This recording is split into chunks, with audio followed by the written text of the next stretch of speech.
Well, here we go, Josh. We're back 12 months on. 12 months on from when England eventually brought it home. Rainwood icons of football, we're back. How excited are you? I'm so excited. And I didn't think it could go up another level. But looking around and being around the place, they've really stepped things up. And we've got a brand new studio as well. How about our studio? It's amazing. Couches, the lot. You're not going to get to use it a lot. You're going to be here, there and everywhere. But this is my home. We're going to have some famous faces in there. We're going to enjoy. We're going to be interacting with some of the players, some of the fans. People getting involved in the $10 million swing a little bit later as well. Final hole right behind us. That's where it's all going to happen this afternoon. It is going to be incredible, of course. One swing for $10 million. Incredible. All the icons going through it.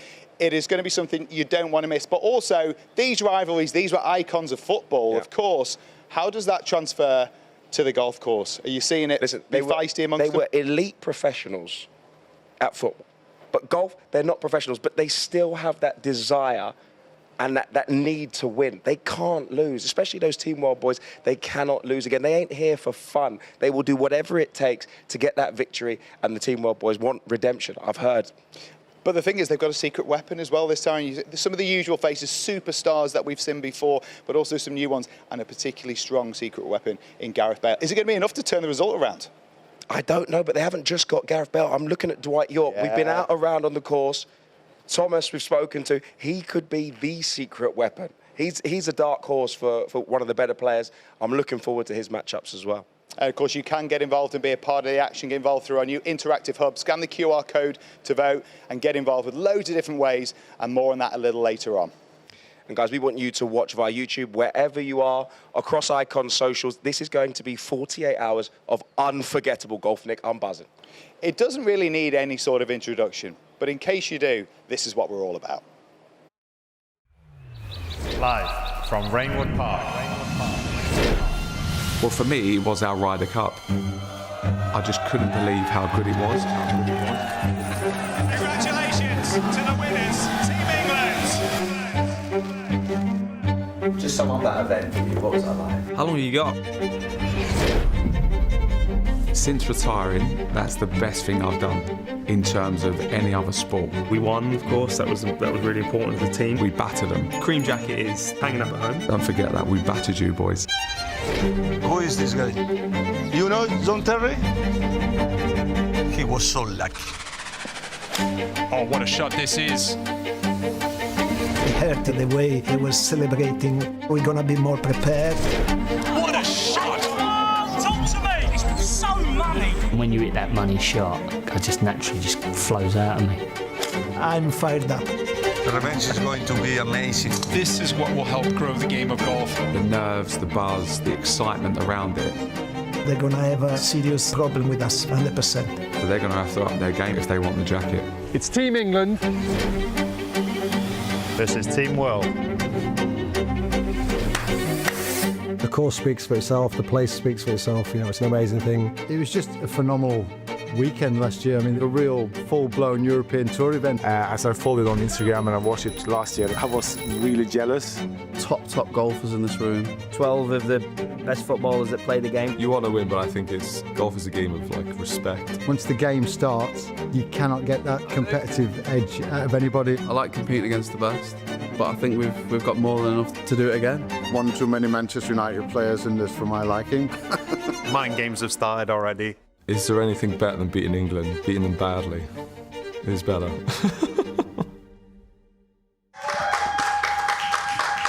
Well. From an elite team of icons to two elite golfers, some of the best in the world. I'm delighted to be joined by the two captains. Danny, I'm going to start with you. Talk to me about these matchups. You've been out on the course. I've seen you about 4 or 5 times. You've watched every player in your team. Who's really surprised you, and why have you picked these matchups? The matchups have been interesting. You're obviously trying to get some really good players together, similar handicaps, and then you want the lads who have known each other or who've got a bit of something. So obviously it's tricky. When they were playing football, a lot of these lads played against each other for years. So there was you did have to look a little bit. You don't want to put City with United and stuff like that. So there was a few bits. I mean, but it was genuinely could have put any of the 12 together. Not going to say it's surprised me crazy amounts, but they in retirement they've been playing a lot of golf, these boys. There's no doubt about it. We've got some of the pairings up on the screen now.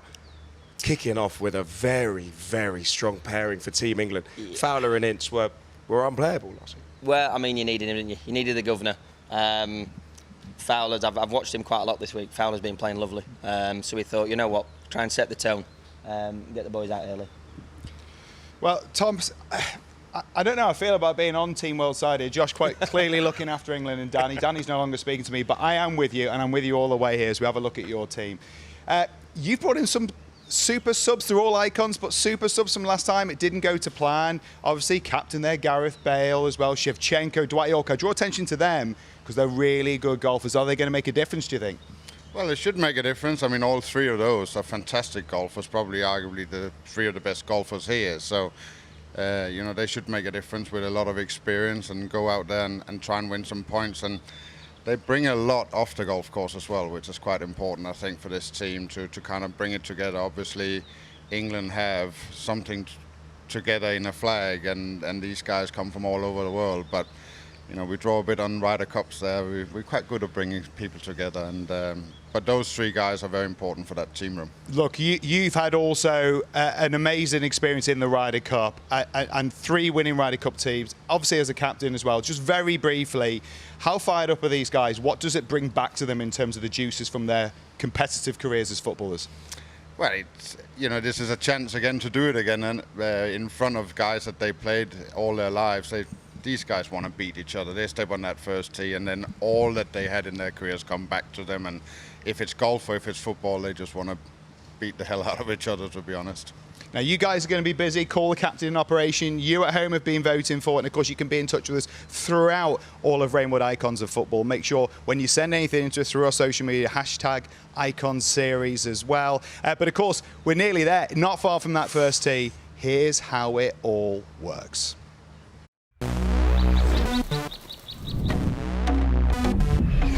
Rainwood Icons of Football follows a Ryder Cup-style team match play format where Team England and Team World will go head-to-head in 4 sessions over 2 days. And it all starts right here on the first tee.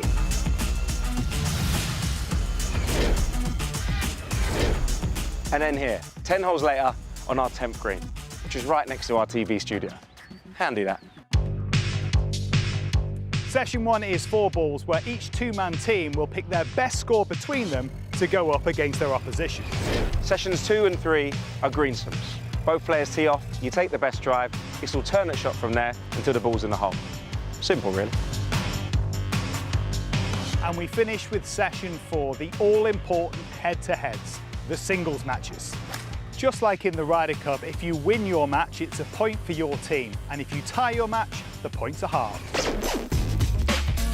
However, here at Rainwood Icons of Football, we like to keep things juicy. If your team wins by 4 up or more, you win an extra bonus point for your team, not to mention the added sprinkle of humiliation. To rack up points and turn a match in your favour, we have 3 pressure holes, where a win on that hole could be worth double. Let's break down how it all works. Suan, Radar, take it away. This is the Team World home hole, the gorgeous par 3-6.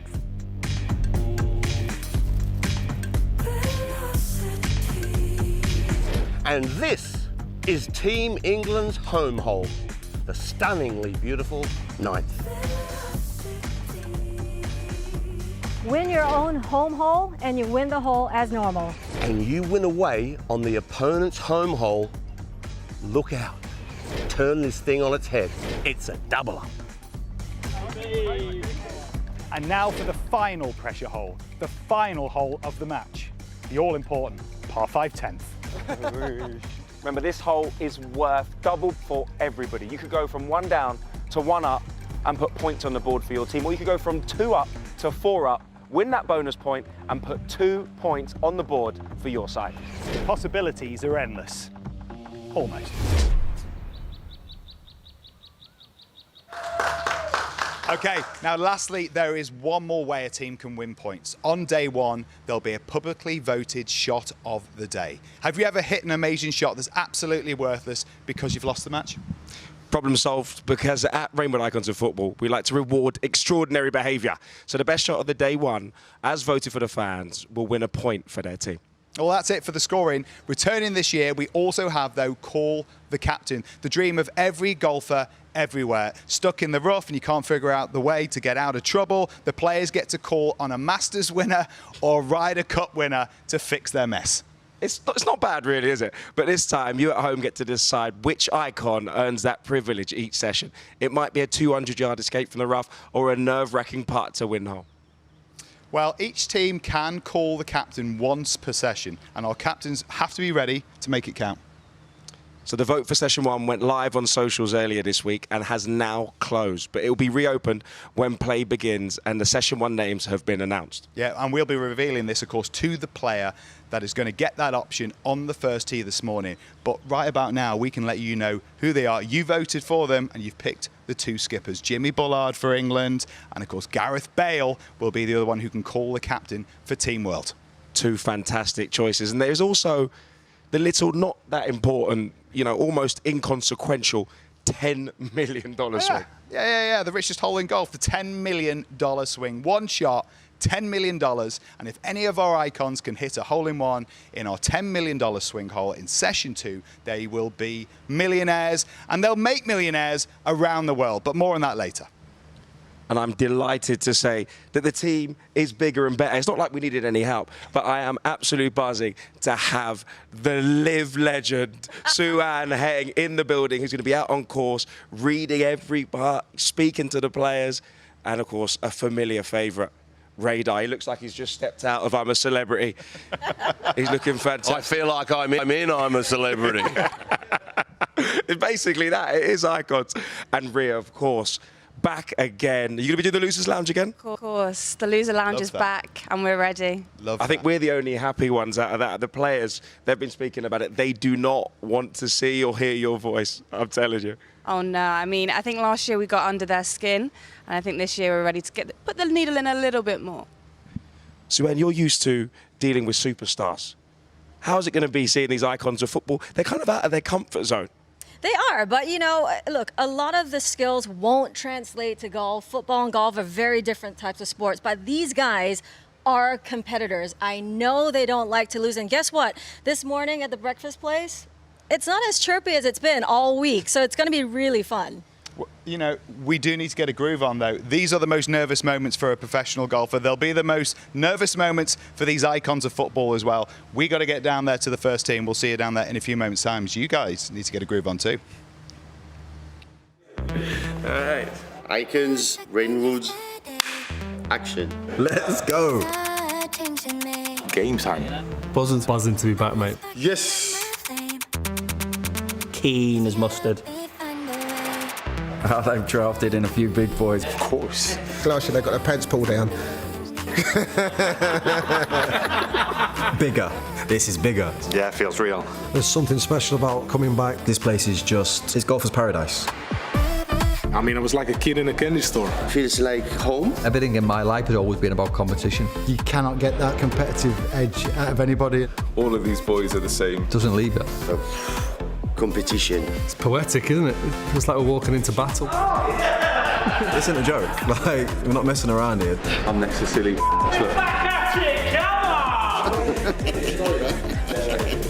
not well, is he? He's not well. You've done Jimmy wonders. Yeah, some trash talking will be there as well. I'm gonna be nice, but not too nice. I would suggest that Cody stay away from me on the golf course. This is what it is. Slap it. Slap it. Ooh. Chicken skin. Little nibble left and right. And my hand's actually shaking. And that is frightening. Very frightening. There's no way you want to be putting that jacket on someone. I know there's one player that's going to ask me to put a jacket on, and that's Robbie Fowler. Theo. Giggsy. I'll let Ryan put it on. Has to be Giggsy. He won't hear the last of it if they lose. An Arsenal man put it on the Tottenham man's shoulders. Do you know what? I'll probably pick Aaron. We'll see how it all pans out. I can get in his head, I think. Mind games have started already. Do I want another one? Of course I do. Ginge, put the jacket on me. I was celebrating that much. I don't even know he put my jacket on. I don't know how that feels. Looks like a fish, yeah? They'll be gunning for us. They're more looking at us now. When we win, I want to beat England and lift that trophy. I'm just excited, man. I want to start. I'm edging. I can't wait to get out of there. This is out of the ordinary. This is pretty special. that's that. Well, certainly, that was quite the jog down from the first tee. Well, here we are now. We have made it, in fact. Josh alongside me.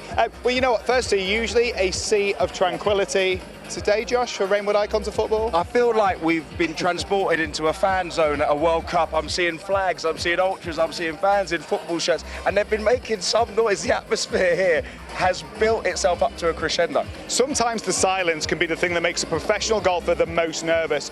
You think here, though, they're outside of their comfort zone. These were athletes of the highest pedigree when it comes to football. They are great golfers, but this is quite the arena. They'll be upon it shortly, so every little bit can make a difference. The captain's team talk is a massive part of that. They've just had them. Take a look. A few things I want to go just through practice today, and you're going to play foursomes this morning. 2 balls in play, 2 balls on that green. Constantly apply pressure with 2 balls. Always be there for each other.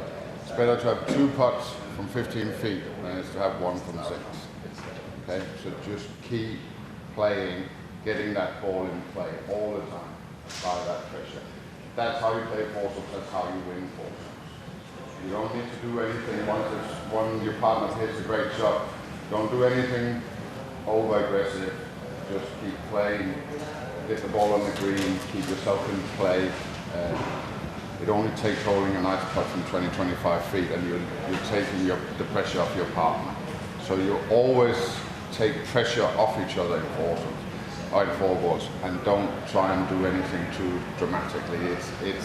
It invites you to be over aggressive, and you don't need to do. You win matches by being 2 guys in play. Play well, little wins out there, momentum's massive. You've got 4 sessions. Every time you see a bit of red on the board, try and get it more. 2 up, 3 up, just keep pressing, momentum down. If you see green come on, again, that would be for the lads behind to see that green switch to neutral and then switch to red. We've got something that they haven't, made up of however many countries they are. We're 1 country, we've got 1 badge. Next 2 days, we've got 1 mission. Smash them. Really proud to be your captain. Go play golf, enjoy yourselves. Let's go.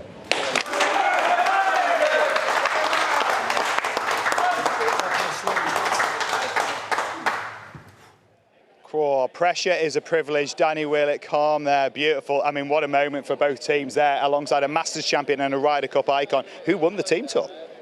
Bjorn fired up. I didn't see it coming, but he needs to put a proverbial firework when the sun don't shine. Those boys need to get out to a quick start, and I think they will after that. I don't think they're going to go and slow start after that. I mean, they need to go out all guns blazing right here on the first tee.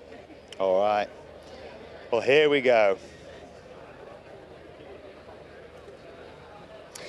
Well, it is time, ladies and gentlemen. The wait is over.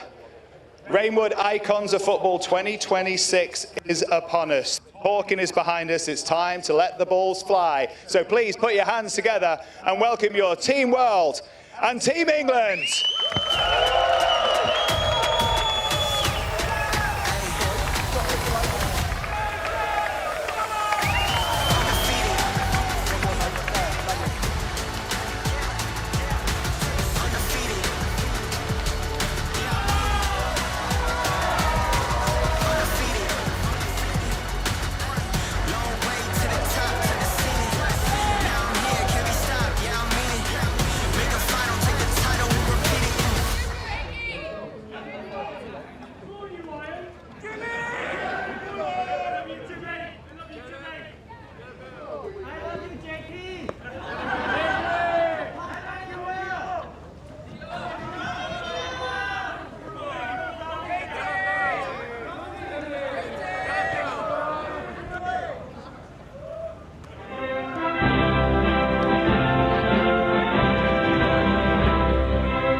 honour, what a privilege. You're moments away now until we get underway here. A first tee is a very special arena, not just in golf, but in all of sport.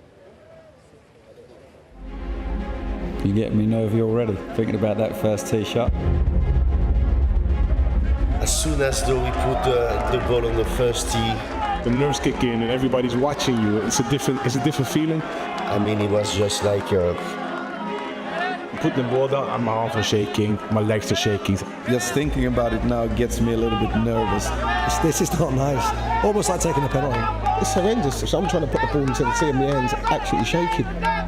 Something just drains out of you. That doesn't compare with 60,000, 70,000 people in a full stadium in football. Those are the moments I live for. It doesn't scare me. You're not quite sure what's going to happen. I just hope I get the ball in the air, that's all. A bit of saliva's missing. Tee the ball up, get the biggest club head on it, tee it high, let it fly.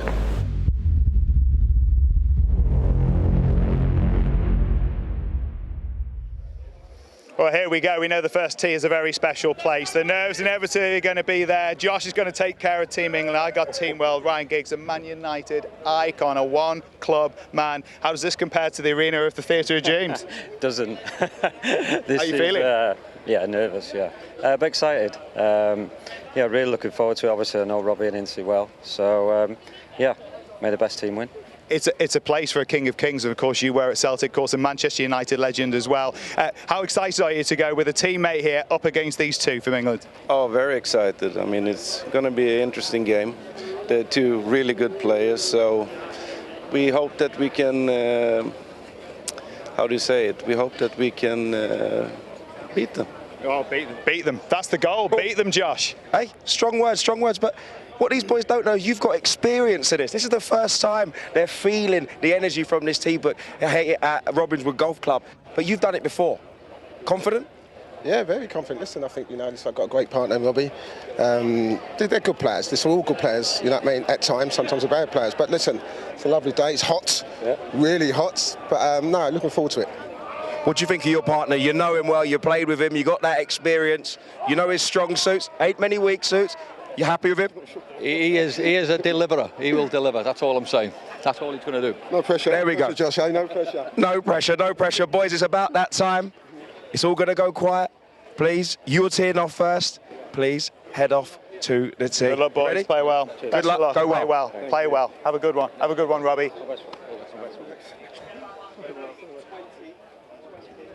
Ah, nice. Nice.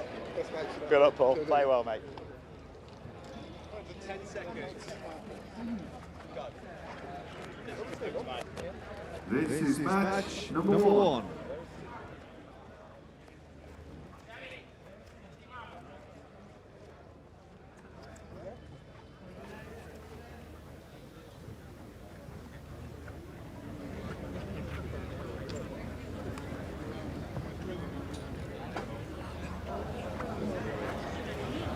Okay, here we are. We are ready and set to go. So to take us through these opening moments, pressure-packed, our commentary team. Yes, thank you very much, Nick, and what a pleasure it is to be here. What a scene it is on the first tee. Claude Hum, and how are these players feeling? I think they're nervous, but we saw some great shots last year. I'm excited to see how these great athletes do. Very, very different from what they're used to. And this is real golf. I mean, this is not professional golf. You're going to see some good shots. You're going to see some bad shots. And I'm really excited. A lot of these guys were on the driving range grinding. Paul Ince yesterday spent all day on the driving range. Did a little work with him. We'll see if it pays off and he hits the fairway. Well, both Robbie Fowler and Paul Ince had positive records last time around, going 2, 1 and 1. On the tee for England, Paul Ince. There'll definitely be some nerves, but you can find the fairway here. Take a little bit of the pressure off.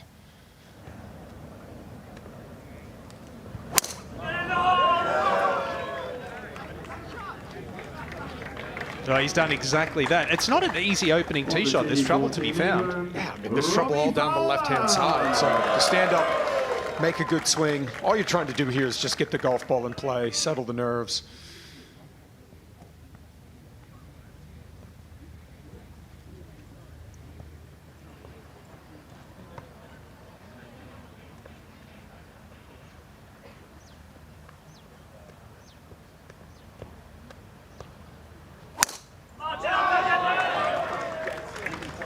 Oh, this hole really suits Robbie Fowler's eye. I remember last year had that reliable draw on tap and a beautiful opening tee shot. Henry Lawson!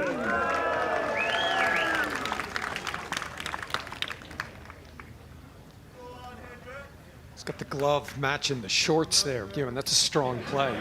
You better step up and hit a good one if you've got the glove. He's a stylish, yes, he's a stylish man, Henry Larsson, 5-time Golden Boot winner in the Scottish Premier League. First time in the Icon Series. Let's see how he does.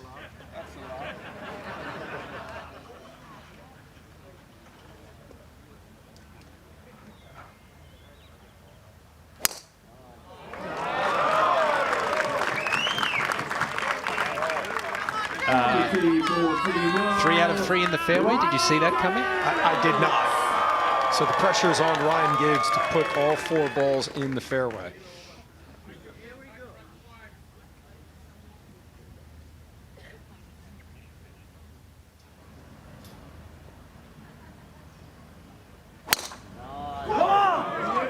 Oh, look at this little fade, much higher ball flight than the other two.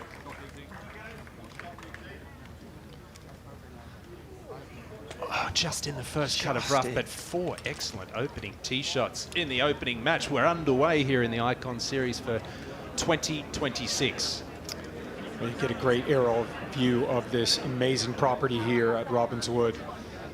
I'm really proud to have my academy here and the commitment to excellence from everyone here. The golf course is beautifully presented. Yeah, right. Across the gallery, decent terrible. I've lost it. Hang on, sorry.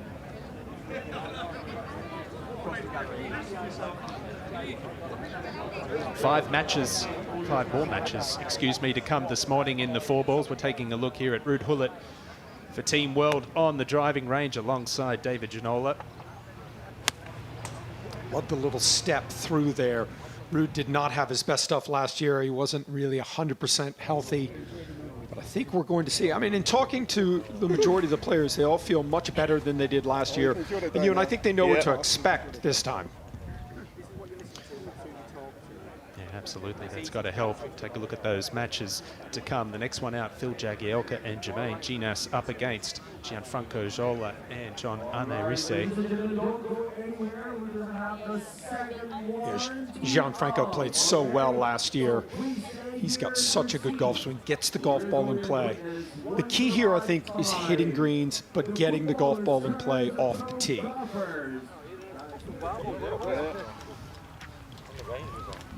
We'll have Wayne Radar Riley out walking the fairways with this first group. Take a look in at Gianfranco Zola. He was very solid last year, wasn't he, Claude?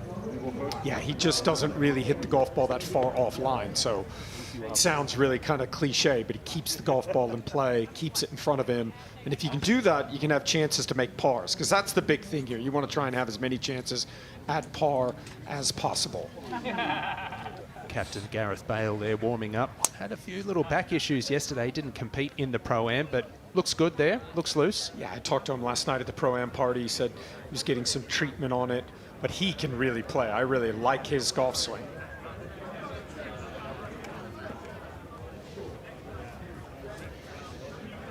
Well, let's listen a little bit more to what our teams had to say prior to this day one. All right, Icons, Rainwoods, action. Let's go. Game time. Buzzing to be back, mate. Yes. Keen as mustard. They've drafted in a few big boys. Of course. Last year they got their pants pulled down. Bigger. This is bigger. Yeah, it feels real. There's something special about coming back. This place is just, it's golfer's paradise. I mean, I was like a kid in a candy store. Feels like home. Everything in my life has always been about competition. You cannot get that competitive edge out of anybody. All of these boys are the same. Doesn't leave it. Competition. It's poetic, isn't it? It's like we're walking into battle. This isn't a joke. Like, we're not messing around here. I'm next to silly.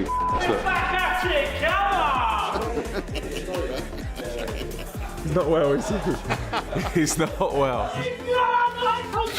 And he's done Jimmy wonders. Yeah, some trash talking will be there as well. I'm gonna be nice, but not too nice. I would suggest that Cody stay away from me on the golf course. This is what it is. Slap it. Slap it. Ooh. Chicken skin. Little nibble left and right. And my hand's actually shaking. And that is frightening. Very frightening. There's no way you want to be putting that jacket on someone. I know there's one player that's going to ask me to put a jacket on, and that's Robbie Fowler. Theo. Giggsy. I'll let Ryan put it on. Has to be Giggsy. He won't hear the last of it if they lose. An Arsenal man putting it on the Tottenham man's shoulders. Do you know what? I'll probably pick Aaron. We'll see how it all pans out. I can get in his head, I think. Mind games have started already. Do I want another one? Of course I do. Ginge, put the jacket on me. I was celebrating that much. I don't even know he put my jacket on. I don't know how that feels. Looks like a fish, yeah? They'll be gunning for us. They're more looking at us now. When we win, I want to beat England and lift that trophy. I'm just excited, man. I want to start. I'm edging. I can't wait to get out of there. This is out of the ordinary. This is pretty special. that's that.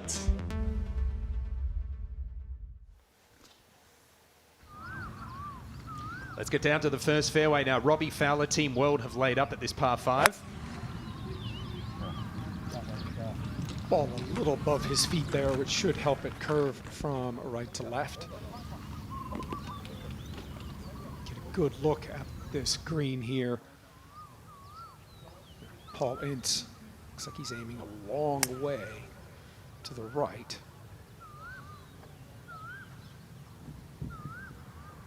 There is a bunker there you've got to avoid on the right-hand side. You heard Danny Willett say he's been out following Ince and Fowler in the practice rounds. Both have looked very sharp.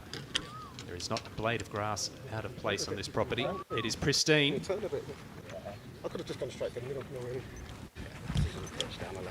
Has his son Dan there on the bag this week. And the co-MVP, Claude from last year, Teddy Sheringham, 4-0. Yeah, he played fantastic. He knows how to get the golf ball around the golf course. Good golf swing. I think a lot of what, when you do talk to these players, Ewan, about their golf swing, they think sometimes it has to do with the technique, but a lot of times it's just a little tweak in the setup, because that's the thing I think that most golfers really struggle with, is the setup gets off, and if the setup gets off, it's tough to control where the golf ball is starting. So that'll be something to look at, making sure these players don't get aimed too far to the right. That's the tendency that I've seen over the week, is on the driving range, say, hey, just aim a little bit more to the left, square yourself up, and that gives you a little bit better chance. All 4 players having laid up at the opening hole. Long par 5 to start, 578 yards. This golf course at Robbinswood built just 3 years ago, and it's quite amazing the shape that it's in. The quality of this golf course is just phenomenal. Excellent atmosphere around the first tee. Good to see all the different jerseys from around the world. Well, this is an amazing opportunity for a lot of these fans to see their heroes up close. Maybe in a different theater or different arena. This is where the action is at. We are broadcasting all over the world, live right now. It appears Henrik Larsson will be first to play his 3rd shot into the opening hole, the par 5. How important is it going to be to get a point on the board early? Absolutely. I mean, these team competitions are all about momentum. So if you can put some points up early, takes a little bit of the pressure off. You don't feel like you have to go for every shot.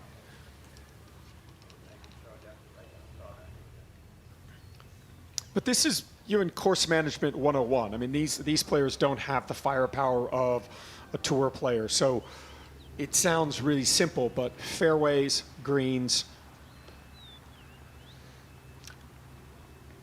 Okay, radar's down there watching this opening group.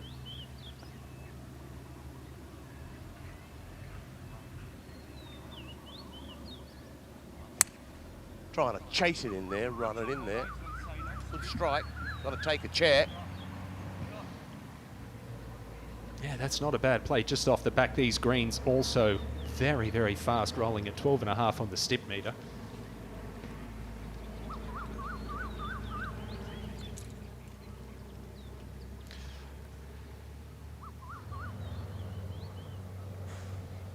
Okay, who's to go next?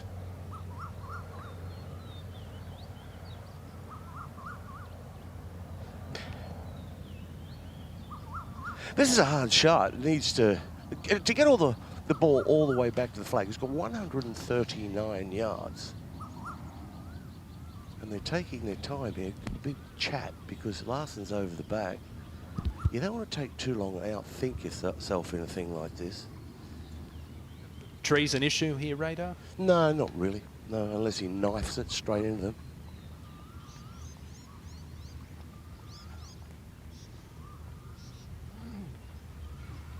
Got himself a 9-iron. It's not a big one. Big lump for lad. Lovely strike. Oh, what a great opening shot. Team World with a genuine birdie opportunity at 1. Ladies and gentlemen, it is time for match 2. Representing Team England, Phil Jagielka and Jermaine Genus. Representing Team World, Gianfranco Zola and John Arne Riise. Please put your hands together for your coach. Come, stay. Join us here, join us here. Woo. Listen, you got a lot of fans here. Now, boys, I'm going to come to you first. I've seen you play a lot of golf in the last few days. You walked out, JJ, with a little bit of swagger. How important is it to really twist the knife early and get an early lead?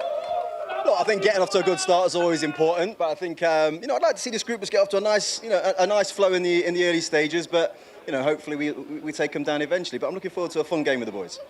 Jag's fully fit, raring to go. I've seen you striping it on the range. You feeling confident? Yeah, definitely. We've got to quieten the fans down first. Obviously, Franco's brought his fan club with him, so that'll be the first point of call. But no, delighted to have JJ alongside me, and as he said, we're going to have some fun and hopefully bring back some points. Gianfranco, they are most definitely the away team when it comes to this crowd back here. Huge support for you. How much will that help you get that sweet revenge that you're looking for? Oh, we are very determined to get that. I know it's going to be tough because these guys, they are very strong. I saw them, they are very focused. But I'm very confident.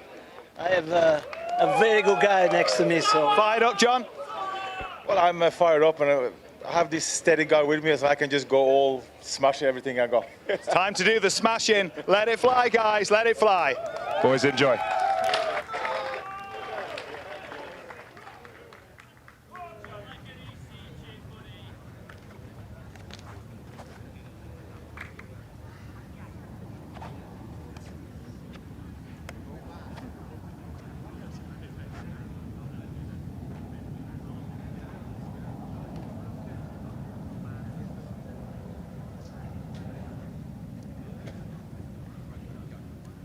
This is match number 2 on the tee for Team World. Gianfranco Zola!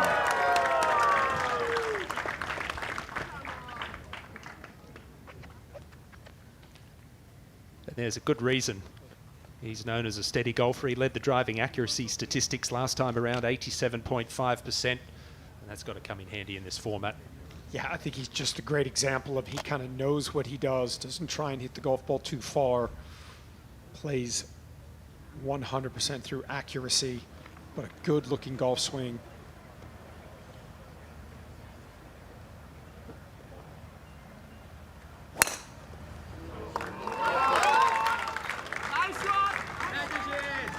And we put the jinx on him. Talking about how straight he hits and he misses the fairway. John Arne Riise!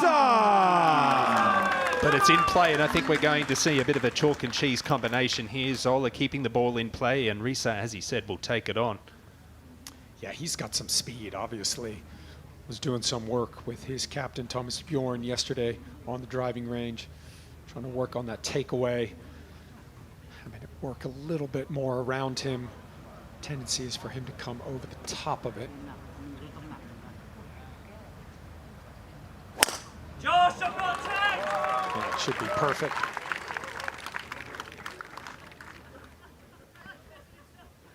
On the tee for Team England, Phil Jagielka! Oh, what have we got here, Claude? A little driver off the deck, is it? A little old school Laura Davies style. Just going to burn one off the deck, off the first hole.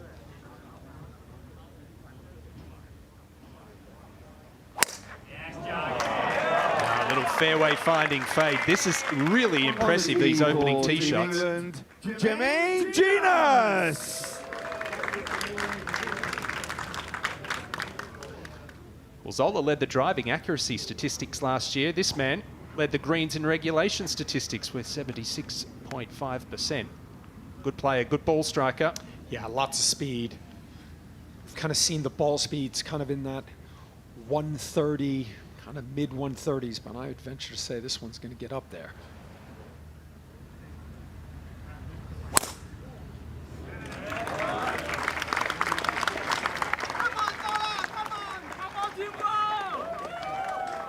Yeah, that shouldn't be too bad, just in the right rough. You can see well past the other three players.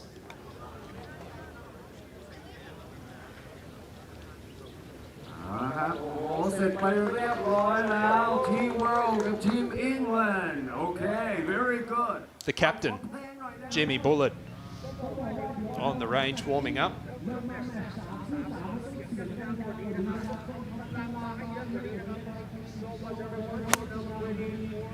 There's no question he's going to have to lead from the front, Jimmy Bullard. Good player. Now let's get up to the first green. Fourth shot for Henrik Larsson. Yeah, a little awkward lie here. It's just up against that second cut. It's a pretty good shot from there. That's a really good shot.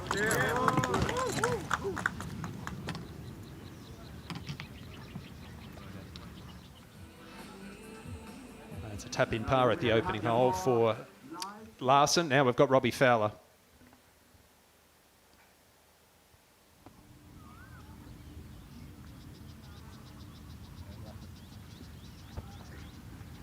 You can just see that ball continuing to roll out, that putt given.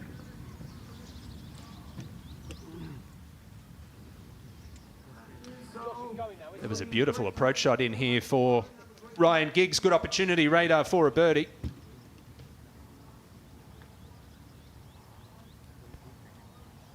Yeah, it's a fantastic shot. Straight up the hill, this, a little out of his right. Truly a proper shot with spin, the whole lot.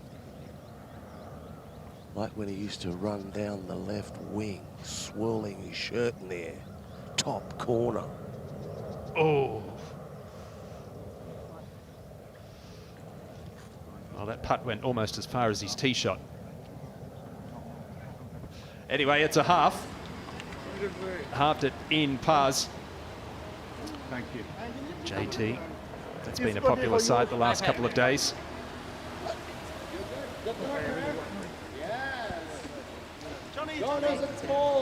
It's hot out here.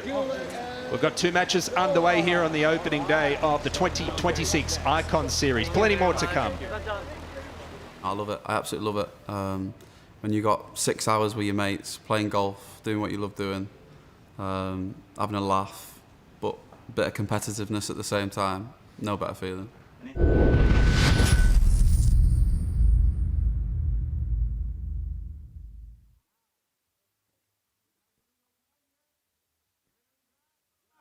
That's good. Hello, everyone. How about you all? Nice. Excellent. This size. How are you doing? And you guys? Okay. That's good. That's good. Thank you very much. So the third pair is coming up very soon, ladies and gentlemen. We're going to have some great time.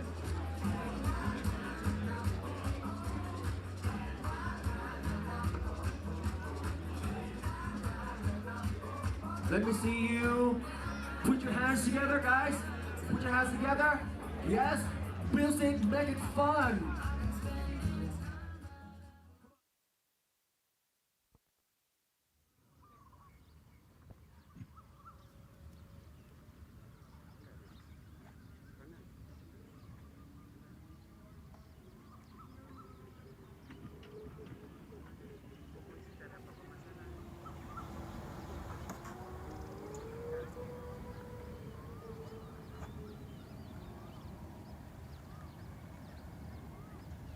key is just get it anywhere on the green, give yourself a chance to get 2 putts and get out.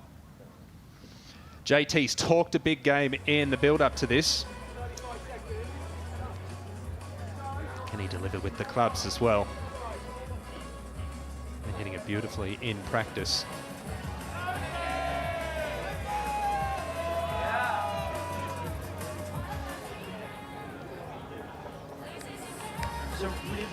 What a career. 78 England caps, 19 years at Chelsea. About to step into the arena once again.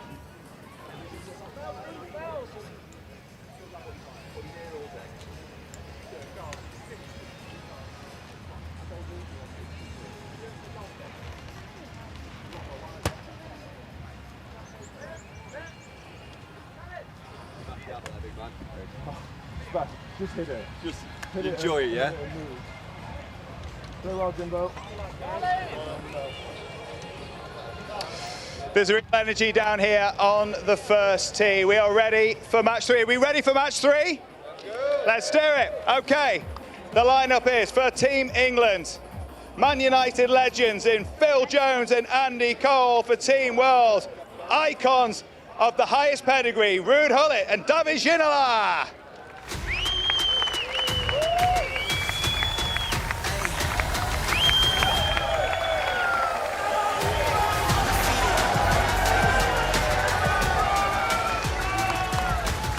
Come on in, how you doing?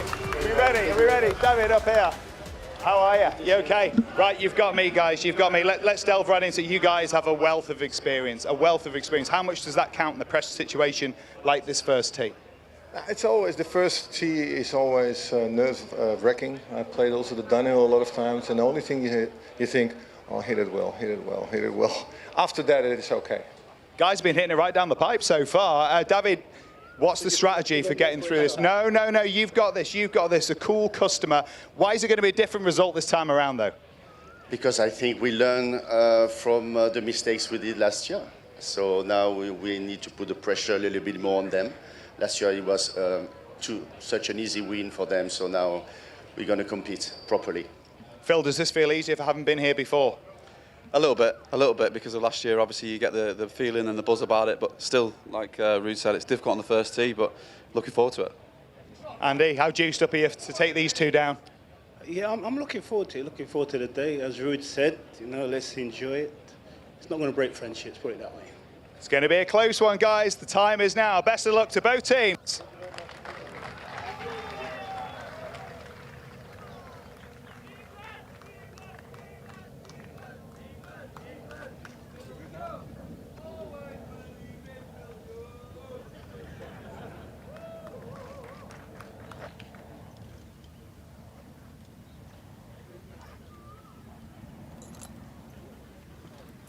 This is match number 3.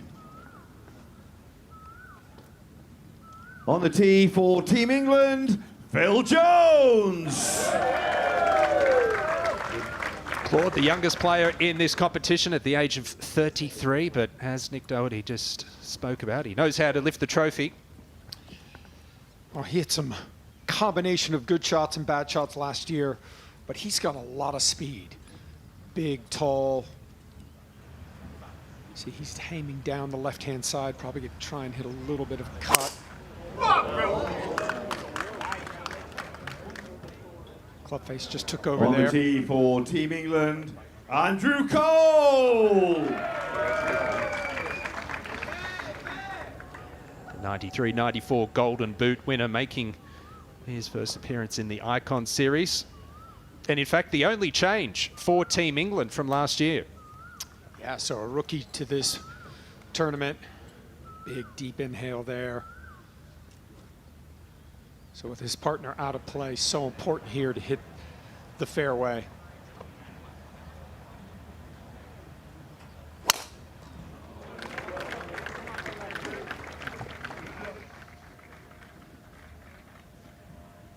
Well, hopefully avoid that tree.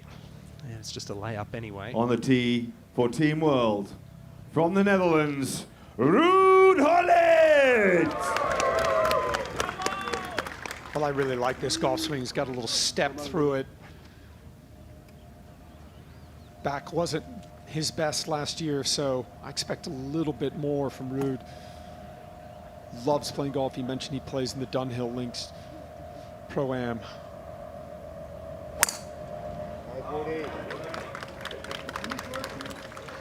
And that's an excellent opening tee shot. He's also the tournament director at the KLM On Open. the tee for last year. Team World from France, David Ginola. And Claude, he's got a lot to prove, Ginola, this year. He didn't get a point on the board for Team World last year. Yeah, such a good guy. Always fun to talk to. There's a lot of flair, you know, in everything he does, from the way he dresses. And the golf swing's pretty good. He's got some speed. I watched him on this hole yesterday in the Pro-Am. He took it over the bunkers on the left-hand side. So he's got the firepower to get it out there.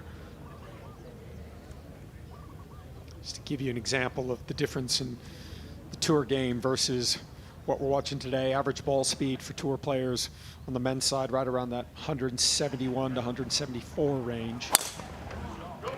So he's had the most speed with the driver of anybody we've seen. Oh, unlucky there. I think it bounced out of the bunker. Unlucky. That carries the bunker. It might even be the go zone for two. Each team with one ball in play. We'll take a look above at this beautiful Robbinswood layout. Collection of terrific holes. Yeah, a little bit of a composite here. Good mix of par threes, some good par fives.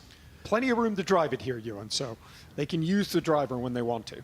Yeah, and speaking of par threes, holes 6 and 9, the home holes for Team World and Team England. We saw it in our opener. That's a double up opportunity for the away team if they were to win that particular hole.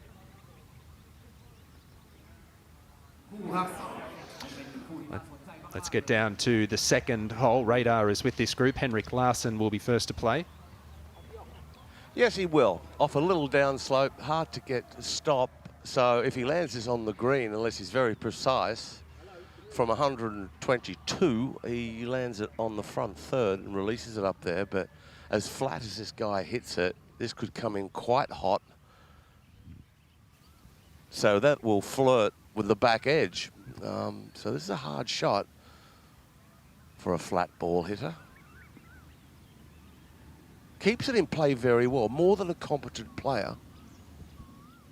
But let's just see how much grip he can get. And these greens are firm and they are rapid. Landing it in there 30-yard short. That's how flat he hits it. Good shot. Well, there's a great example of he kind of knows the shape that he's got. He's going to stick to his game. As Radar said, he doesn't have the highest ball flight. So he just kind of ran it up there, one bounce it. He's got a good look for birdie.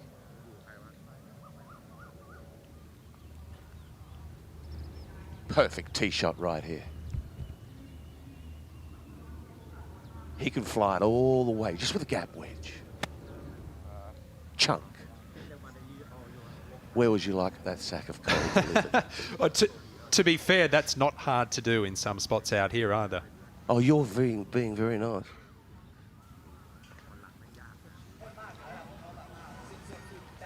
Robbie won't do it. Well, the secret weapon for Team World is Gareth Bale, that man in your picture there. Let's hear what he had to say prior to this tournament.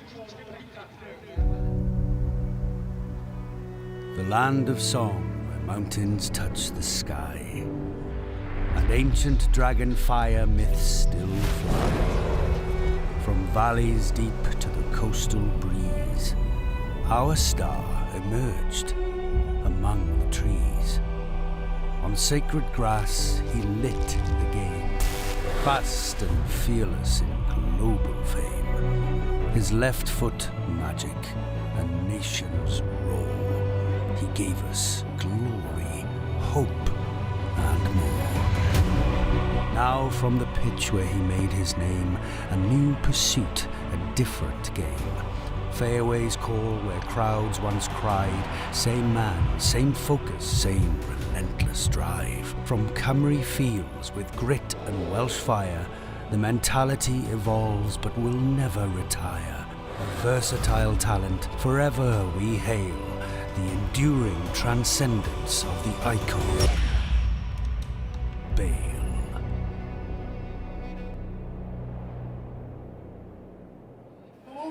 see who's got the best dance. I will just stop throw. I'll just give it to you. Sorry, be right back. Some impressive tee shots down this opening hole so far, but if you think that's been good, how about this next matchup? It is match 4, representing Team England. It's John Terry and Teddy Sheringham against Team Wales' Gareth Bale and Gabriel Batistuta.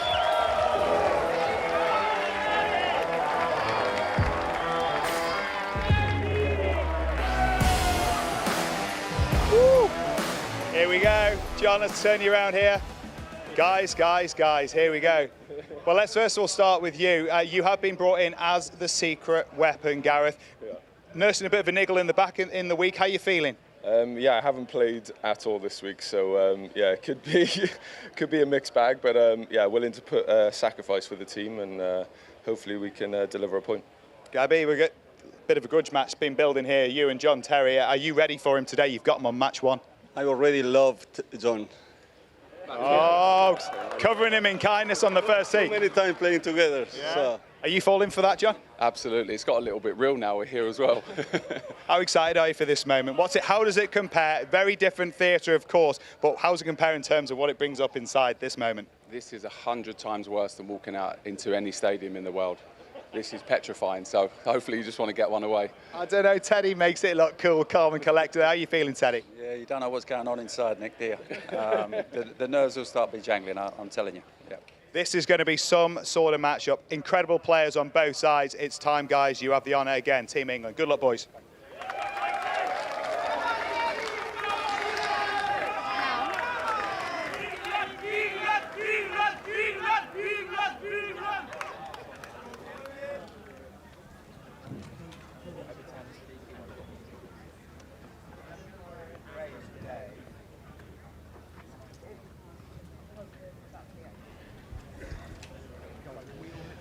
There's been a lot of players talking the talk in the build-up to this week, but down on the first tee, it's a little tamer.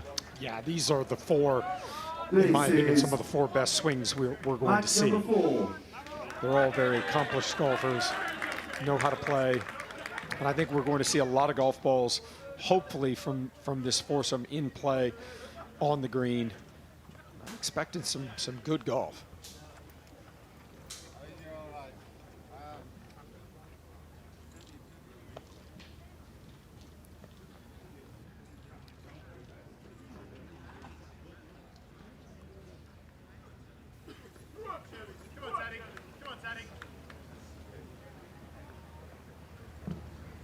Easier starting hole this year. Last year they used the 9th hole, which is the 2nd hole here at Robbinswood.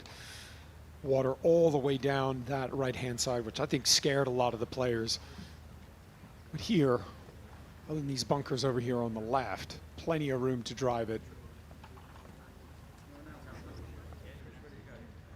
On the tee for Team England, Teddy Sheringham. Mentioned he was the co-MVP alongside Lee Sharp, going 4-0 last year. What can he deliver this time around? 240 to carry that bunker over there on the left. Just try and start this at the TV tower.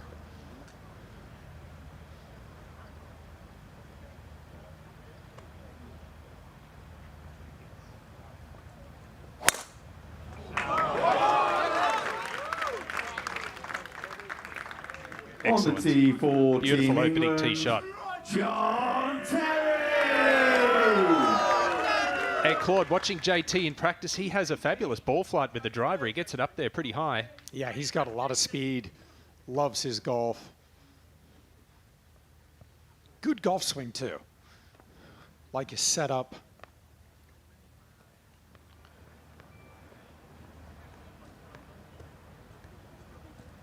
See, he's aiming a good ways to the left.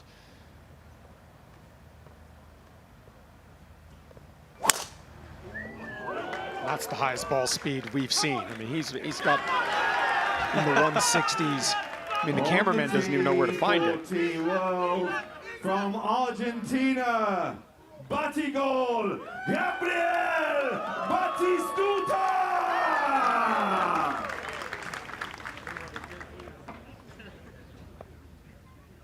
and can play the game, this man. And I kind of like, with all the trash talking going on, Batistuta just kind of lets his clubs do his talking. Really confident. No. And the curse again. It's the worst shot we've seen. He didn't hit one of those last year. On the tee for Team World from Wales, Gareth Bale! Well, there's got to be a lot of unknown here for Gareth Bale, not having hit a shot in practice with that back injury. Yeah, I was talking to him last night at the Pro-Am. He's been getting a lot of work on it. But he loves his golf, plays at Queenwood, just outside of London. Fantastic club, great golf course, but a really good golf swing.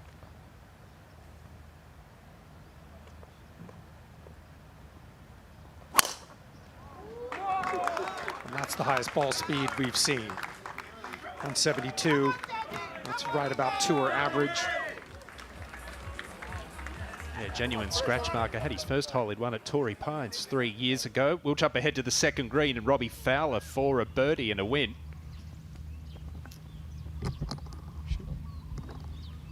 Should break a little bit to his right.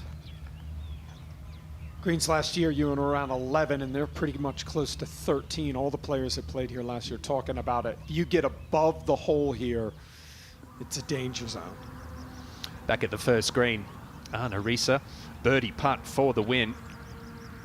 For Team World, up the hill.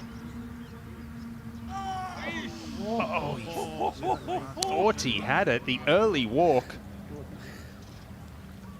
You can see the reaction from Gianfranco Zola. He thought he made it.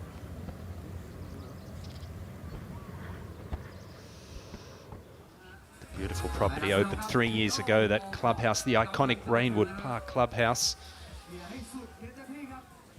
Match number 4 making their way up the first fairway. A few trophies between those two at the front, Claude. Absolutely.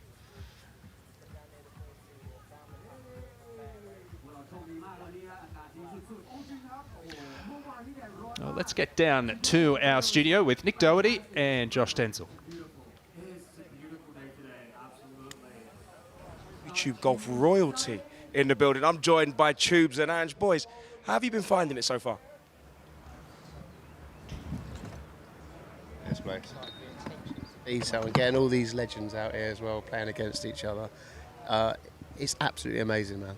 Amazing. Proper good standard of golf as well, isn't it? It's a great standard, great lads. Yeah, I'm looking forward to it. And Robins Wood is one of the best places. Yeah, Rainwood is very Park special. It's one of the immaculate. best places I've ever seen. When we first drove in, I was just like, it does that to you. I'm not leaving. There's not a blade of grass. I know. It's sensational. Talking of these icons, you've been up close and personal with them. You had a lot of them on your channel. Who do you think is going to perform best this week? Because you've seen them in version 1 last year. England obviously took home the victory, but who do you think is going to be a standout player of the boys that you've played with? I'm not being biased, but I genuinely think Jimmy is going to be the most. I think he's probably the best golfer out there, and I played with him in the Pro-Am yesterday, and I think he shot 4 or 5 under. So he was, and he was super straight, and I just couldn't. I just can't believe it. Yeah, he's unbelievable. For me, Gianfranco Zola. Oh wow! With him 2 days ago. He caresses that golf ball like he used to caress free kicks. Yes, and it's always straight. Dead straight. So honestly, consistent. Josh, it was so impressive. And he's like the nicest man in the world, but I think he really, really wants to win. You see in his eyes, he's like, last year's not happening again. Even when he gives you a bit of needle, it's in a lovable way. You can't not like him. He could be having a go at you, you just want to cuddle him. Yeah, he's like, come here. Yeah, he's such a gent. I think his driving accuracy last year was 87%. There's more than a lot of tour professionals. He's that good. It's unfair that he's that good at football and that good at golf. And the nicest man in the world. Who's going to be your dark horse? Dark horse? Ooh. Just a good question. They're all very good. It's a tough one. They're all very good. Well, I think we're going to find out who's going to be a dark horse, because right now we're on a tee box with our good man Nick Doherty.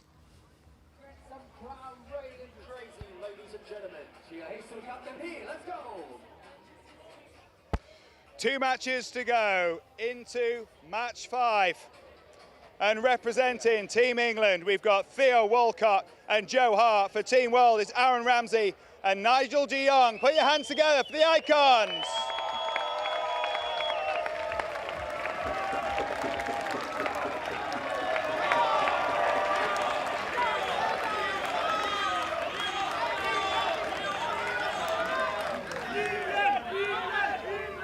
Come on in for the chat. Come on in here, Theo. Nigel, let's start with you. Now, once upon a time, Premier League winners, you needed him, he needed you. Can you leave all that behind and go toe-to-toe today? Oh, yeah, definitely. Like I said yesterday as well, I mean, we're going to try to win doing a golf swing. And if that doesn't work, there's always a two-footed tackle at the end. I'm leaving with a win regardless. You'll be leaving with a ton of speed. We know how far you can hit the golf ball. Are you going to try and use that to your advantage, especially on a hole like this one? Yeah, I think obviously tactics are going to play a part today, but yeah, if I can let one go, and then yeah, I'll be more than happy to give it a go. So yeah, I'm looking forward to it. Obviously know these guys as well, so it'll be a good battle out there. But yeah, we'll give it our best. Of course, there is that City, but also Arsenal connection here. However, unlike Aaron, you have the experience of this first tee vibes. How's it feel this time around? Feels great, and this is the only time Aaron's actually going to be quicker than me, actually, to be fair. No, it's great to have these guys here, Aaron to be part of it.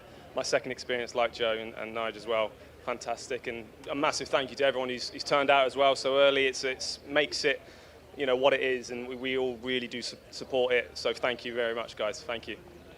Certainly, they're appreciating you. One of my highlights, though, from last time, Joe, you know what it was. It was this first tee. There was a whole lot of Joe energy on this first tee. Are we going to see it again when this one takes flight? We're building into it. We're building into it. Yeah. Absolutely. I'm here because I absolutely love it. I'm here to smash balls around this park, enjoy it with my pals. And we shook hands out there, but they know the script, now we're here. Oh, that's fighting talk. Let's play some golf, guys. Best luck. England with the honour once more. He demands an intimidating presence, Joe Hart. Manchester versus North London, Team World versus Team England. Who you got, Claude? Well, I think the impressive thing is the way Joe Hart has really embraced trying to learn the game of golf. He came in here last year and he was basically just a ranked beginner, and we did some work on the driving range. But in the course of, 365 days since we were here last year, I mean, he really has taken golf and become a golfer. He wants to learn. He's always grinding. And I just think golf is the great equalizer for all these athletes. They were so good, Ewan, in what they did professionally. But when they get into this arena, when they get a golf club in their hand, you can see that they're not as confident. They do get nervous. Match number 4, Gareth Bale has laid up. Big tee shot for John Terry. He's got a little to walk after it, which means he likes it. That's perfect. No point in going for this in 2. A couple of beautiful opening swings for John Terry. And we'll get down to the opening match. They're on hole 3. Ryan Giggs, radar. Yeah, Giggsy's down the left-hand side, just where he likes to be. Off a downslope, the lie is good, ball below his feet.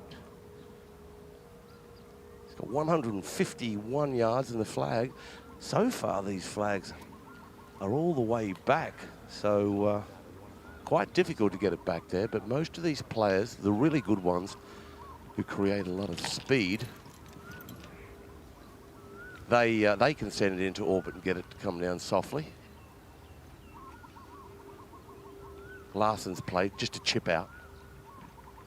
So how much stop can he get? Got himself a 7-iron. Low coming towards me. It was a tough shot, and the rough right now is a little wet, so it's awkward. With this heat, it will dry out quickly. A couple of heavy shots in a row for Ryan Giggs. 34 trophies in his cabinet at home. Would love to make it 35 this week.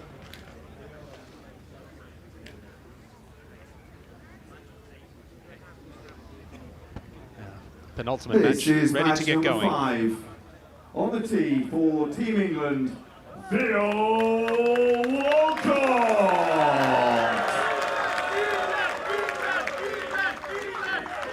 And Claude alongside David Ginola.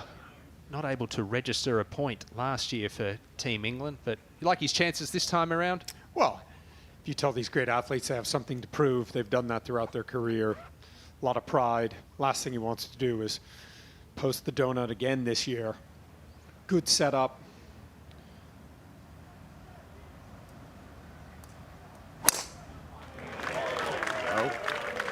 He's got some speed. On that 160 mark.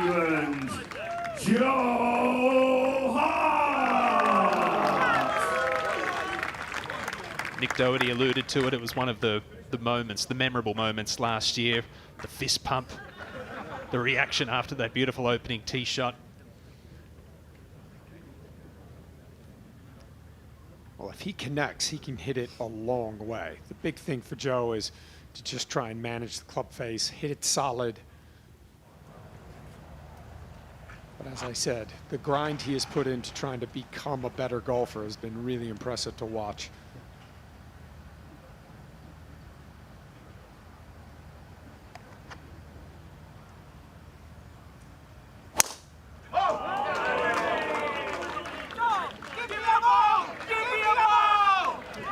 Well, I think it's fair to say it's Theo Walcott's hole. For Team World, from the Netherlands, Nigel de Jong.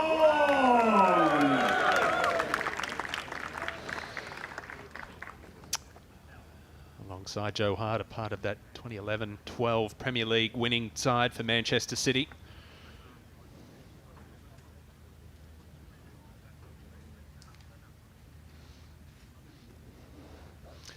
Just see on our mini leaderboard there, Ruud Gullit has made a birdie on the opening hole just to get Team World's nose in front early on.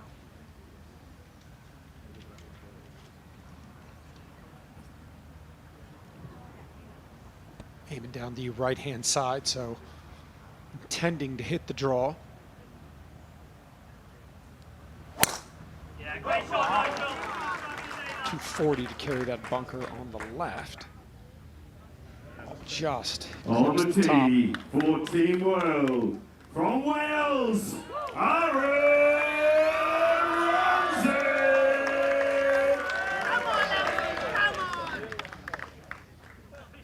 Winning goals in 2 FA Cup finals, the Welshman. What can he bring to the golf course this week?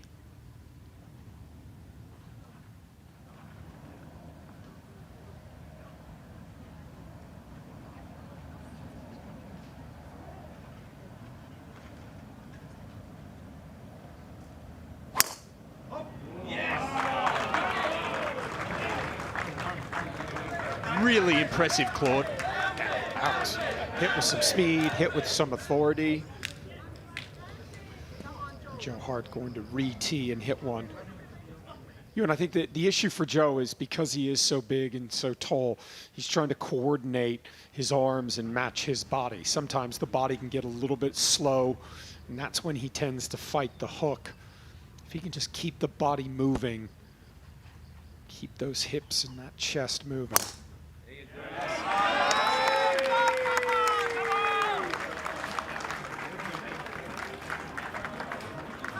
Player B, perfect. And he might be able to play it for the remainder of this hole, but certainly a confidence booster with that second one. Thank you so much. Just one match to go. We'll go ahead to the second green. Jagielka birdie putt and a win for Team England. And they go one up. That's the goal. As in these team competitions, you want to try and put some points on the board, get a lead, see if you can keep your foot on the gas. 4 balls this morning. It'll be Greensome's this afternoon. Team England and Team World both with slender one-up leads in matches 2 and 3. Fairly evenly poised early on. Looking forward to this last match to come. Bullard, Sharp, Shevchenko, York.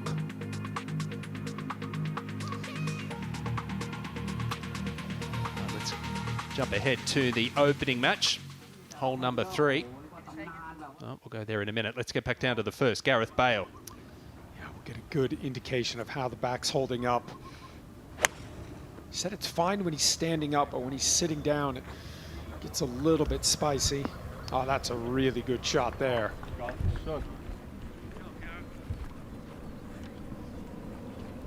Beautifully done from the Welshman. Henrik Larsson at the third hole. Fourth shot at this par 4. We saw his ball go left. He's going to go for the bump and run. Slow down. Not bad from there. Look at it running out, Claude. Greens are so fast here. Back to the first. We saw that beautiful approach shot from Gareth Bale. Can he take advantage for a birdie? Yeah, good look up the hill here. Should break a little from his right to left. Oh, he just hit it too hard. Just hit it too hard. But I think that's a good start for Gareth. Looks like the back's functioning, moving. So they'll hopefully come out and then you come into the middle. Thank you so much. All right, we got audience from all over the world coming here to witness this wonderful Icon Series of Football 2026 here at Rainwood Park. Thank you. This goes.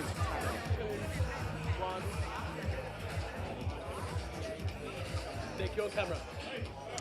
Okay, here we go. The one more match to go, and it's a very, very special one. Representing Team England, it's Lee Sharp and Jimmy Bullard, and representing Team World, Andrei Shevchenko and Dwight York. Put your hands together for your icons.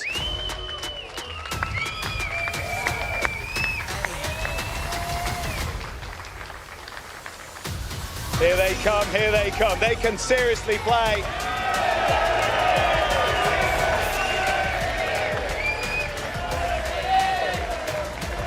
But so can Team World.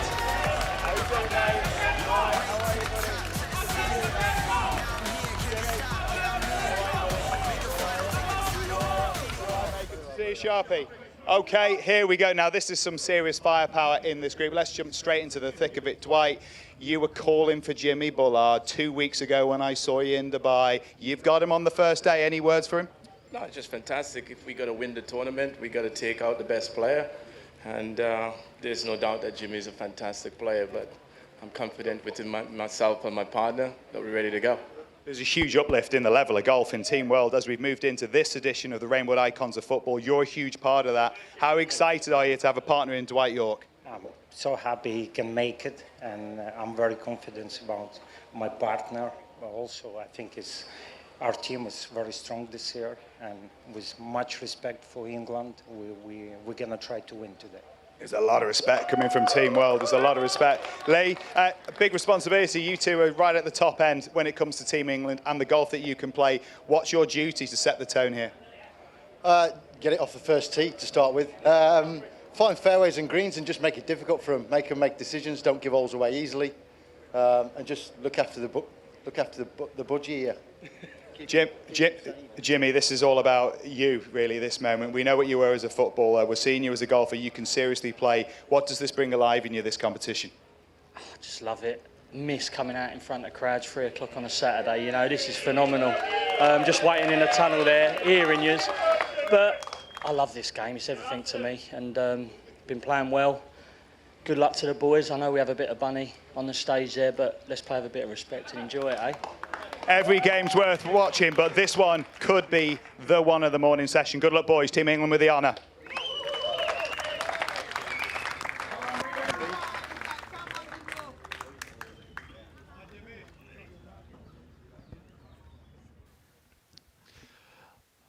Joe Hart in the fairway. Remember, his opening tee shot out of play.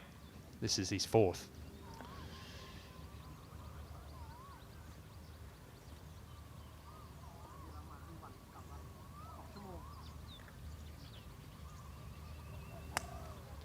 That kind of unique look at the club going back, working on that backswing constantly.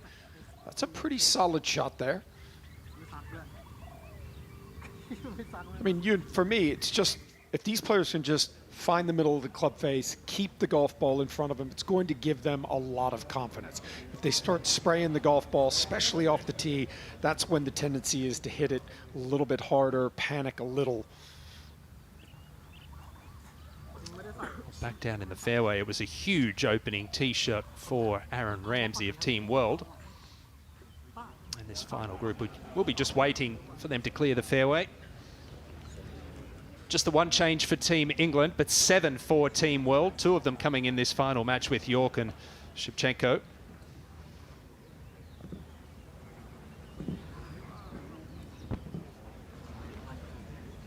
Tell you that Teddy Sheringham made a par in the opening hole to tie Gareth Bale. That match all square through one now. Aaron Ramsey, second shot. Can he get home?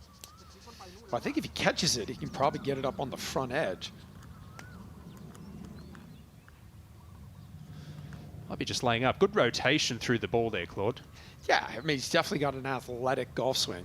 It's amazing to me in watching these great athletes. Some of them look like their bodies want to work like an athlete, and then some of them it looks like they're trying to manipulate the golf club. And I think that's the one thing that when you talk to these players, just trying to get them to free it up, swing a little just with confidence. But I think the hard part is they're trying to not hit it offline. And I think the difficulty is instead of standing up and trying to hit a good shot, I think a lot of the players are trying to not hit bad shots. It's just trying to get them to free it up, trust what they're doing, get the golf ball in play.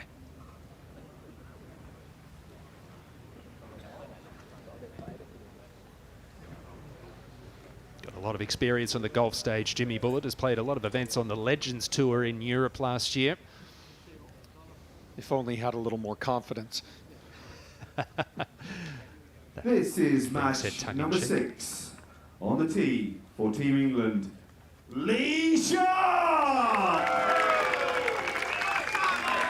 Manchester United icon, 8 England caps, co-MVP with Teddy Sheringham last year, going 4-0. Can he bring that confidence to the arena this time around? Lee Sharp on the tee. Well, he definitely feels like he has the game to compete. He's got good speed, good-looking golf swing. Should see this ball speed up into the 160s. 53. Not bad. That's perfect. Right in the center. Working really hard on the range the last couple of days. Yeah, he's a grinder for sure. On the tee for Team England, Jimmy Bullard!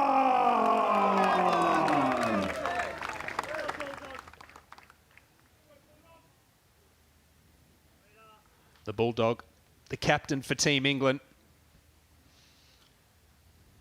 And I've got to think he's going to try and cut the corner here, Claude. Yeah, he's got the firepower to just take it over that left-hand side. 240 to carry the bunker on the left.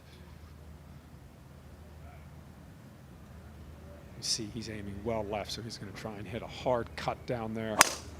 161 ball speed. That's perfect. Flies it easily. Beauty for the Bulldog. For Team World, from the Ukraine, Andrei Shevchenko! One of 2 Ballon d'Or winners in the field this week. They're both on Team World, Ruud Gullit being the other one. And a very, very handy golfer, Claude. Yeah, he is a very good golfer. Lefty, good golf swing. Also plays his golf at Queenwood. Watched him hit a lot of golf balls. He said he hasn't been playing a lot, been doing a lot of traveling.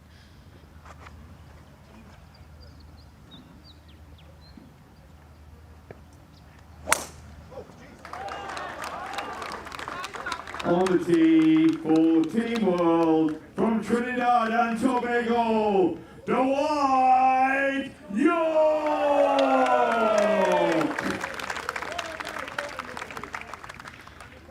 Good opening tee shot for Shevchenko. Opens the door a little bit for York here. Pressure off, maybe just slightly. Takes his golf very, very seriously. He's been in the gym every single morning. Did a little work on the range with him earlier in the week, just trying to talk to him about his alignment. Shoulders tend to get a little bit on the open side, so wanted him to feel like he squared the chest up, which makes it easier for him to start that golf ball out to the right. That should be perfect. And brothers of Paul, please give a big hello. Very impressive overall, I would say, Claude. 24 opening tee shots and 20 of them very impressive. Well, I definitely think it helps not having water all the way down that right-hand side as we did last year on that All right, opening just hole. before you go, Jimmy, great looking tee shot down the first. We know it's going to be a tough match. You got some good news though. You got a bit of help. You got the call, the captain. The viewers have voted. It's you. That's handy, isn't it? With Danny Willett hitting one for you. Oh, is he warm? He'll be warm. He needs to be, Nick. Let's go. All right, good luck, Jimmy. Play well.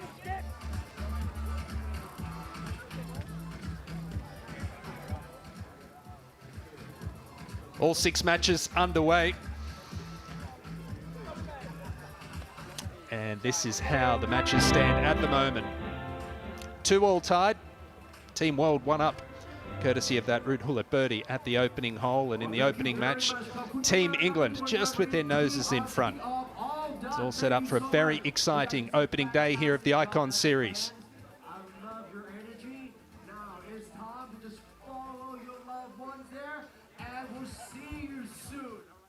Your mind has to go calm and quiet, and it's 100% focus, and yeah, that's why I love it. You just get away from everything else. You're focusing on one thing and one thing only.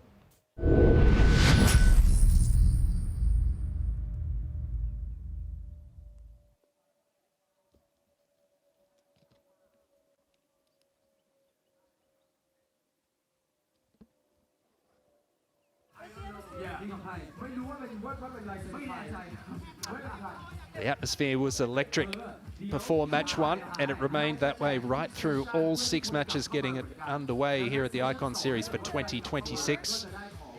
Shevchenko, York, Bullard, Sharp, final match making their way up the first fairway. See you back here soon. Thank you. See you guys.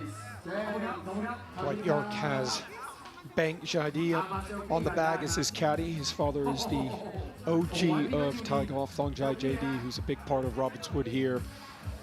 What a great ambassador he is for golf in Thailand. 54 years old now, Dwight York. Looks like he could still run out in the field. Tell you what, he is in some kind of shape. But he's a great example of someone that golf is incredibly serious to him. He treats it like he's still playing. Third shot for Aaron Ramsey for Team World at the opening hole. Yeah, rough not too deep here, but all about where you want to land the golf ball. As Radar mentioned earlier, still a little bit wet out there, but that is a really good shot. Up the hill, he'll have a good look for birdie. And a good tee shot at the second hole for Teddy Sheringham. This will be his second shot. Just 94 yards, just a sand wedge, Claude. He should be able to control the spin here, get this close.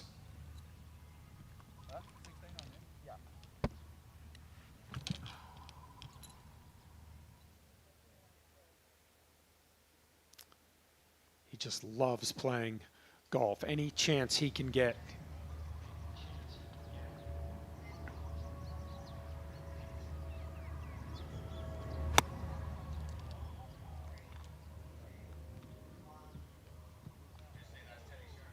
That's the ball of Teddy Sheringham at the second hole. That'll be a long birdie putt.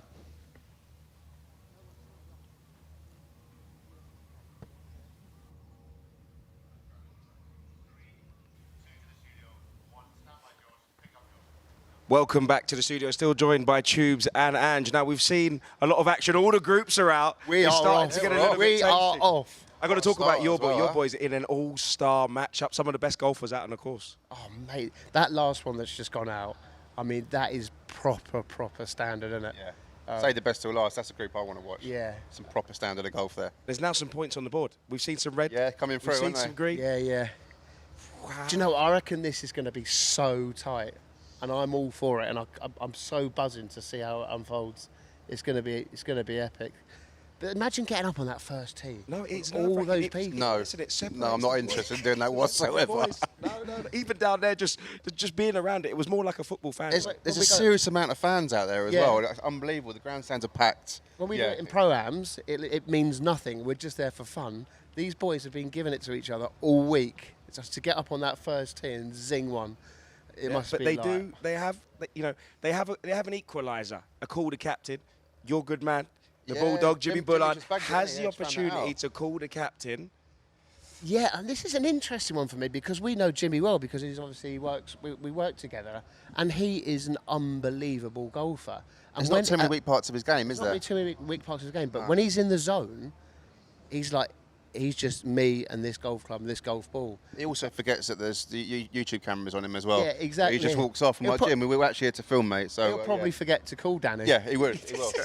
You got to rein him in when his eyes are on it and he's focused. He's like, go. But we were discussing before, weren't we? What sort of shot do you think we're going to see Danny get called? Yeah, off camera we were discussing putting, weren't we? Jimmy's driving's a joke. You said his putting's got better. Yeah, but he's got his new putter in there, and that's. I mean, yesterday I mentioned it previous.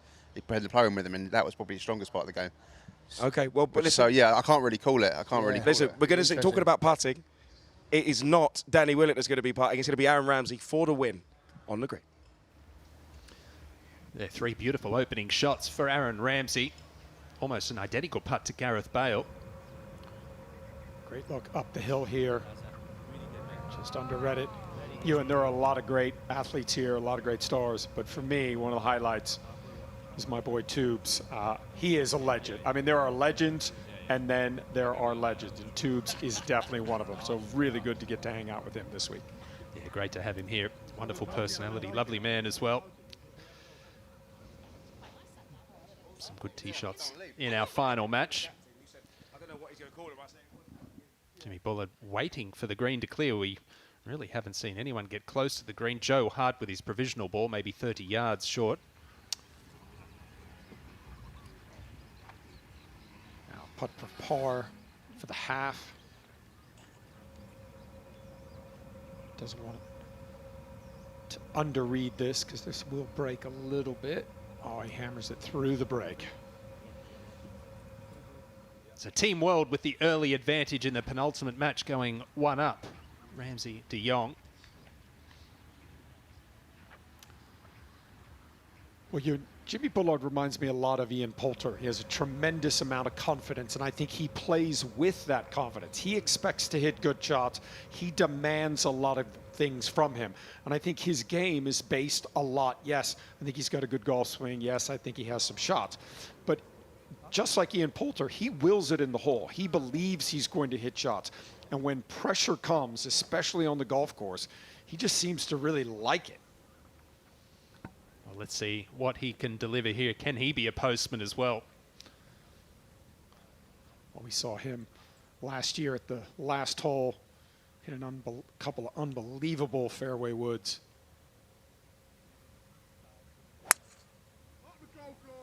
Oh, he's got the walk. Oh, it's a beautiful shot from Jimmy Bullard. It's a good lead just short of the green. He talked the talk in the press conference. He's walking the walk right now. Gareth Bale at the second. That's a pretty good bunker shot there. That should take the slope right there. I couldn't believe that was his tee shot in the bunker. He can move it. I mean, he's got some speed.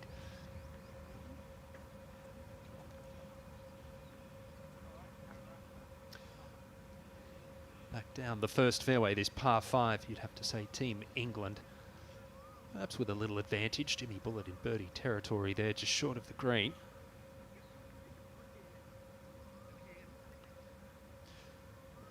Two players with aspirations to play the Legends Tour there in Sharp and Bullard, and we'll go up to the opening match. Robbie Fowler at the 4th. Robbie with a splash shot out of there, just missed his mark by about 3 feet. Paul Ince has hit an unbelievable shot out of the fairway bunker. Was nestled down and got it to about 25 feet. Awesome shot. Larson's up there on the green, about 40 feet away for 3. And Ryan Giggs is over the other side of the green. So seriously, advantage England on this 4th green. That is a wonderful shot of Ince, an elevated green there at 4.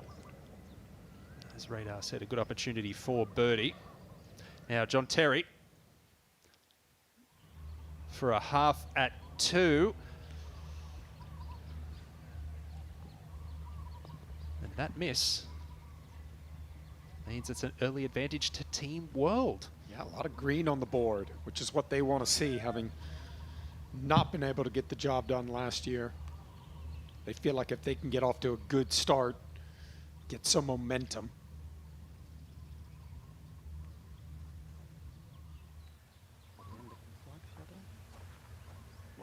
Ryan missed the bunker over there on the left-hand side, had a difficult shot. Tried to elevate it, wasn't successful, so needs to get this up and down for a 5. Out of the right-hand side, and all 4 players have been talking to me about the pace of these greens. Look at that run out with still early morning dew on the greens.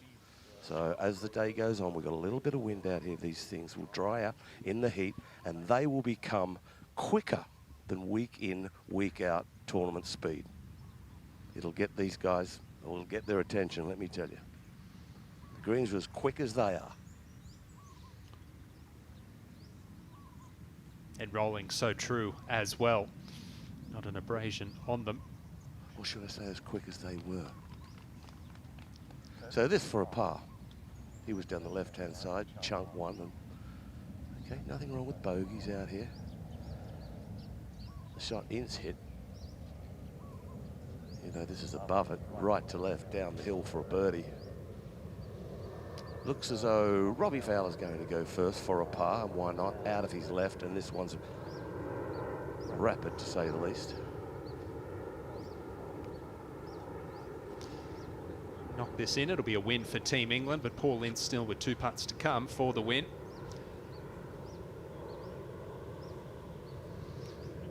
God and the Governor, they make a good team. Fowler for the win.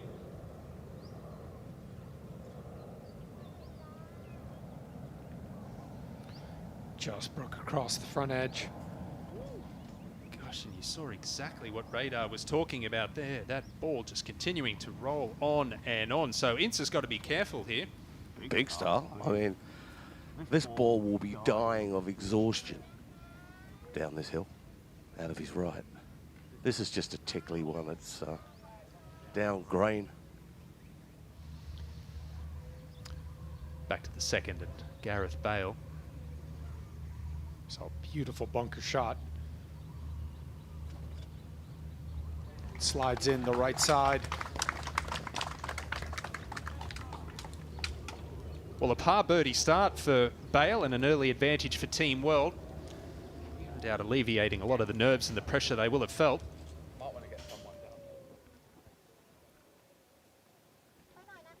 Head back to the opening hole and the final match.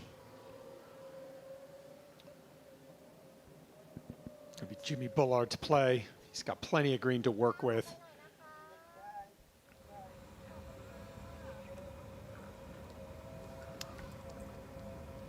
Managed to not get it into the rough. The rough here isn't thick, but the ball does tend to sit down just a little bit. Just out of the first cut. Oh, and the claw? Are we going to claw on the chip shot here, Ewan? I mean, I've seen a lot, but I don't think I've seen this. I've seen, you know, Matt Fitzpatrick goes cross-handed, but the claw chipping grip. If it's just a rehearsal or a drill, what's he working on? I don't know. I got to be honest with you, I don't know what he's working on. But if he pulls it off, it will start a trend. Well, look at this. Here we go. It's a kind of a modified, I mean, that's, I mean, nothing surprises me with Jimmy Bullard, right? Taking the right hand out of it? I guess. I mean, that's the only thing I can think of. We see that on the putting green, but I got to be honest with you, I don't think I've ever seen that from a chip shot. I'll be impressed when he does it on a tee shot. Yeah. Maybe that's a step too far. And kudos to him. Not afraid to try something different. Hey. As my dad always said, there's no place on the scorecard for style, just numbers. And it doesn't really matter what it looks like or how you do it. Both Lee, Sharpie, Sharp and the Bulldog Bullard with birdie putts at the opening hole.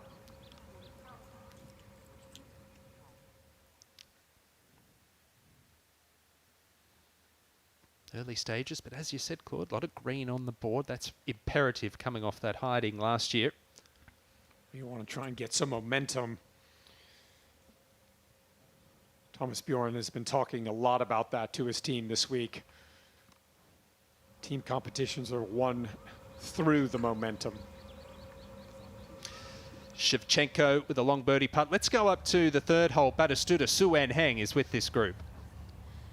And I tell you what, speaking of momentum, England has certainly lost it early on. As we watch Batistuta, much better swing. This one just heading towards that left bunker. Yeah, that's just fine. Yeah, Teddy had an opportunity to go one up on the first hole with Gareth in trouble. And 3-putted the first, gave that one away. And then Gareth just, when you open the door for someone like him, he's going to take advantage of that. And I'd have to think Suan, those nerves, the element around the unknown, not having played practice rounds for Gareth Bale, has been alleviated by that par birdie start. Confidence got to be building. Absolutely. You know what they say, beware of the injured golfer. Sometimes it just shifts their focus into something different. Seems like he's moving pretty well. Overheard him on the range. He said it was hurting a little as he was bending over to warm up on the putting green. That one coming in low. Just the 3-wood, trying to avoid that sand on the left, and that's 2 excellent tee shots for Team World.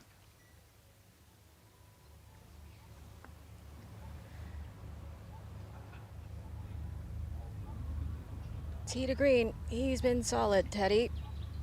That flat stick's been fairly disappointing in the opening 2 holes. 2 3-putts for Teddy. As you guys mentioned, these greens are just immaculate and rolling so quickly, even with a little mist on the greens. Still very speedy for these guys. Up, up. Yeah, well, he's avoided serious trouble. That'll be okay. Long second shot in. Back to Jimmy Bullard, Claude, for a birdie. Yeah, up the hill. This will break from his right to left. He's got the saw grip on the putter, but did not see that. Oh, he made it. Oh. You're going to see a lot of that this week. Ball catching the lip on the high side. Not a gimme coming back. Now John Terry with an iron.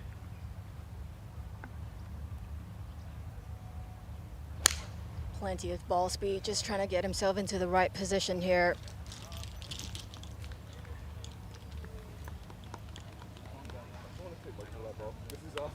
In play, but a long second shot. Now Lee Sharp back at the first for a win and a birdie putt. Quick putt, Claude. Come a little bit from his right to left.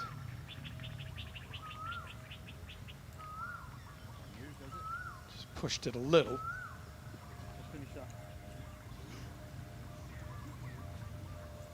But you throw a bunch of pars at him, and you're going to be in pretty good shape. This putt is conceded, just a little bit of practice. That final match, all square after the opening hole. Oh, Fowler and Ince with an early 2-up lead for Team England, but a lot of green on the board for Team World early on. They had their noses in front here, the 4-ball sessions on day 1 of the Icons. For me, the golf was the perfect place where I could just chill out and relax and don't think about anything else but just have fun with the boys.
Well, here we are, the layout that they are facing. Of course, this stunning 18-hole golf course, made into the 10-hole stretch that we are using.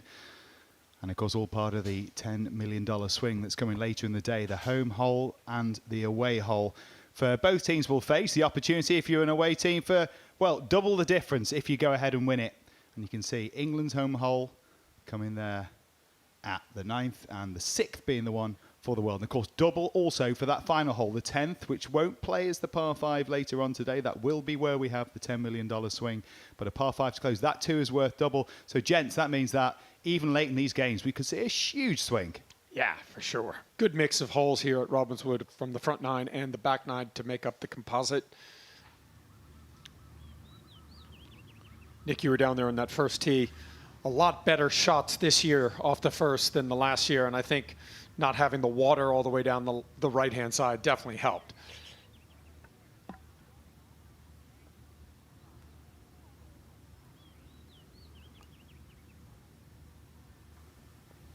It has most definitely been the necessary start for Team World here. Off to a good beginning, and they needed to. They always talk in Ryder Cups about the first session being pivotal.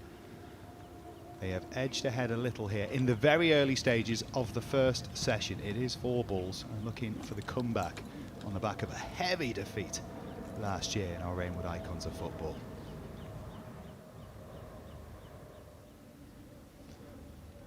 Looking at John Terry now. Second shot for the Englishman.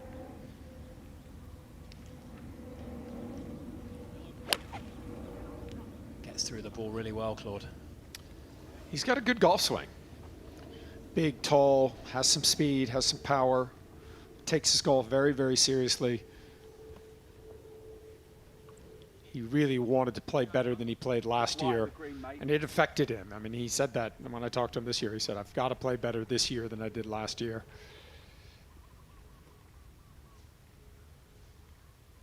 John Terry playing in partnership with Teddy Sheringham, a man who went unbeaten in the 2025 edition of this event. A real steady Eddie of Team England.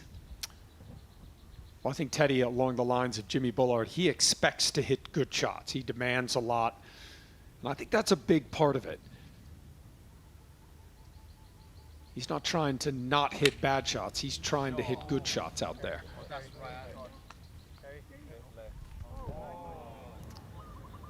Just carries the bunker. I think these greens running at 13 on the stimp meter. We're going to see some 3-putts out there. There will be the odd time that we see players miss the surface but be in better shape than someone that's on the green. Above the hole here, this will be well beyond what they're used to putting on. Even at the highest level professional golf, Claude, as you see all the time, this is probably nudging past where it is most weeks on the tour, any of the tours in the world. Oh, 100%. And a lot of these players just aren't used to playing strategy golf. They're used to playing survival golf. So they're not really thinking about which side of the hole they want to be on. Do they want to leave it short? Do they want to leave it long? But I think the better the player in those type of conditions, the better your handicap. You're going to be thinking and trying to play your way around this golf course as opposed to just trying to get the golf ball in play. The Captain's Palace there on the right-hand side is where we were for the Captain's Barbecue yesterday evening. They announced these partnerships, and there was a big cheer for this one. Batistuta and Bale, niggling injury, start of the week. Good to see him here now, though. And he's moving pretty well. Nick, he's got 142 into this back hole location. Definitely don't want to go long here with the speed of these greens. It's going to be slick. From the back, you want to stay below the hole. And he's definitely a good enough player to control his irons and his distances.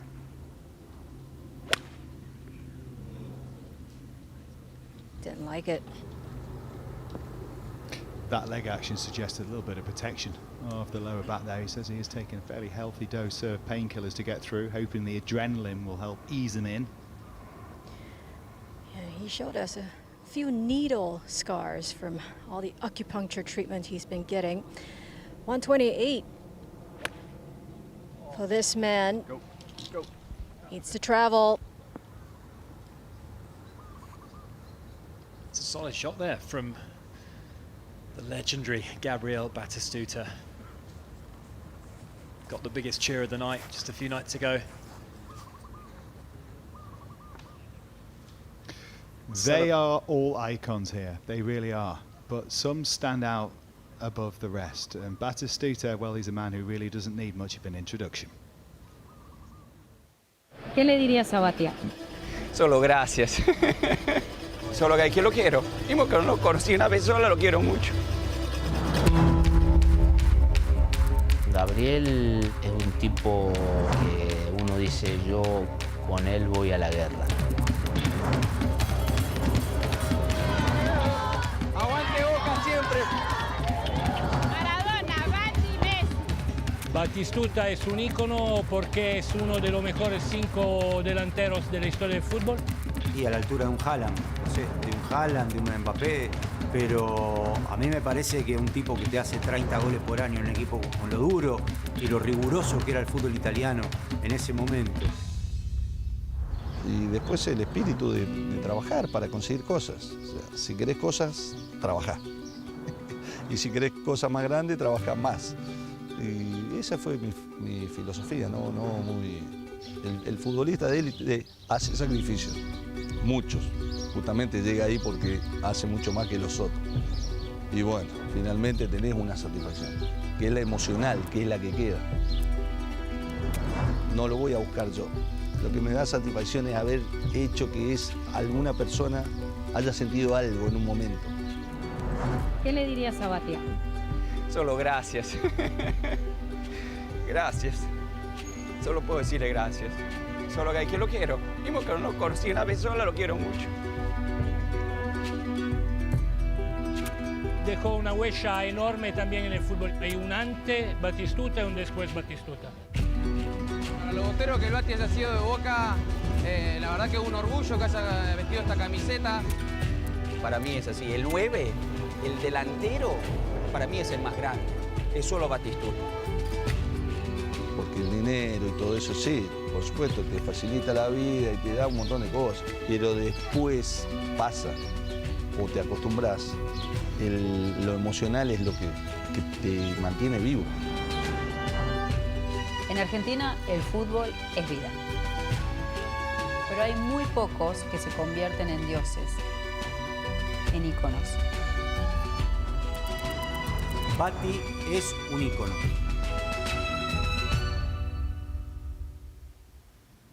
Yes, he is, for club and for country across his career. Highly decorated, and the numbers tell the story. The devil's in the detail, but he most definitely lives in the hearts of football fans all over the globe. Well, I was lucky enough to go down to Argentina a number of years ago and got to go to La Bombonera, see Boca Juniors play, and there is passion for football, Nick, and then there is what they do at Boca Juniors. Let's go to John Terry here on the third hole, playing his third shot, just a chip up through the semi-rough, the first cut, and just coming up a little shy again. These players are going to be a little bit nervy about coming on hot on the greens with the way they're running. So up the hill here, all about the speed here.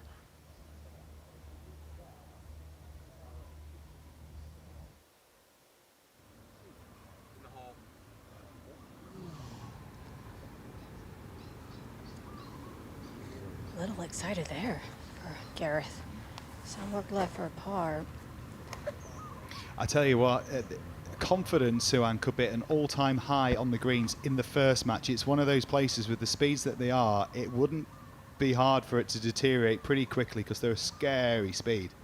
Yeah, especially if you have adrenaline running in your veins as well. It's so easy to just get it a little too far on the way through.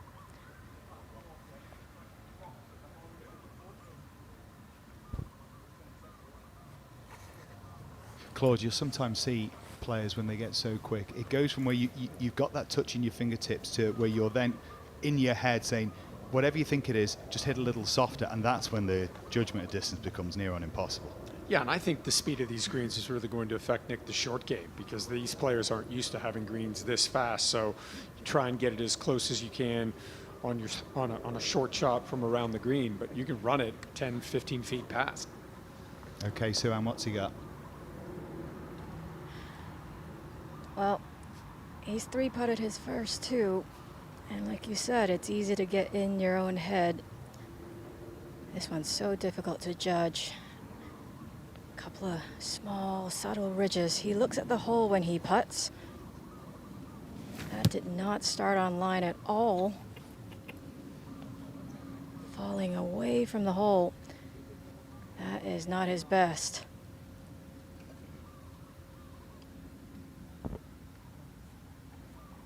So Gabriel Batistuta then with an opportunity for Team World to extend their advantage.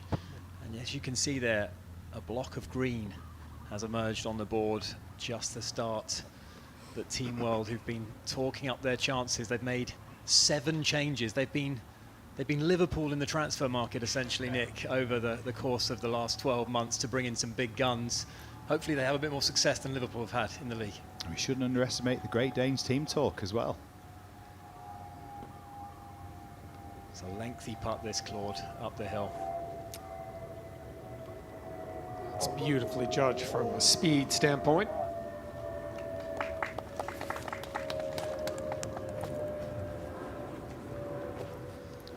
Let's join Robbie Fowler, Team England. This is his 3rd shot.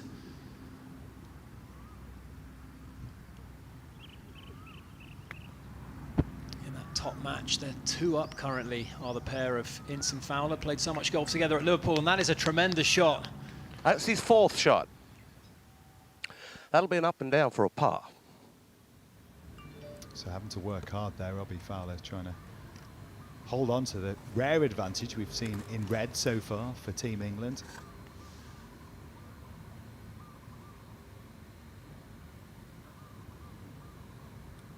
Gabriel Batistuta then. This one's going to be quick, coming down the slope, just breaking from right to left.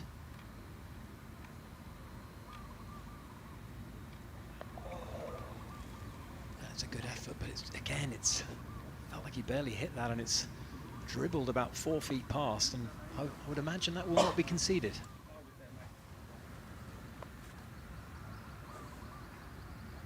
Interesting words from John Terry on that first tee, and he said this is way, way, way, way more nerve-wracking than anything I've ever walked out to in any game. Well, I mean, golf is the great equalizer, Nick. I mean, it's always fascinating for us, those of us that are around the professional game, to actually see how much professional athletes love the game, how much they love competing. But this is very different than what they're used to.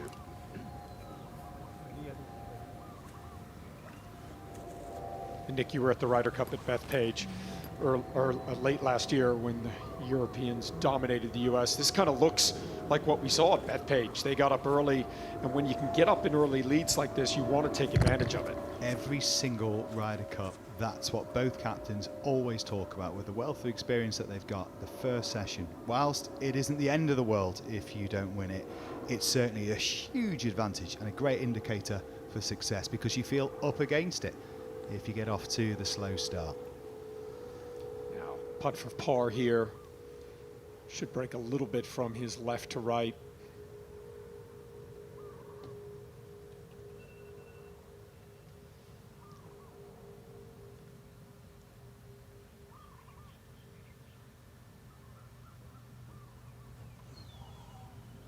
That was to remain at 1 under. He's made a wonderful start, has Gareth. We had some doubts and some concerns about his fitness, but he's brushed those aside, and this is Gabriel Batistuta for his par. And the win. So it's a great start from, well, an incredible partnership. Remember, Gareth Bale is alongside Gabriel Batistuta and about to get some fairly important news, we think.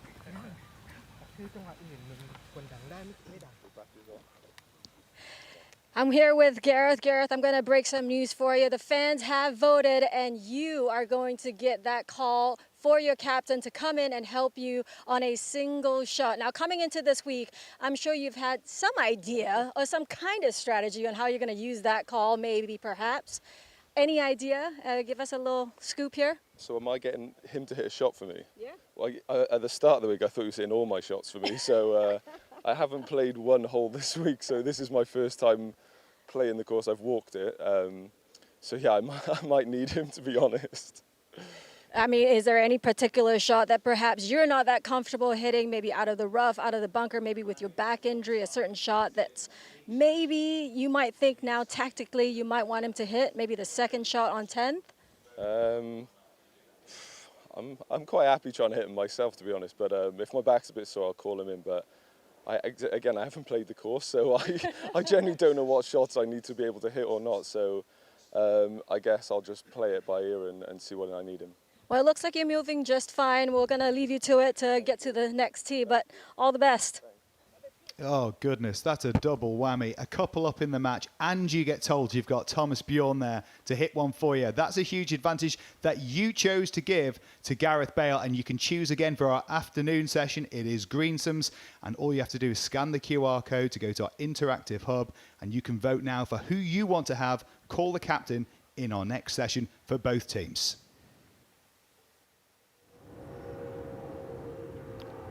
This is Aaron Ramsey on the second hole. Dangerous par 4. He's got 2 putts. Doesn't need him, Claude Harmon. That is birdie for the Welshman.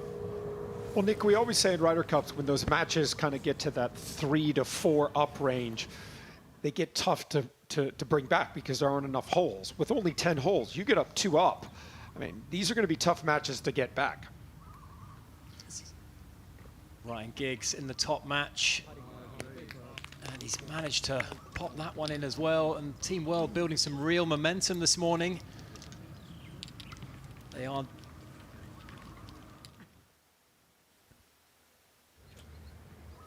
Well, Jimmy Bullard, having amazed us all with that claw grip pitch shot, has found the trouble here. He's going to need both hands to get this thing out. That's for sure. Yeah, I was going to say, good shout there, Jimmy. I think that make it a little easier if we can. They have their work cut out. This is some sort of match. That's a shot. Was that a... Yeah, that was a go. That was a verbal... We saw it, Jimmy. A verbal acknowledgement from Jimmy himself there to say, yes, that was a shot. Of all the great shots we've seen across YouTube, and Jimmy hitting his time. And he even has time for a picture after a whiff. Love that. Gotta love the guy. You do, but, you know, Jimmy likes to put it out there. He likes to talk and everything. I mean, these matches, the English side are down. He just whiffed one. I mean, it's not going the way they thought that was going to go. And he's up against a man in the shape of Dwight York, who is just oozing confidence. I think the most confident man on this property is Dwight. Yeah, Dwight has the most reliable little draw to work, so the pressure firmly on Jimmy Bullard's partner, but he will be up to it. Lee Sharp, quite the player also. Let's see if he can control the spin here coming out of the light rough.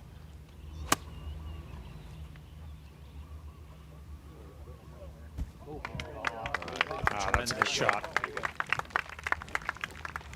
We'll have that 15-footer for birdie, and here is Dwight York, another wedge shot. It's laid up sensibly, and he does have a lovely short game, does York.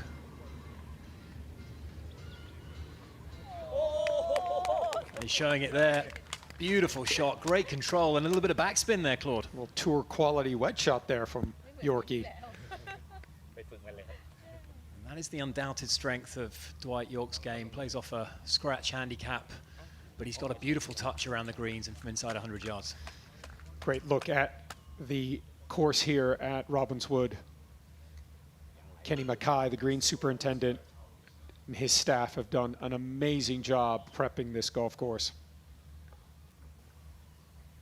Well, the top match making its way to Team World's home hole, where, of course, an away win for England will be worth double, so they could have a bit of a swing here, and it would be very handy to really create a bit of space. Take us through the 6th hole.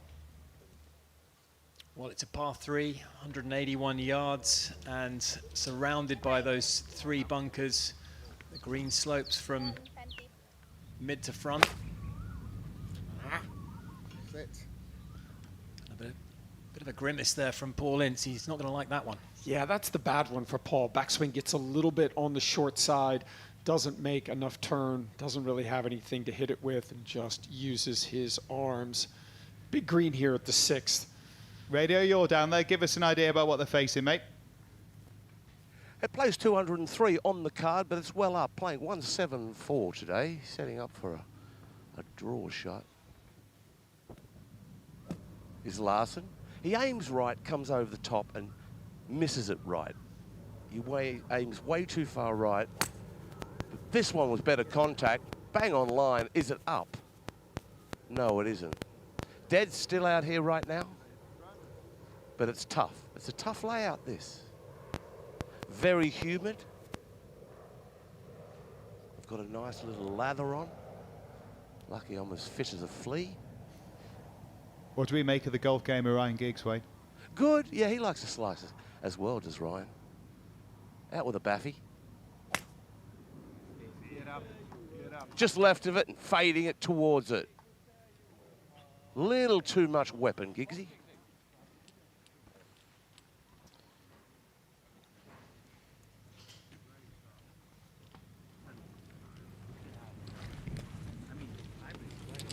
Okay, let's leave the golf course for just a few moments and find Josh in the studio. Thank you very much. I'm joined by Alex and Damien. Alex, you would have seen across YouTube, sports presenter on DR Sports, and of course Damien, the fashion killer, as you can see. But boys, this isn't about fashion, this is about golf, and it's not going well for England, is it? Well, listen, we were at the first tee, a lot of anticipation to see the likes of, you know, Bullard and Sharp as scratch golfers step up.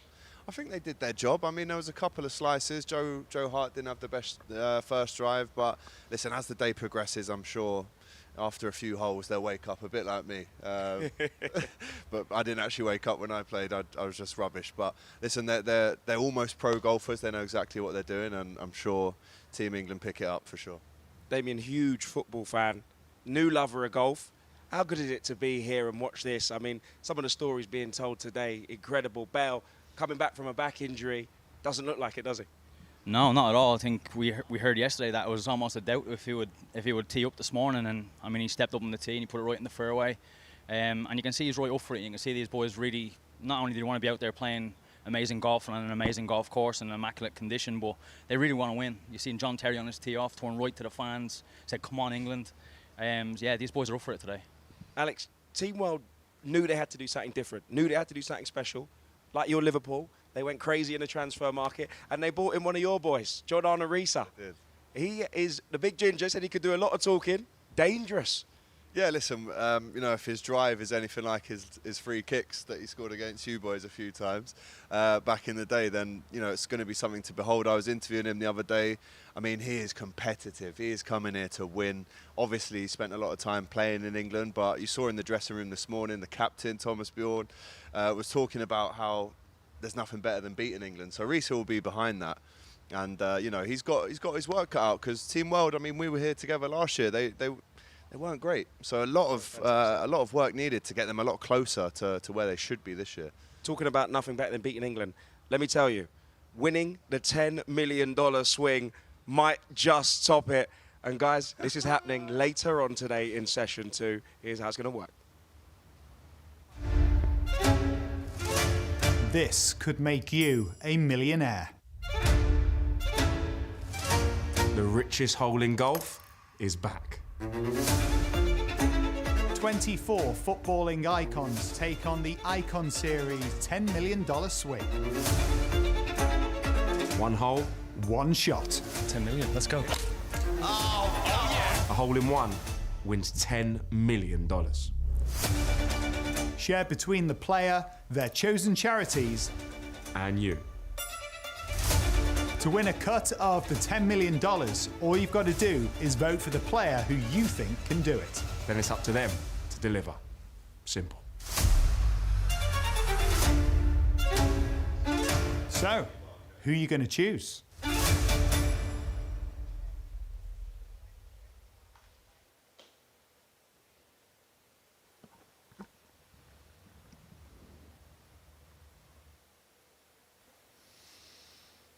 For charity, for Icon, but also for you. And you can enter into that $10 million swing. You can also send us in your questions via WhatsApp, scan the QR code there, and get involved with us, because you can head across to our interactive hub and, well, take part in so many ways. Certainly, it has been Team World quickly out of the blocks, Some of you get in touch already. Come on, England. Well, they need a bit of encouragement. Hasn't been quite the start. Well, I sort of thought it would be fairly similar. I know they've upgraded the team for Team World, but so much confidence with the English going into it. Yeah, I mean, they seemed really, really confident. But as we see in the Ryder Cup every year, Nick, I mean, it doesn't really matter what happens before in the build-up. Whoever plays the best on the day, whoever hits the best shots, holds the most putts. And I think Team World came in this week with something to prove. They wanted to get a good start, and they've gotten it. Let's head back out to the course and find John Terry, the lefty. This is his second shot into the fourth hole, playing alongside Teddy Sheringham this morning, up against the big guns, Bale and Batistuta. And that's not his best. Well, that's the bad one from John. He tends to aim a little bit to the left with his feet. Shoulders get a little bit open. Dwight York, after that beautiful pitch shot into the second hole, got some backspin on it, 6 feet. No mistake there from the Manchester United legend, and he's backing up the confidence he was showing before teeing off. That's a great start, and the bottom match against England's big guns sees the world take that one-up advantage.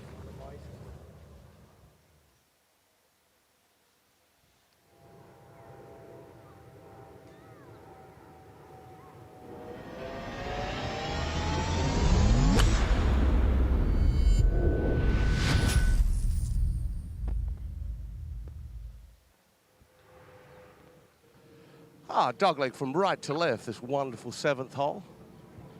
Fairway cambers. Watch him come over the top, and he's always in danger of leaking it way right. He does save it, but the right shot is the issue. He's ripped this one low, and it'll run like a rabbit. Of course, that is the top match furthest around this golf course through that first home hole for the world. In the bottom game, Dwight York with the birdie 3. Stunning wedge shot into the second hole, nudging them one up with partner Shevchenko against Bullard and Sharp.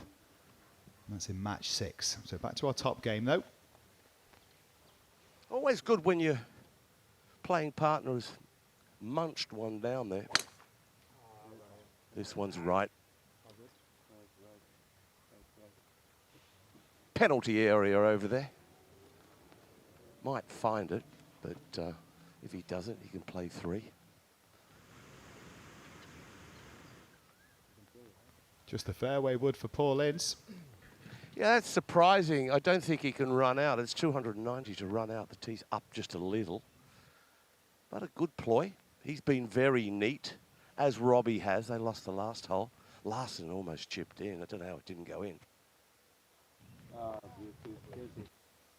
Down the left side, shortens the hole up. Might be in the rough, but the rough isn't long here. Yeah, I think he thought that was in more trouble than it was. It seemed like down in disgust for the Tife, but he's fine. You wouldn't like to play Robbie for a few quid, Nick. He's extremely good in all aspects, all areas of his game. He's very, very competent, aims it right, likes to draw the ball, takes it on the inside, whips it, and just a nice 4-yard draw. We spoke to the guys last night. Obviously, you could look at 2 Man United legends, Giggs and Larson. Obviously, Celtic also for Larson. Robbie Fowler of Liverpool. Paul Ince played for Liverpool as well, but of course the governor at United said where his loyalties lie yesterday. He was having none of it. Wouldn't go there.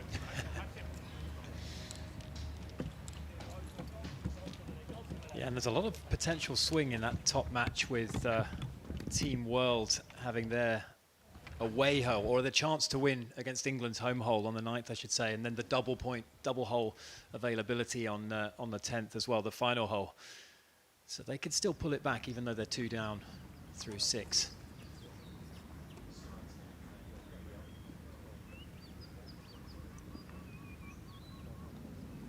What's our situation here, Suan?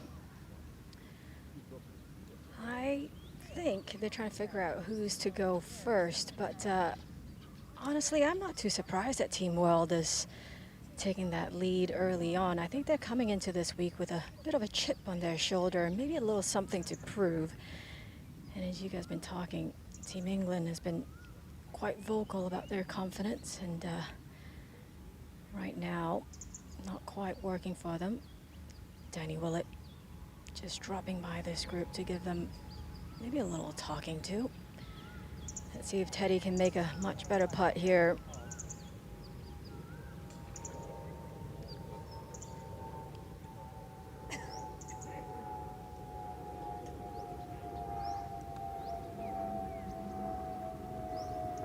Well, still, I love going the way of England in terms of who you think is going to win at the moment. Might be taking a little bit of a hit here, though, in this first session, as Suhan said. A lot of green on the board for Team World. But however, not a lot in it, and as you said as well, Robbie, there is the opportunity for these big swings with these home and away holes, and that final hole where it doubles up. Yeah, I mean, four holes can swing in those last two holes, so there will be, I'm sure, some volatility. We're going to see that unfold as we watch Gianfranco Zola, who's just got such a simple action, Claude.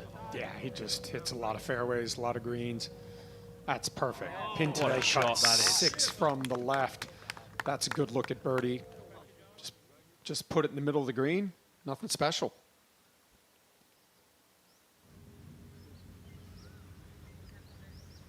Gabriel Batistuta there, just seeing a putt dribble by.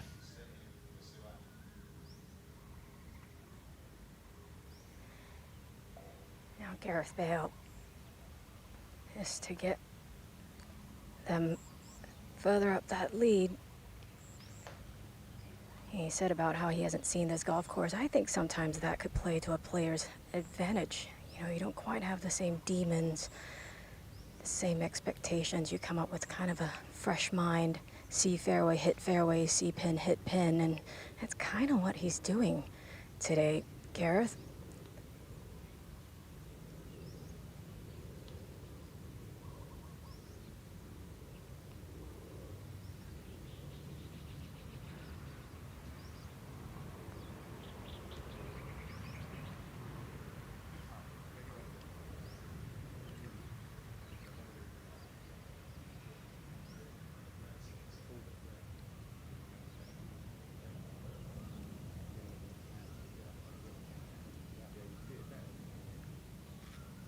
When the greens get as quick as this, the physics behind it changes too. What they're used to watching, Claude, in terms of break, obviously the higher the speed, the more the ball turns, the longer it takes for it to get to the hole, of course. So you've got to allow more for break with every single putt. Yeah, and I mean, one of the common themes that I see, Nick, in amateurs when they do putt is they tend to underread the putt. And so because they're underreading their putts, they struggle to judge the speed. And we're seeing that a little bit with Teddy Sheringham. He's struggled a little bit with the speed on these greens. I just don't think they're used to seeing things this fast. That's a good putt there from John Terry. Broke left to right, right to left. Started outside the hole. And they're battling away. Bale and Batistuta. Gareth Bale under par. Who can forget a man used to going low? I think he shot 65 in the Pebble Beach Pro-Am a couple of years back, so he's no stranger to going under par, is Gareth Bale. He's made a very good start. Worth remembering, we're talking about these double holes. If you're the home team and you win, yes, it's just worth 1, like any other hole. If you're the away team, which of course England are here at the 6th, it is worth 2. So you could go from 1 down to 1 up if you're Team England and play this hole well. It's roles reversed when we get to the 9th, and then of course the last hole, the final hole, the 10th, is worth double for either team if they win it. So there can be big swings in play.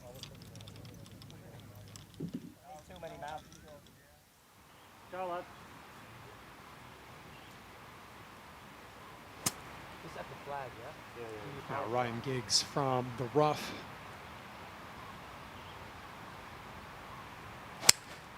Cannot reach. You wouldn't have thought, even if he nails it, a little uphill elevation change.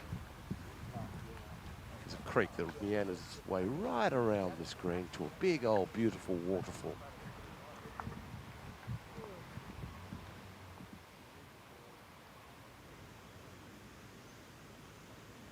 Here's Robbie Fowler looking to consolidate their position in this top match.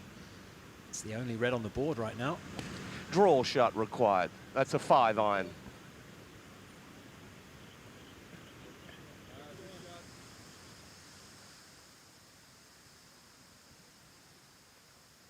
all things considered, pretty good, smart play. It will leave him a quick one, mind you.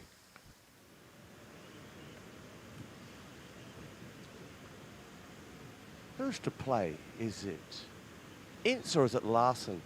Larson's got himself 166. Out with a little hybrid of some kind, a little spanner. He likes to hit it low. We know that. He needs to take a little off this. This is going to come. Look, if he keeps this on the green with his club, it takes some talent to do so. It really does, because this is too much club. It's aims right, comes over it. Might even see a little divot here. Get down any time you like.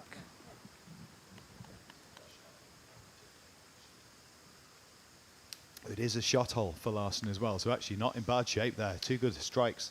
Not at all, and that could be a big swing. Just one hole in this match, and quite imperative really. And England could be looking at, I don't want to say a potential whitewash in this first session, but it's not looking great for them so far. Those middle matches have extended to 2 up. Here comes Paul Ince. Yes, it is. Try and start that golf ball a little bit more to the right. That's a good shot. Oh, have a good looking. Be aggressive with that.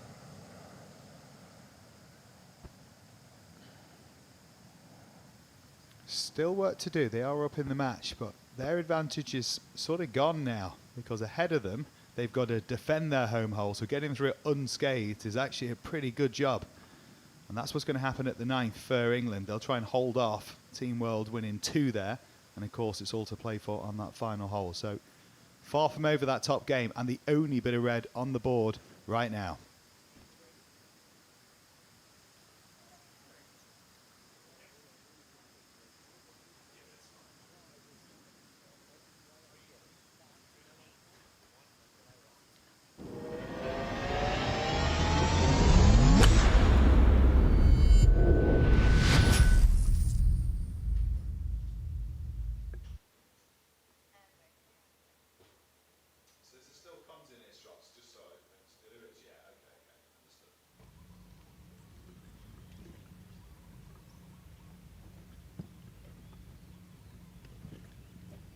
Plenty of hydration required out here in this heat. I mean, they're no strangers having to look after themselves when they're competing, but it's no different on this platform. Yeah, and I think a lot of the players were dealing with that yesterday. It's hot. Sun. Uncharacteristic, Nick. Bad drive from Batistuta off the first tee.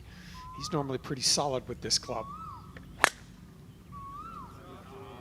You know, the one I was really disappointed with was Joe, because I thought if he stripes one, if he pumps one down the middle, he was going to go bananas. I was gutted when he pulled it away to the left.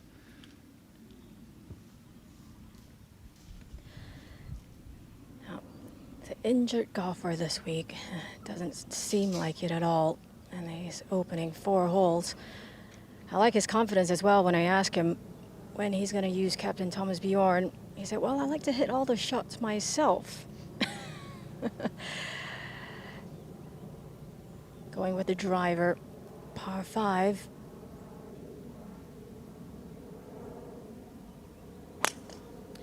Could cause some problems in the team room if he biffs off his own captain, Suan. I know, right? And a very decorated one too, Nick.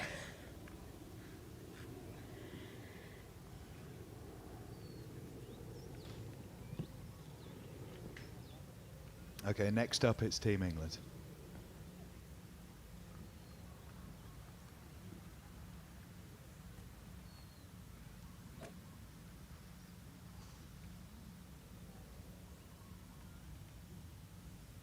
We're back at the 5th hole in Teddy Sheringham. You can see the scoreline suggests a brilliant start for Team World, but there's not a lot in them.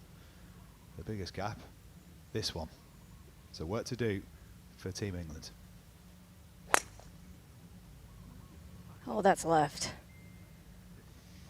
Oh, and he won't like that one. And that was a confident man when the teams were drawn last night. But I wonder, how is that confidence at the moment? 2 down in that match. Gianfranco Zola from about 15 feet for birdie. This is to win the hole.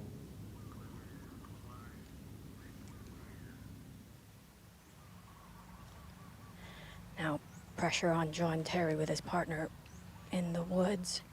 He hasn't taken this club out in a couple of holes now. He's been hitting irons off the tee.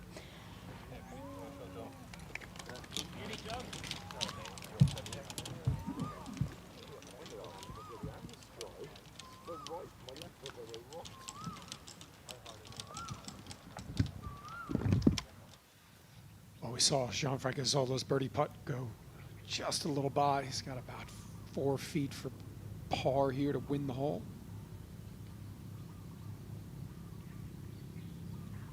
Oh, that was a tentative stroke. Just lost the speed. We're going to see a bit of it though, aren't we? Because they're so quick. They do think like if I bolted in like normal, which would go 12, 14 inches past, I'm going to go 3 feet by. I'm going to be marking it. So tend to waft it towards the hole. Easy thing to do. All right, we'll leave the course for a moment and once again find Josh. Here we are in studio again, boys. It's coming to crunch time now. England need to do something, but the pressure holes are coming up. 6, 9 and 10, all worth 2. Could things change? Yeah, well, listen, I think as pro athletes, let alone golfers, but when these guys were footballers, you're approaching maybe now the 60th minute if this was a football match. So it's time to step it up. I've just seen Bale hit 172-mile-an-hour ball speed, striped it straight down the middle. So this is where they're going to earn their money, so to speak, in these last holes, the pressure holes, as you say. And as they approach that 10th, they're going to be keeping an eye on the scoreboards and you know, hoping they come out on top.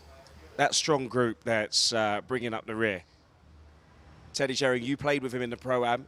You've said he came alive during the back 5 holes, as it were. Yeah, he was pretty slow at the start, but then once it came to crunch time, you could see that like the switch flick. I think that's what separates the top pros from the rest of us mere mortals, you know.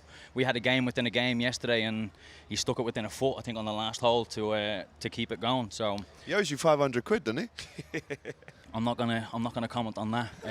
We'll go halves. Right, guys, we've been asking ourselves. We've had some questions. Okay, who do you think is the best footballing pair? You know, who do you think really you'd love makes the best 5-a-side football team? But we also want you guys at home to get involved. And as you can see, the QR code in the bottom of your screen is right there. You can hit us on WhatsApp.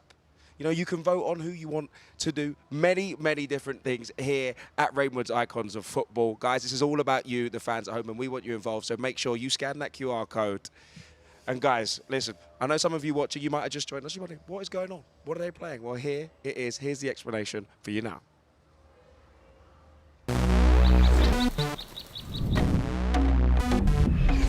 Rainwood Icons of Football follows a Ryder Cup style team match play format where Team England and Team World will go head to head in 4 sessions over 2 days. And it all starts right here on the first tee.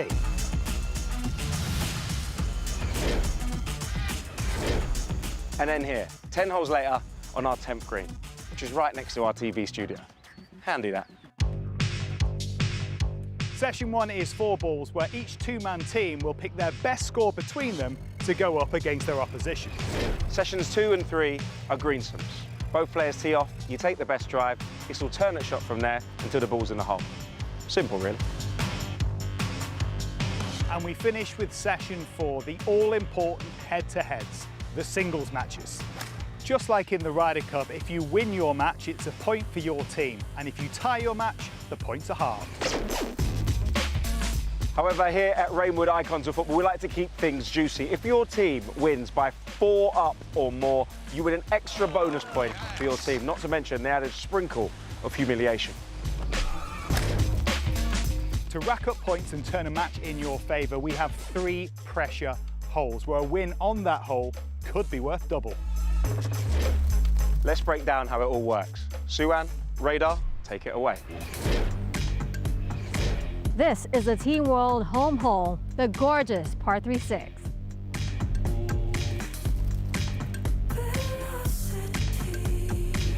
And this is Team England's home hole, the stunningly beautiful 9th.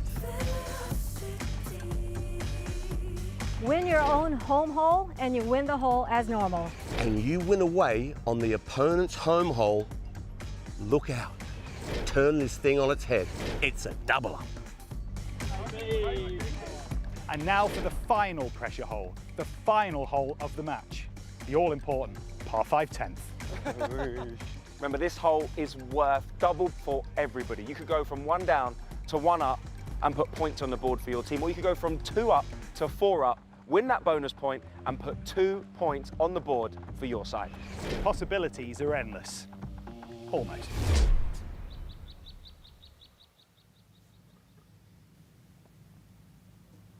And this is that hole. Team World's hole. Trying to hang tough here.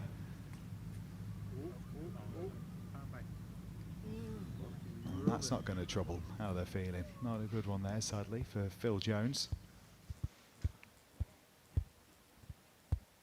And I guess this is England's chance to get those 2 holes or the double up. And of course that pressure just ramps up. You feel the expectation that you have to hit a good shot. And now that pressure has mounted.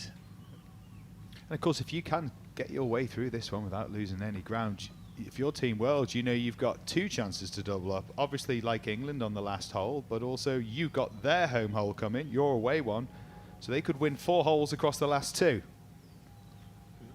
And that's exactly what they're looking to do. Let's see what Andy Cole can do here. Heading towards that left bunker there.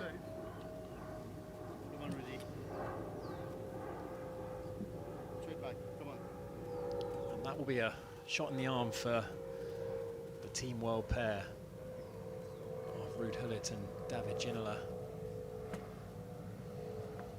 The cultured, the good-looking team, they pronounced themselves last night. Yeah, self-pronunciation, yeah. An interesting action, the old step 2 there, The trying old to get step the body 2. working well. If you struggle with hitting snap hooks and hanging out behind it, it's a good drill. I'm not sure it works on the golf course. Ruud spoke so well last year at the press conference about the whole it's coming home thing. He says, you know what, that's been your problem. He says, you say all that, and he says, as much as that piles the pressure on for England, everyone you ever play against in football, it just gets us fired up. Because it's not your sport, it's all of our sport. And you know what, he did call it, however England did then bring it home on the back of it last time. Not looking so good for them now. David Ginola. Got a bit quick there. Yeah, that tends to be his miss. He gets a little bit short, gets a little bit fast in transition, the hands take over. Hard to see who's in the driver's seat in that hole, but Jimmy Bullard trying to get something going. He's been struggling early.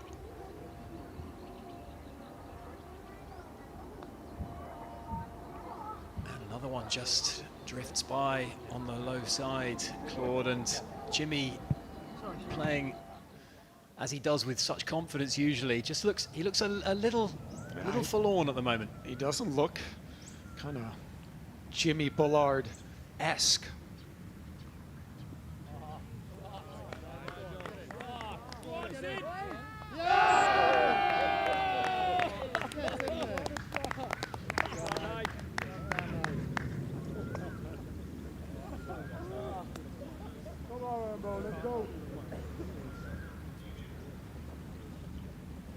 Well, what a moment. We could just about pick up, they are wearing the mics out on this hole, but what a moment for it. Played to perfection. Just landed it right where he wanted to.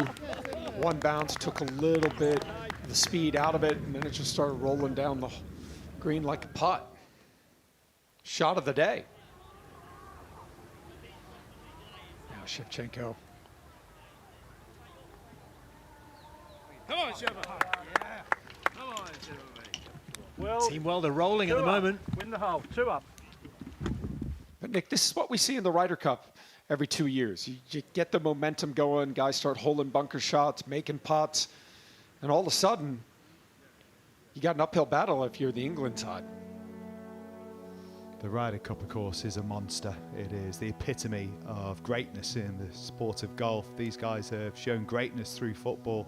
This is a different arena, but it's one that brings alive those competitors the superstars that they were on the pitch. That within them, that still lives on. They retire, they move away, but still, that will to win is there, and this is now their theatre. Good start for Team World.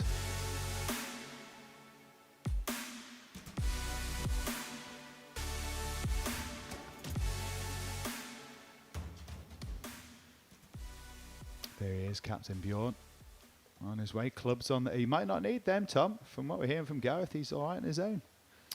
The Dane, riding around in a cart. He's doing that on the Champs Tour now. Would you want to tell Thomas that you're not required? Good luck with that. He looks like a man on a mission. He's phoning a friend here. Quite a nice chat to have, isn't it? Just on what you do. I'm just on my way out to help Gareth Bale with his golf.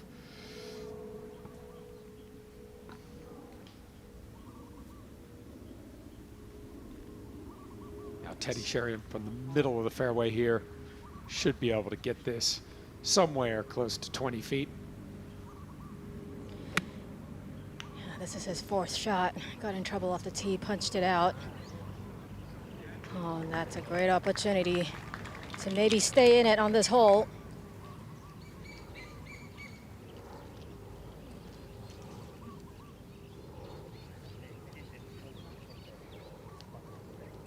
Unfortunately, John Terry has found the woods with a second, opting to drop one. He hitting his fourth. It's an interesting downhill lie out of that rough as well. Interesting course to run in terms of its style. There's space out there, isn't there, until there's not. Because if you hit a real bad one, there's big trouble waiting. Especially with someone like him, you know, who has so much swing speed, that miss is going to be more erratic.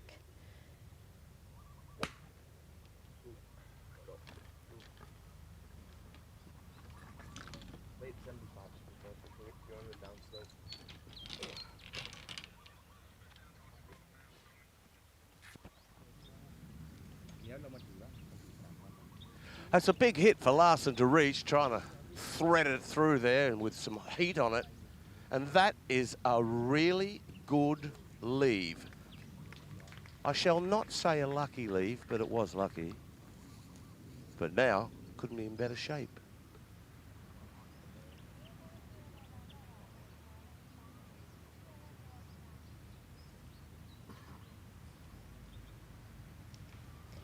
Really awkward yardage for Gareth Bale. Out of this fairway bunker, so difficult to judge. Just caught that one heavy. His partner is in fairly tight though. I mean, it is what it is. That's what we're trying to iron this out. Bit of dovetailing, ham and egging, whatever you want to call it, working together in this format. You could be the best player out there. If you're on your own, it's going to be a struggle. That's what we did, Nick, wasn't we? Well, that is what we did on our way to a victory early in the week. We shouldn't bring it up, really. Don't embarrass our fellow commentators. Oh, come on, why not? Let's have a little fun.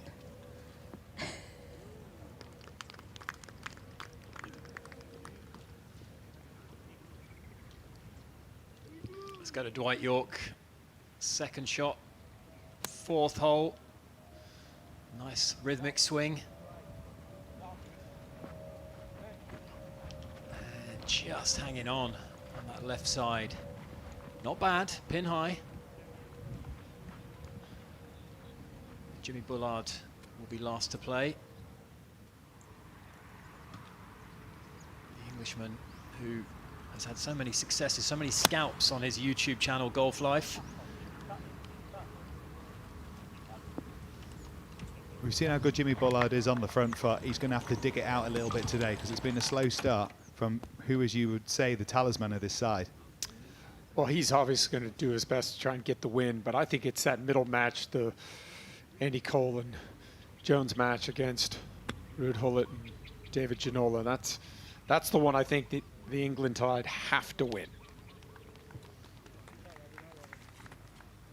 That was tidy from Gareth Bale. I'd have been tempted to call Thomas on about 5 shots that I've seen Bale hit so far.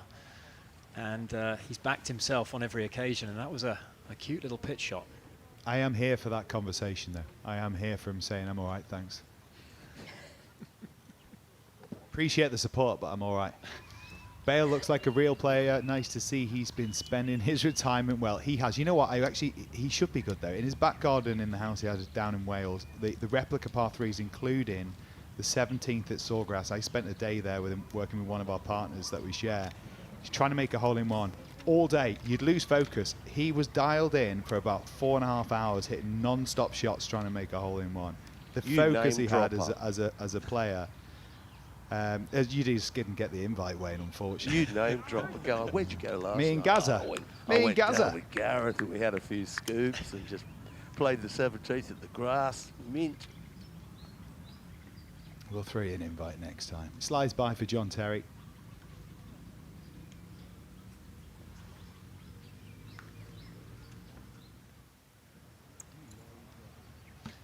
Let's join the top match. Ryan Giggs trying to feather one over the bunker, and he's done a pretty good job of landing that exactly where he needed to. He's kept the ball beneath the hole.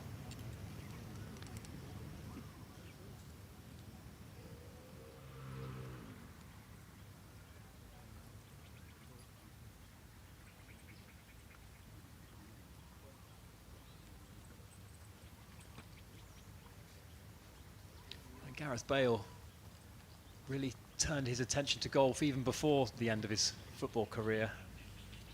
He was often seen working on his game and developing a healthy obsession with it. And the transition was a smooth one, I think, Nick. Now, we know Pep Guardiola's avid golfer. In fact, that's how Batty got into the sport. But not all managers are of the same ilk. Some of them aren't so keen to see their guys going out and playing some golf, Claude. No, I mean, you can spend so much time on the golf course. But I think all these players love the challenge of golf, helps them get away from their sport.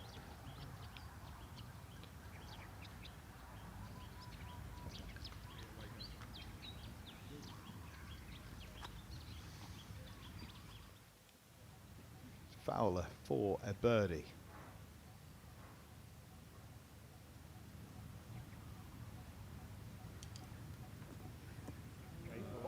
In it goes for the birdie.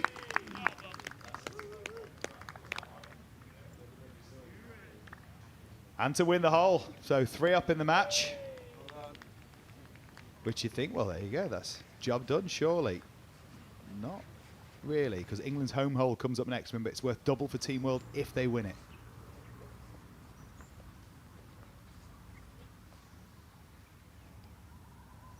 Batistuta walking in after it.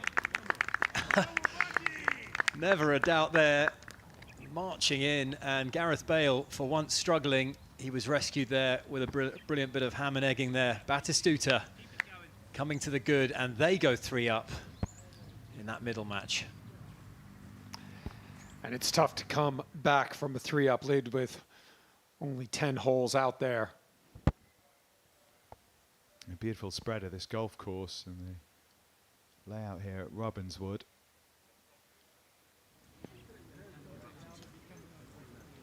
And here it is, the first time we're going to get to see Team England's hole.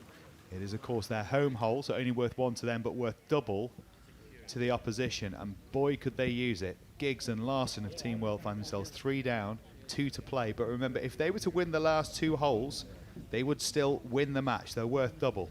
3 down would become a 1-up win if they were to do so. Big green here at the 9th, almost 50 paces deep.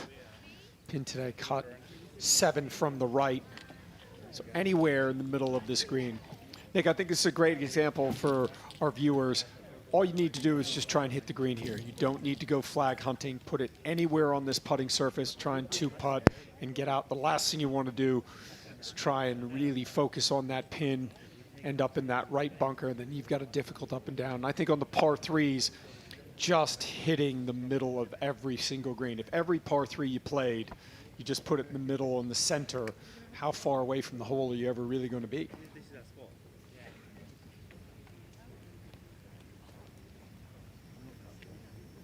Well, you think for Team England, force them to come after you. Don't open the door for them. A couple of shots nicely in play. Make them feel the pressure, having to conjure something up, because it is absolutely crunch time for Team World in this top match at 3 down. They must find something here. Robbie Fowler hold plenty of putts last year. I think he was one of the most deadly proponents on the greens for the England team last year, and showing that he's kept that form with the putter into 2026. But he's decent with the irons as well, is Robbie. Yeah, he just hits that little tight draw. He'll try and start this right of the flag. You can see where he's aiming, so he's going to try and start this. But he's got beautiful command over his shape. Right, safely aboard.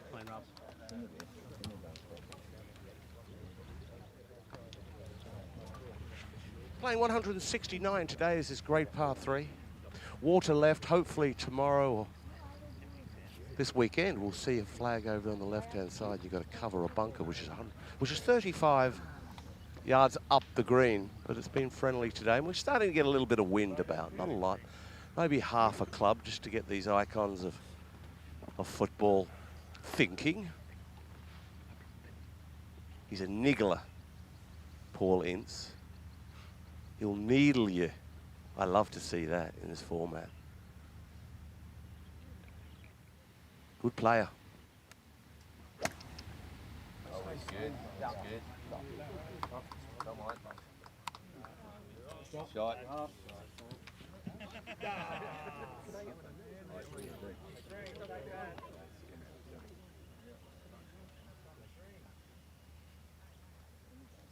Larson next to go.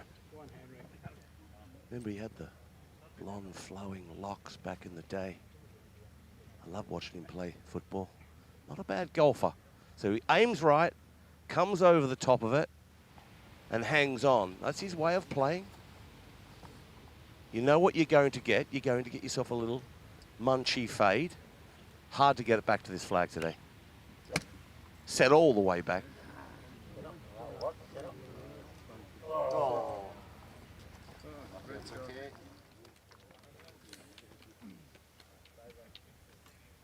Pressure's on here. Wayne needs a good swing at just the right time for Ryan Giggs.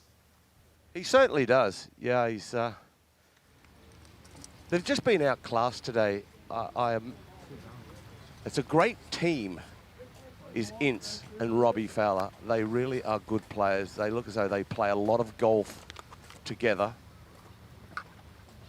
up there where they live, north of England, and you know it's showing today. Ryan got a lot of hand-eye coordination. The ball at his feet, oh wow, when he played for United down that left side, he was phenomenal to watch.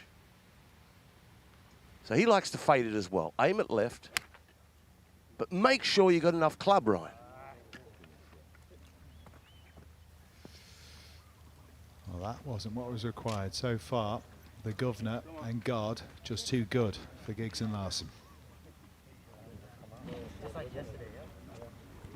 There is still plenty to play for. Remember, a 4-up win is worth 2 points to the total score for a winning side. 1 point for a normal win. If you get to 4-up, then it doubles up, or even more than that for 5-up, 6-up, if it even happens. So down the hill here for par. A lot of break from right to left. What a good putt that was. Beautifully judged, speed and line. That was a crucial putt from Lee Sharp in that match. They're 2 down as we join Gareth Bale.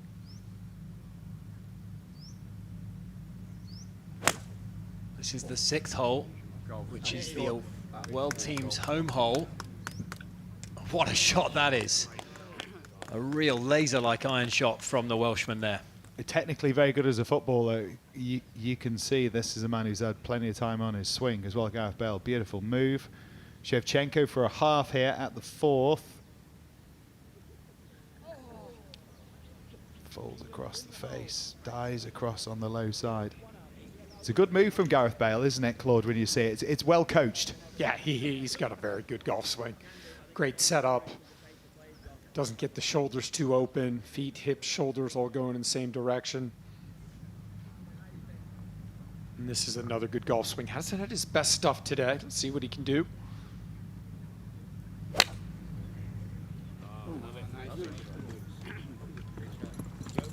Yeah, that's a quality iron shot. Gareth Bale in there close. He's right up on that top shelf, Gareth Bale. Very accurate. So the upper hand is with Team World at the moment. Remember, 1 point added to your team score for a win of the match, and 2 points if it's by 4 up or more. That's the opportunity for Ince and Fowler in this top match. Oh, one of the hardest shots in golf, the long bunker shot.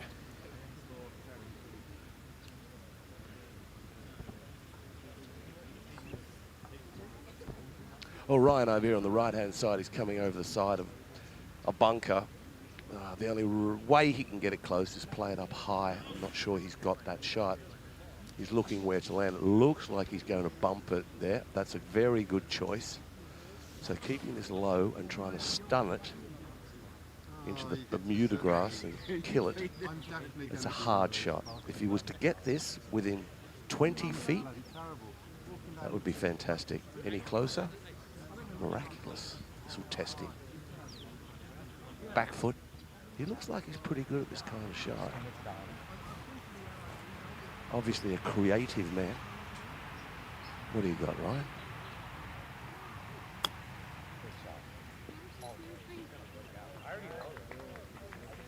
Well, that's a really good shot from there.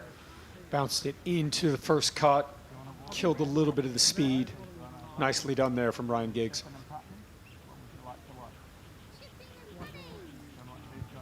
For a man, it was all about pace. That one was pretty bob on there. That was tough to gauge right. This isn't easy to lay dead. No, it's pretty slow into the green up the hill. That's fantastic. It really is very, very good. These footballers can seriously play golf. Obviously full of talent. I think a lot of them as well, it's not been something they've done their whole lives, because that was a life's pursuit, being a world-class footballer, being an icon of that sport. And yet they've managed to progress their games to being comfortable on this world stage, across televisions, around the globe, and being comfortable to put it all on show here. Doing a good job of it. Yeah, Nick, and the thing is, back in the day, the managers wouldn't let them play. Now they let them play. There's nothing wrong with a footballer playing golf. What about Robbie Fowler's touch? Oh. Well, falling on the back of that hold, part on the previous hole, Robbie just laying it stone dead there, and that kind of slams the door on Team World. England have defended their home hole there quite beautifully.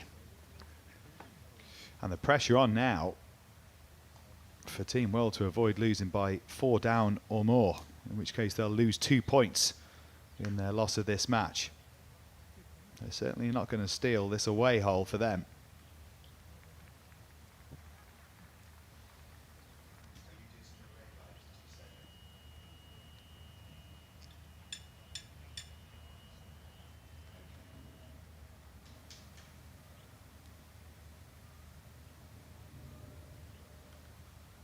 Larson then back down the hill, just wants to almost set this one in motion. It's going to be a quick one.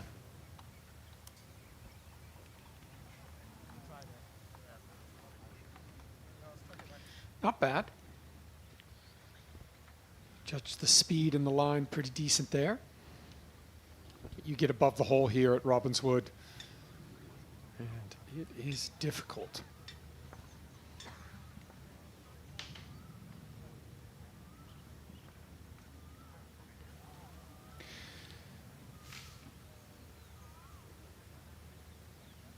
Would be a heck of an up and down for Ryan Giggs if he's able to. Well, he did do it on his own though, didn't he? Back in the day, many a time. Not on this occasion though. All fell on his shoulders and not quite happening. So big trouble with one to play. 4 down. Radar.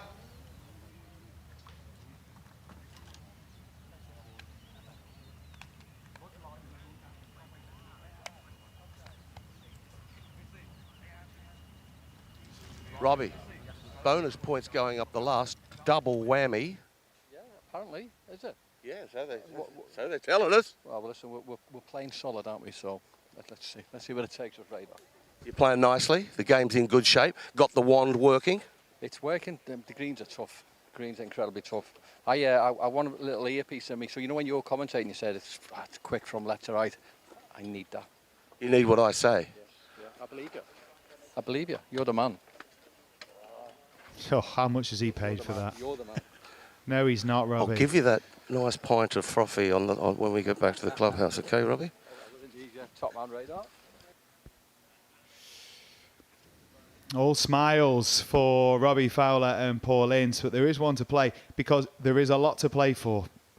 They are going to get a point, but maybe 2 for their team. If they win 4 up or more, it will be 2 points. So the job for Giggs and Larson, limit the damage. Win the final hole, the 10th hole, and it'll be just 1 point lost, which could be critical. What's been a really good opening session for Team World.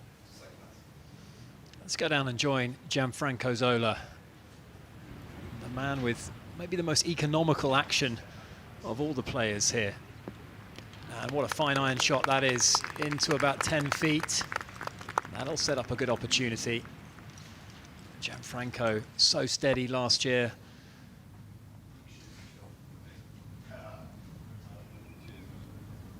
As we watch Teddy Sheringham, they're battling away against the 2 big guns from Team World, and that one comes up a little shy.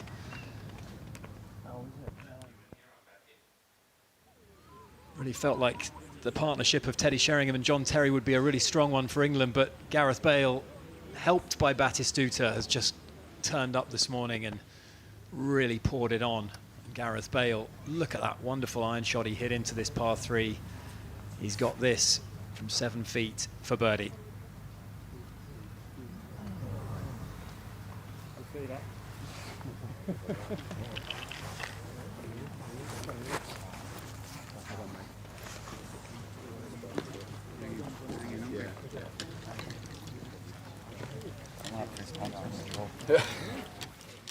When you find the time to go for a couple hours and it's just perfect time to be alone, to organize your mind and then concentrate on something what I really love.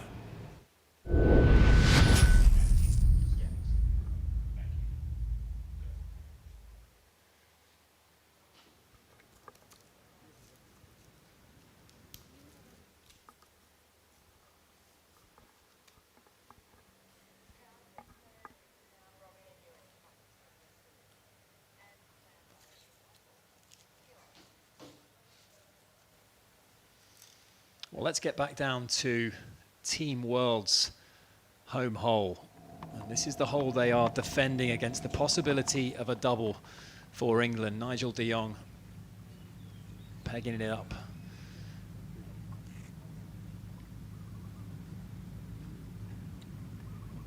And they're currently 2 up in their match against Theo Walcott and Joe Hart. A real Arsenal-Man City split in this one. Ewan Porter back alongside me in commentary box. Ewan, it's been all green so far. It has, and that highlight moment for de Jong back on the 4th hole. Difficult par 3 here, the 6th pin in the back left. Only 30% of the players hit this green in regulation last year, and that is short-sighted. Yeah, it's a tough looking tee shot, 205 yards and very well protected green. Aaron Ramsey has got a lot of power, a lot of speed, and so far been putting it to good use this morning, in control in this match. That opening tee shot he hit today, Robbie, was just incredible, cutting the corner when the nerves must have been jangling. Likes to fade the ball. It's not an ideal flag for him. They've got both wingers covered there, but Ramsey, a better spot to miss it over on the right-hand side. Well, it's opened the door now for the England pair, Walcott and Hart. It'll be Theo to hit first, and they could leave this green all square. It's a double hole, so big opportunity now. They're going to sense that, and that would really change the complexion of the board.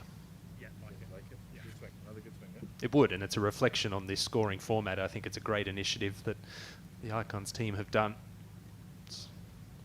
So much volatility and fluctuation, the potential for that in the scoring. Now Walcott 5-iron. Oh, they like it, Robbie. They like it in the crowd, and I think Theo's going to like it as well. That one skipping up the green, that is absolutely spot on, and he's in the box seat now for a chance to maybe get that double hole. Theo Walcott, lovely iron shot, and he's taken all the pressure off the big man, Joe Hart. A 4-time Golden Glove winner, 2-time Premier League champion. Part of that breakout Manchester City side that won the league title in such dramatic fashion back in 2013. Good setup here. Set up very squarely.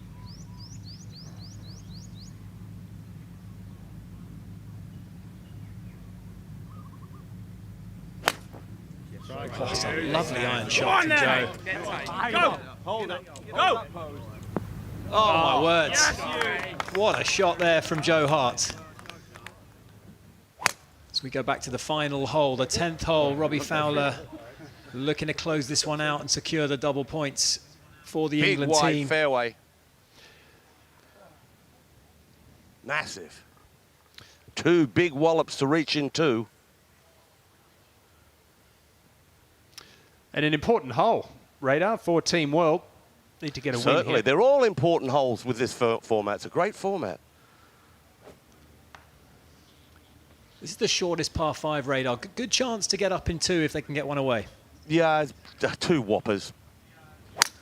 And then you have to bring the water into play. But yeah, if you really... Some players will, like your Gareths and your JTs and your big hitters, but the shorter hitters, the straighter hitters, it's very much a 3-shotter.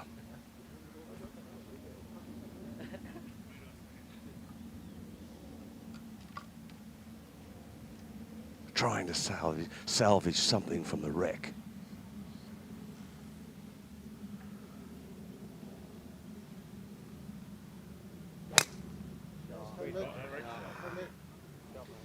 And the old baseball grip, the 10-finger grip there for Henrik Larsson. Mo Norman. Olazabal. He's in good company there.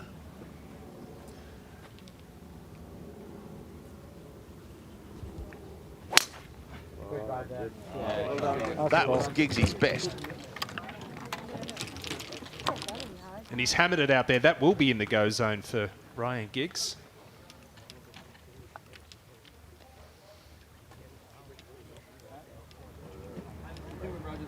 It's a quite magnificent, sprawling property, I think you could say. Incredible. Only opened 3 years ago. Continues to get better and better. Jermaine Genius for par. This is for a half. Gianfranco Zola already in for the world team, and that one has just grabbed the left edge and wobbled by, and more pressure applied by the world team there. Jermaine Genius, such a solid player, but when you have to keep holding those 5-6 footers, Ewan, eventually it's tough not to crack. Yeah, and especially on these greens as well, when they're so quick, it's hard to hit putts with authority. And we're just starting to see a little bit of separation in some of the matches now. It was nip and tuck early on. That third match has suddenly started to look quite pivotal as well. Phil Jones and Andy Cole just one up against Ruud Gullit and David Ginola as we rejoin Nigel de Jong after that magnificent shot from Joe Hart. Well, they've got their work cut out here. This is short-sighted. Going to have to get something up in the air, stop it quickly. That's a lovely shot there from Nigel de Jong, showing some beautiful touch. What about his short game? He held the bunker shot on 4. He's flopped that up to 5 feet here at 6. For a man who was celebrated as a player for his, let's say, physical style, I think it would be the best way to describe it, he's shown a bit of dexterity there, Ewan. Absolutely. A lot of finesse around the greens. Good touch, soft hands. A World Cup finalist back in 2010 was Nigel de Jong, another member of that Manchester City side, alongside Joe Hart, who's been a bit up and down today, has the goalkeeper. Well, I'm sure Walcott and Hart were walking up this par 3 thinking a par could be good enough here. Get the double points, get it back to square. It still may be, but got to think that either Hart or Walcott will be looking to hold this, because De Jong, very realistic chance of salvaging his par. But not too much to this, pretty much straight back up the hill.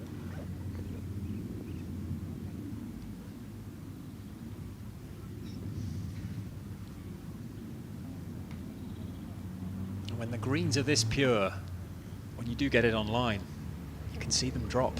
And that's, as you can see, they are immaculate, these putting surfaces. Theo Walcott, he's got that uphill putt. That's the one they all want.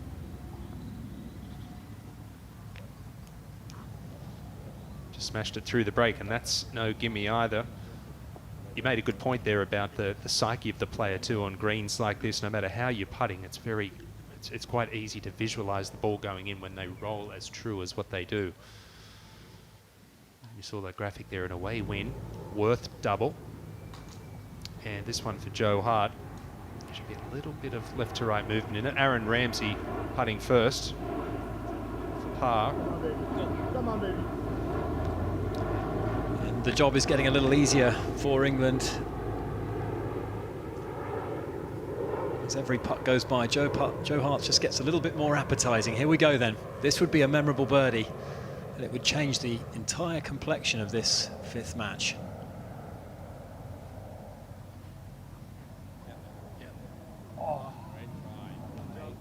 It's a good effort. And conceded, so a good solid par there. And it's over to Nigel de Jong. Can he rescue something? As we watch Henrik Larsson, not his best contact on this 10th hole. And no, he killed a few worms there, didn't he? He did. With Ryan Giggs in pole position, I think Giggsy was always going to be the one shouldering the burden on this final hole, trying to reduce the arrears and avoid that double point. But this is a must-make for Nigel de Jong. After Joe Hart's very impressive par, this would be a no less impressive up and down from the Dutchman. Not to be, and that is a big swing there, Ewan. A double hole for England, and what was 2 up is now all square. Yeah, very important for Team England there, Hart and Walcott. Instead of trailing with their head between their legs to the next tee, they will be pumped up.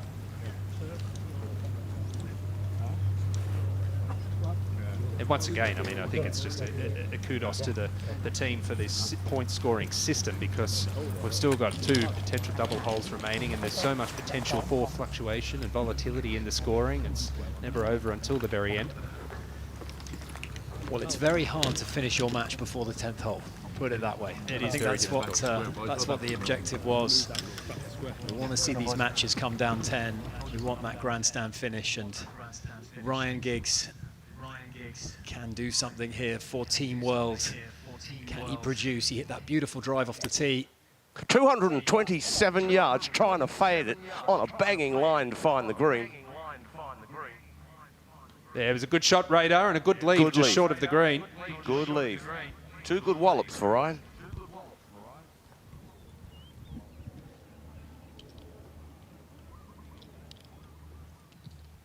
Paul Ince is down the left-hand side. My shot scope tells me, let me have a look here. He's got 223. And the flag is back left. It wouldn't be an issue if you were Rory McIlroy, but it's not to be. But he's just got to bail out here, aim at the flag and peel it off from left to right. He's down in a little dip. Now the backswing, he needs to pick it up quite abruptly and chop it a little. Getting a good look at the lie close up there, Radar. Would you think he can just chase it up that right-hand side, perhaps? Well, there's bunkers everywhere. You know, there's a huge one. You can't chase it up the right-hand side and find the green, Ewan. Every chance he'll find himself a sandy grave. This is a hard shot. Yeah, it was difficult being in that dip. It was just sort of semi-top. That it was so very difficult. Even for a great player, that was a tough old gig.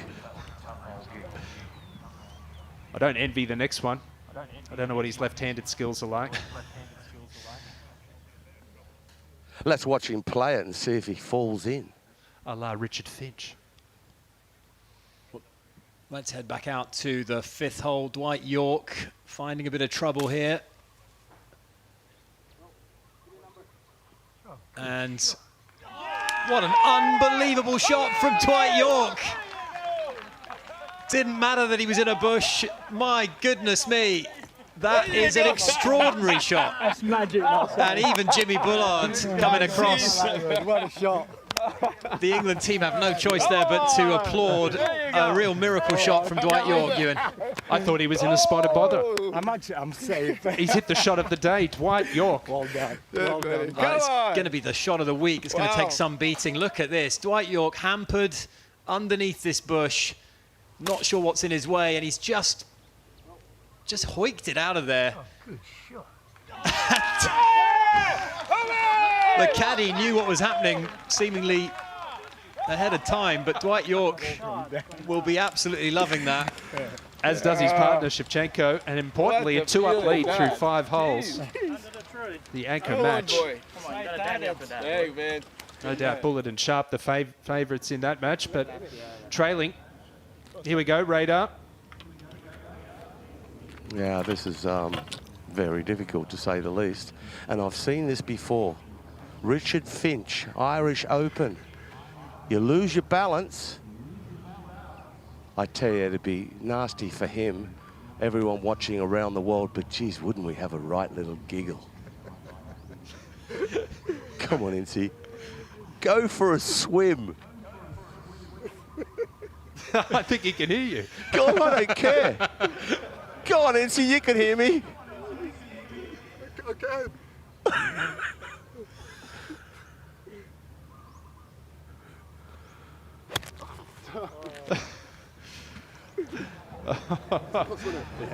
Somehow I think the weight went towards his toes. Yeah, that was the most careful swing I think I've ever seen. And a croc has been accumulated there from Paul Ince. And I think that's him.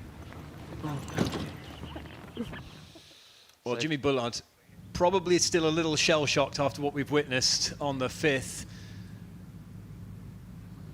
I can tell you, Lee Sharp, his partner, has found the bunker. Dwight York's on the green. Imperative this finds the putting surface. What a shot!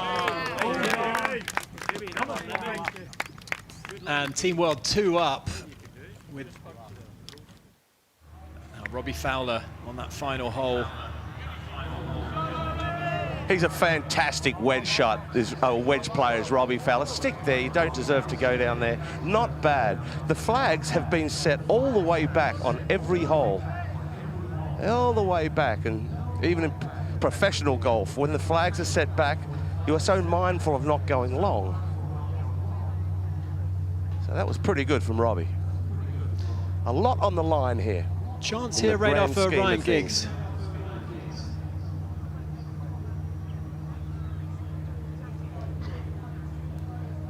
Ryan, first to play over here on the right. He's got a caddy here that is telling him a lot. He's a good caddy too. But the way he plays this, you don't play this through the air. I fancy you pick out a 9-iron, you pick out an 8-iron. Get it on the deck. If you want to go high, you're into the green and you land short and it'll kind of dig its toes in.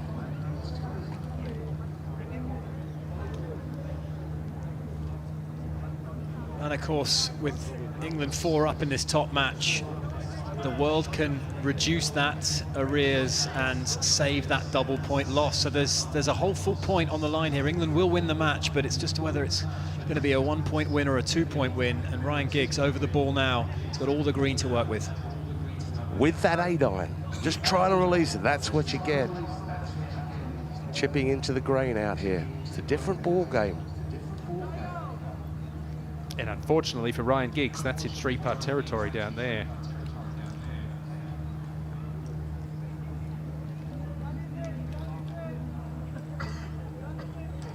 It's absolutely fantastic that we've got huge speakers around this green and these guys can hear what we're saying. It's just They're all looking at us. They go, it's brill.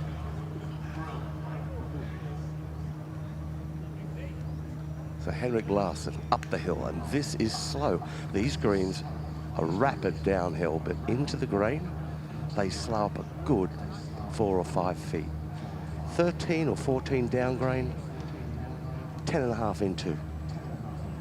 At the pin, 29 paces on. Tells you how long this putt is. Let a break on it. I'll be surprised if he gets it to the hole.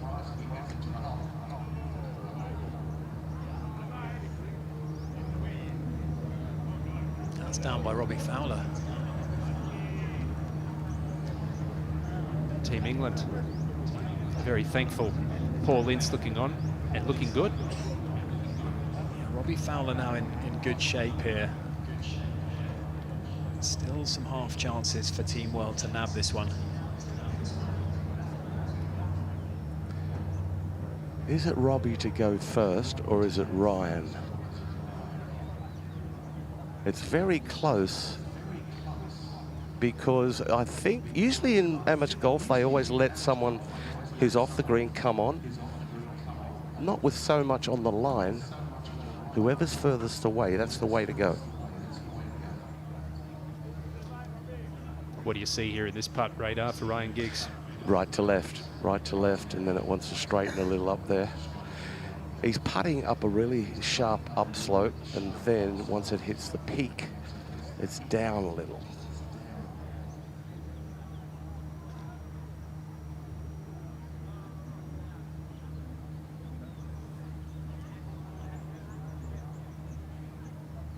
Gorgeous for pace. Ah, the touch of a hairdresser. There's a lovely putt from Ryan Giggs there, and that's put a little bit of pressure back on Robbie and Team England.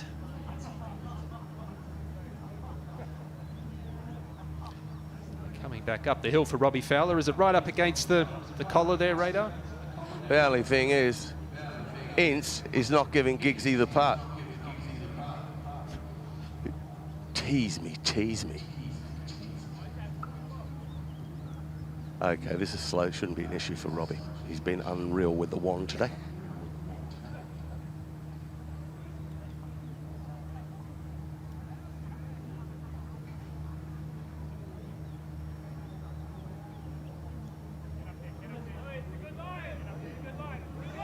Good putt, Robbie Fowler, well done.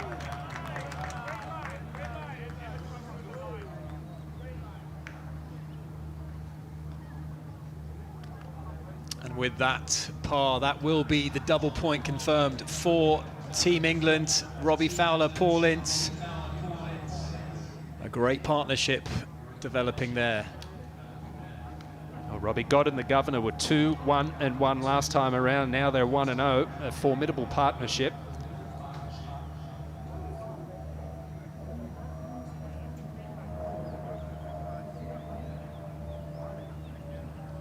Handshakes all round, and England confirmed as winners, 4 up, so that will be the double point.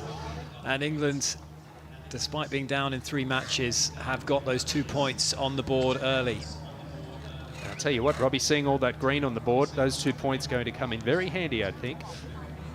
Well, with that double point win that Joe Hart was able to manufacture on the 6th hole, the leaderboard has changed a lot. England have regained fair amount of ground there, and wouldn't take much to see the red restored on this leaderboard.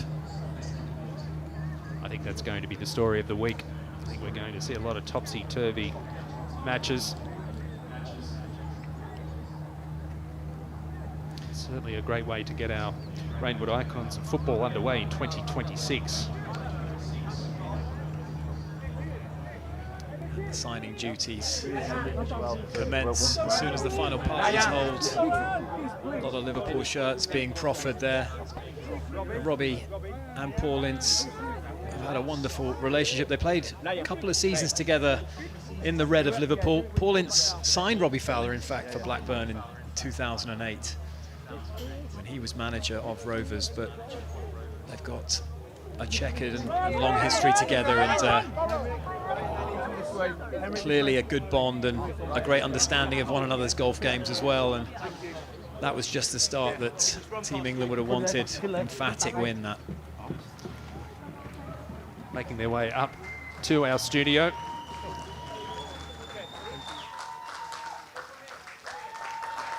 Let's join Josh in the studio. The dream team returns. Come sit down. Wherever you like. The champs do what they want. Robbie.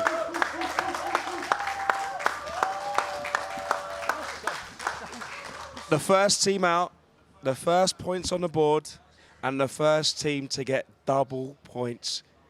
Must feel good. Brilliant. Yeah, it is. I mean, to be fair, we played well as a team today.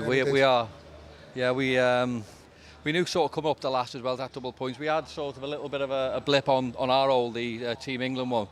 But yeah, we got it back, so we're happy.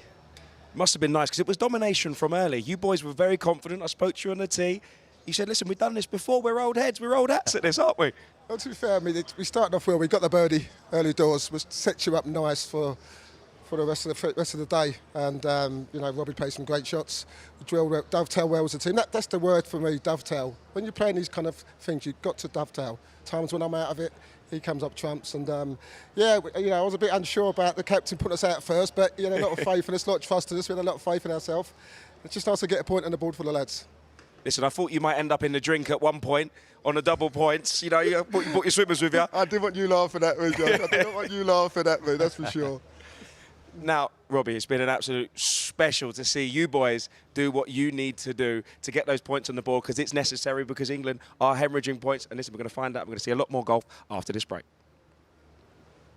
Obviously, falling ill and going through all that. I think for me personally, when I play golf, it kind of like takes him away from what I'm going through, you know? So yeah, it's cool.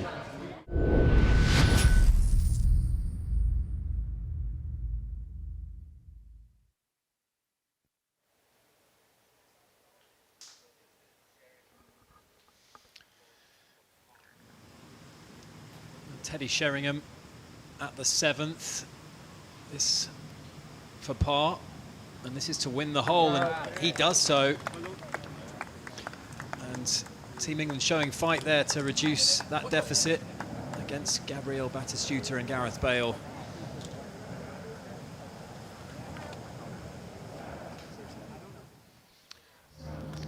A brilliant tee shot at the par 3 6th for Jimmy Bullard. Birdie putt to win the hole. It's an away hole. Not able to take advantage. I've not seen Jimmy Bullard look quite so, I'm not going to say rattled, but he's just a little uncomfortable out on the golf course. It's just...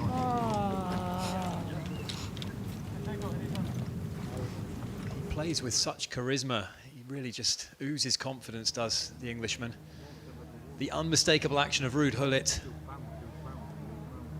Currently one down against Phil Jones and Andy Cole, playing in partnership with David Ginola. And this has turned into a pivotal match, Ewan. We watched Jermaine Ginas. And one down, this is a very important shot for Ginas. 172. And I didn't see that as a layup. I think it might have been an unintentional layup. Oh, you're hot today.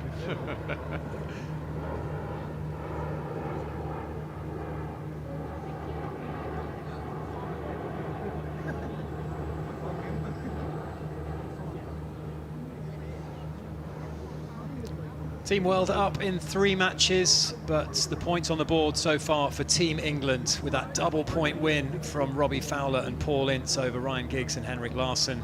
Just a few moments ago, as some of these matches now edge towards their conclusion. The second match of Phil Jagielka and Jermaine Ginas. One down against Gianfranco Zola, John Arne Riise playing the 10th hole, the double hole, Ewan, for both of these teams. So big swings expected on that final hole, that par 5. Yeah, it's a terrific hole for a double up hole as well, with all the water and the volatility that can take place there. We could see eagles, we could see 6-winner hole maybe. They've pushed the tees up this year to make it more reachable. Go back down to the rough, and this is Jola, his third shot.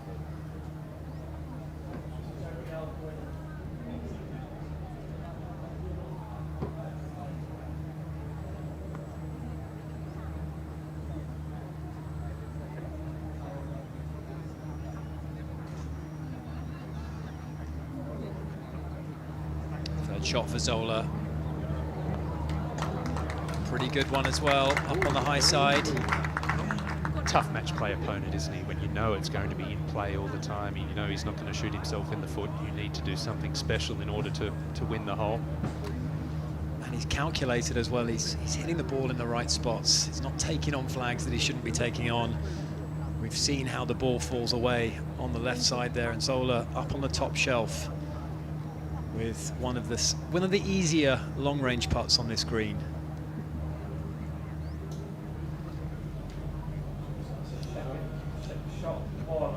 Approach shot up the hill at the par 4-8 for Teddy Sheringham. Found the fairway. Obviously the win on the previous hole to get it back to 2 down. Just 120. I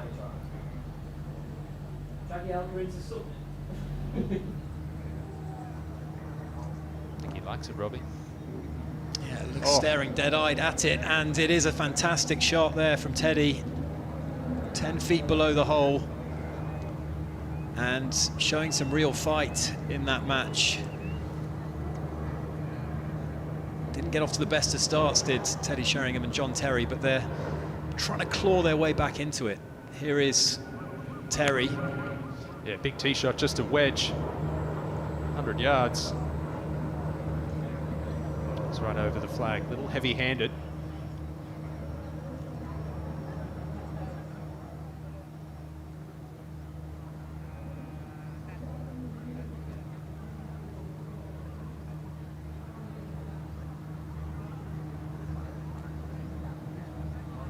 Final hole, which will be a par 3 in the afternoon session when the $10 million swing is put into play. But here's Jermaine Ginas with that low cut-off finish, Ewan. Oh, and a very important shot. Jagielka in there about 20 feet away. That won't stay. That isn't finished. These greens are that quick.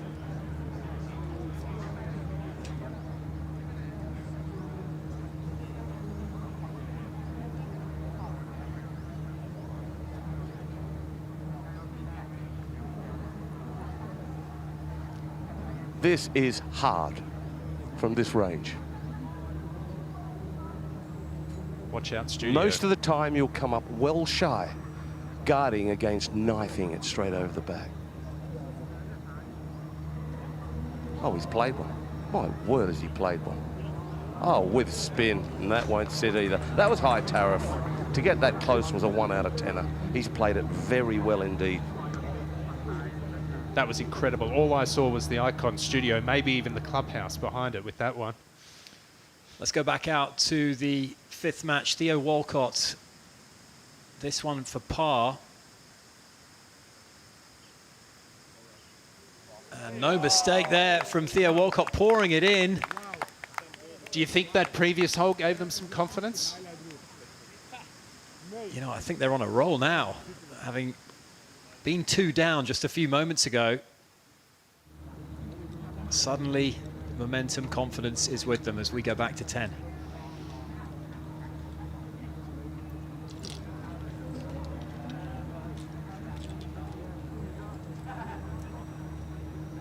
Who's going to putt?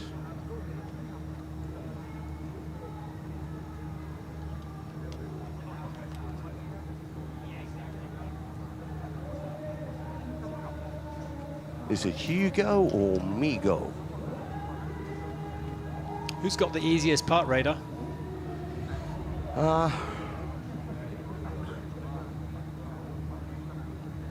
Team England. This is hard coming up the hill over a brow into the green. Not a big bend in it, slightly out of the left, and then it wants to straighten.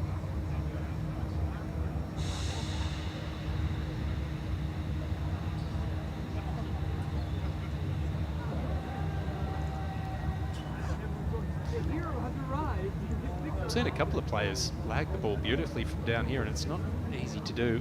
You can see the colour in the grass change as well as you get over that slope. So easy on this occasion to leave this 4 short.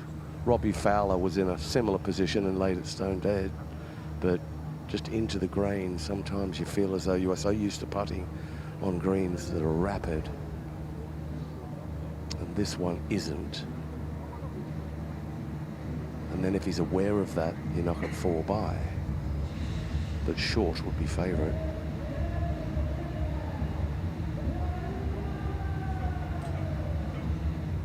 Good call, Radar.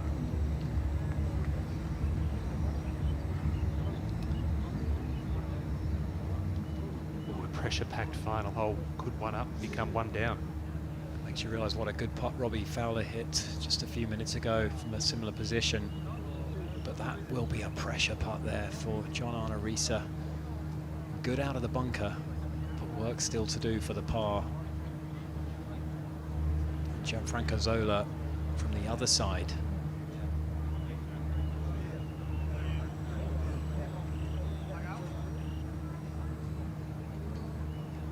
And this really could go either way. Team World currently 1 up, but with the double hole option, Team England can win this match. One thing we're not going to have is a tie. That's right. He'll fancy this. This doesn't want to move a whole heap. Down grain, which is good, and this guy can putt it, he can play.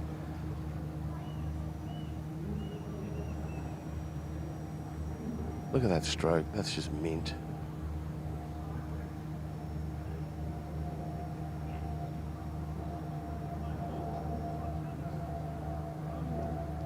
Slow down.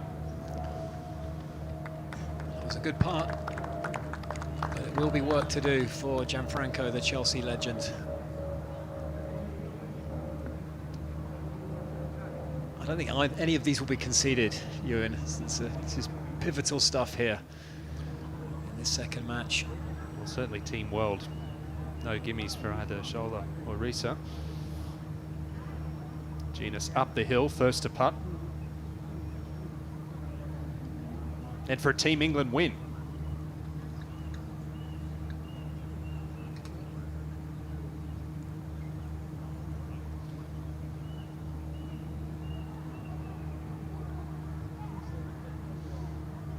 Made sure he got it to the hole, but that one has gone by a good 4 feet. And that's it, you get a bit of a rush of blood to the head and a chance to win the match, and suddenly it's not over.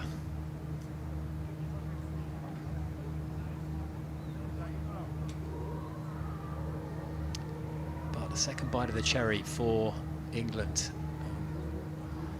Be some celebration if this one drops.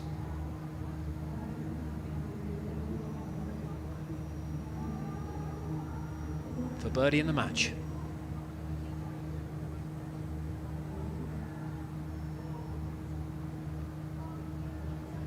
Oh. Well, we haven't finished yet. This is There's either going to be a group concession or oh, no group probably concession not. for England. A group concession. I mean, I don't know where you play, Robbie, but where I play, that's never going on. 4 putts with chicken on the bone, that's for sure. Ugh. This is a hard one to read. It's you feel as though it's left lip, but I don't think it is. I think it's right lip. I think it's outside right. Because up there it goes, where he was down there, it goes left to right and then it wants to straighten. I think it's so easy to underburrow and miss this left. Into the green, downhill.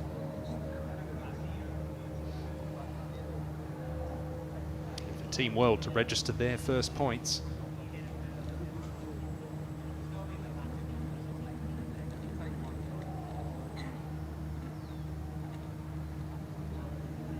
No mistake there from John Arisa. A great par from the bunker. And that is a big win for Team World. A 1-point win but a win nonetheless. And they led for pretty much the whole way in that match. It would have been pretty crushing for them had they surrendered a loss on the final hole, but not to be for England in that match. Team World take that 1-1 up.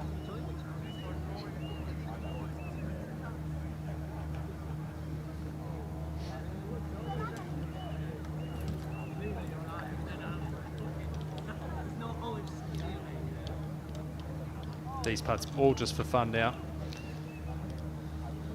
Match over.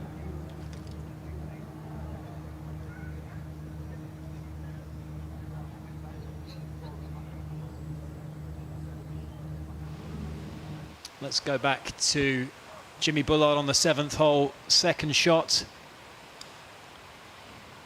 Stroke index 1, 2 down. Beautiful approach on the previous hole. Can he replicate that?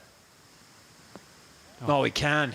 What a shot there. And I think the swing really looks in the groove now, Ewan. He's found his rhythm, has Jimmy Bullard.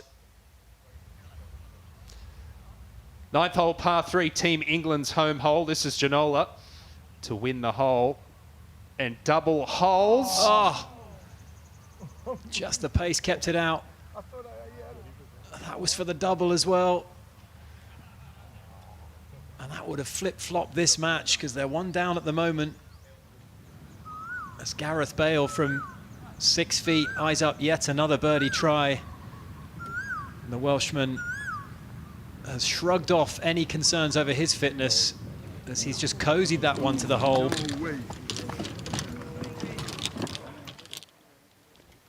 He is walking a little gingerly, Ewan, but it doesn't seem to have affected his golf game in the slightest. Not at all, and perhaps it's a case of lower expectations, maybe. Also swinging and playing within himself. Come sit down.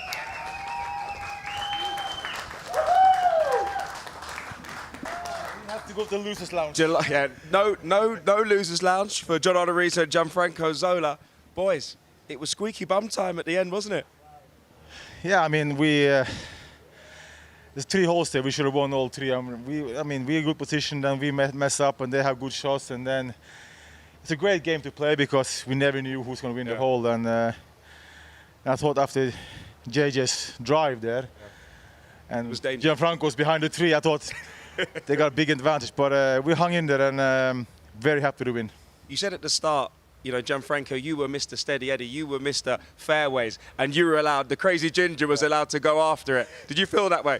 Yeah, but today I think when he had a bad spell, I play well, and when I had a bad spell, he played well. So we actually managed to have a good team effort today, and great day, great fun, and amazing to play against these guys because they put some pressure on us. Let me tell you, it's been incredible watching for those fans at home, and we want you, the fans, to get involved in our Interaction Hub. Make sure you get involved in the conversation, and there's a lot to talk about. Talk to me about this. You're new to this.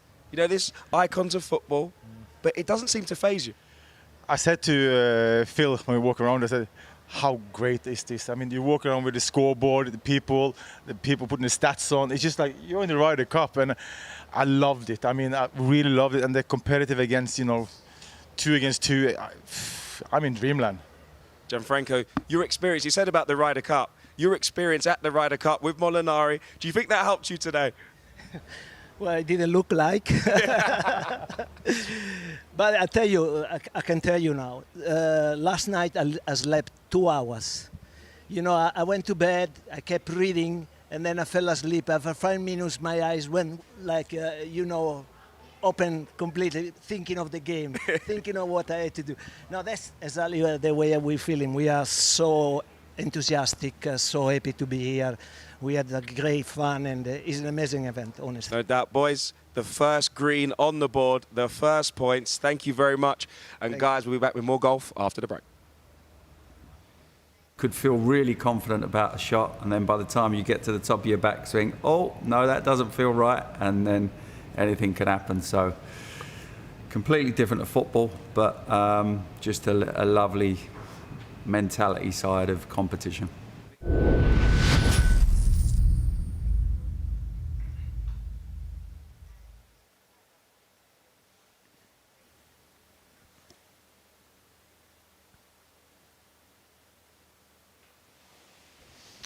So Jimmy Bullard, after that magnificent approach shot, another birdie opportunity for the Englishman, the captain of Team England. And no mistake there from 3 feet. Jimmy's got his swagger back, Ewan. Yeah, needed it. Just a golden opportunity on the previous hole, but they're back to only 1 down. So much can happen in the final 3 holes. And let's catch up with the leaderboard, where in that top match, Robbie Fowler and Paul Ince were dominant against Ryan Giggs and Henrik Larsson. Zola and Risa replied 1 up to get a point on the board for Team World, and all the other matches now in the balance. An advantage for Phil Jones and Andy Cole against Ruud Gullit and David Ginola, but Gareth Bale and Gabriel Batistuta 2 up against Sheringham and Terry. It's all square in that 5th match between Theo Walcott and Joe Hart, Aaron Ramsey and Nigel de Jong, and Team World. The advantage after some magic from Dwight York a little earlier, holding from underneath a bush against England's big guns, Jimmy Bullard and Lee Sharp. But we've seen signs in the last few minutes that Jimmy Bullard is getting his mojo back. Yes, well, that margin now back to 1 down through 7. Anything can happen with double holes on offer on 9 and 10. Interesting that the 2 MVPs, Sheringham and Sharp from last year, didn't lose a match in 2025. They're both 2 down at this point.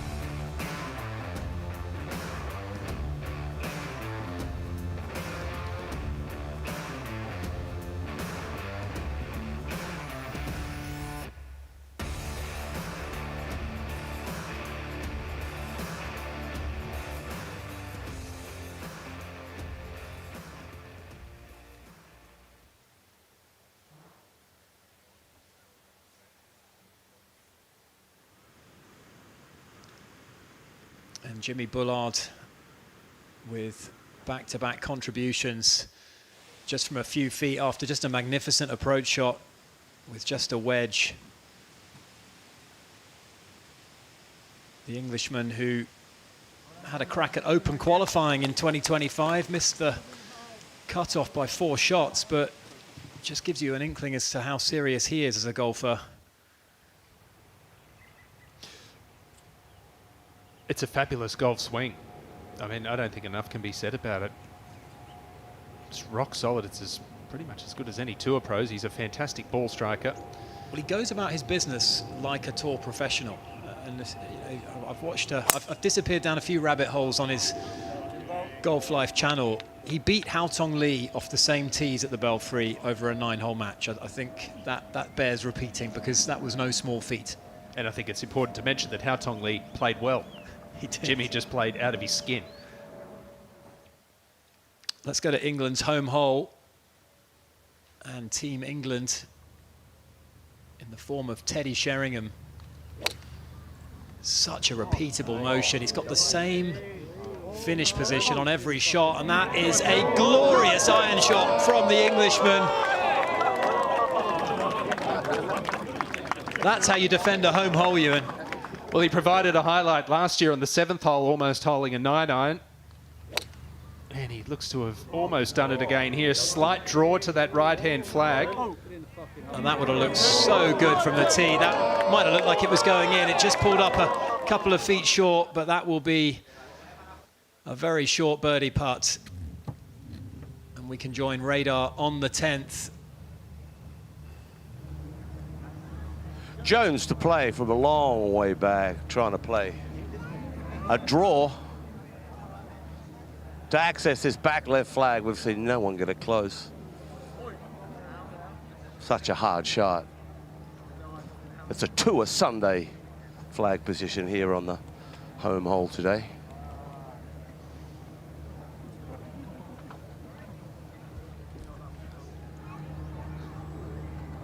Phil Jones and Andy Cole 1 up against Ruud Gullit and David Ginola. But again, this could completely flip. It's a double hole, which means if the world team can win it, they'll win the match.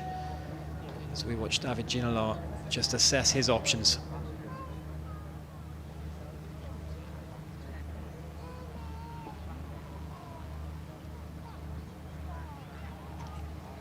He's got himself a 5-iron. I remember back in the day when I was playing the tour, and that is back in the day when this guy was doing shampoo commercials. Yeah, shampoo commercials. He had flowing locks. Good style of a man, just like myself. Yeah, Ball slightly above his feet, suits a draw. Good swinger. This shot's got his attention. 194.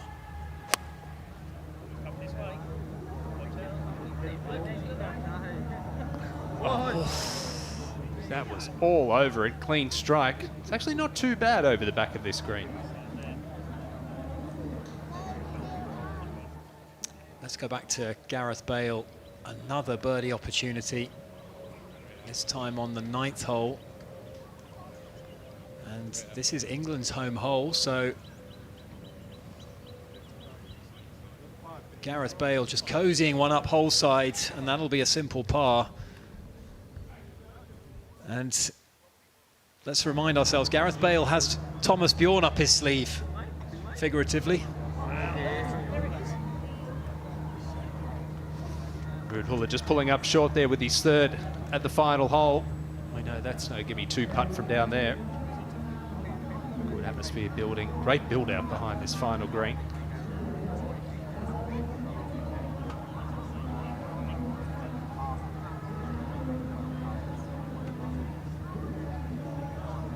And they're enjoying themselves. They've seen some dramatic finishes on this 10th hole as we watch Teddy Sheringham just tidy up after that incredible iron shot on the 9th. Oh no. A big miss. That goes in. They have the chance to actually win the match on the final hole.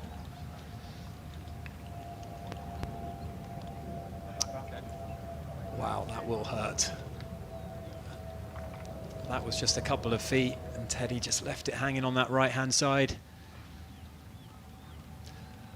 Just a little push off the putter face, Ewan. Yeah, likes to look at the hole a la Jordan Spieth back in the day, but just took that putter a little bit inside, little shut, left the face open on the follow through.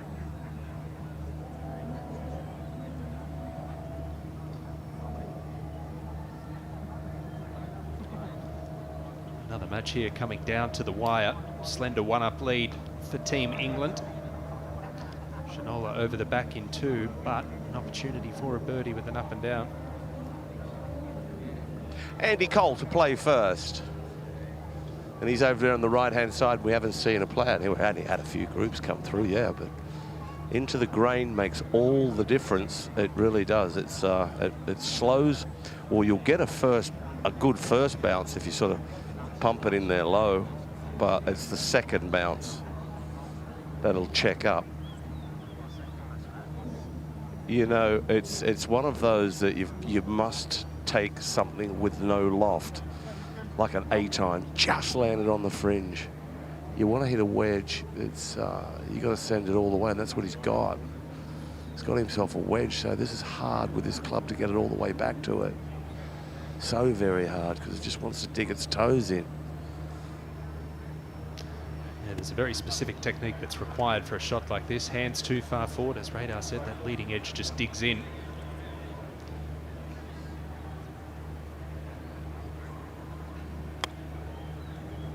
Sounded a little thin, but he might have gotten away with this one. Well, I think it wasn't thin. It was a good-looking shot, but it's just the grain. It's one of the reasons why Radar said a straighter face club, let it release up that slope. We've seen so many check up short of that tier. Joe Hart's here to win the hole against Aaron Ramsey and Nigel de Jong. This is the 8th they're playing, and Joe Hart makes no mistake. So after that disastrous start this morning, the lost ball off the first tee, Joe Hart's really come alive in these last few holes. Phil Jones, was he in the water, Radar? I had to run down there, and to be honest with you, I'm not sure, because I'm doing every group that comes through this 18th, so I don't think so. No, he was over there, over the bunker, yeah, and I'm not sure if it was in the waters because I can't get over there. We're going to watch Ginola play. Just a little bump shot, and that's going to make its way all the way down, some 60 to 70 feet away. 80. 90. That wasn't a good spot to be in. Well, it's proving a handful this final hole, isn't it? That pin position got a lot to do with it.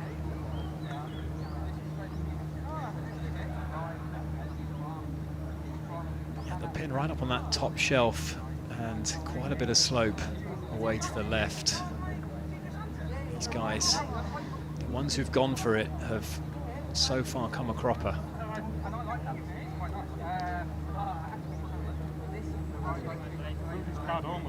Seven changes amongst the 12 for Team World this year. Ginola not one of them.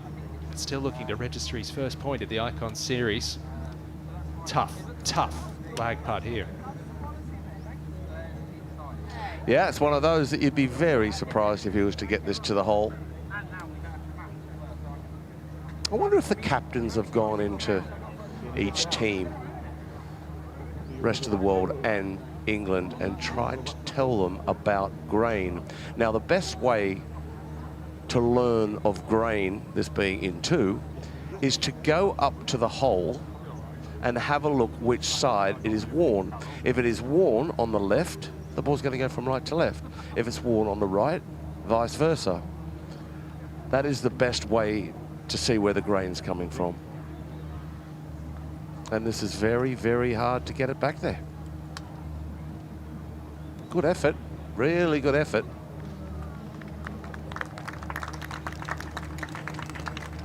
Not bad, but time and time again, as Radar keeps saying, players coming up short with those putts. No one's really knocked it up there stone dead from the front half yet. Yeah, and he's left himself a 4-footer there to save his par. Did have a chance to have a go at the green in 2.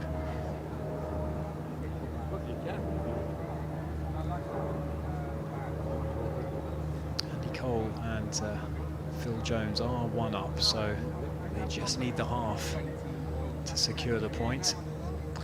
That looks good for pace, out of the right-hand side.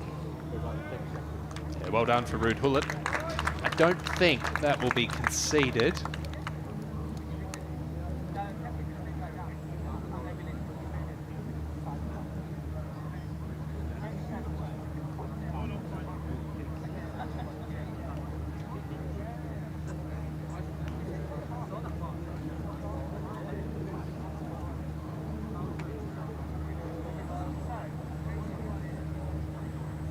Gullit, the European Championship winner, the Champions League winner with AC Milan. As Andy Cole tries to get it up the hill, but that's another one that is nowhere near gimme range.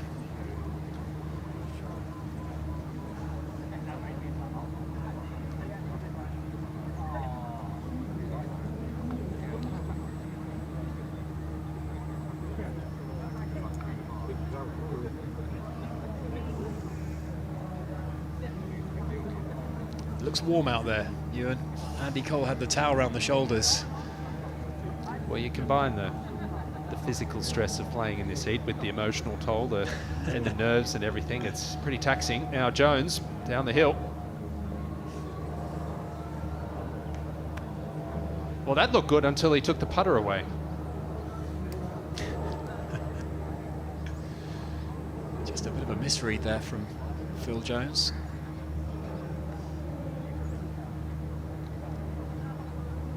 To get the tape measure out and find out who's up first here.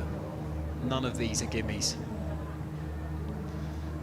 We've only seen Robbie Fowler knock it stone dead so far on this hole. It's just been very difficult to get the ball to stop right by the hole. David Ginola, as you say, Ewan, still trying to get his first point on the board.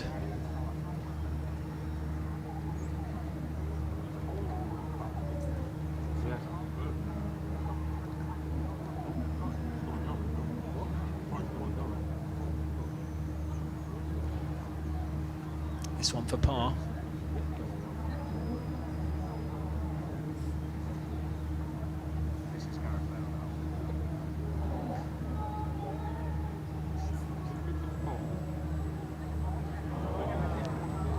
tried to just hit it through the break. I think it's difficult to trust the break and really feather it towards the hole, and just a little firm there from David.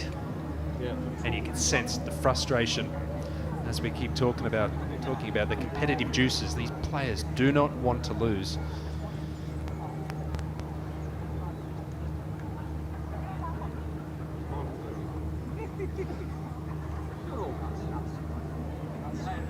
They're really taking their time on these ones. Andy Cole has left that one dribble by.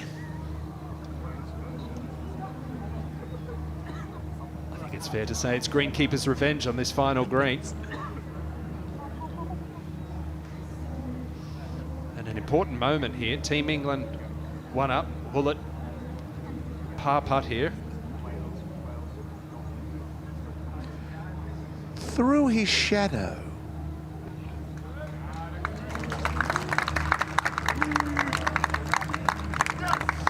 Well, Ruud Gullit celebrates, and as he might, because that is a point for Team World, and a double point has reversed this match. They were 1 down playing it, they finished 1 up. David Ginola gets his first point as a Team World competitor, and you can see what it means to both of them.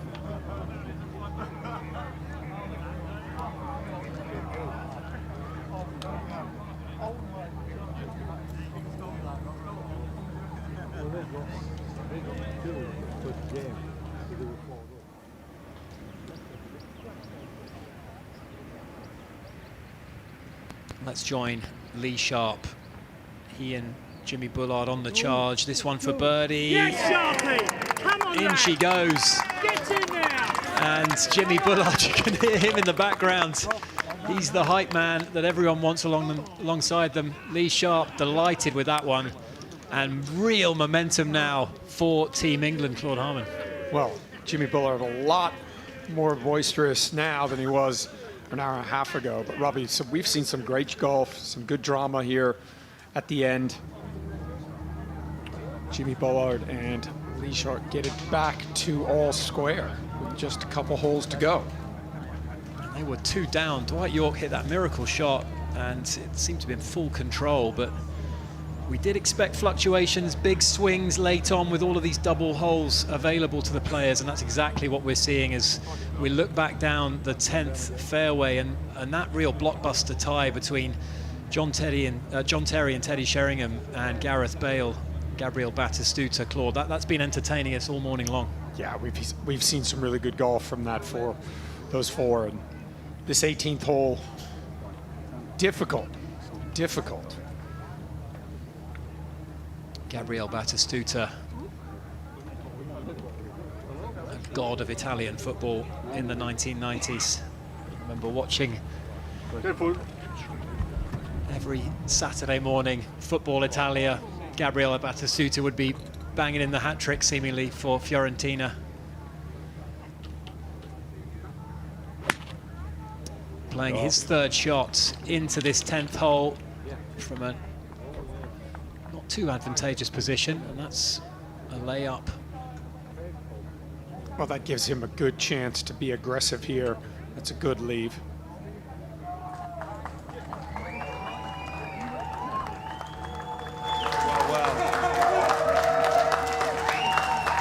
Would you believe it? Come and sit down. You come sit down here, David. This is for you here. It's the winner's chair. We can remove that if you want. The winner's chair. Oh. Well. Drama on the last. There you go. You've got the points on the board. Yes, come on. For Team World. Listen, you said it was going to be a nightmare for England, and that was the stuff of nightmares for Team England. We didn't mention nightmare. Did we mention nightmares? No. We had to grind. Yeah. Really, we had to work really hard. Yeah, we worked hard. Yes, honestly. We worked real hard because it was, first of all, good opponent. Second, the heat. It was so hot. Yeah, it's boiling. And I've been here for 3 days, and I slept only 2 hours every night. Listen, well, you turn the heat up on England, but let me tell you, these pressure holes really heat up this game. I mean, 1 down. Which? The pressure.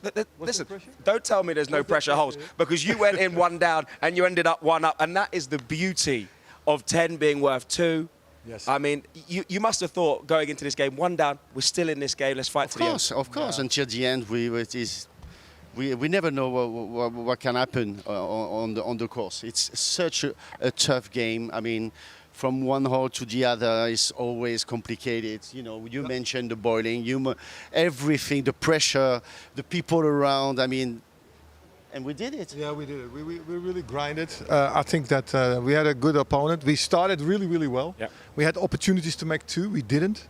We had 3 putts. The putting is the most difficult part. I like the putting, but the long putts are very difficult. Because the greens are There's been a lot of talk from our commentary team, Radar on the ground, Suan on the ground. These greens are running very, very fast, and they get you second guessing your putts, don't they? They are very fast, and especially when you are down here putts. I mean, we just touch the ball, and you look at the ball, and you say, please, can you stop? It's amazing. Yeah. Listen, points on the board for Team World. This isn't going to be a repeat of last year. You boys are really looking for redemption. Last year you've been lashed. Yeah. But the point was last year there was some dodgy handicaps. Look, and I think I had a feeling. Listen, don't go I had a feeling. Good work, but I had a feeling it was a setup last year. It was a setup. We need to be kings. You know, when you win, humility. Yeah. You know, we're not talking about that. I mean, just last year I remember Team England being on the green on the 18, they were celebrating, and we were like looking at the scoreboard, and they say, "Wow!" And so this year it's not like a revenge. Well, listen, there could be some more points on the board because Gareth Bale is on the fairway. He's looking dangerous. He's been a super sub. Let's see what he's up to. Gareth Bale now, can he do what no other player has managed and find this green in 2? He's got the power. That's a high ball flight as well, Claude. Well, that was a good shot. He's definitely got the power to reach. Partner already laid up. So he's on the putt for eagle. That's a pivotal match. Now, can Jimmy Bullard pull off something special here? He loves these situations, Robbie. He's defending his home hole here against Dwight York and Shevchenko, and Jimmy's on a roll here with his iron play. Another really good-looking iron shot. Solid, right at the flag. He's feeling it right now. He's got the swagger back. Dwight York was all talk in the morning and pretty much the entire week, in fact. He was very confident. Now's the time to back it up. Oh, he likes it. Oh, what a good shot. Well, I was looking forward to this match between, it's a mini match, Bullard versus York, because these are the 2 most confident men, I think, on the property, and they're throwing darts at each other right now, Claude. There we go then, Team World fighting back. 2-2 on the leaderboard, plenty of golf still to come this morning.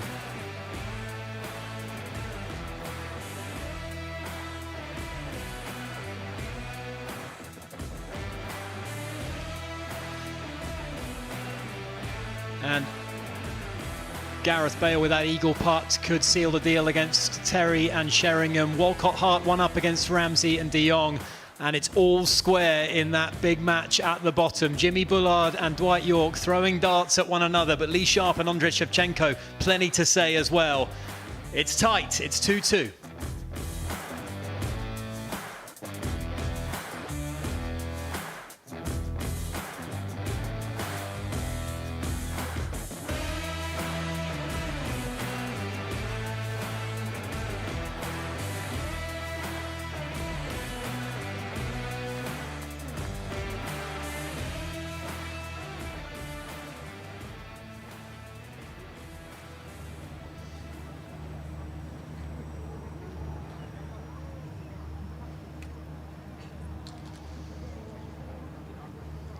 On this 10th hole, which has posed more than 1 or 2 problems for the players so far.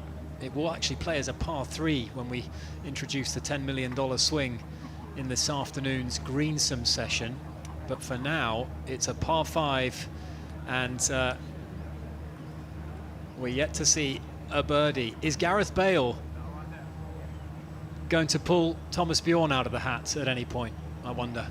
Let's go find out. He's ready.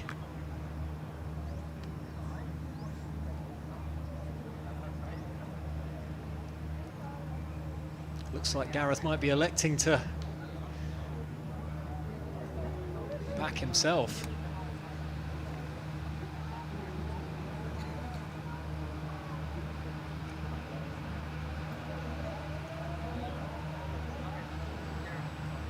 We've got a pair of eagle putts here. Teddy Sheringham came up a little short. It's a lengthy putt. Gareth Bale is hole high, but off to the right-hand side. And a lot of permutations can still happen here. Bale and Batistuta can get double points if they can win the hole. And if Terry and Sheringham can win the hole, the match will finish all square. So a lot can happen. Big swings potentially in the course of the next few minutes here. Yeah, speed really important here for Gareth. Doesn't want to take an aggressive run and run this past. He's got to get it to the hole.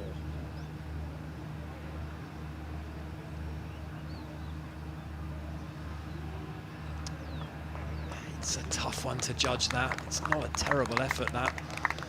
He'll have a 6-footer for birdie.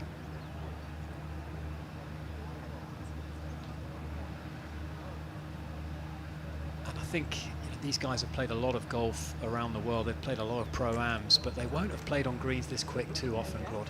Yeah, I mean, these are as quick as I've seen greens in quite a while. And I think the players that played here last year are getting a little bit fooled because the greens weren't quite as fast. I've seen some players come up short because they're a little tentative, and then a couple of players run good look putts 5-6 feet past.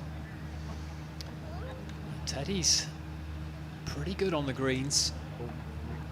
Can he produce something here? Turn this match around. So he likes to look at the hole while he's putting.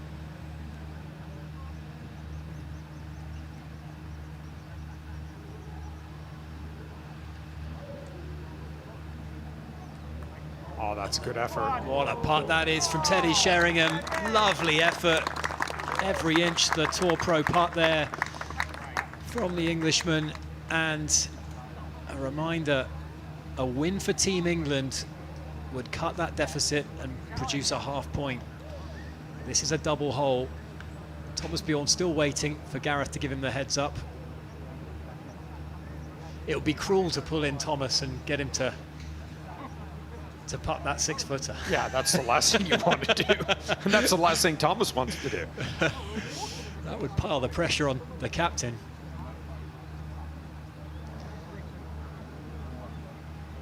Batistuta might pick that one up with Gareth eyeing up his birdie putt. These are the type of putts for Gareth Bale that you want to have, right? You want to have a 6-footer, chance to bury it, make birdie on the last hole. With Teddy in close though, there's pressure on this one. They've led the entire way. They've been front running from the off. And Gareth with that really impressive birdie on the second hole. Gabriel Batistuta coming into it as well.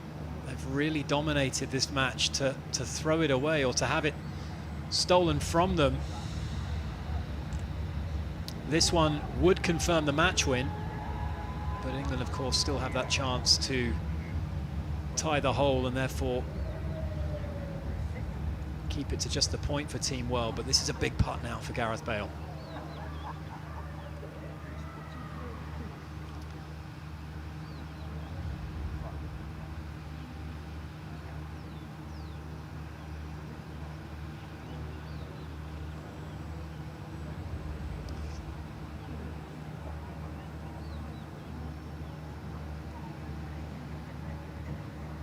What an effort. Clutch performance from the Welshman. Didn't need the captain in the end. Thomas took the morning off in the end. What a putt that was under pressure, Claude. Well, that's what he wanted to do, right? He's used to pressure situations, but not on this stage, and he will be really, really happy with that. That confirms the point with, I think, Team England still to tidy up. I think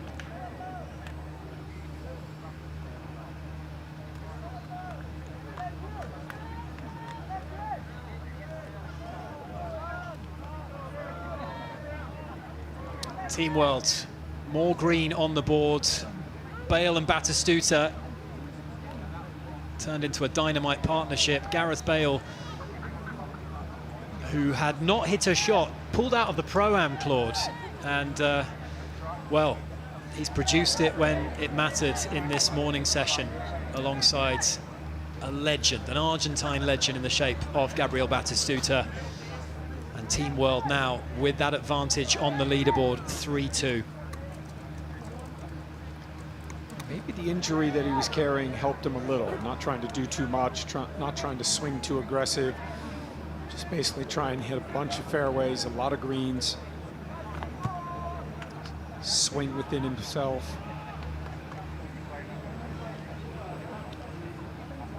What an addition he is to this Team World lineup. As we mentioned, 7 changes to it as we head over to the studio. More points on the board for Team World. Batty and Bell, the 2Bs. Come sit down over here, take your seat on the winner's seat. Congratulations, brother. You'll sit down here, you sit down here. We call this the winner's chair. Listen, a nervy putt to ice the game there, Gareth. Yeah, I have missed about 3 of those today, and I was due one, to be fair, so I was always going to give Teddy the putt, but I was like, I'll just let him stew on it. But knowing that I had to make it so I could be a bit more firmer, yeah, there's nothing worse than coming down the last when you know they can tie it, and they probably don't deserve it maybe, but it was a great game, we had a great time, and yeah, buzzing with the win. Batty, you were leading almost all the way. And you've spoken about those pressure holes, defending your hole and the obviously the away hole, of course, and then coming into 10, knowing that it could switch. How'd you deal with that pressure? It looked like you boys made a great team. I was feeling so bad because we could close the match two holes before, and we arrived till here, and we had his putter to win. He didn't hold any putter today, but he hold the one who that matters. My putting stats took a hit today, I think. Don't worry, we won't dig into those in the studio. Don't you worry about that. But how nice, Batty, was it to beat JT after all of that chat? Look, beating JT is for me is like a, how do you say when you stay with a woman and do everything? Beating him is something like that. There we go. And Gareth, listen, you had the chance to call the captain. There's a few moments you came into this game with a bit of a niggle, not feeling 100%. A bit more than a bit of a niggle, but the confidence, you had back spasms, but you didn't call the captain. You were that confident in your game and in your ability. Yeah, Thomas probably doesn't want to hit a shot, to be honest, but no, I feel like that's kind of where I want to get my game. I want the pressure. I want to try and get better under pressure, and yeah, there's no kind of more pressure on television when we're playing golf, which is out of our comfort zone, coming down the last, having to at least half the hole, but having a putt to win the game. Yeah, it's nice to have those feelings to try and get used to them. Do you get nervous, boys? You know, you've played in front of, 60, 70, 80,000 people in finals, in World Cup. Like, talk to me. Do you still get nervous? Yeah, because I don't know always where my golf ball's going. I know where the football's going, that's for sure. But the golf ball, yeah, on another day I can easily miss that. So yeah, it's nice to just get into that rhythm and that mindset that I guess we all are accustomed to in football, but we have to try and use a little bit in golf. And yeah, me and Batty played great together today. No doubt. Now, talking of winners, Dwight York for the win right now. Go on. Big putt this. This is for double points. Dwight York. Oh, my word. Oh, he thought he made it. He thought he made that one. Just snuck by at the end. He's really cross with himself there, is Mr. York. That was a big chance there for the double points. And that much hanging in the balance.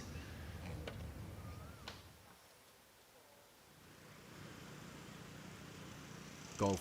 I'm like usually an all-round, all year type player. Whether it's winter or not, I just need to get out in the fresh air, get out almost in nature, and just enjoy a walk with my mates and play some golf. So the escapism part is huge.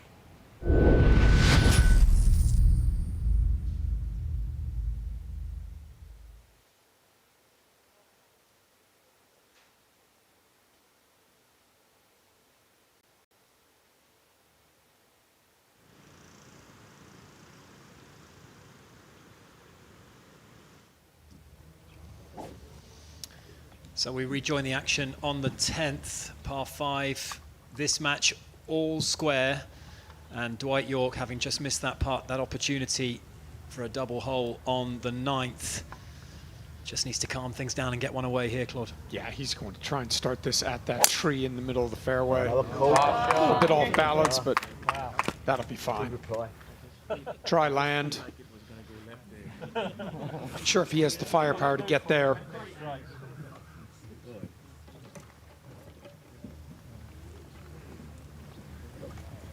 Andrei Shevchenko, who's had a quiet morning thus far.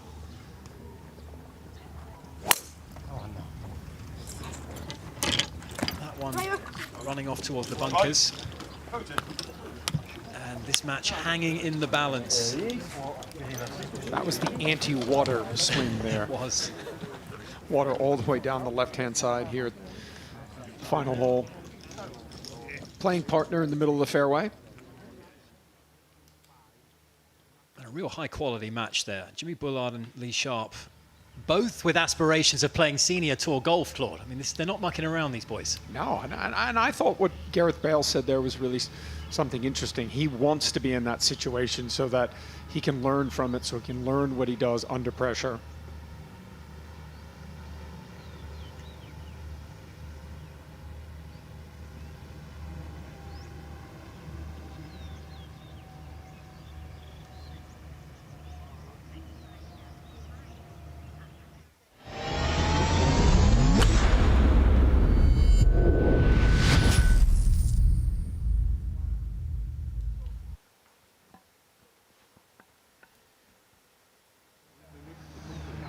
So there's been some water trouble for Theo Walcott on Team England and Joe Hart as well.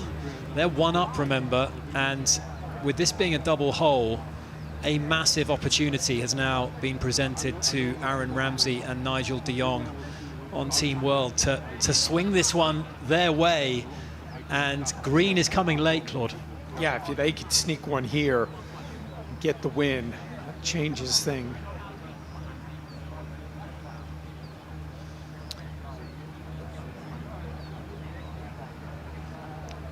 Again, this hole proving a tricky proposition for these players. It's only 459 yards. It's on paper, it's a gettable par 5, but if you get sucked into trying to bite off too much and go for that flag, as we've seen with 3 of these 4 players, the water awaits. Yeah, Nigel de Jong found the water as well, but Aaron Ramsey with the birdie putt. So up and down now is mandatory for these guys. Theo Walcott, produce something. Not easy to land it in the right spot from the upslope. Aaron Ramsey finds himself in a premium position here. Good look at this 10th green here, surrounded by bunkers. And it's an intimidating green, isn't it, Claude? It is, and it plays the 18th holes for the members here at Robbinswood with water all the way down that left-hand side. Joe's had his water trouble on the hole as well. This one for par from range.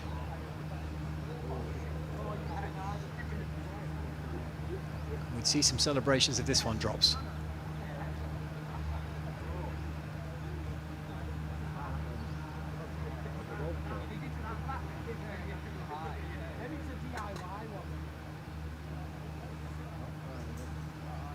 Just slows up there.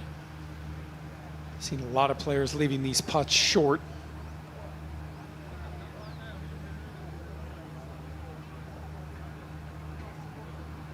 Well, we were looking for a response from Team World, and that's exactly what we've got. England made that great start through Fowler and Ince, but right now this could be a 4th consecutive score for the Team World. This is to win the match, and it's, well, it's fiery. Almost putted that off the green. That is not what he wanted to do there.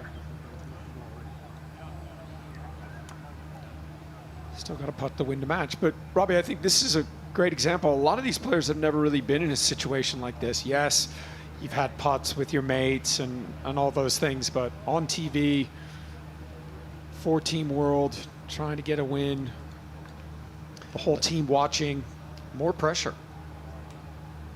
This is Nigel de Jong for bogey after his trials and tribulations, and he's left that one short. And just this flag on this little shelf just is a really tricky one to access for these players. Nigel's had enough. And this is huge. Aaron Ramsey, who's just blasted his putt a good 8 feet past the hole and will be kicking himself, but he needs to recompose and get down to business, because he's got this chance now to swing this one the way of Team World. We're watching Theo Walcott. This for par to win the match. Oh! Just shaved the left edge. And Aaron Ramsey, I wonder what the heart rate is doing now, Claude, because potentially massive moment.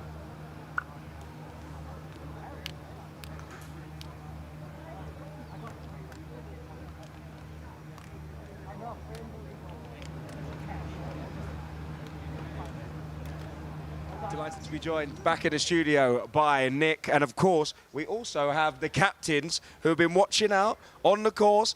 Some frustrated faces when you're looking at these putts, boys. Oh man, this is tough for them, isn't it, to putt on this, but yeah, it's good fun though. Never know what's going to happen next. Tom, I have to say, the fact that Gareth Bale had a really ugly sort of 6 or 7 footer on the last, but didn't call you in, what does it say about the confidence in the team? I'm not sure he's going to call me in on anything, him. Some of the others might, but I'm not sure he would. Some stroke he put on that. I have to say, I mean, some stroke that. It was, you know, we didn't know if he was going to play, and he went out and played that kind of golf that he did today and put that stroke on it last. Yeah, pretty cool. Danny, it's been tough for England out there. There was a bit of fight back, unfortunately, on the 10th. It didn't look good for Theo, but the fight is definitely there in your team. You've got some real fighters. Yeah, no, the boys. As you can see, as the team England boy, luckily I kept my voice quiet there. I'm going to come and sit down. Coming in. We can share mics. That's it. Well done, mate. Well done. Boys. Good try. Good try. I feel surrounded here. There was some real fight there. There was some real fight. How proud are you, Danny, of these boys here? No, it was good, to go. We were on the app looking and stuff, and obviously to be 2 down, then to win the away hole, suddenly flipped, and then 1-7, 1-8, and it's like, here you go. And then no, it's been great. If you've actually been looking at the scoring, or obviously watching live at home, it's actually flipped round a good bit at times. What's it like coming down that home straight, knowing that there's so much up for grabs and there's so much volatility there?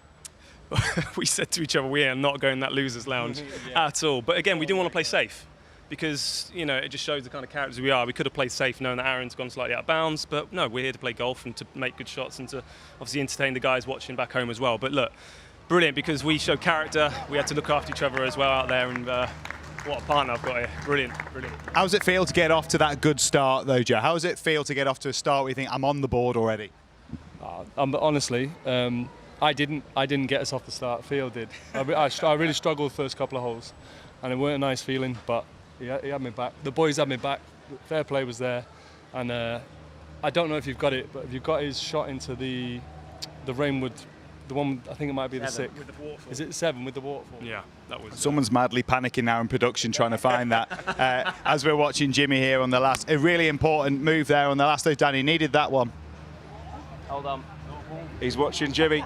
Stick it close. Sharpies are hitting close as well, so the boys are looking nice here. I can only see 2 balls on the green, and there are 2, so you never know. This was again the massive match. These boys have been 2 down almost all the time. They got off to a slow start. You did speak at the start about how important it is to get off to a quick start the first session. I know that hasn't happened, but we know it's going to change up as we move forward as well. Now, different format in green terms for folks who maybe don't watch huge amounts of golf. Easier, harder format. Give us an idea about what you got to do well in that. it's definitely a tougher format than 4-ball. You've obviously got 2 boys going at it all the time. Obviously, greensomes, you both should just, as soon as the first guy's in play, second guy pull driver out, try and get a little bit more advantage, and then obviously you're flipping and playing foursomes from there. If you're both at the same place, you've got to have a little think about which shot, who would prefer like the next couple of shots if you're going to go that far forward. But it's a much trickier format than 4-balls. Thomas, you fired those boys up in that team talk. And it seemed to work. Yeah, but it was a couple of expletives that we had to blur out. But it seemed to work as you guys are coming strong today. Yeah, well, I was kind of like living in England and living in London. I was a bit worried to go back to England for a few weeks after that team talk. But no, you got to get the guys going, obviously, and you got to find something that you can stand together about, as well as these guys stand together as a team as well. So, they're fired up. They're in a good place, and this is one session of 4. We're only getting started. There's a real camaraderie as you see the boys standing on the balcony. They're watching Jeff Shaker come in. They're watching Sharpie stick it close. It's really heating up. These pressure holes are really making a difference. And what's it like, that team room moment for you? Obviously, you had it with Danny Willett, a Masters champion. What's that like, getting words of wisdom from him before you went out today?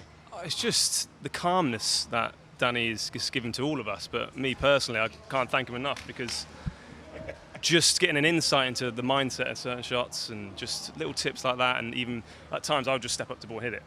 But I just felt like I was the quickest Premier League player. Just slow my golf down. That's exactly what I had to do. So yeah, look, it's been absolutely incredible, and I've loved every minute of it. Joe, you heard some advice there from Danny. The great thing about greensomes, yes, there's pressure with the alternate shot format, but off the tee, someone's in play, you can wail away with the driver. That's a bit of you, isn't it, mate? That is massively a bit of me. It wasn't to start with, but like I say, Thee's rock solid. I don't want to put that pressure on him like I did this morning. I don't think I'm going to, so we can both have some fun out there. Second bite of the cherry wasn't bad, though. Yeah. Second bite of the cherry wasn't bad. The second shot always flies business. Tom, what do you think of the response is going to be this afternoon from England? Do you think they're going to be bouncing back? Yeah, definitely. You know what it's like in these things. If you're behind, if you go out, and you'll always look to improve. So it'll go like this until we get till tomorrow afternoon. It's up and down, and I expect these are competitive guys, and they're going to go out and give it everything they have. Calm, Dan. It's never something I heard about you. I am calm. Never heard about you. Not when I'm playing myself.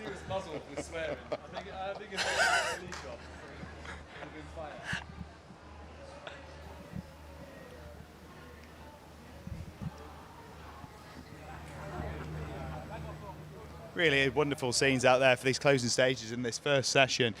The bit that's really hard to get your mind right, and it would be for these guys too, is that we're so used to match play. Like, well, lads are 1-up playing the last. Worst point is, getting half a point. No, you can lose the match. We've seen it already, Josh, haven't we? That's 2 holes. We've seen 1 down to 1 up. It's heartbreak. Yeah. And then even going into the second session, it gets in your head. How are you going to calm those boys down? Yeah, we did it. The boys, Fowler and Ince, obviously came up the last 1 by 4. We get the extra point early doors, which was big. But then, I was looking. I was with the lads who were coming and finishing off, and I saw it had flipped from 1 up to 1 down. And it's again, you want to make it exciting, you want to make it fun. The Team World have got a chance to obviously double that on 9 as well, with a flip there with the away hole. So them last 2 holes for us are quite tricky. Eagle putt here, Danny, for Jimmy Bullard. Well, he has his little practice stroke above it. See, he tricked the cameraman. He's got good paces, Jimmy. This would be close, this. Oh, this could drop. Oh, chances! Oh! Danny's up on his feet. Surely a tapping. Well, I don't know. They've not been kind with the gibbies. They've not been kind. They need this. Dwight is, oh my God, he's looking him straight in the eye. He's giving it. Slip a coin in behind that fella, you'll enjoy it. It's been played in great spirits, but it's an opportunity for a little bit of needle. What an effort this was. He's a great player. He was a bit struggled the first couple of holes, so he would have loved that as well, wouldn't he? No, the first couple of holes he struggled, and then he really got into his rhythm. He was a bit quiet the first couple, and then he started chirping. I think when he went 2 down, he started chirping. Actually, I think it brings him back up a level. It's hard to chirp when you're losing, isn't it, Tom? Well, exactly, but... Nah, you gotta get stuck into your opponent all the time. If you can't win them with the golf clubs, you might win against them with the mouth a little bit, so that's all right. Well, as we're poised here as well, it feels like every match is important, of course, across a week of match play like this. 4-3 the scoreline to England at the moment. Pivotal moments to end the session. Tail in the air going into the second session for someone here. You got to go and play golf. Like, there's no really thing here. Like, you know, you're behind or you're ahead. You know, just played one session. There's so many matches to be played, and those singles are always going to be the important ones. You just got to keep playing your golf and be there for tomorrow afternoon. Not much. It's not much you can say. I mean, they hit great shots in there, these two. I still can't believe Jimmy Bullard is here. Icons, isn't it? Oh, tough word. This is it. This is the fight and talk. I think it's two different sides of the coin. So it could be tied up going into the greensomes or trailing by a couple as they are. And in it goes. What a moment. Sheva. Just gone quiet, boys. You were standing up before. Yeah, it's sat Danny right down there. Thomas has gone from saying you've just got to play golf to it really matters now, Tom, doesn't it? No, I'm just I'm sitting here. You know, Sheva, for his ability, has been relatively quiet today. He's let Dwight do the talking, but when it really matters, he's pulled it out the bag. Yeah, this is Sharpie for the eagle.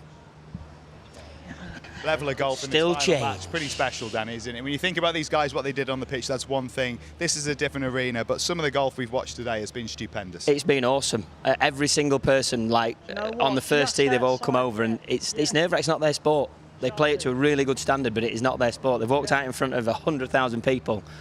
But on the first tee, when you're trying to tee your ball up, it is a nerve-wracking place, and the boys all handled it really well. I mean, all in putts like that. Fingers crossed Sharpie can follow him in. Right over that spot, lad. Go on, right over it.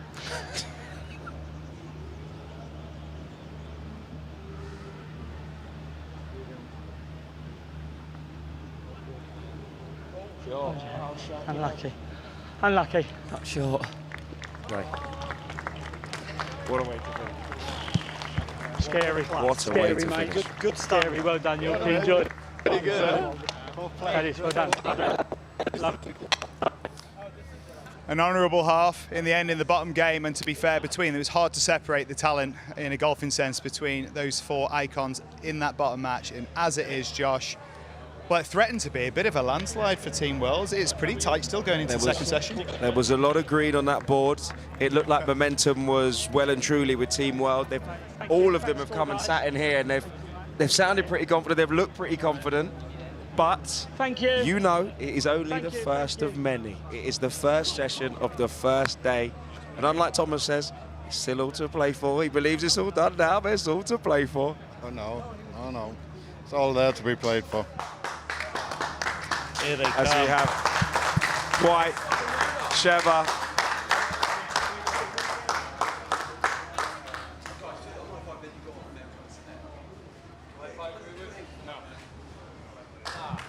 Brilliant golf. Fantastic golf. A job well done. You can jump in, yeah? Jump in, Jimmy. Come on, join us. Join us. Some putt to finish. Well done, mate. Well done, mate. The most confident man in the building, and he's backed it up. Sharpie, excellent. Well done, Sharpie. Well, we've got a whole lot of talent here, haven't we? Wherever you want. Proper golfers. I feel if anyone's going to get budged off these sofas, it might be me and you, Josh. We look at the icons that we've got company with. What's it like to be part of a clash like that? What's it like to be a part of that match? I mean, it's incredible. Be honest with you, it's high standard golf. Jimmy playing the end so well. Sharpie was great. You know, Yorkie hold the eagle was unbelievable shot. You know, I think probably best what we can do. Fair result, Jimmy?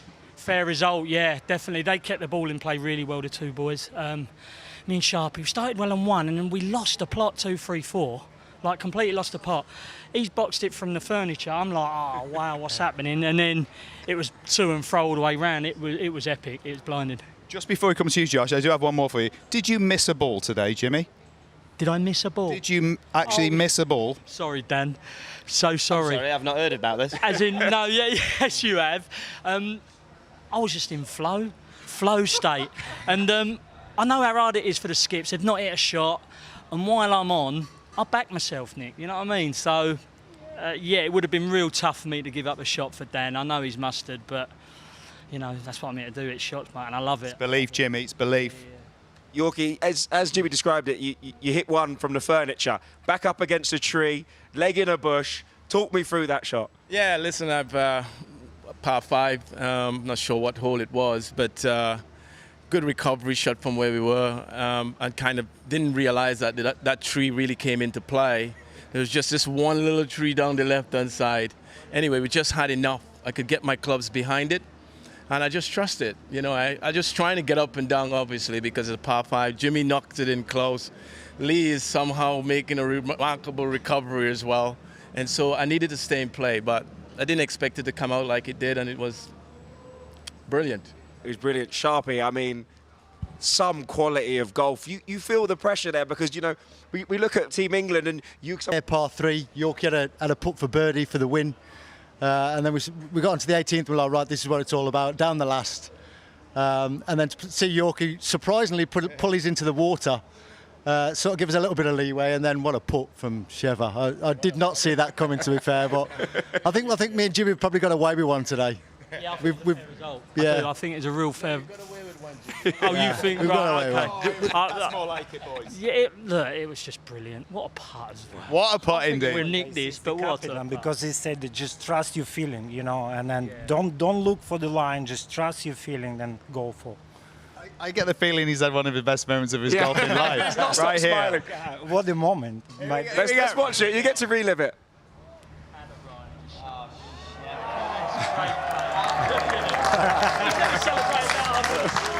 Sheva, you really did break Daddy's heart. You did. I think we both, you know, he hold the eagle. I hold some great putt today. It's fair enough that it's complimentary again for our opponent. Well done, Jimmy. Well done, Sharpie. You play very well. Yeah. We would have felt hard done had we lost on the 18th, because I thought we played really well to that point. I had a putt really to kind of make sure we got that little... Raised the edge as well, didn't he? I'm thinking, oh, Yeah, he didn't trust his caddy. He actually read it right himself, gone with his caddy's read, and he's like, I told you not to trust him. Lads, we could stay. This is proper golfers chat. This, I mean, this happens all over the world after a round. I'm remembering it better than it really was. But actually, to be fair, that was as good as it gets. You could say it was one of the moments of a career, perhaps in a golfing sense. But you'll have another opportunity for a career-defining moment this afternoon. In fact, all of you icons will have an opportunity for a career-defining moment. Part of our afternoon session, yes, it's the green slippage. Yes, it's really close in this matchup, but it's also the $10 million swing. All of the icons, one shot at glory, and $10 million split between charity, of course, for them, and for 3 lucky viewers at home. We'll be all part of that, and we'll look forward to bringing it to you. $10 million swing. You won't want to miss it.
Test 1, 2, 3, 4.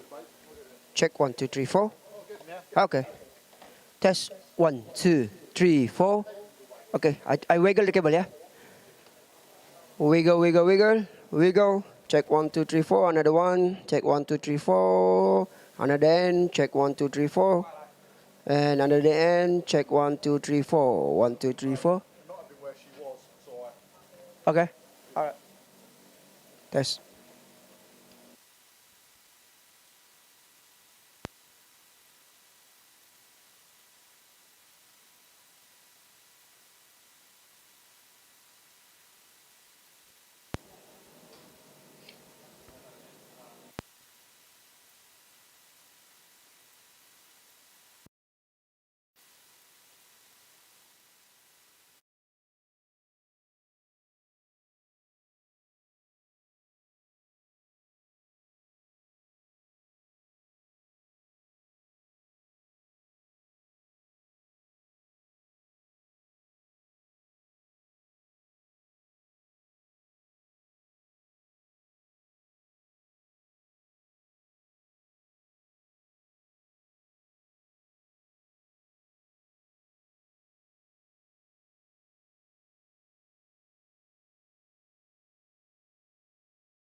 A beautiful morning and an electric atmosphere for day one of the Rainwood Icons of Football. The format was 4-ball and 6 entertaining matches took to the course. The first match out featuring Robbie Fowler for Team England. This was a birdie putt for the win at the 8th hole. And in it goes, rock solid. And the Team England home hole, the par 3 9th. Ryan Giggs for Team World, unable to convert there for a par and a half. The match was over, but they would continue the match. The final hole playing for a bonus point. Robbie Fowler for Team England, birdie putt. It wouldn't drop, but 2 putts was good enough for Team England to claim 2 points, winning 4 up alongside Paul Ince. So after that first match, England 2, Team World 0. Match 2 saw a debutant for Team World, John Arnorisa. This was a birdie putt for the win at number 4. And then again, a par putt at the final hole, the 10th. And it's a win for Team World. 1 up alongside Gianfranco Zola. Puts a point on the board. And they trail Team England 2-1. Match 3. The Team England home hole. The par 3 9th. David Ginola. Par putt for the win. He thought it was in. It lipped out.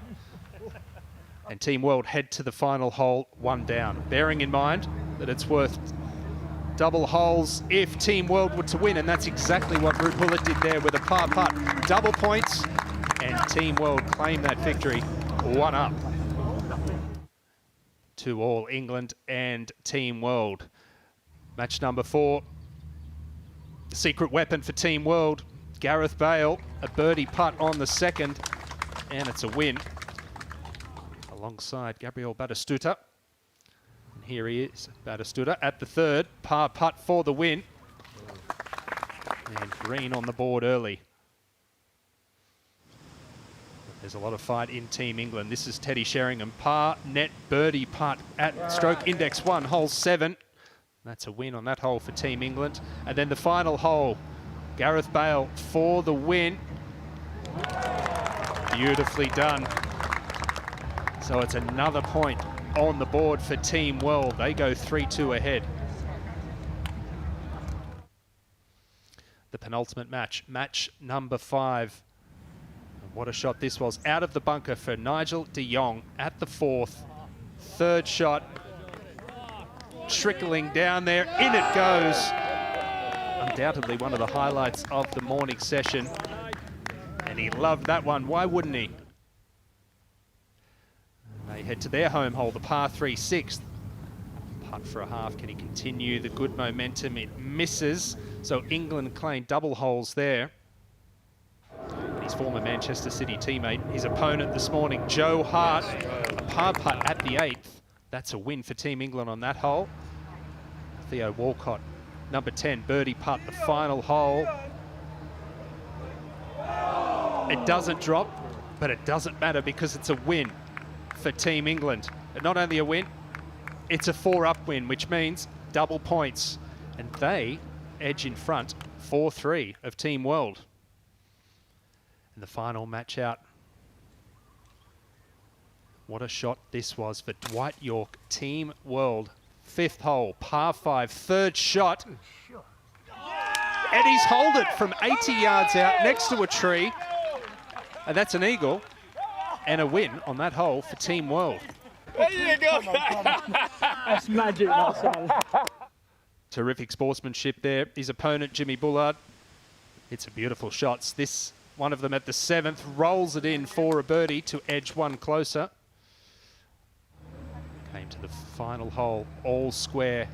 Andrei Shevchenko needed this long birdie putt to halve the match, and in it goes. What a putt on the final hole. Clutch under pressure. He's known for that on the football field. It's translated to the golf course. Handshakes all around. That match halved. And the final score after the morning session sees England leading Team World 4.5 to 3.5.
2, 3, 4.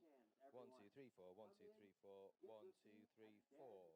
We will give away those gifts, ladies and gentlemen.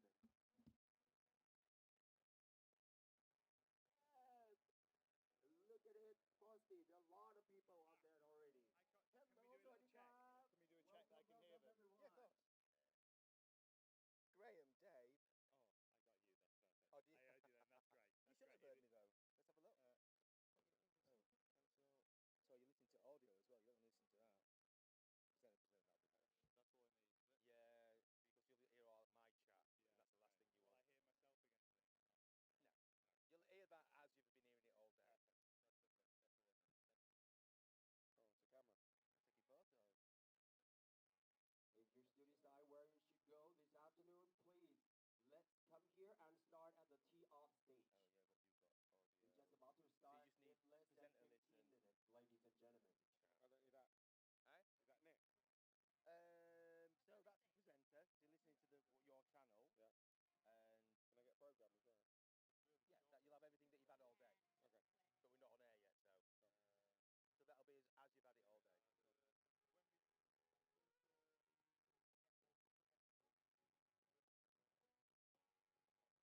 checking to comms. I've got a little bit of a roving headset, so I just want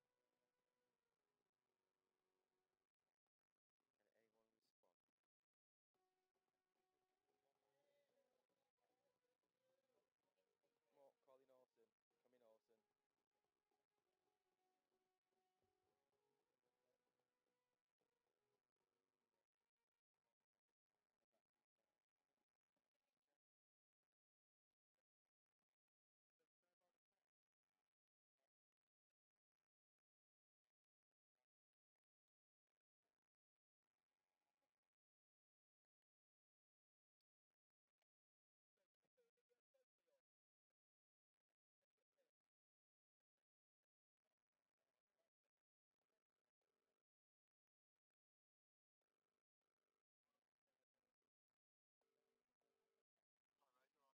Yeah, back on air, certainly, mate. You should have my backpack from first tee. I tried calling in, but my headset,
Well, here we go. We're into the afternoon session. Josh Denzel alongside me here.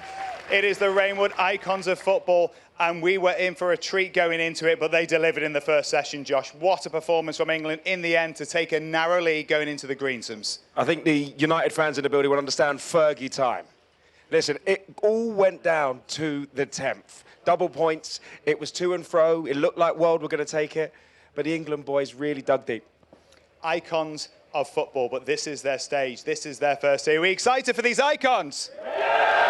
I'd say so. Yeah, I'd say so. It's going to be, it's going to get tough on here though, Josh. It's not an easy arena for them, and we're expecting a response. Of course, 12 icons of England against 12 footballing icons of Team World. It looked like it was going the way of Team World early on, but they snatched the victory from the session at the very end for England. What do you think the response is going to be? Well, we spoke to Thomas Bull, and he said he's got these boys fired up. They went out and really performed early. I think he's going to be into them while they're having lunch, while having their rest, and make sure they finish strong. Now, Greensomes, of course, a lot more pressure in this one. They will both tee off this first hole. They will pick their best tee shot, and then they will play alternate shot from there. A long way down the road is this thing, the Rainwood Icons of Football Trophy, and we are ready to get things going. It's fast-paced, so stick with us. Match one, ready to come to the tee. From England, we have Theo Walcott and Joe Hart, facing from Team World, Ruud Gullit and Davy Ginola.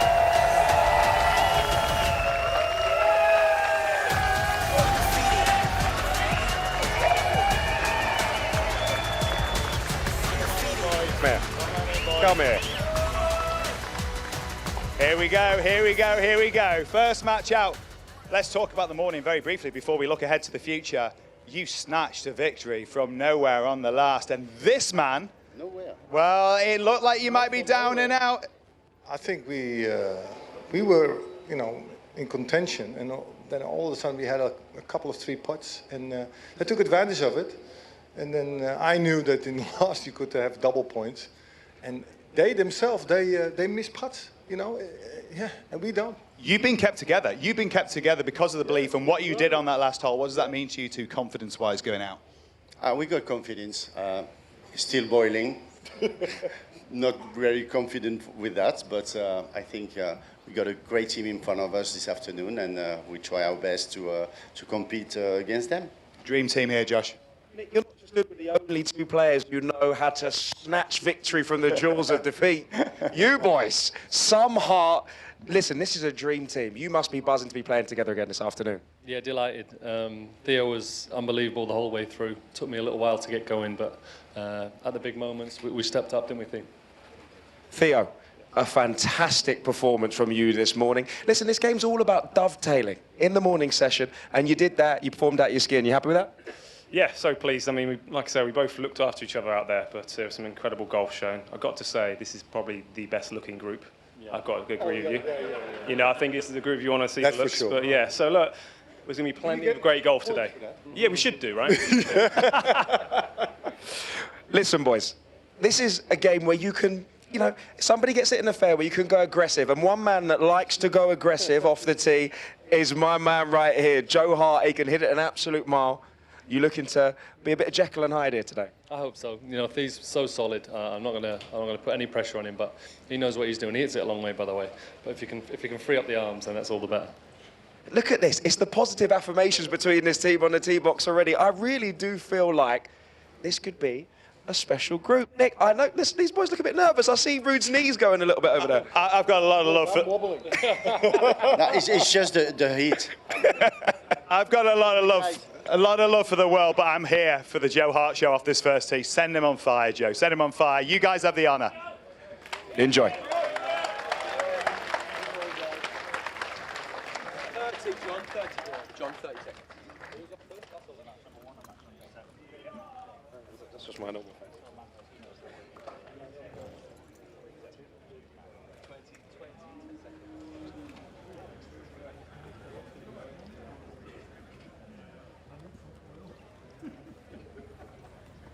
This is match number 1.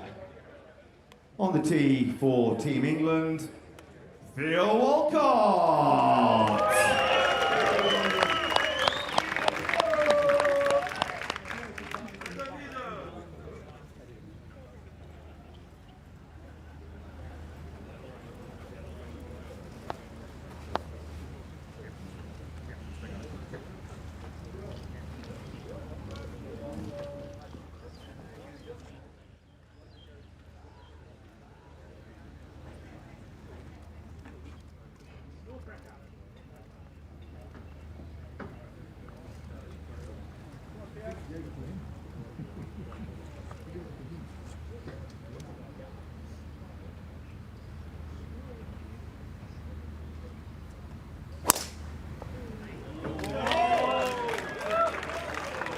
On the tee for Team England, Joe Hart.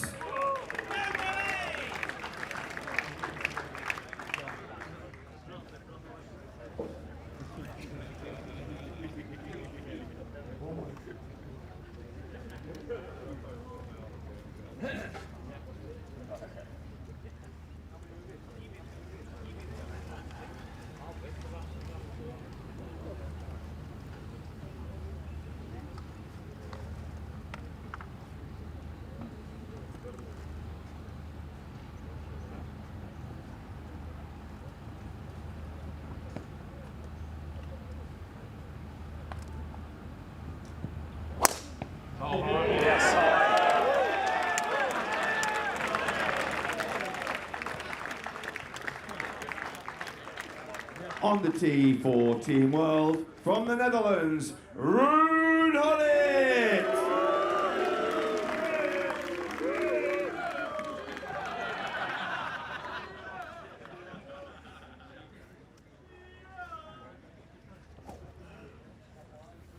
And came up clutch this morning.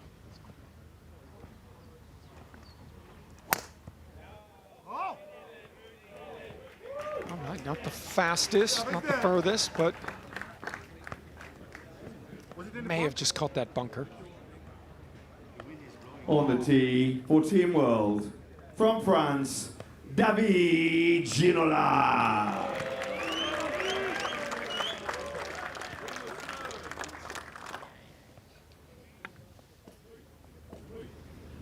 David Ginola got his first point on the board in the Icon Series this morning. Take that confidence into this afternoon.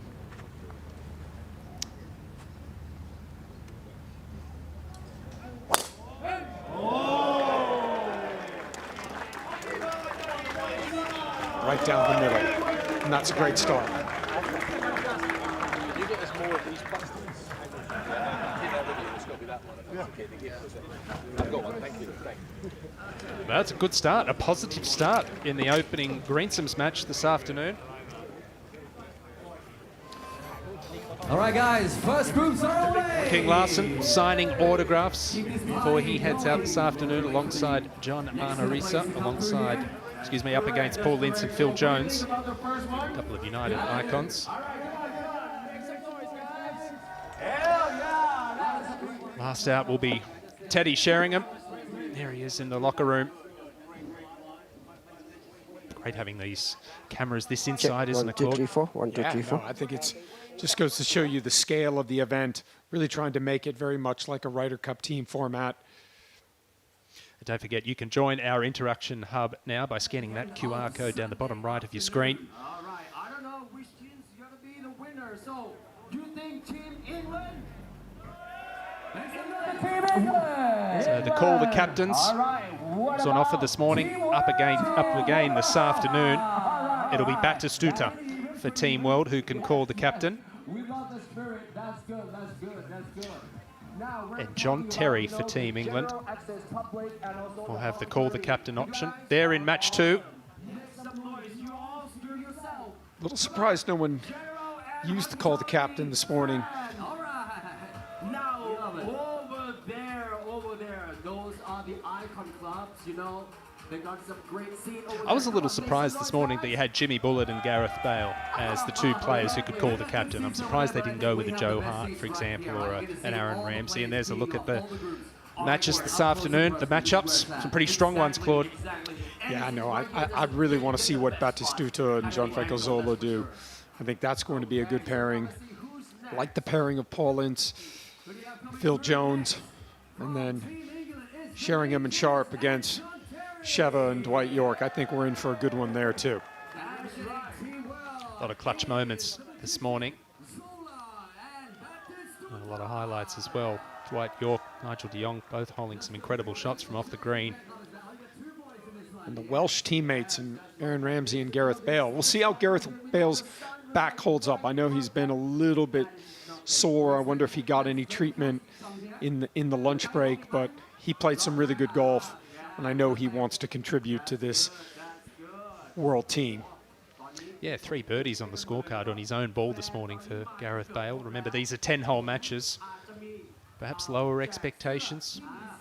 Yeah, I mean, I think he would have gone out with not a lot of expectations, having never seen the golf course, didn't play a practice round, and the body wasn't feeling great. So, as I said this morning, I think he was just thinking, okay, let me get the golf ball and play off the tee, try and put it in the middle of the greens. And then I think as the round went on, he started to get a little bit more confident, started to feel how much he could push the body.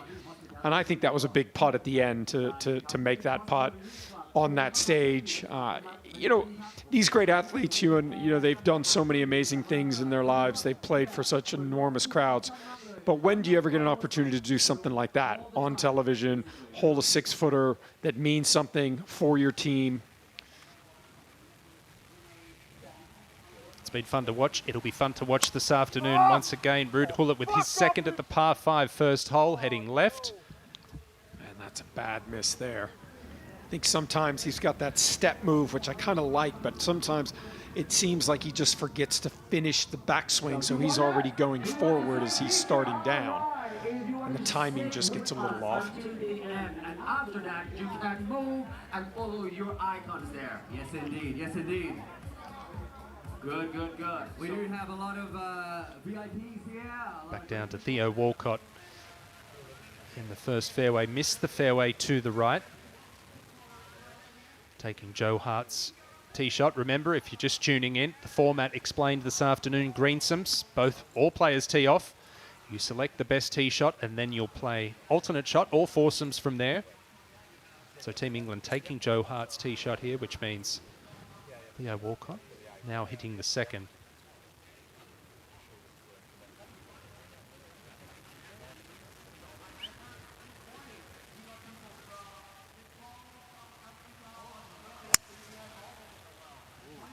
Should cut a little bit. Oh no. Just stayed straight on him. He was trying to hit a big cut. And that's going to leave his partner with a very difficult shot. There's a lot of responsibility in this format, isn't there? Well, I do, and I think, you know, this format, you'll figure out Denmark. All right. Yeah, who's going to hit that's first. good, I think that's really important. All right, well, thank you so much. Don't forget to show some love when all the icons entering in. Make some noise for the boys when they come in. All right, next pair, let's go. Thank you.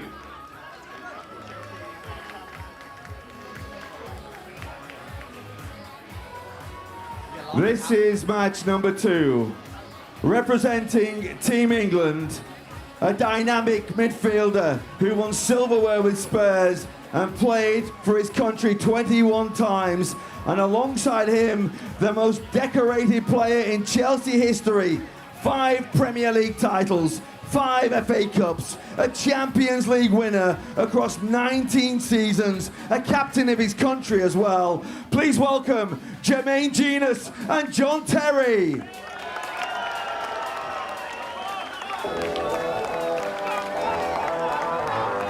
And for Team World, one of football's greatest ever goal scorers. He won 2 Copa Americas with Argentina. He's a Serie A and Argentinian league winner. He's simply known as Batigol, and alongside him, the little magician. A talent that has won leagues all over the world. He is quite simply one of the most dynamic strikers we've ever seen in the history of the game.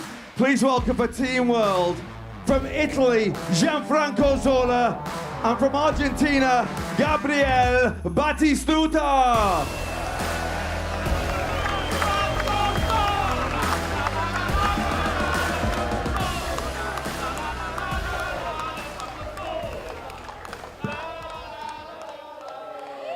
All right, well, gents, this is going to be a fantastic matchup. I've got an update, just got it in my ear. Now, one of the many unique things about this format is you can call the captain. And so happens, both calls are in this group. John Terry, you're going to get the call from England. You're going to get Danny Willett to help you out. I know you just got the news, but on the top of your head, how would you use that, and how would you use that, and which shot in the top of your head? I'm thinking par 3, but I'm not sure that's allowed. But to be fair, I'm just delighted to have Danny taking any one of my shots. I love it. I love it. Now, and on Team World, it's going to be Batty. Batty, you're going to get Thomas Bjorn anytime that you want during the day. Well, how do you think you're going to use him, you think? Right now. Where are you, Thomas Bjorn? Where are you? He's sitting. So I will call him later. All right, fantastic. Well played. Good luck, guys. Have fun. We'll see you out there.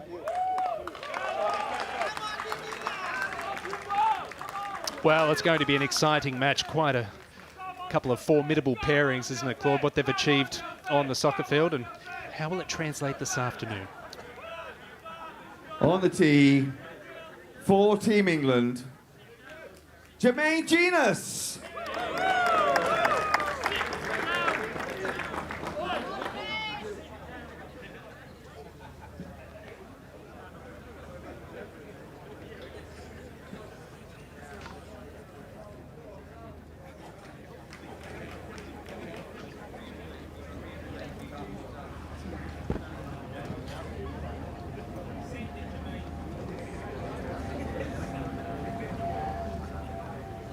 Well, he's got the firepower here, Genus, to take it over the corner, potentially get near the green in two. He has hammered that one down there. I think this is going to be a really interesting match. Team England, John Terry. Because the English side definitely has the firepower, but Gianfranco Zola is going to hit a lot of fairways. That's going to free up Gabriele Batistuta. And it'll be interesting to see this kind of chess match of power and accuracy. John Terry certainly can take it over the corner. High, strong ball flight. Aiming well down the left-hand side. He's going to pull this back online. That's kind of his move.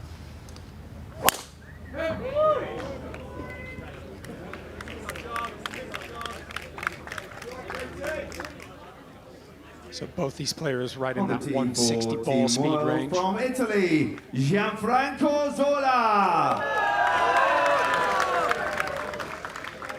87.5% of fairways hit in the last Icon series for Zola.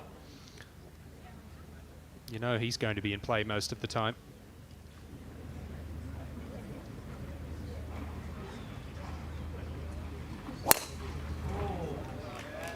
Yeah, there's a good example of that difference in the ball speed. On the tee for Team World from Argentina, Gabriele Batistuta.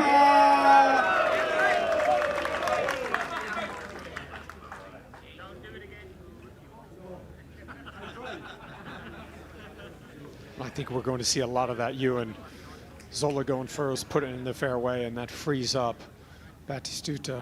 Just kind of freewheel it. You knew he was nervous this morning. He hit a bit of a shocker over to the left. Lost ball. And he redeemed himself here this afternoon. Likes to hit the draw. Has he overcooked it? He has, but it's avoided trouble. It's in play.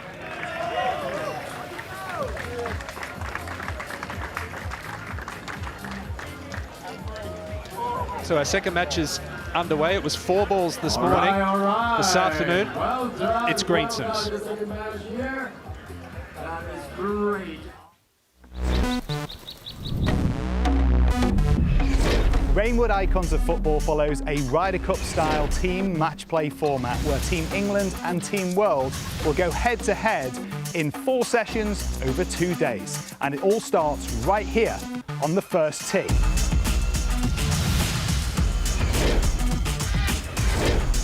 And then here, 10 holes later on our 10th green, which is right next to our TV studio. Handy that. Session 1 is 4 balls where each 2-man team will pick their best score between them to go up against their opposition. Sessions 2 and 3 are Greensomes. Both players tee off, you take the best drive, it's alternate shot from there until the ball's in the hole. Simple, really. And we finish with Session 4, the all-important head-to-heads, the singles matches. Just like in the Ryder Cup, if you win your match, it's a point for your team. And if you tie your match, the points are halved. However, here at Rainwood Icons of Football, we like to keep things juicy. If your team wins by 4 up or more, you win an extra bonus point for your team. Not to mention, they add a sprinkle of humiliation. To rack up points and turn a match in your favour, we have 3 pressure holes, where a win on that hole could be worth double. Let's break down how it all works. Suan, Radar, take it away. This is a Team World home hole, the gorgeous par 3-6.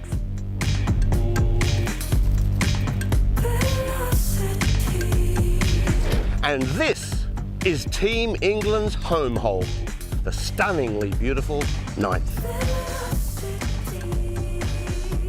Win your own home hole and you win the hole as normal. And you win away on the opponent's home hole. Look out. Turn this thing on its head. It's a double up. And now for the final pressure hole, the final hole of the match, the all-important par 5 10th. Remember, this hole is worth double for everybody. You could go from 1 down to 1 up and put points on the board for your team, or you could go from 2 up to 4 up, win that bonus point and put 2 points on the board for your side. The possibilities are endless. Almost.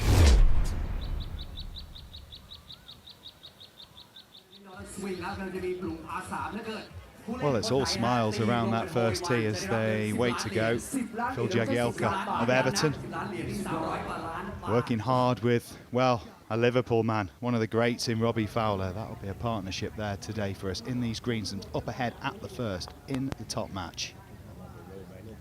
That's a great putt. That's a great putt there.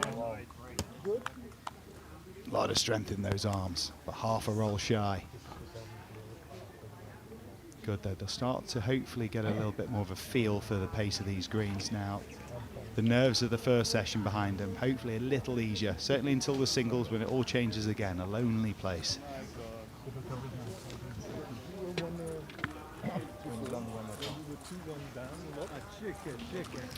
So honours even at the first hole. Excellent scoring in the morning, 4-ball. It will be tougher this afternoon. Yes, they get to pick their best tee shot in Greensims. All right, so next up next.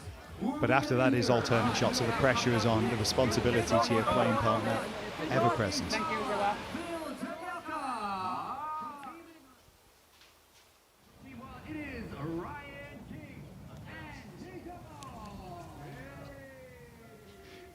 I would imagine that Gianfranco Zola, Gabriel Batistuta will be hard to beat. He nudges it round to perfection. A good golfing brain and a good footballing one. Not long, but precise.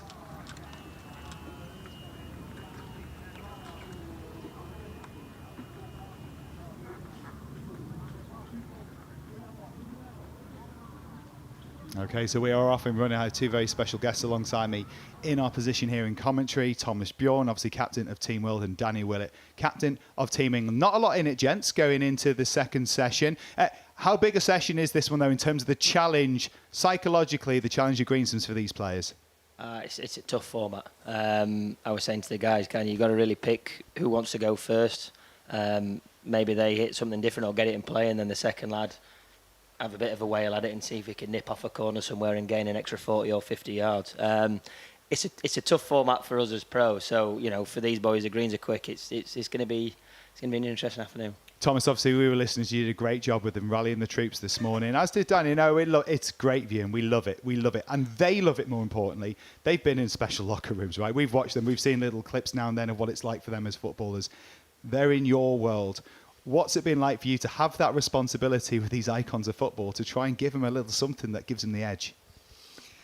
Yeah, I think when you see the list of names, you kind of pinch yourself a little bit. Growing up in the 90s and watching them play football was obviously an amazing thing to do, and then all of a sudden standing in front of them and trying to say something to them that's going to get the juices going. I mean, this bunch of guys are very, you know, they know themselves so well. They are really up for it.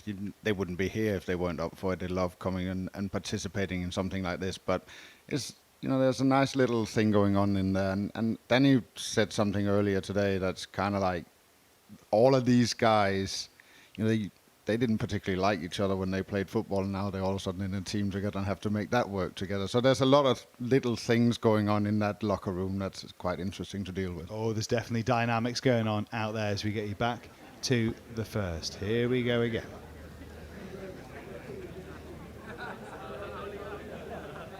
On the tee for Team England, Robbie Fowler.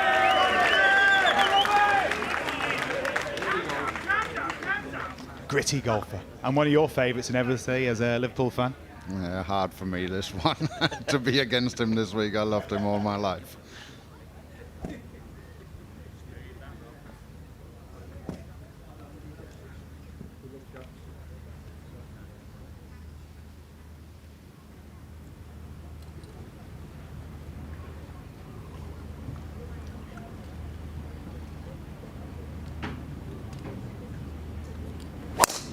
I've seen that for over the last 4 days when they've been reaching in practice. He's hit it lovely. On the tee for Team England, Phil Jagielka. Okay, he's put one right down the middle for his playing partner. What does that give him permission for now? You can see the smile on his face. This means that Jags is... I'm hoping you're going to see him aiming a hell of a long way left here. Oh, he's actually going not too bad. He likes his mini driver.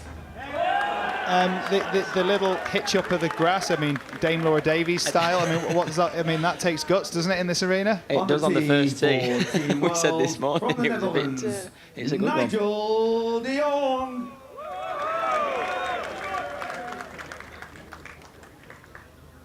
So a job to do for this partnership this afternoon. I suppose a little bit of pressure, Thomas, on the first player to try and open up the opportunity for the other to swing freely. Oh, absolutely. Get it in the fairway, right down the middle, and then it gives an opportunity to the other guy.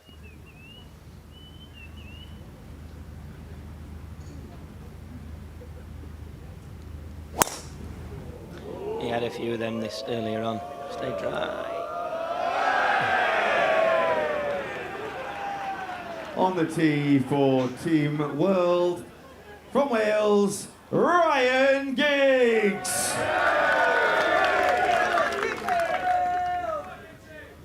Well, let's see if the skills transfer from feet to hands when it comes to this sport.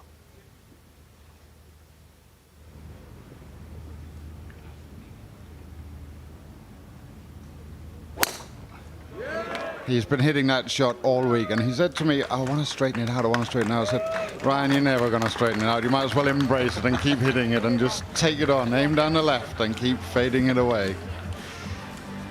Use what you have. They're off and running. Good shot from Ryan Giggs. Nicely in playing as they march on down the first. Just behind there, the amphitheatre that we've got, we can find Radar on the range. Watch the scene, mate. It's all good. I mean, we're down here. I've been watching these guys for quite some time. The flushing that's been going on is quite sensational. Obviously, I spend a lot of time on the big tours around the world, but let's check out Teddy here.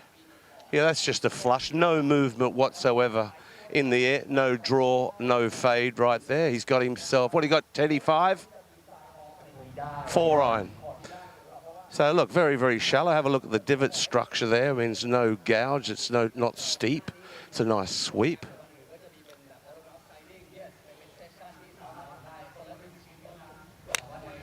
Really good. He's a picker. Action. And let's go over here and see Jimmy. And Jimmy's just been flushing it. He likes to hit these nice soft fade. Oh, yeah, baby. Yeah, baby. Don't do that to us, Jimmy. Don't do that to us. What's your go-to shape, Jimmy? Just the right, drop him right. Just a little leaker. Yeah, a little lemonade. Okay. Radar, we're going to butt in here just briefly. Danny, when you see Jimmy, watch him do what he does. Yeah. What sort of level of golf are we really talking about here? Well, he's a very good golfer. This game's hard, as you know, and he hits that little button fade pretty much all the time, knows his numbers. He's a good player. High praise for him, Radar. Danny giving the plaudits to Jimmy. Well, I had the pleasure of playing on his show, Tubes and Ange and Jimmy, on his YouTube channel, and he's got himself a pink driver, and it's an older one, but he loves it. It's just a leaky left to right fade. That's a little bit of a pull, but still fine in the left side of the fairway. As they say, a hook won't listen, but a fade will, won't it, Jimmy? Just don't like seeing it turn right to left. There's no future for me, so start a left. I don't mind that one, as you say, it's still left-hand side fairway, maybe left semi, but I like to see it dropping right, Radar. Welsh today. Big game today. You've been waiting for this for quite some time, as we all have. There's been a lot of banter, and why not? You and Gareth, great players, wonderful golfers. So it's all about going out there today and doing it. Very difficult. If you were playing 36 holes, 72 holes, it's a sprint. So what do you think you've got to do today? Do you play conservatively and wait for it to happen, or because it's only 10 holes, you've got to go at it? Yeah, first of all, I've never played with Bailey. I don't think I've even had my eye on him hitting shots. That'd be the first time. But as you say, a sprint, 10 holes, good start, massive radar. It's so big. 10 holes, there ain't a lot. In a lot of holes, if you go 2-3 behind, you ain't got no time to make it up. So a good start's really important. Me and Sharpie found out this morning, was 2 down after 4-5, and it was like, oh, here we go. I'm looking forward to watching it, as you guys are, wherever you are around the world. Get with the program. Icons of football. Yeah, Rainwood, icons of football. Jimmy Bullard, a big part of it. He doesn't like to see the ball going left, so he wouldn't have liked playing with Wayne much. Get back to the first. Genus. Well, Jermaine here, he's playing really nicely in the practice I saw, and there's another fine iron shot from him. He's obviously been practicing a bit, playing with Big JT. He's played well in practice. JJ, same with all the lads. They all desperately want to get better at the game. So they're all they've got in drillings. They're trying to make practice swings all the time on the range and on the course. And they a lot of them finished playing football. Like we were saying, just relax, golf's swing it, get your number, go, and that looked like a much better move from him there. Jermaine can, sometimes overthink so many things. Since I've finished playing football, golf's taken over that competitive side that obviously you miss on a weekly basis.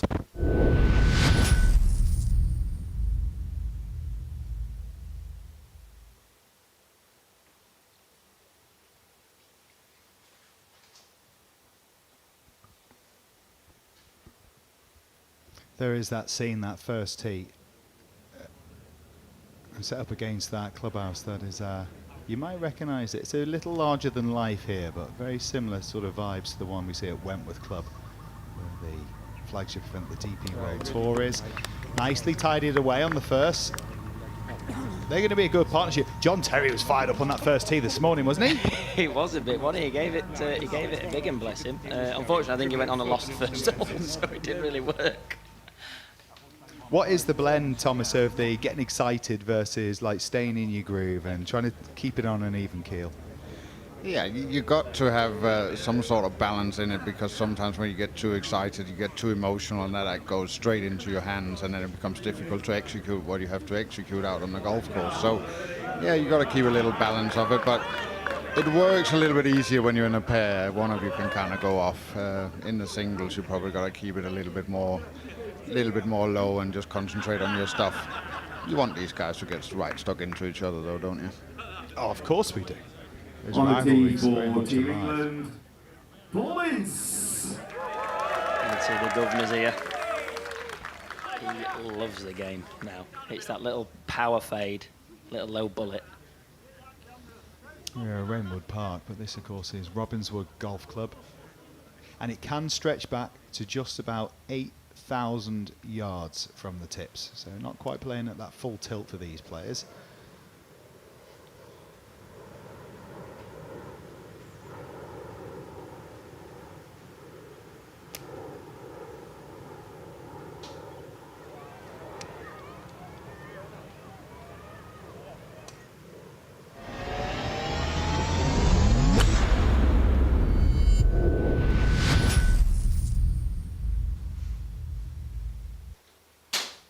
Back just in time for opening tee shots. It's Paul Ince and Phil Jones together.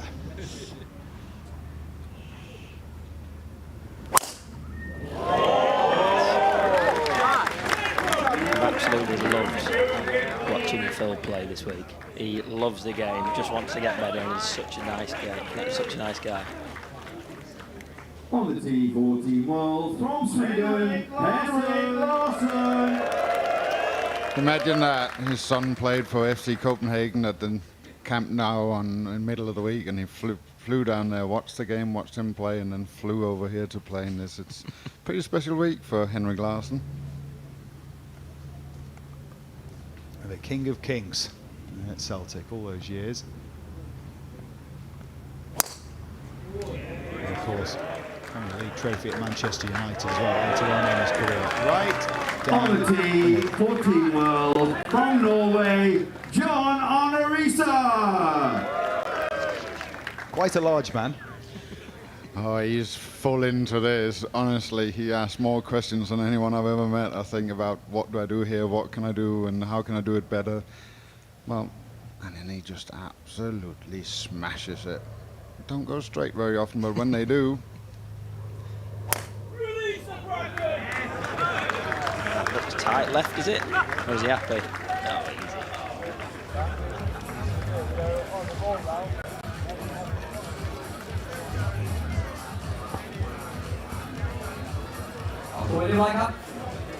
easy. Great rivalries, but เห็นแล้วแบบหลาย still หลายหลาย fierce competition.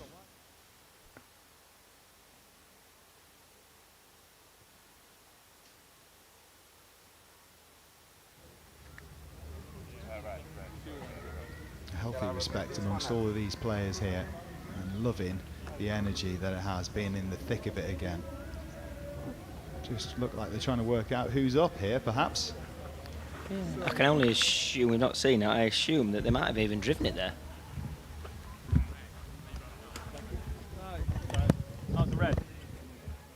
It's a very optimistic way of looking at it, but it could be I think true. it's a drivable Could part. be. Yeah, Joe's got plenty of power. I'm just trying to work out who's thinking about it is. I don't know if Theo could, but Joe could. Still thinking pot. Yeah, I love that. Great. I love it. Give it a decent pump. If it goes past, it goes past. Yeah. Play some of this chip not easy. They're great.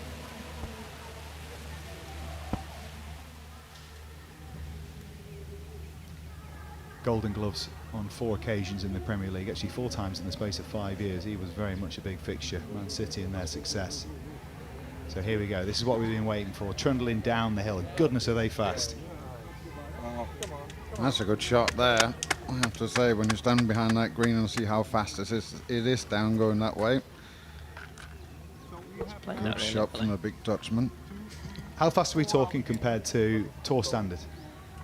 These would be incredibly good standard. I mean, I said to the boys, they think that we play impeccable golf courses all the time. This really is outstanding this week. I mean, I think Dubai the last couple of weeks is probably not far off, but I mean, they're brilliant. A little cagey nudge from Joe Hart. I imagine very easy to get defensive here in this format. So staying on the front foot, Robbie Fowler now. Yeah, he's not the longest hitter, Robbie, but he's just very steady. Look at that beautiful rhythm, innit? Beautiful rhythm. Oh, he's there. He don't miss the middle of the club face. He was a good striker, and he's a good striker of a golf ball as well.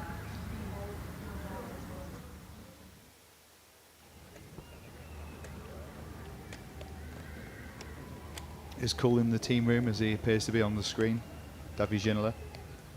Oh, come on. He can't be anything but cool, this guy, can he? He's like, he was always cool on a football pitch, he was always cool off it, and he still is. I mean, he's a wonderful man to be around. I had the fortunate and having him as my host for the Ryder Cup in France in 2018, so we spent a lot of time together. Just a wonderful man.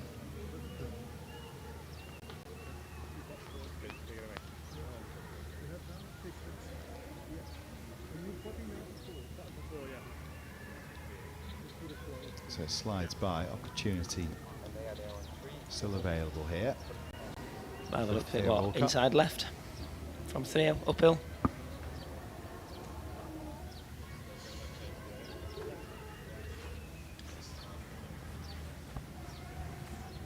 Now this is to win now, I think. Could you imagine somebody in the Ryder Cup standing that close to when you were putting? It would just kick off, wouldn't it? I don't think these boys are that bothered about stuff like that. There's people walking everywhere, taking pictures of him, videoing him. I think these boys take it all in the stride pretty well.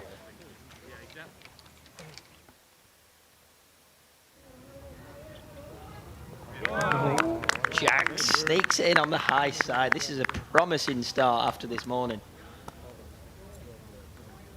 Well, that one did, though, swing the other way in the end after Team World got off to a flyer. It's been the opposite so far in this afternoon wave.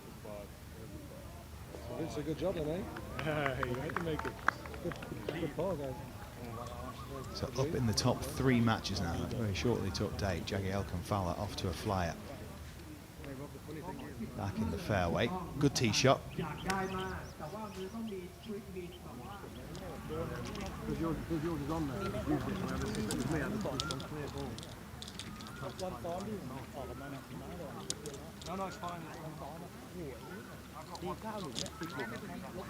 It's just like watching Adam Scott play, isn't it? The archetypal golf swing that everyone wants to try and copy. You're very brave saying that in here, lads. I doubt you've said that to him, have you? It's all right. He'll not. Hopefully, he won't hear the replay. He'll be fine. There he is. JT, come on. Big rope around the corner. Yeah, he's got to be careful. Because Jermaine just hit it in the water. I'm surprised he's taking a driver out. That's just fine. Yeah, if your playing partner hits a good drive, great. You swing for the fence, but if they hit a bad one, I mean, that's the tough spot. What a tee shot. The fact that he's kept driver out there, I like it. It shows his intentions on this afternoon's games. This is the man, I know he's not on my team, but this is the man that you would have going first all day long. Yeah, he's the one that sticks it in the fairway, and just like his good friend Francesco Molinari, just stick it in the fairway, and then you can follow along afterwards.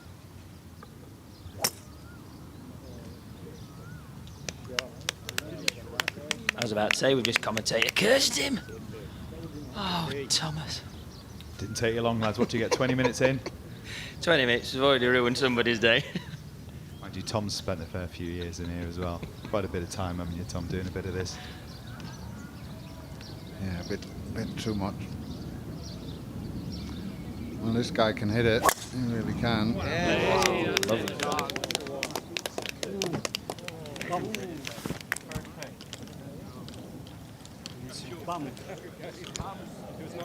Little short game chip off. Well, of course, all of this matters. It's the afternoon session of the first day, but we're all moving towards something very special. One swing, one opportunity, with the biggest prize in golf at the end of it. It's the $10 million swing, and it's coming soon. This could make you a millionaire. The richest hole in golf is back. 24 footballing icons take on the Icon Series $10 million swing. One hole, one shot. 10 million, let's go. Oh yeah! A hole in one wins $10 million. Shared between the player, their chosen charities, and you. To win a cut of the $10 million, all you've got to do is vote for the player who you think can do it. Then it's up to them to deliver. Simple. So, who are you going to choose?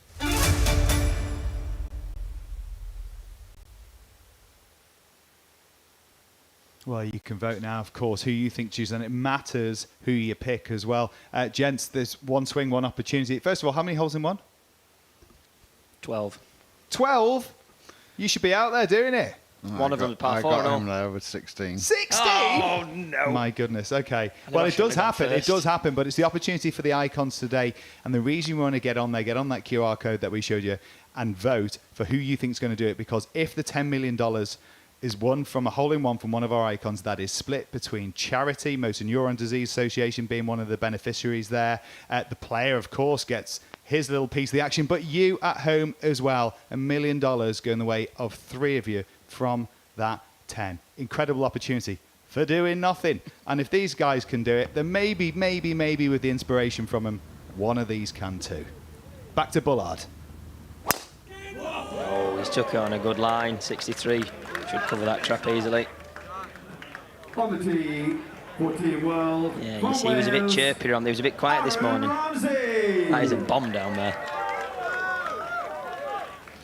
Serious ball speed on this player, and he can nudge over 120 clubhead speed as well. It's significant, Danny. Yeah, I mean, you saw then Bullard's what, 163, I think, by the looks of it. I think Ramsey can get it out there 175, 178, which is fast if he is. He needs to be aiming further left than that. A little draft into the player's face right here.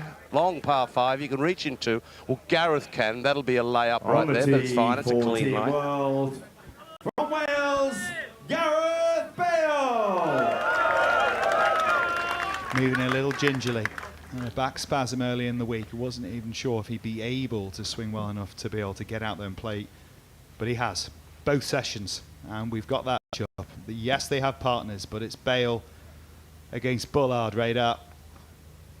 Yeah, with that back, he's just got to guard against that left shot, or will he steer it into play? That was Jimmy's best, but I think Gareth can give Jimmy, what, 20 off the tee. He's a big lump of a lad, this Gareth Bale. Oh, the back. It's a little. He rubbed it and he was stretching. I think Bullard might be in his head already. Go on, I know you've got loyalties, guys, but if you had to put a little wager on who's going to take who in that one, if you had to bet between them, Bale, Bullard, who's the better golfer, do you think? Or is it really close? It's very, very close. No, it's not close at all. Bale by a mile. Really? Yeah, we'll see. We'll see. It's almost as equal as they were as footballer between them. Oh, it's teed up to perfection. Well, time will tell. Certainly carrying a little niggle there. He's not allowed to be at full tilt, and as we saw, just a perler from Jimmy Bullard, striding away. He's got a bit of polter about him, you'd have to say. It's going to be a cracker, this one. Love it. The sunshine.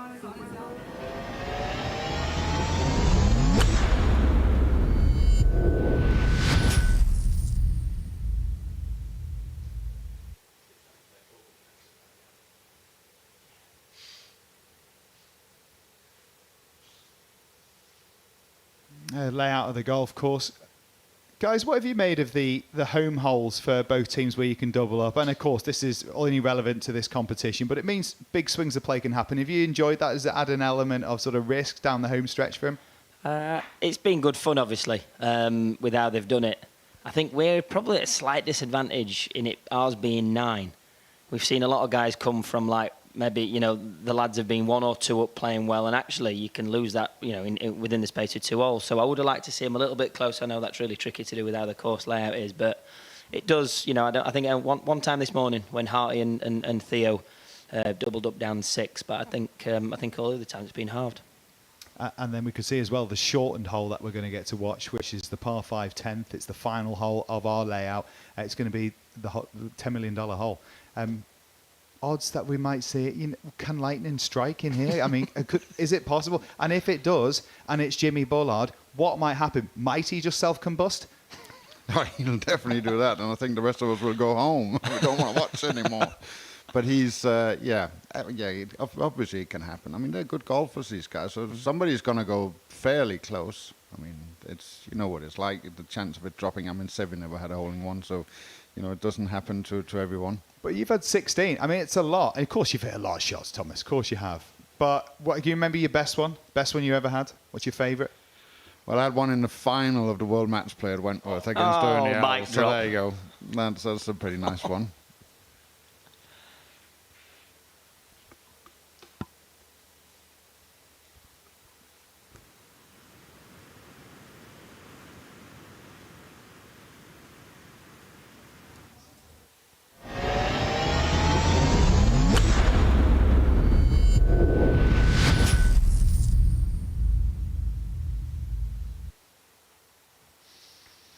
Not all that far away from our $10 million swing, but also the business of this Rainwood Icons of Football.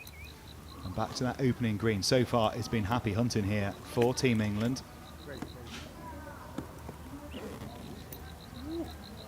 Tell you what, whoever left the flag on the floor was a little bit more confident than they should have been.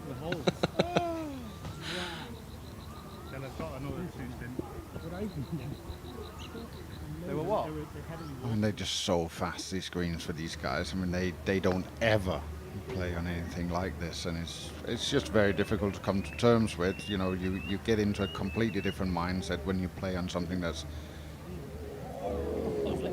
Yes, Matsusa goes close for birdie there, but it's just such a different mindset of not being able to be aggressive. Pace is the first thing you think of when greens are fast. And I think these guys are always thinking of line more than pace. And of course, the line is only relevant to that pace, so getting it dialed in is key. It's a chance to win. And he's a little shy on that pace. But you can understand, nudged up, why wouldn't you when your playing partners are in a bit of bother? JT, oh, nice to win. Again, like we saw earlier, should be what? Right edge, left edge from our angle. Nice. Both of these boys are going to have to call the captain. Are you envisaging an afternoon off like you had this morning, or? Again, this format I think is going to be quite tricky because we can't hit the tee shots for them, so it will have to be a second shot. So actually, for it to be JT in particular, it means that Jermaine's going to have to hit a tee shot that they fancy, and it depends on where as well, because you know they might do. It might be, we were saying, it might be like a quirky little chip or something where they're both in trouble or something like that. Might be when they call us up. Costly, 3 jiggles, and again, more joy for England on that opener. When you were watching today on the last, I saw Gareth Bale had his call the captain there. He had 6 feet left. It was pivotal to the match. Were you thinking, please no, Thomas? Absolutely, dude. Not a chance. I would have looked at him and like, what are you thinking, man? No, I think I can see it on a tricky shot, you know, where it's like, where you could see us being able to do something a bit smarter than they probably do, but no, I kind of like them doing it themselves unless it's really a need for them. Both players laid up here on this first hole. It's a par 5. In spite of those great tee shots we're hearing, they've just bunted it down the fairway, doing the work with the wedge. Do we think that Gareth will have ever been spoken to so much in 10 holes of golf than what's about to happen over the next 2.5 hours? It might be like when Lee Trevino was told he didn't. I don't want to talk during the round. So you don't have to talk. You can just listen.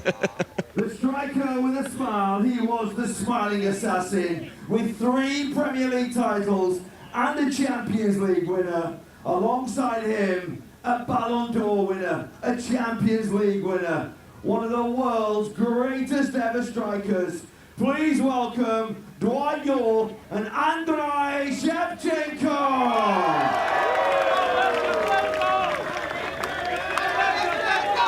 Sheva renowned as a lethal finisher in his career, and it was certainly a lethal finish to the morning session. That putt on the last, something else. It was heartbreaking is what it was. You can't have everything, Dan. You can't have everything. I know, but JB had just slipped out, Sheva, and then Sharpie's just... I mean, that would have been a real big turnaround for the boys because they weren't really ever in that match this morning. These are all good golfers playing here, particularly strong ones in this bottom game, though. Yeah, very. Teddy, watched him over the last few days. Lovely golf. He's been leaning up against a golf cart there, hasn't he, bless him? Lovely golfer. Putts looking at the hole, interestingly, and it's not quite worked so far. Sharpie's brilliant. I think his handicap's 1, but just to look, again, you can see the guys that play a lot of golf. Teddy plays a lot of golf. Sharpie does. York is a good hitter, and then yeah, Sheva was like heartbreaking this morning.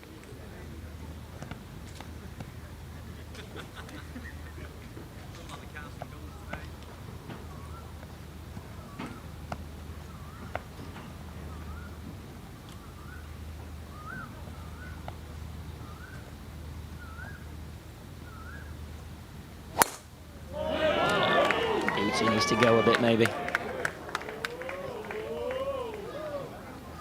Long way, 265 to carry that trap. So if you're looking at the ball speed on the screen, it needs to be what, high 50s. Lee Shaw! In spite of his talent, Lee was very nervous the last time around. Being in this theatre, being televised around the world, in spite of everything he did in a Manchester United shirt, and Leeds of course, but Manchester United in particular, it was scary, even for a man who's really competent. He looks a bit more at ease this time around. Yeah, you get used to it. I think any time you step into something that is where you're not used to being, you're out of your comfort zone. Strong shot there. Go a bit. Oh, it's unlucky. Just misses carrying that bunker. But they're just out of their comfort zone sometimes, and it's difficult for them. I genuinely think, I think you said it in the shoot-up earlier, genuinely think that was one of the best moments he's ever had on a golf course, ever. I doubt he's thinking that he made the wrong career choice, mind you. He was really rather good, wasn't he? Crane's finest. I'm trying a little peeler here around the edge of that bunker line. Perfect for them boys, because then Yorkie's got a bit of speed, so now if he can do that all day, Yorkie can then aim and try and take that corner on. He does not lack confidence. No, he doesn't. But I'll tell you one thing he does. He works hard, obviously, off the golf course, as you can tell. But he works hard on his golf game. And he played in the Dubai Invitational as an amateur the other day, and he was the first man on the range and the last man off it. You know, he loves hitting golf balls, this man. I watched him practice. He was a flusher. He's taking a very tight line here. That is tight. Oh, it's fine. That'll be not much in from there. Sat up as well on the upslope. That's fine, Yorkie, it's fine. The final pairing is away, guys. Before you leave your seats, Good part of his game, this. Does a lot of stuff with his numbers. He likes it.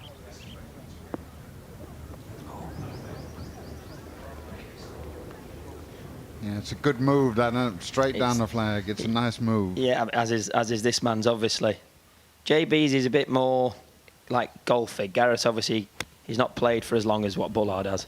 But this will be our turn. We obviously watched a lot of shots this morning, and he doesn't look like he was too injured this morning. He looked like he did pretty well. So. We'll let them march on up to the green, and of course that's where you guys want to be. I know we love having you in here, and everyone at home loves getting to hear your thoughts about it all. But where you really want to be is with your teams. Just before we go, are you confident that you are going to stop England bringing it home for a second successive time, Thomas? Hey, and you're supposed to be on my side this week, you said. I don't pick sides. I don't pick sides, Thomas. Oh, you're slowly moving over there, aren't you? You're slowly moving over there. He goes where the results go. He's shifting. I'm confident, but I don't particularly like this start this afternoon, I have to say. If he keeps going this direction for another half an hour, then we're in big trouble. Guys, we'd love to have you with us. We look forward to speaking as we go through the week. Get out there with your teams and enjoy it, gents. Masters champion Danny Willett, and of course a Ryder Cup sensation across the years, and Thomas Bjorn. Well done. Thanks, Nick. Thanks, lads.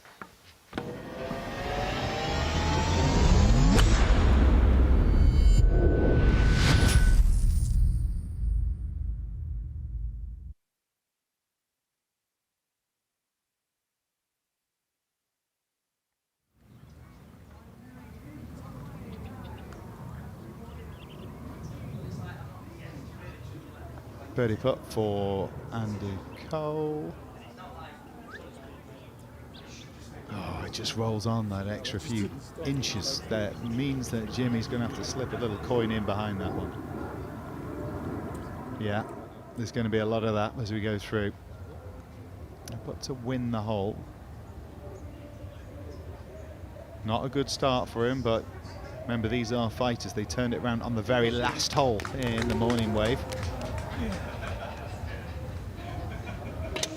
He has a wealth of experience, not just on the pitch, but in golfing terms. He knows how to make the most of it. It'll be tough to beat.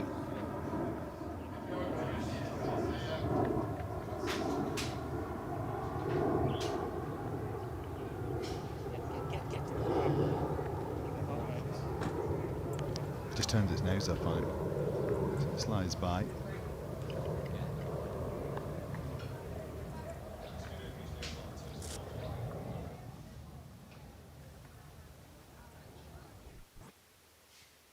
It is a picture-perfect day, beautiful sunshine, but fairly toasty. And it's been a hot start for Team England to the afternoon after they turned it around late on to squeeze the session in the morning by winning the 4 balls.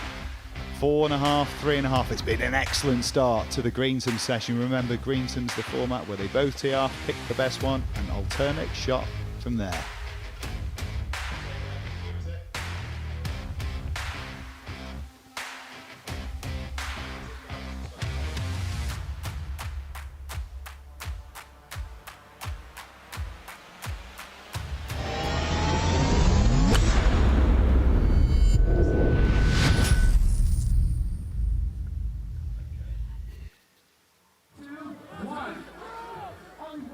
Well, this is how we stand here. Rainwood icons of football. 4.5, 3.5 was the end result in the morning. Drama late on to mean that England squeezed the session and the defending champions with a narrow lead. However, it's been an electric start to the afternoon play. It is Greensome's where both players will tee off. They pick the best tee shot and then the other player hits next. It's alternate shot through to the end of the hole. More pressure in this one, but it has suited the English. Look at that, up in the first four. Tied in that huge game at last. Jimmy Bullard, he has been calling the name of Gareth Bale. He got his wish. They are going toe-to-toe with partners today. All right, let's leave here for a moment and go and find Josh in the studio.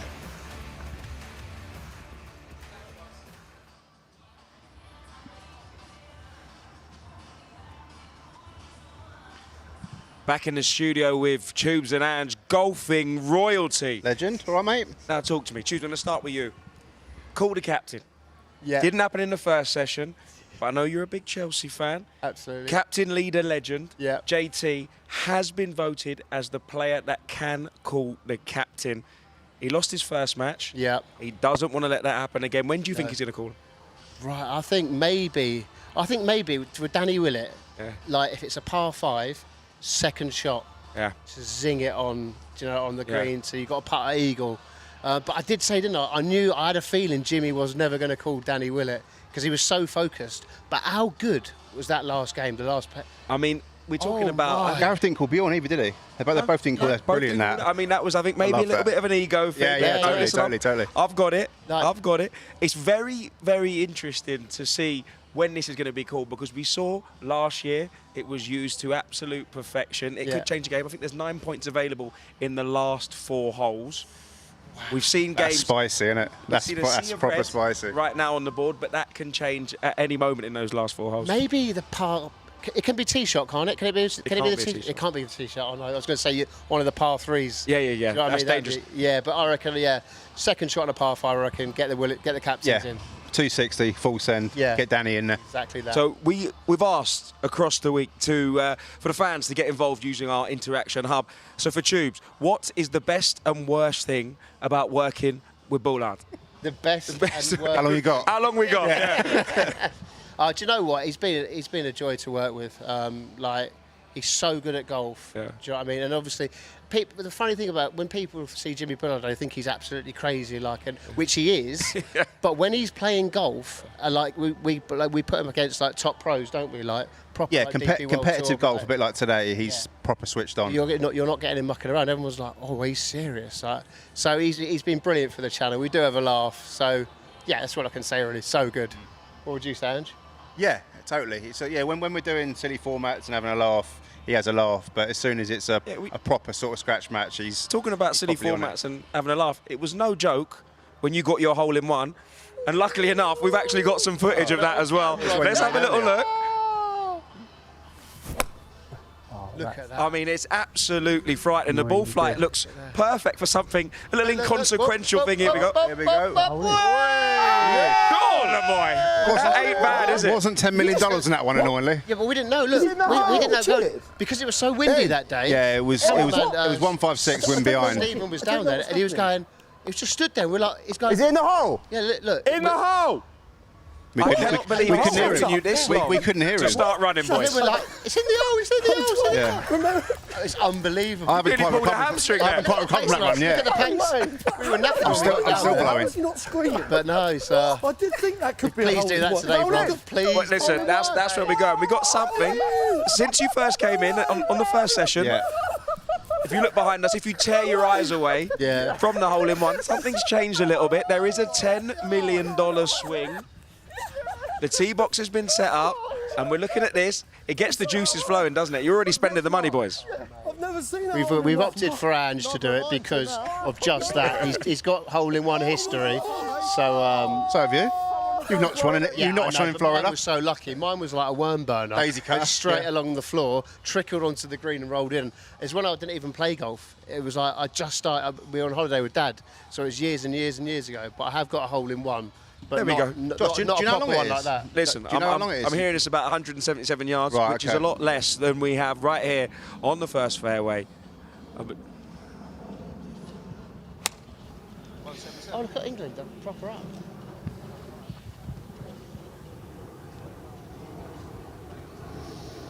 Gobbled up by that front bunker. Good to hear the thoughts of the lads there. It feels like everyone's made a hole-in-one when you listen to it. I've got now Ewan Porter, Claude Harmon the third alongside me. I mean, how many guys? How many? 0. Oh, no, I'm sorry, Claude. I'm a bad golfer, so I didn't that's know not that. surprising. I was always proud to say 5, but pales in comparison to Will and 8. Bjorn. 8. No one asked you, Radar. Dwight has made 5. Radar chirping in with his 8. It's quite good as well, isn't it? 16 for Bjorn. How about that?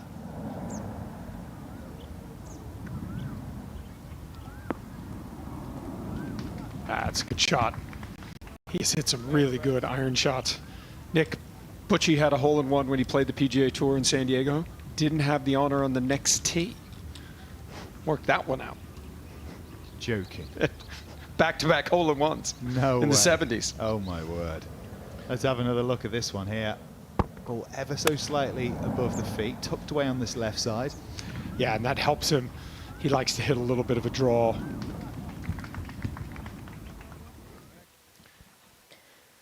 Tricky pitch here for Jermaine. Downhill, down green, and downwind as well. That was going to be tough to stop. We can already see, guys, these greens are starting to get a lot faster, a lot firmer than they were this morning. They still had some moisture on them. But I think we are going to see some really interesting putts. But I think the short game is going to be really interesting this afternoon as well. Trying to judge where you want to land the ball, how much it's going to roll out, if you can spin it. So, Anne, what's the state of play here on this green amongst these guys?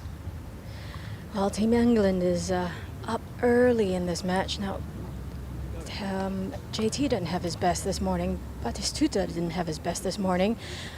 But Team England seemed to be pairing up really nicely between Jermaine's game as well as JT's game.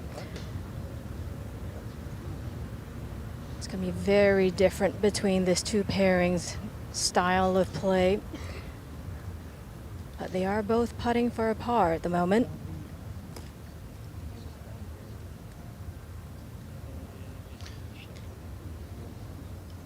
It is also slightly windier than it was this morning, which is just going to make it that much tougher. And as Claude said, it will firm up the greens and make them even quicker than they were this morning.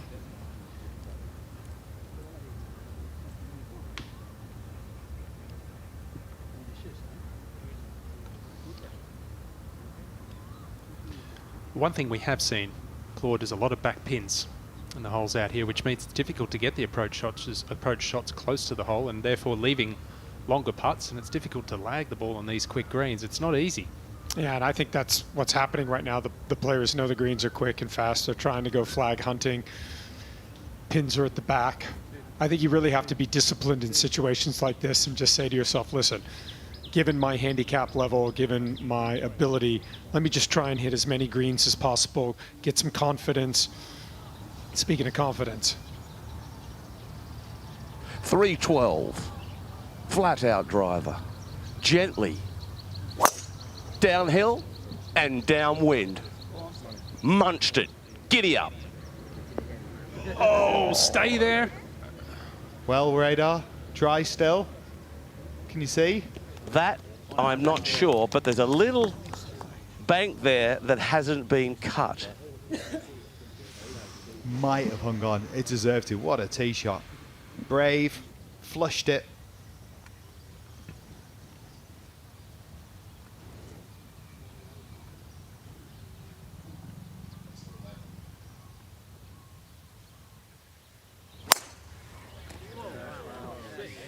Whoopsie daisy, don't cut too much. That'll be wet. It's a crock.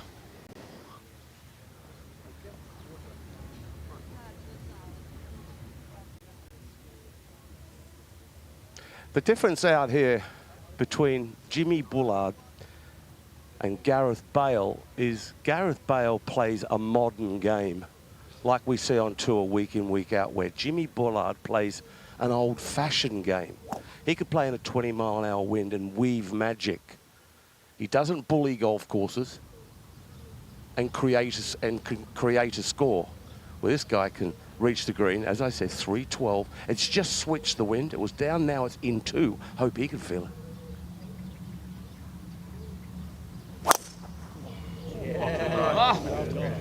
What a drive. 175 ball speed.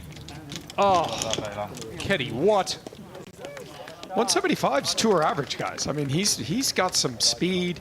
What a good shot that is. And he's a beast. The balance as well, Claude, that's the back. He doesn't swing like that normally. He's got that speed without falling over normally. No, but I mean, he's got a fantastic setup. He does a lot of really good things when he swings the golf club. Doesn't look like he's nursing a back injury, but he certainly is. And that was for a bogey and the half. So, all bad news, I'm afraid, for Team World. This is kind of reminiscent of what we saw in the morning. Team World got up early, and then the English team fought back. But right now, it's all Team England. That is our state of play.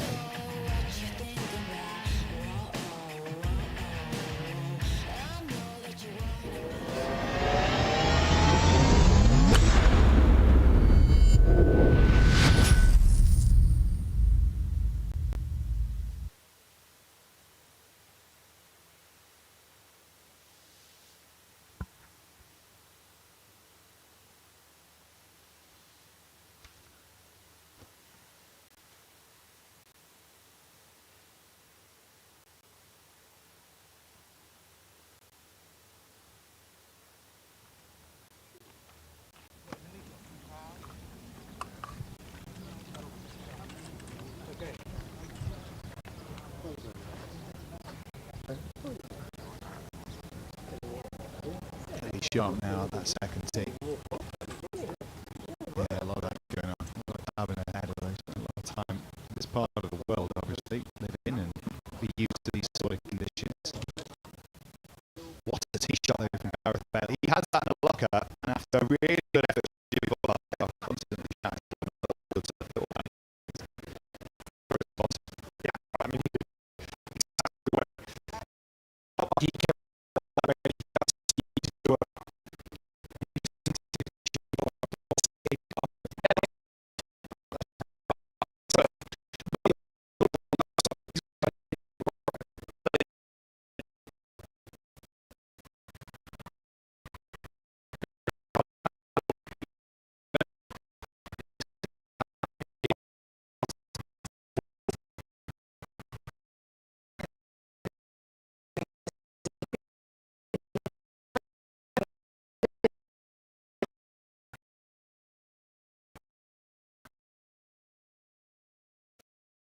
even though it's not thick, they can sit down a little bit, but not too penal.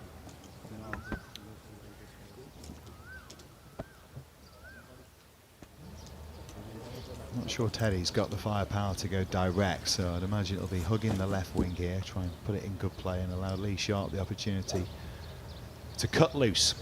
Maybe have a pop at it. A little bit like Jermaine Genius. He keeps his arms pretty connected to his body right throughout the swing, doesn't he? Yeah, it's a pretty simple move. Big, strong. It's pretty tall. The bad one for Teddy is when the body slows down and then the club takes over. And that's, I think, with all this heat, guys, these guys are going to get a little bit tired in the afternoon. And I think the ones that are going to keep playing well, they're the ones that are going to keep their golf swings moving, because it's too easy to just slow down. Body slows down, hips, chest, and then the arms take over. Well, all moving towards an opportunity for one swing, one shot, and one magical moment. Here's Joshua Moore. Back with tubes and hands. I mean, tell me, this Bullard and Bale battle. Hotting up, All the innit? bees is It's really, hotting up. really hotting up. We're seeing it. It's a little bit of a you go, I go situation Yeah, right now. exactly. It's like it's good to see, because on the comments on our YouTube channel, all we get is Tubes, sort out Bullard and Bell, sort out Bullard and Bell. So to see them together on the golf course is magical, and I've got a feeling they might be going head to head tomorrow as well at some point. Both in the How good would singles. that be? Yeah, Both driving the green. mate. Like, Two proper golfers. Yeah. Proper golfers going at it. I love it. I can't What wait are they to saying to each other? Is it a bit of needle, or is it very friendly banter? do you know what? I think what I've seen the last 5 to 10 minutes here, I think it will be. It's nice now because it's just started. It's just, It's all just square. started. There's a few Yeah, fist it's all bumps out square. there. Yeah, it's a bit I like don't mean that would we- be like it on the 9th hole. Exactly. I think that Yeah. they're both so competitive. They're both considered the best footballer golfer. So when it comes to business, they'll have their head down. They won't be talking to each other, I don't think. Who do you reckon is the best footballer golfer out of them two? Well, we've got to say Jimmy. Listen, you know what we're going to do? Go on. We're going to put it out to the people. Get Come on involved in the interaction hub and make sure you vote. Who is the best football golfer? Is it Bullard or is it Bell? As we watch Zola right now, Mr. Fairways. Legend.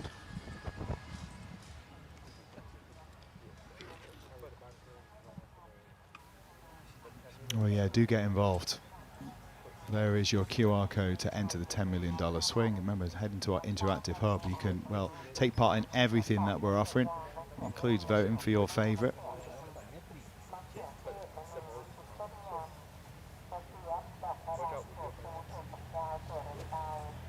He's going to need someone precise for that $10 million swing. And this could be the man, Suan. Yeah, well, he is definitely one of the most accurate out here. He's got 159, opted to go for a Batistuta drive, even though Zola was on the fairway. Just needs to settle. Oh, that's a good shot. Yeah, you're not wrong, and they need more shots like that. Mind you, these home and away holes, it's a wonderful format. It's a wonderful initiative, isn't it? You can certainly claw your way back, never out of it. Yeah, we saw that in the morning. A lot of drama late.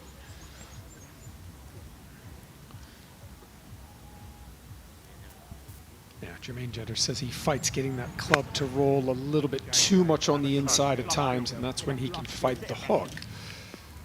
But that's a good quality iron shot there, right in the center of the green. He'll have a good look for birdie.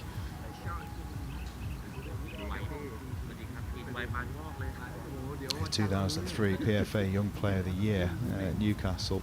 Obviously great success at Tottenham, helping them win the League Cup in 2008. And loves to play this game, and at a good standard. Both those players highly accomplished and far from at their best. They've got more to offer. This man, though, is starting to get close to peaking. You feel like he can only learn the game more, but he looks like someone who's played it his entire life, which isn't the case for many other footballers. Well, I like what Radar said. He's kind of an old school shaper, right? He can kind of move the golf ball. He's not as tall and as big as someone like Gareth Bale, doesn't have that type of speed. But what he doesn't have and that he makes up with in creativity and just really, I mentioned it earlier in the morning sessions, and you mentioned it. He reminds me very much of a Nick Poulter type character. A lot of this is based off of him. He is the superpower. He believes in himself. He has a tremendous amount of confidence, and he's not going to spend any time out there trying to steer it. He has very clear pictures of what he's trying to do, what shots he's trying to hit, and I think that's a great lesson for everybody watching. Pick a shot, have confidence. If you don't pull it off, go do it again, but don't waste time trying to not hit bad ones. You know what? He's not afraid to put himself out there and maybe fail. And you can see that across all of these guys. Joe Hart made me think he hit the provisional ball off the first. Why would you put yourself through it after you'd hit an awful one this morning? He wanted to go again. They put themselves out there. They're not afraid to fail, and because of that, probably more likely to succeed. Absolutely. That's why they're icons. That's a great point. Now, Shevchenko. Second shot at the second hole. They like it. As well they should, right over it. Terrific shot. He had the early call, be the one. Wedge in his hand. By the way, Claude, have you ever seen anyone else use the claw on the 50-yard pitch? Jimmy Bullard this morning. I hope I never see it again. These two are going to be really hard to beat. Really hard to beat. Interesting caddy setup here. The caddy for Teddy Sheringham is Champion Jaidi, and Dwight York's caddy is his brother Bank, both sons of the legendary Thai golfer Thong JD, an ambassador here at Robins Wood, one of the greats. And really cool to see both his boys out caddying in this tournament. I mean, if you're going to have a name like champion, you got to be a pretty good player, right? Yeah, that was piling the pressure on from Dad, wasn't it there? A little awkward, much as the lie is clean, touch of loss of control of the spin. So that little graphic there, did not miss a green in regulation this morning. Terrific ball striking. And he's done it again. That wasn't an easy shot, as you said.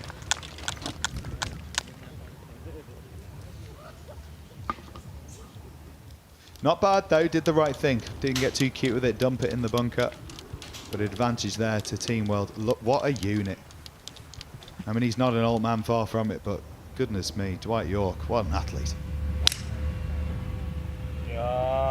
Andy Cole already down the left wing, but quite short.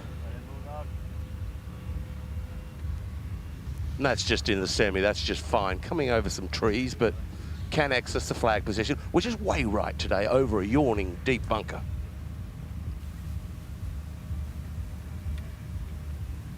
Staying with you, Wayne, what's the atmosphere like out there amongst these guys? Amazing. One thing's for certain, you can tell they mean it. They're up for it. This is a low slicer, Corey Paven style. That's the bunker that Nigel de Jong almost holed his second shot from last year.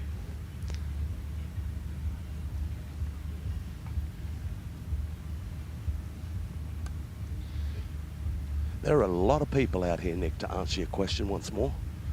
The wind has lulled. It's very humid, but it's gorgeous out here. It really is. It's a pleasure to stroll around this golf course.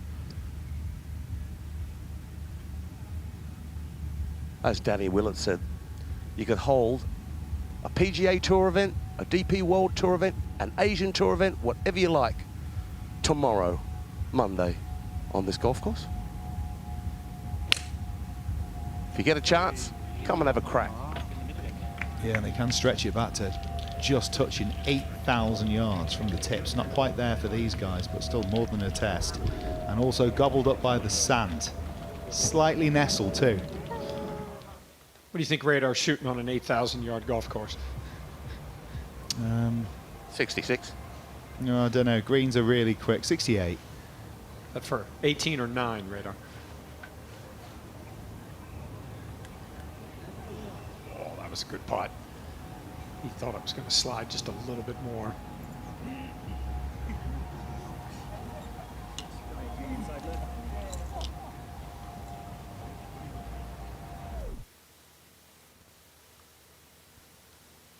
It really is pristine. I mean, how it looks on your screen, it probably still doesn't quite do it justice to when you see it here with your own eyes.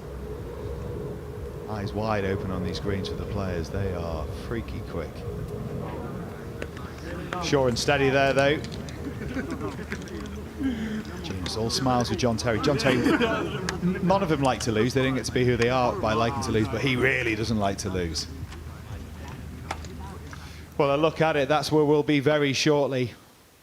The theatre on the final hole. It is the $10 million swing, the richest hole in golf, and we are really, really close.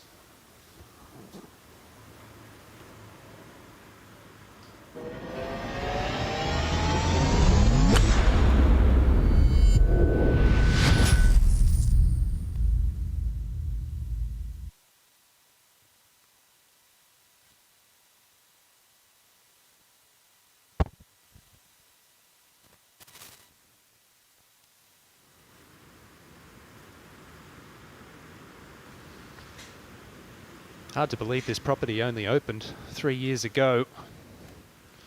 As Nick said, it doesn't really do it justice. I love that crisscross pattern on the fairway. Yeah, Kenny Mackay and his team doing an amazing job.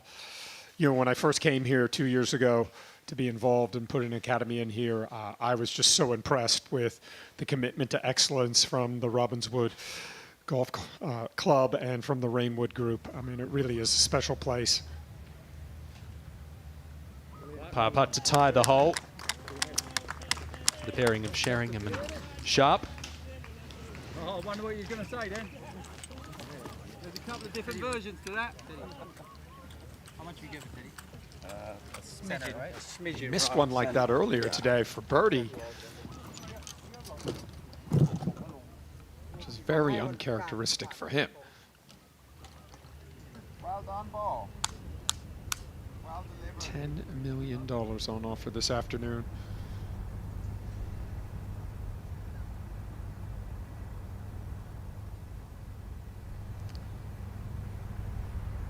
Captain Bjorn making his way out. Remember, the teams didn't use their call the captains this morning. It's going to be very difficult for them when they haven't hit a shot all day. He's been sitting around. We finished 4th last week in Hawaii on the Champs Tour, so he knows how to get it done.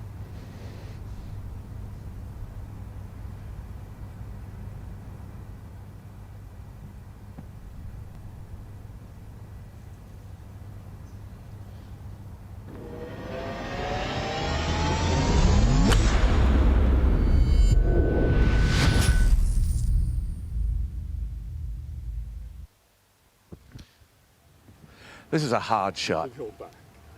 The ball well below his feet. So easy to fat this, coming over some trees, and a big deep bunker short right. And if you go into that bunker to bunker, 80% of the time it will plug. Wedge, knifed it. That isn't pretty in there, let me tell you. That's in some bushes over the back and unplayable. Trouble for Team World. Looked good on the first 2 holes. Doesn't take much around here. I thought it was interesting when we had Danny Willett here in the booth that he said even tour professionals and Ryder Cups don't really like this format. It's an awkward one because you're relying on your partner. You don't want your partner to put you in a bad position. It's a tough one even for the best in the world. Well, this is the first match out this afternoon. Walcott Hart versus Hullett and Ginola. They're playing the par 5 fifth. Ewan Porter, Claude Harmon alongside Robbie Greenfield in commentary. Match all square. This is Joe Hart.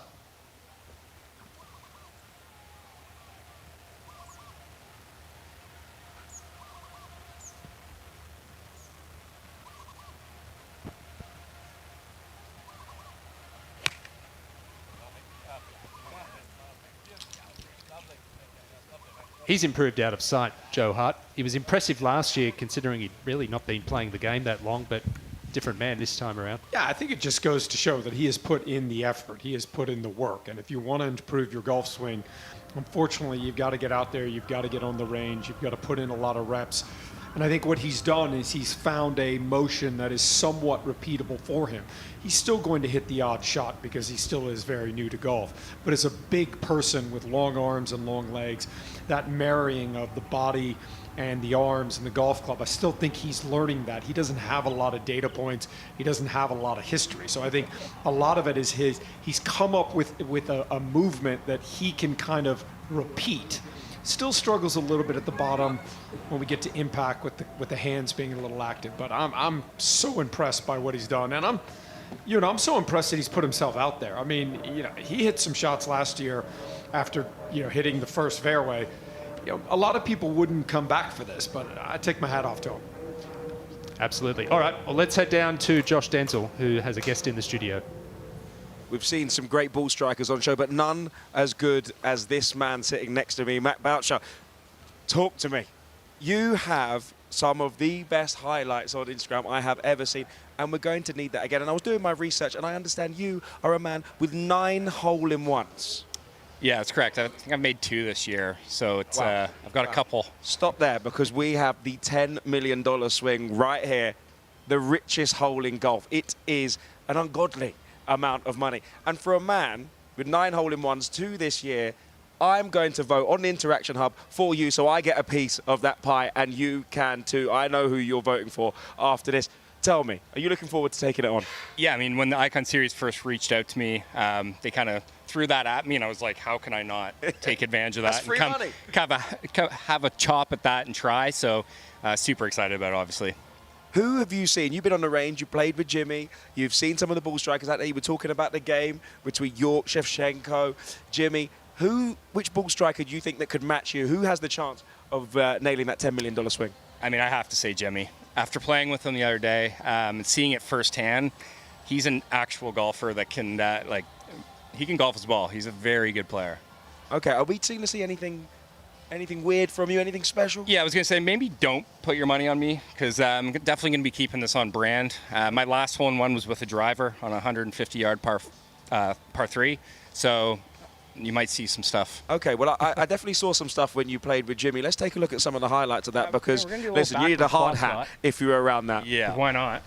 Yeah, Jimmy hadn't seen me do this before. Okay, I'll get you. See, with me, I practice There's only this a guy on shot the more 10 than I foot the other side practice of that a bush. normal golf shot. So it's kind of a walk in the park. But then Jimmy had to go after me, and no, he had a great effort at it. That's You what I gotta have to get show. your shoulders like this.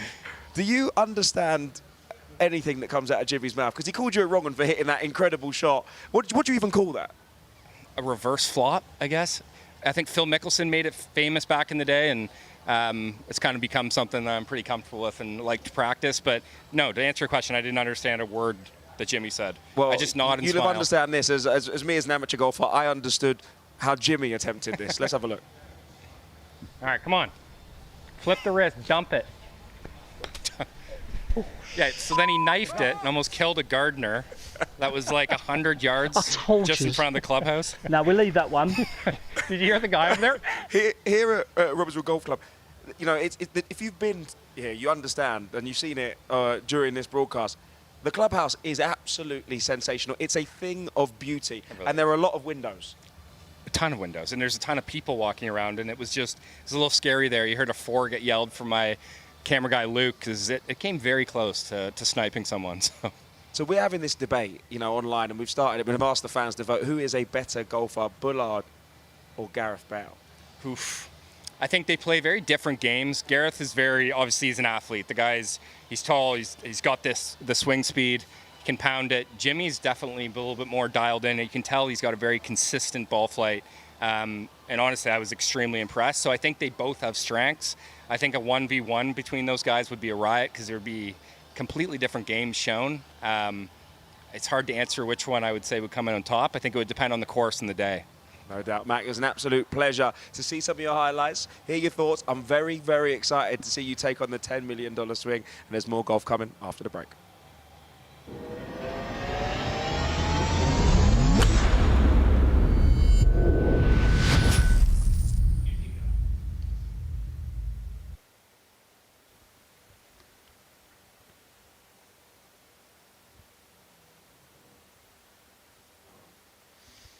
And just looking at the stats from the morning's action, Gareth Bale and Jimmy Bullard fairly inseparable in a couple of the categories. Ewan, approach play. Jimmy Bullard marginally more accurate, hit 90% of greens in regulation this morning. Gareth Bale 80%. And in terms of total driving, very difficult to separate them as well. Jimmy Bullard actually having the edge on the average drive, 280 yards off the tee for the Englishman. Gareth Bale at 275 yards, of course, nursing he called it more than a niggle with his back, and potentially that played into it as well. Oh, Joe Hart, so easy to do from this Bermuda rough, just going underneath it. Look, I think Radar made a great analogy about their games. I think Jimmy does play a very old school game, and I think Mac made a great point about how they would fare head to head. I think it would very much be determined by the golf course, the conditions, and I think if you put them head to head 10 times against one another, it would be pretty even. I'd love to see it because Jimmy would definitely try and get in Gareth's ear. And if you've watched his battle with Hao Tong Lee, who also knows how to trash talk, a lot was exchanged in that 9 holes across the Belfry. And Jimmy Bullard managed to stun Hao Tong Lee by nicking it one up on the very last hole. Both of them were under par for their round, both playing pretty well. And I think it's fair to say Hao Tong was mortified at losing to Jimmy Bullard because he knew how many people would see that video.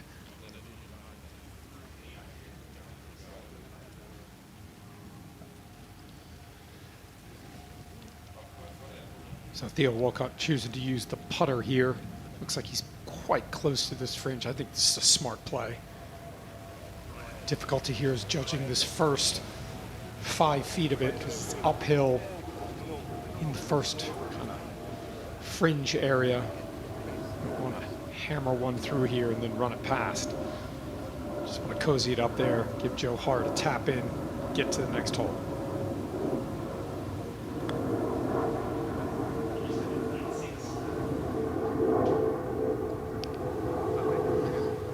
That's exactly what he did. Just a little bit too hard. Tough to judge how it's going to come out of that first cut. We're seeing the volatility of the format, Claude, because when it's alternate shots, it's very easy for the score to run away from some of these teams.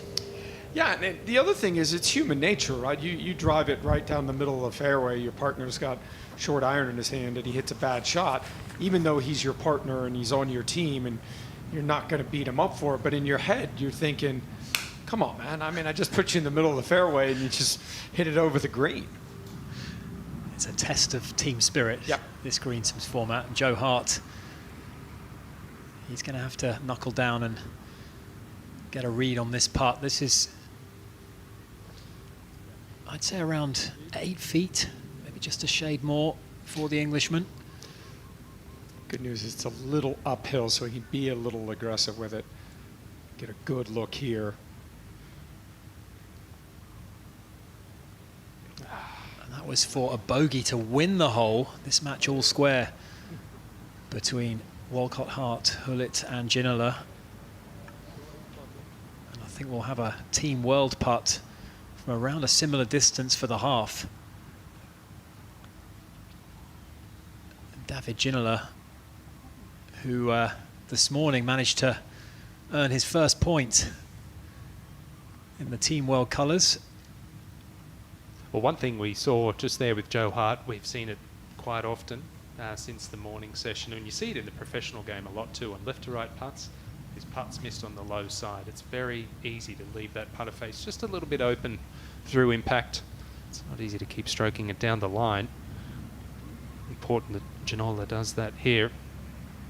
See if he learned anything from watching Joe Hart's putt. This does want to go to the right.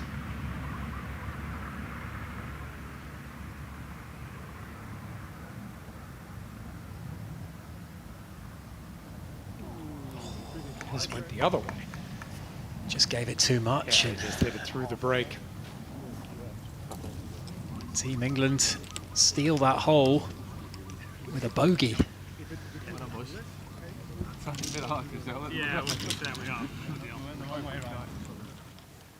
Back in the first cut of rough, Paul Ince playing alongside Phil Jones, 3 up. And just a little bit short of this green.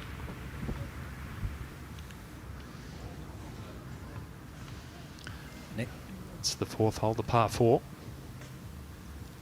And England have restored the block of red at the top of that board now. 3 up in the second match. Ginas and Terry dominating Gianfranco Zola and Gabriel Batistuta. A significant lead as well for Phil Jagielka and Robbie Fowler from opposite sides of Merseyside. Putting club rivalries to one side. Well, the one thing the world team needs to be careful in these 3-up matches is not to have these things go to 4, because you start to run out of holes really, really quick. Well, the penultimate match there. This is the one that we're looking at, standing on the 4th tee. Team England now just with their nose in front. 1 up, Bale on the tee. Yeah, Bale on the tee. If you have a look at the way Bale played football at Real Madrid or Spurs, he ran at the players with such speed and such power. So he plays golf like that as well, like powering a golf course. And you look at Jimmy Bullard, the way he played football, well, he was an ankle biter. He just run around you and annoy you and feed it to other players. He weaved his magic, so they both play golf very similar, in a similar fashion to the way they played football. Radar, what kind of footballer would you have been? I was a good footballer, believe it. I was a centre forward back in the day in Australia. It was a choice between football and golf. Yeah, I would have played for Chelsea with JT. I would have been about 60. Well, Bale has smashed one here at number 4. Cole in trouble.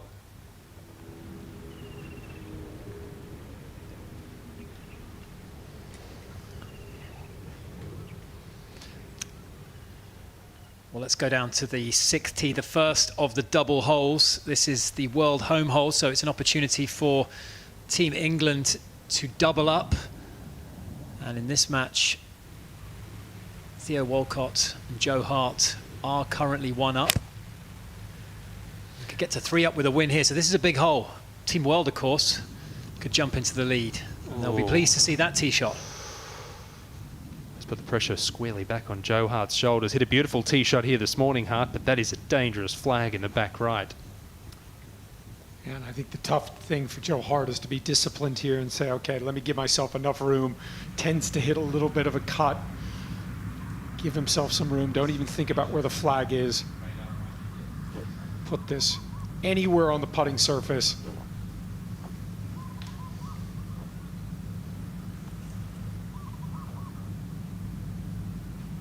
I think his posture, Ewan's improved a lot for a big player. He was a big guy, and it was getting the club set up, just getting his body in a position that he can control it.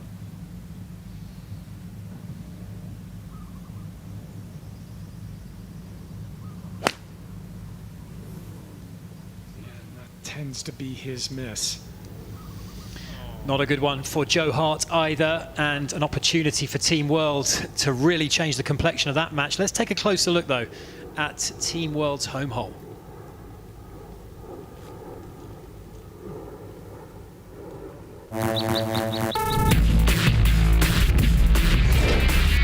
This week at the Icon Series features 2 home holes, and the first of those is here at number 6, the par 3. It's Team World's home hole, but if the away team manages to win this, then it's worth double. And Radar, it might be absolutely beautiful, but it's not an easy test. No, it's not. It's not an easy test at all, Ewan. It's one of those greens, this is a resort golf course, and a good one at that, but this green is one of the smallest, and it's fairly flat. There's no elevation change whatsoever.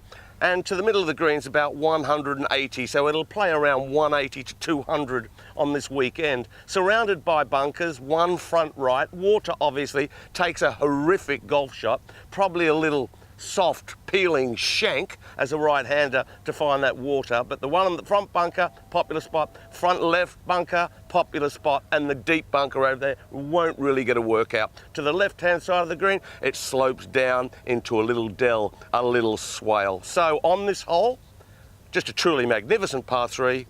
3 is a really good score. And I agree, last year 30% of the field hit this green in regulation, so as Radar said, a par could be good enough.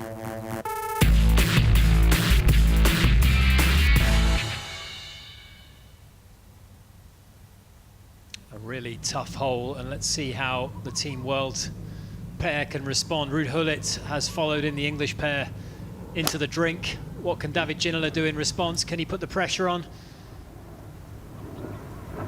Just keep it dry. It was looking ominous. He's got one in play, so advantage Team World.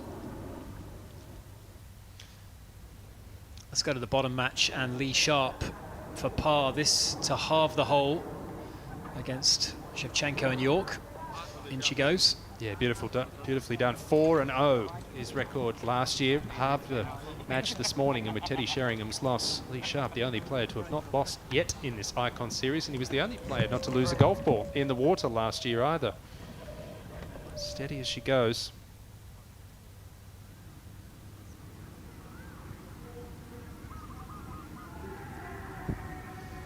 One of the little idiosyncrasies of Henrik Larsson's game. Plays right-handed, putts left-handed. Blaine McAllister did that back in the day on the PGA Tour. We don't see that very often. Yanni Singh got back in the winner's circle this year on the Ladies Tour, playing right-handed with the full swing and putting left-handed. Well, it didn't work on that occasion.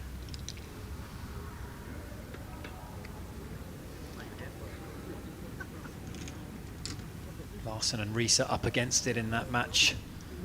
Paul Ince, a lot of plaudits for him over the course of his Icons career, and continues to be very steady. Phil Jones, partnership going well. They've gone to 4 up, and of course there are swings ahead in the shape of these double holes, but that is a sizable lead building in that match.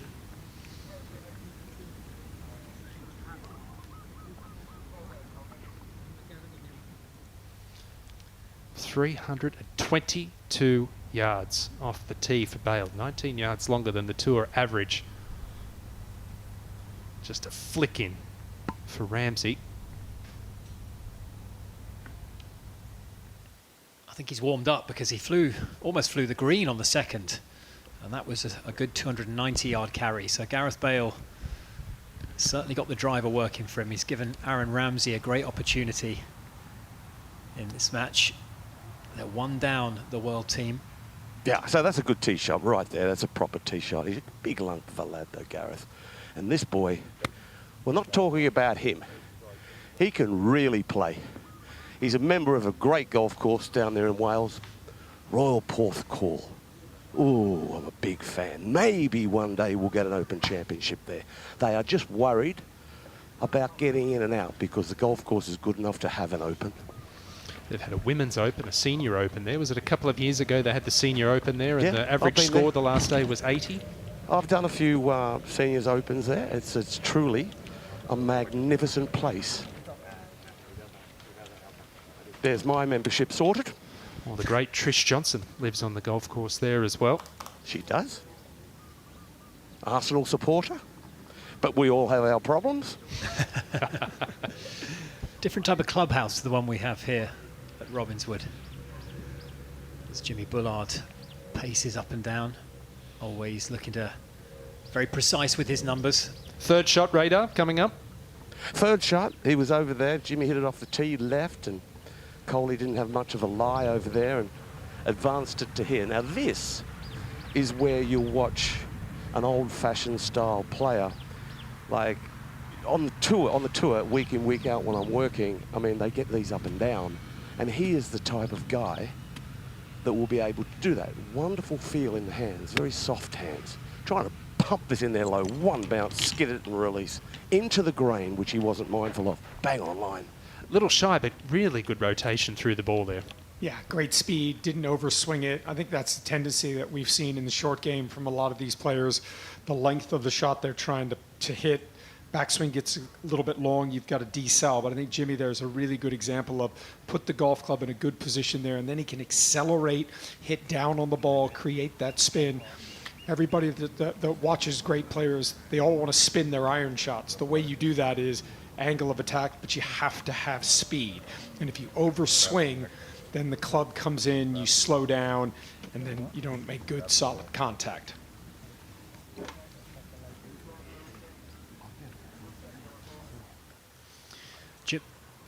Jermaine Ginas, 6 feet for the half. It's a birdie opportunity for the Englishman.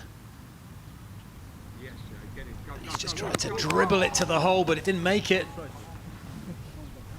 And is that a bit of a reprieve? Is that a glint of light for Gianfranco Zola and Gabriel Batistuta? He's saying there's no way he thought he could leave that short. He thought all he had to do was get that going down the hill. These greens are so good here at Robbinswood.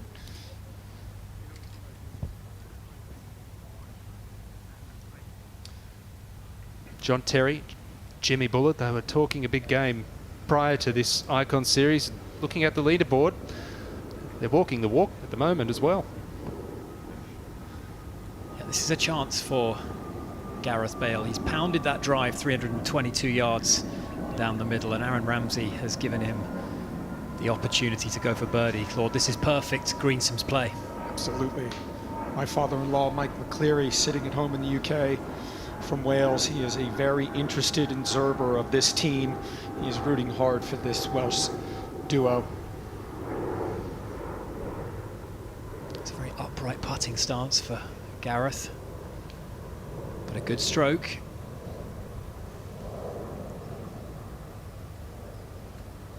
Decent for pace, he got the read wrong. Yeah, that's a mistake. Opened the door for Team England.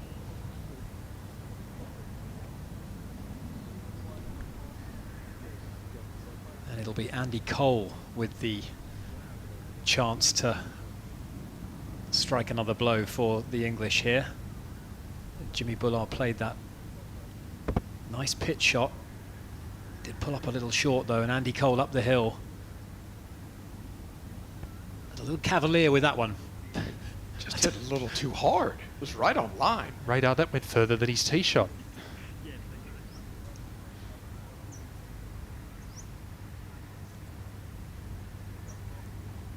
Not sure Jimmy will appreciate that, but his aim point routine is called upon here.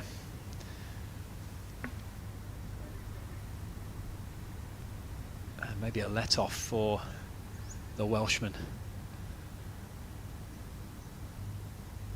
We've seen some crucial putts hold already.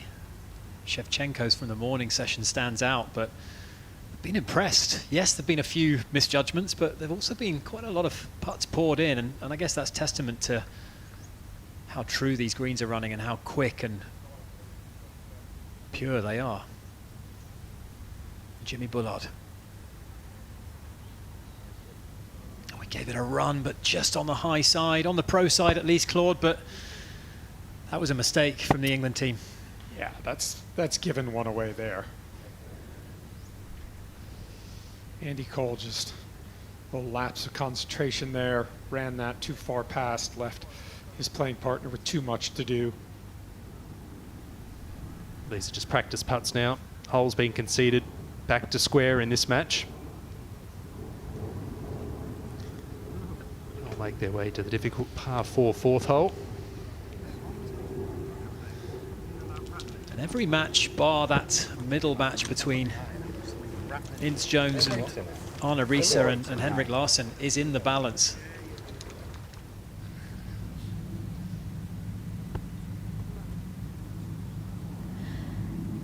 John Terry on the tee on the world team hole. You can gain 2 up if you win the hole. He's got plenty of ball speed. You can maybe take a more aggressive line. Oh, that was so close to being good. That's the brilliance of this design, though. It sucked you in, certainly sucked John Terry into going for that flag. Not an overly difficult bunker shot from down there.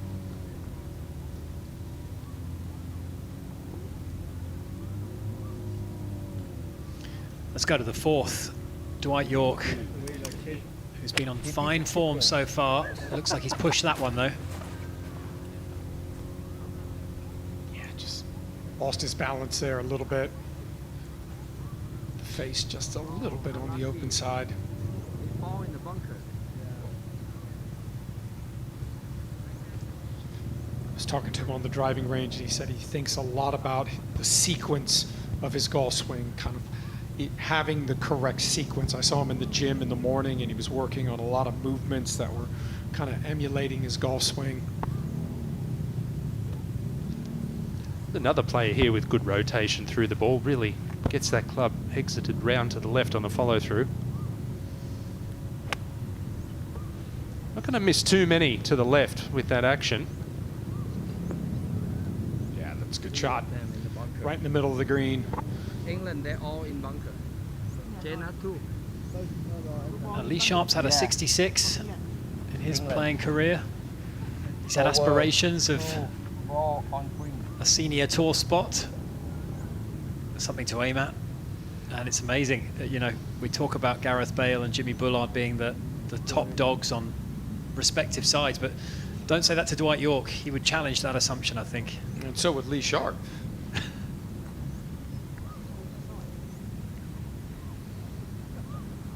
I think the difficulty the really good professional athletes that are good golfers find when they get into tournaments is how difficult it is to do it over 2, 3, 4 day periods. You can always play good in one round, but to do it multiple times in a row and then to do it week in and week out is the difficulty.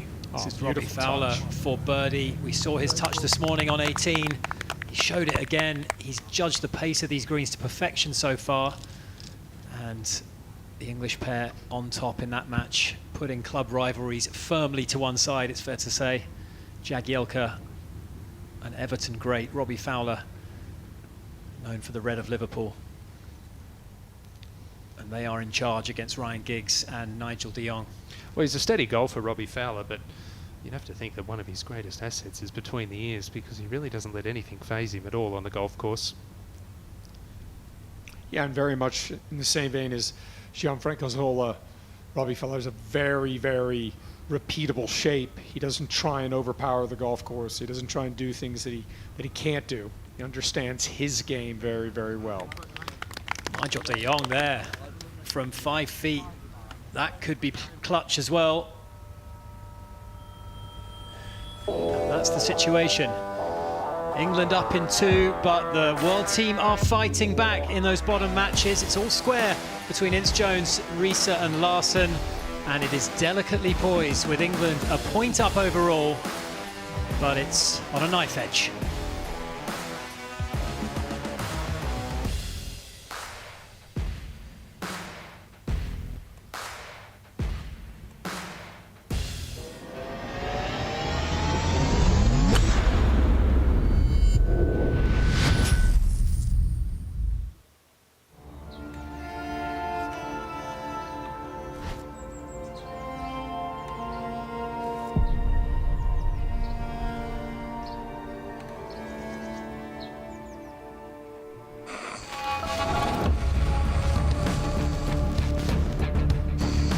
Icons, your mission is set. You think you're the best? Prove it. I'm talking to you, assassin.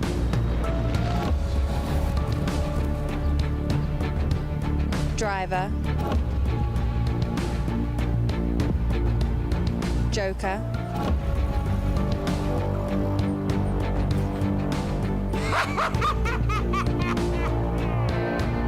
Yes, all of you. The $10 million swing. One shot. Will you deliver? It's time.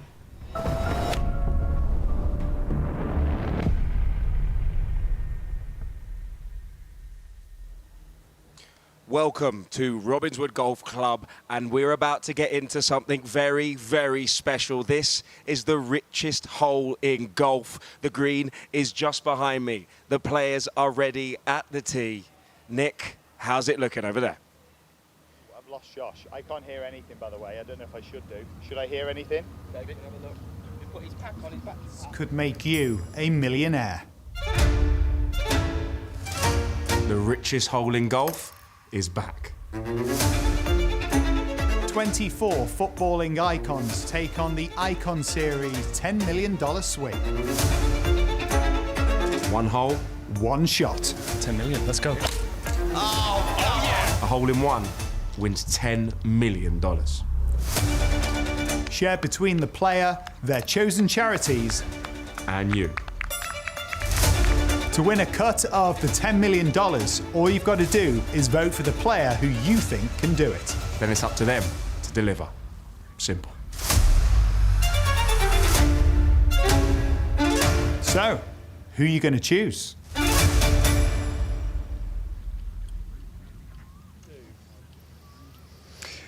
Well, it is a perfect day to make a hole-in-one, and if you do right here very shortly, it is going to be worth $10 million. That's right, one swing, one opportunity, and the richest prize in golf right here at Rainwood Park, Robinswood Golf Club, and we are on our final hole. Yes, it has been reduced, but not in terms of its worth. It will still count as valuable as it does towards Rainwood Icons of Football, but for one player here today, if they can make that perfect golf swing and find the cup, then they could be on their way to, in fact, earning $10 million, and that would be split between the charity, the player, and of course making sure that you guys at home are very much involved. You have to back a player though to do so. So scan that QR code, head across and make sure that you've backed a player to make it. If they do, you could be in. One of three of you, all three players have an opportunity if you're drawn out to win $1 million. So you're involved and you could benefit from the purest of golf shots. This is where we are in a moment. This is where they'll be hitting the shot from. This is where they'll watch it soar.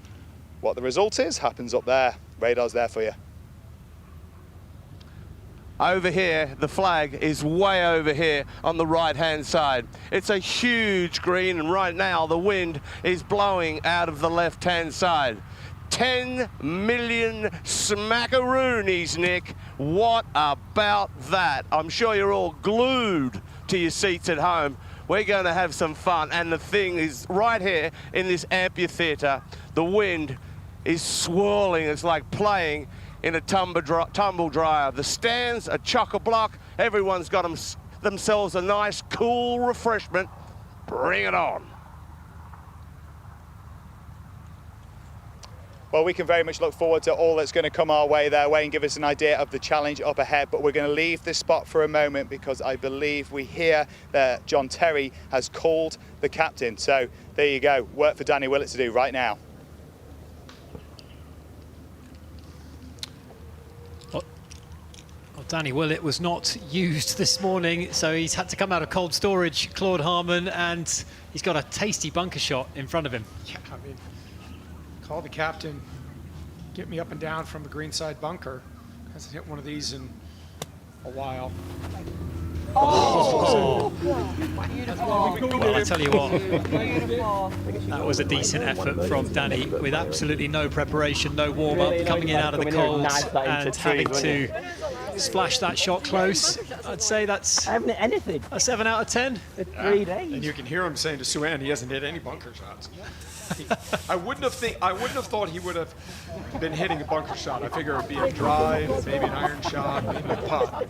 I guarantee you he didn't think he was hitting a bunker shot. And the significance to that, Claude, is that England can double up on that hole.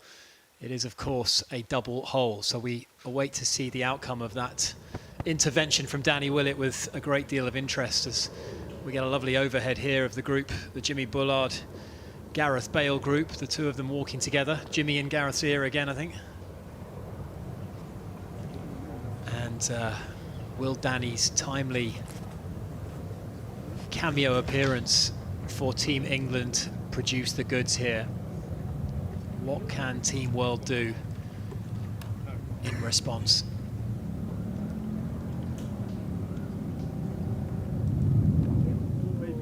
Batistuta responds with aplomb. That one right out of the top draw.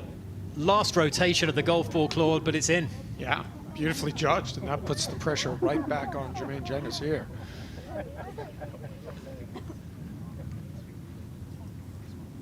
He thinks this thing's going to go from his right to left. I was just talking to Danny, and I said, have you hit any bunker shots today? He goes, I haven't hit anything in like 3 days. It's a pretty good shot, though. Now, pressure on Jermaine. Bati's making some very big putts in the last couple of holes.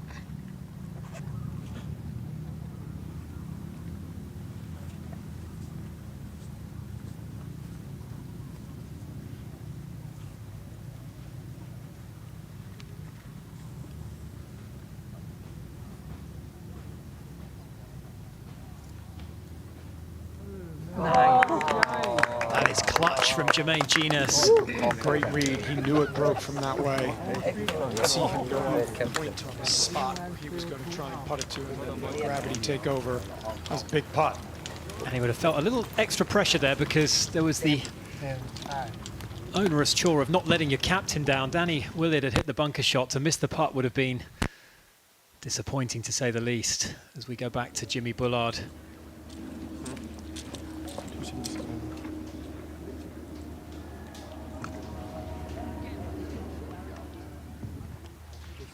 This is back on the fifth now with Henrik Larsson. They are struggling against the firepower of Paul Ince and Phil Jones, who've just been a really solid lineup for England in this match so far. They've won every hole, as a matter of fact. This one for par for the Swede. And it feels like Claude, he's just searching for something out there. Yeah, you can see he's struggling a little bit. Arrived here late, maybe didn't have the prep he was hoping for. maybe didn't have the prep and the heat as well. Yeah, you forget these guys are very busy individuals, and a lot of them have flown in. You wonder, with the winter, certainly over in England, being quite brutal these last couple of weeks, how much practice they will have been able to do. Yeah, ball above his feet there for Aaron Ramsey.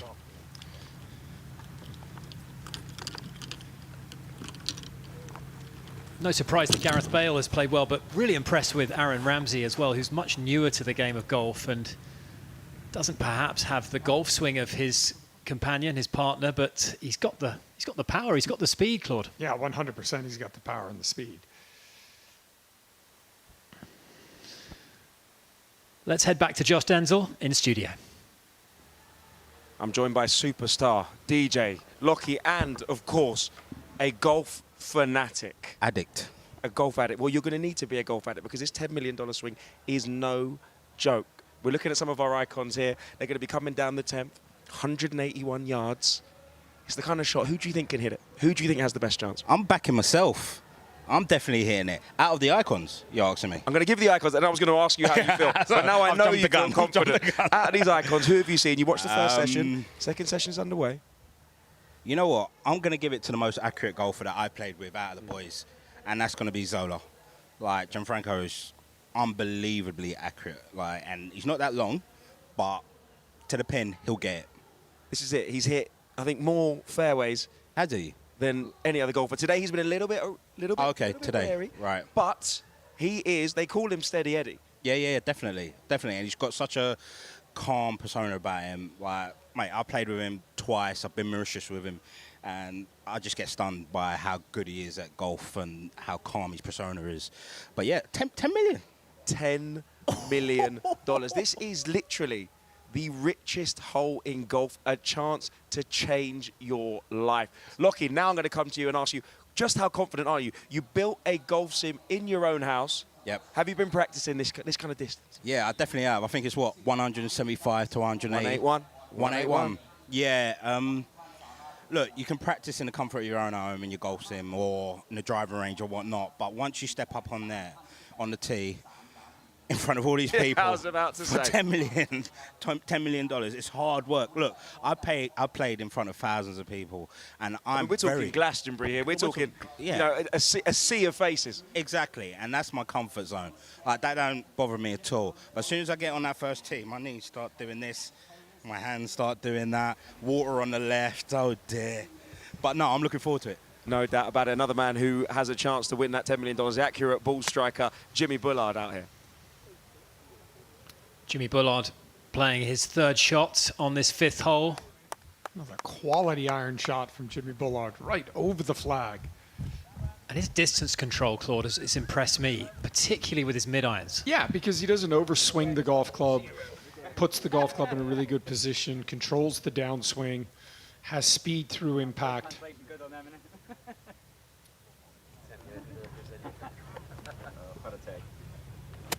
Just like put it down a little bit. You'll never hit it now. She's 3 yards right. Just a little bit more. Well, Gareth Bale put under a little bit of pressure from Jimmy in that instance, and he's got a shot from the sand. Plenty of room in front of him to get something up and over the lip. But this is not the most straightforward shot in the world. Yeah, he's just got to try and make sure that he doesn't try and help the golf ball in the air. Tendency when you do that is to hit behind the golf ball, come up short. Didn't look particularly pleased with it.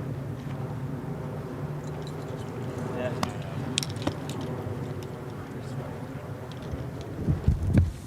Advantage England.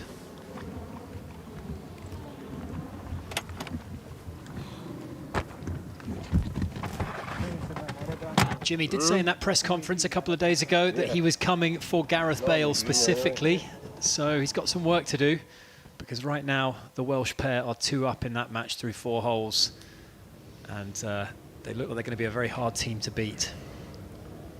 Well, they've got the firepower that if one of them gets it in the fairway, then the other one can kind of freewheel it, see how far he can get it down there. But I've just been so impressed with Jimmy Bullard's iron play. Just such good distance control, it's the quality of the strike that, to me, separates Jimmy. The good golfers, the quality of the strike is way more important than the direction. I think most golfers are hyper-focused and hyper-obsessed with the shape. But if you have good contact all the time, that's the easiest way for you to improve as a golfer. It's the easiest way for you to improve your handicap and the easiest way to shoot lower scores. There you have it, Gareth Bale, a 5-time Champions League winner. For my money, the greatest goal scored in a Champions League final. 2018 against Liverpool, that overhead kick. Spectacular. And he scored so many, Ewan Porter alongside us in comms, so many spectacular goals, particularly for Tottenham as well as Madrid, but so many for the White of Los Blancos. Of course, and the 3 La Liga titles as well. It just doesn't seem fair to see a scratch handicap at the bottom of that. It's not fair to be good at everything. Yeah, you get the feeling that he could have gone pro at basically any sport had he started it soon enough. Yeah, I was talking to him at dinner the other night, and he said when he played in the U.S. and MLS, he was living in Los Angeles, so he got to play all the clubs in L.A., played Riviera a lot, where they've had so many tournaments. He got to play Bel Air, Lakeside, and really enjoyed his time, took advantage of his time living in Los Angeles and Southern California to play as much golf as possible. As we inch ever closer to the start of the $10 million swing. An icon, a charity, and a fan could be the beneficiaries of one miracle shot. It's not going to be easy. We saw Robbie Fowler last year, Ewan. I know you were commentating on it. He came fairly close to a hole-in-one, not quite, but we could see some absolute scenes if someone's able to find the bottom of the cup. Yeah, for sure. And don't forget to scan that QR code in the bottom right-hand corner of your screen there to enter the $10 million swing. But yeah, it was a much more difficult challenge last year. Claude, you were here as well. It was windy. It was about 180 yards. Players were hitting 5-6 irons. This year, they've given the players a bit more of a chance. Yeah, and last year, the optical illusion of the island green, you're trying to make sure that you hit the green there. So I think we're in for some good shots. Well, Gareth Bale, this one is a par putt. So it's fair to say I think he needed to drop in this match. Jimmy Bullard played that wonderful approach shot, so Andy Cole will have a look at birdie, I believe. But first we'll see Gareth Bale's effort. Significant swing here from left to right. Underread it. And significantly, he did the same on the previous hole too, Claude. And I think it's important when you have putts that have a lot of break, always remember that the number one thing that's going to happen when the ball starts to lose speed is whichever direction the putt is breaking, gravity is going to have the biggest effect, and it's going to take it away from the hole. So a good tip is to play enough break so as the ball is losing speed, it's going to be losing speed and going towards the hole. Andy Cole then, prolific in his career for Newcastle, for Manchester United. This one is slick, Robbie, but not that slick. Well, it had the line, didn't it? It was on track, but just a little tentative. I don't blame him. I think so many of these guys have seen putts go 10, 11 feet by that you start to get a little bit gun shy, a little tentative, and that was the case there. Andy just having a bit of a word with himself. And we always say at the tour level, great putters love fast greens. The faster the greens, the best putters in the world love fast greens. And when you are on really, really fast greens and you don't have that confidence, it's a great equalizer. Well, that should the be Welsh conceded. team, yeah, I think they'd seen enough there. That bogey putt missed from Aaron Ramsey, so Jimmy Bullard will tidy things up, and England get a hole back there, back to 1 in that match.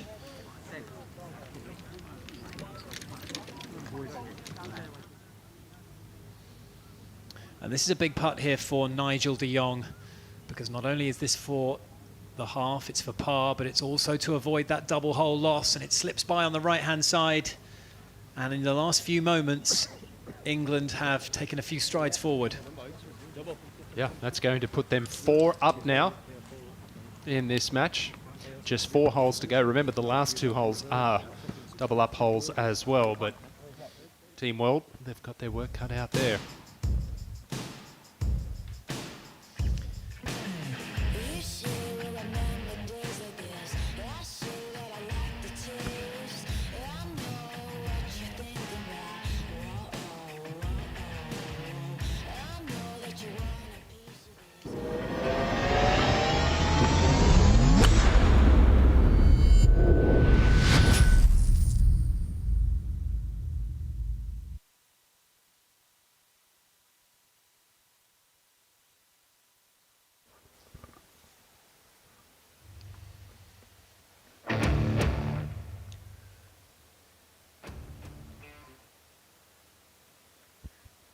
So England are having the better of things in this second session, this afternoon session. Greensome's on day one of the Rainwood Icons of Football 2026. And it's lived up to expectations so far, Ewan. Yeah, and I think Nick Doherty made a really good point earlier about talking about Joe Hart and, you know, how he put himself on the stage here last year, and you've said it as well, Claude, but the best players, they want the ball in the biggest moments, whether it's in tennis, whether it's football, whether it's golf, and to be able to put them here on the stage. We saw it with Gareth Bale this morning when he had that 6-foot putt. He didn't call the captain, he backed himself and he holed it. And I think that's why these sports stars are so good, why they're icons. Joe Hart here to win the hole. Birdie putt at the 8th. Comes up way short.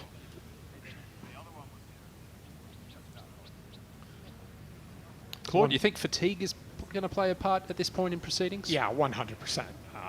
You know, you're outside, you're walking. No matter how good shape you're in, you know, most of these players on a day like this, you know, aren't going to play 36 holes. So it's a lot of golf, and fatigue, hydration. The other thing is fuel. You need to be eating on the golf course, and when it's hot, that's something that a lot of players aren't used to doing. So you've got to get that fuel in you, so you don't have those 2 or 3 holes where you just kind of lose focus. There's the waterfall here at Robbinswood. Did some filming down there the other day.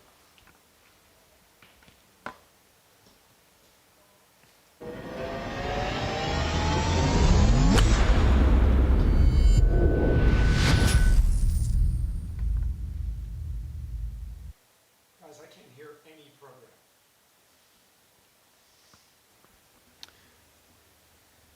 Right, we're rejoining the action here as the afternoon matches start to bubble up and England start to gain a significant amount of control, at least in some of them. Team World under pressure at the moment. The $10 million swing is looming as well, and that'll be on the back of every single player's mind. And this is a really big moment here. This match all square. First out, a par putt here for Team World at the 8th. Joe Hart has just left his birdie putt well short. Captain Danny Willett looming. But the next hole is Team England's home hole. So a big opportunity for Team World to pick up a double hole there. A big putt, this par putt for David Ginola. He's delivered a few times so far for his team, but that time just got the read wrong.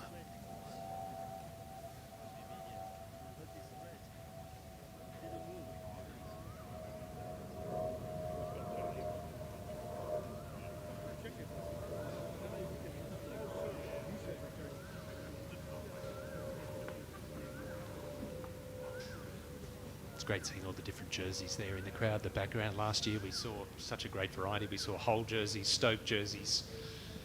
Fantastic to see. Yeah, and every single major club has been represented by one of these 24 players, certainly in Europe and in South America as well. And here's a man who did most of his great work for Arsenal. Theo Walcott, this one to win the hole. It is for par. In this match, it would really put the sea of red on the board if he were to hold it.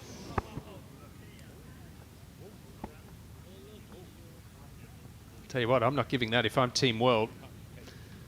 And they haven't. Now you got to make them put them all now.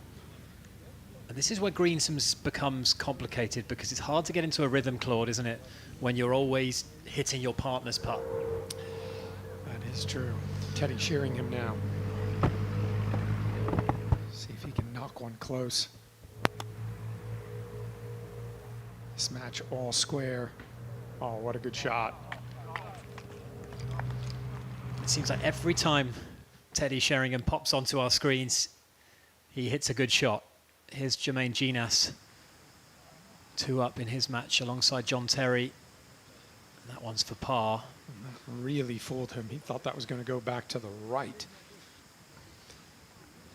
Difficult 7th hole, stroke index number 1 here at Robbinswood.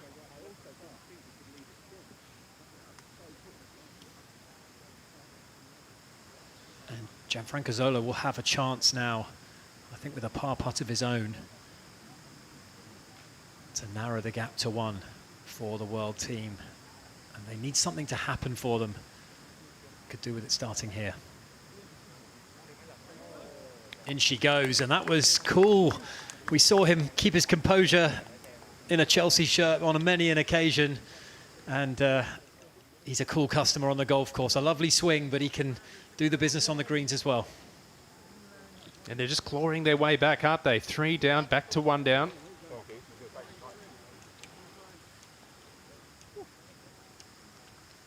Ninth hole being Team England's home hole, a chance for double holes there. Now Shevchenko, can he judge how far he needs to carry this? Get in there. Pretty good effort from there. Very good effort. Again, with these greens running the way they are, anything inside 20 feet is an acceptable result. And Shevchenko in that match on a knife edge in that bottom match, and it will be a pivotal one for Team World. As he marches up to the green, Dwight York will have a chance at birdie.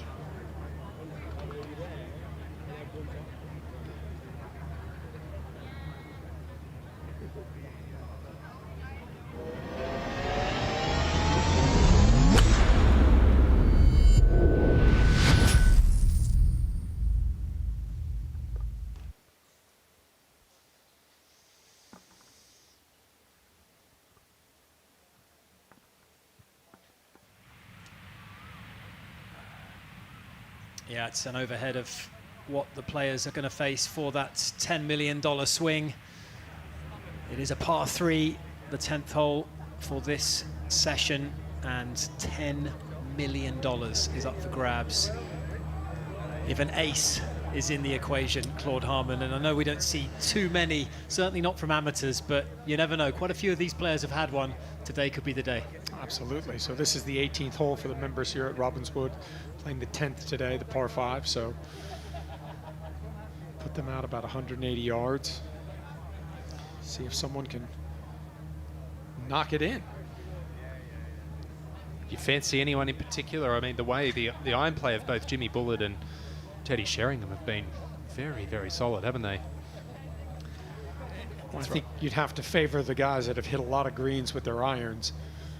But it's just, I mean, can you imagine if Jimmy Bullard makes a hole-in-one here? I mean, he'll jump into the water, he'll take his shirt off. Yeah, that would be quite a moment. I think you'd pay more than $10 million to see it, maybe, but yeah, that's what lies in wait. $10 million swing. It's around the corner.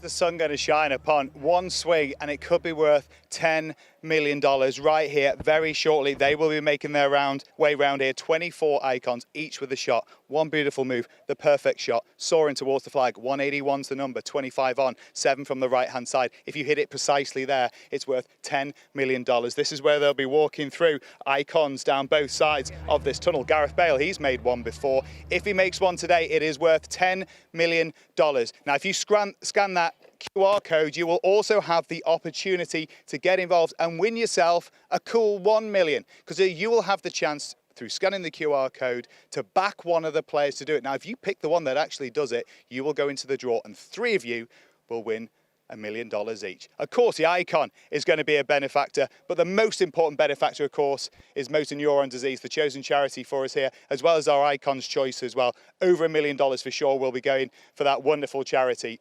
Everyone has the opportunity and the benefit here from one great swing, from one great icon of football, but today we're hoping they're going to be iconic golfers. It's coming very shortly. Shot. Yeah. In 3 minutes.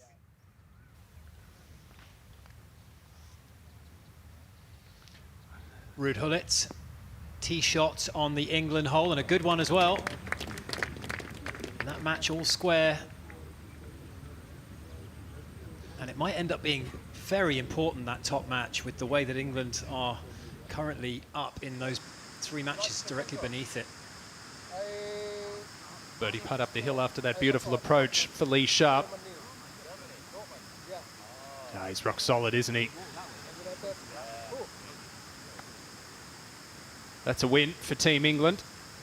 York not able to replicate his feat from this morning of holing that wedge shot for an eagle, and it's more red on the board.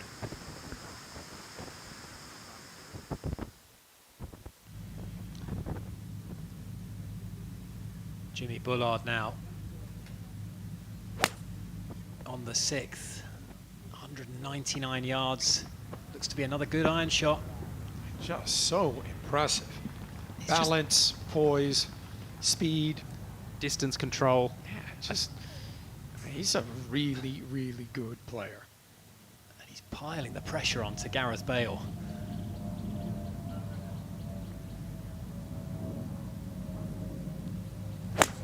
Oh, I wonder, did he feel the heat there, Claude? Because No. Jimmy Bullard is a green and regulations machine. Yeah, I think as the day goes on for Gareth Bale, the back's going to become a little bit of an issue. You can tell he's not feeling his best. I mean, this is a lot of golf for him, and as the day goes on, he's going to get tired. I said it earlier, the body tends to slow down there, your hips slow down, your chest slows down, and then that golf club is coming.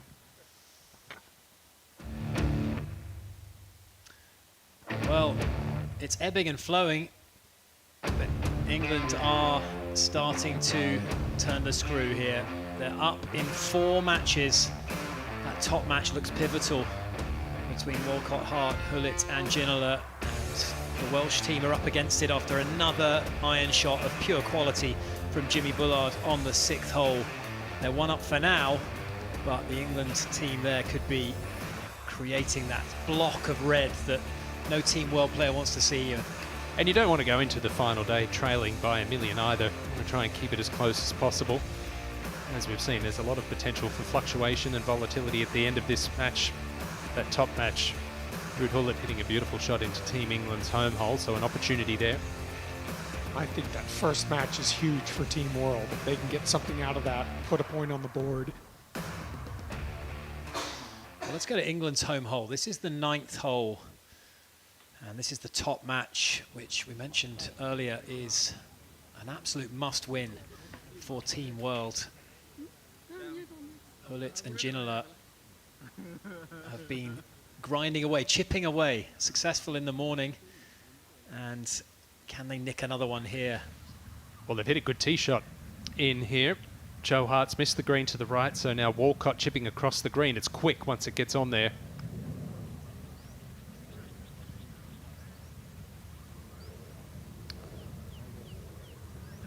Is definitely advantage Team World. And this is massive, because if Team World can win that one, that'll be a double hole for them, and they'll go to the $10 million swing with their tails up and 2 up as well. Theo Walcott, I mean, he seemed to strike that chip well, but it's just a complete misjudgment of pace. Well, you've got to think these middle matches might be a bridge too far for the Team World to get back, but if Team World can post a win in the first match, that gives all the other matches that are close, the one-up matches, I mean, it gives them hope. If they can dig deep and find something, they can maybe get something out of this session, and it looks very different than it looks right now. Well, you'd have to say with match number 2 as well that the momentum is with Team World. They were 3 down, they're back to 1 down. They're looking good. They've got an opportunity here on Team England's home hole to claw a couple back. A long, long par putt for Joe Hart. Can he pull a rabbit out of a hat?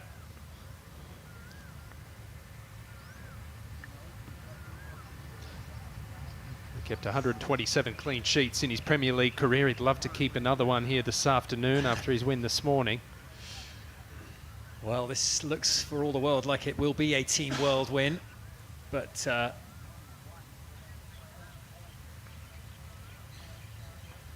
all eyes will be on the 10th hole and the $10 million swing in just a moment, but important business here beforehand. Massive moment for the Team World pair. This is David Ginola going through his pre-putt routine. Yeah, no need to get aggressive here. Just cozy this thing up there. Give your partner a tap in. Ah, don't leave it short. Oh, David. The reality is that a bogey might be good enough, but the last thing you wanted to do was give England a sniff. And it's such a big hole as well, because it's worth 2 for these guys. And that was just tentative. And again, it's just, these greens are scary. It's hard. You start to second guess it. When you see balls whistle by 10, 15 feet, it's very difficult then to be assertive, aggressive enough to get the ball to the hole sometimes, and that's what we see, Claude. Yeah, and I just don't think a lot of these players have played under this type of pressure on a golf course that is in this good a condition, with greens this fast, with the heat and all of that. So it's a big difference between doing this at home on the driving range. We always tell our junior golfers there's absolutely no substitution for competition. The more you can put yourself in competition, you'll have a better idea of what you do under pressure, how your body reacts, what your tendencies are. These players all know that in the world that they come from, the football world, but it's a very, very different scenario here.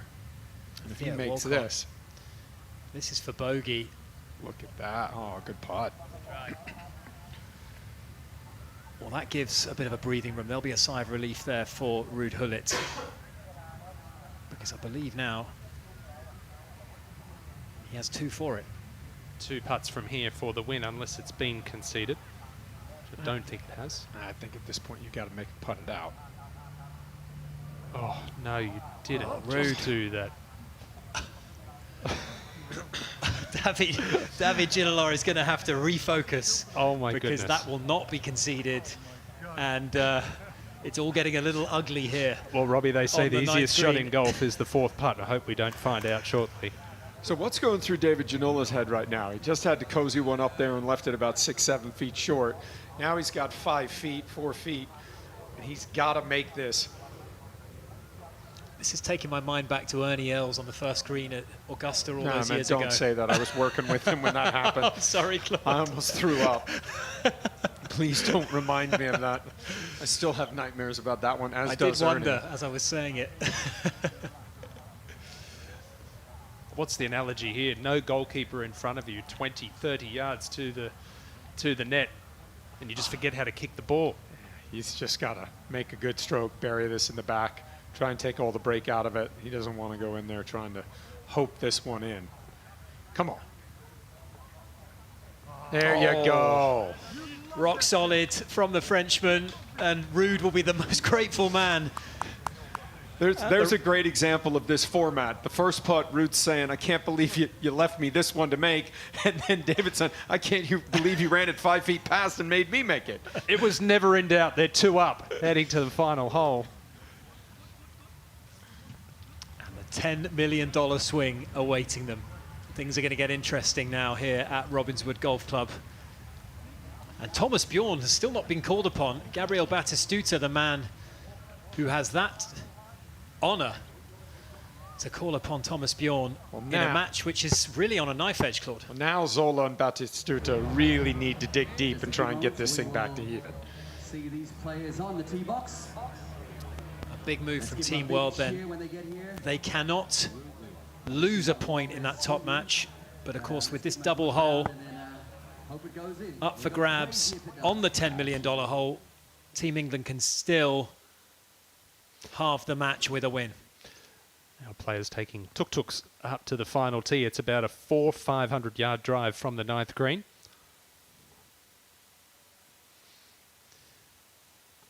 I think they'll be appreciative of the shade for a few moments at least. And quite convivial that they're riding, not as teammates, but as competitors next to one another. There'll be no chirping going on from Theo Walcott. He's too nice. You wouldn't see co-share in the Masters, would you?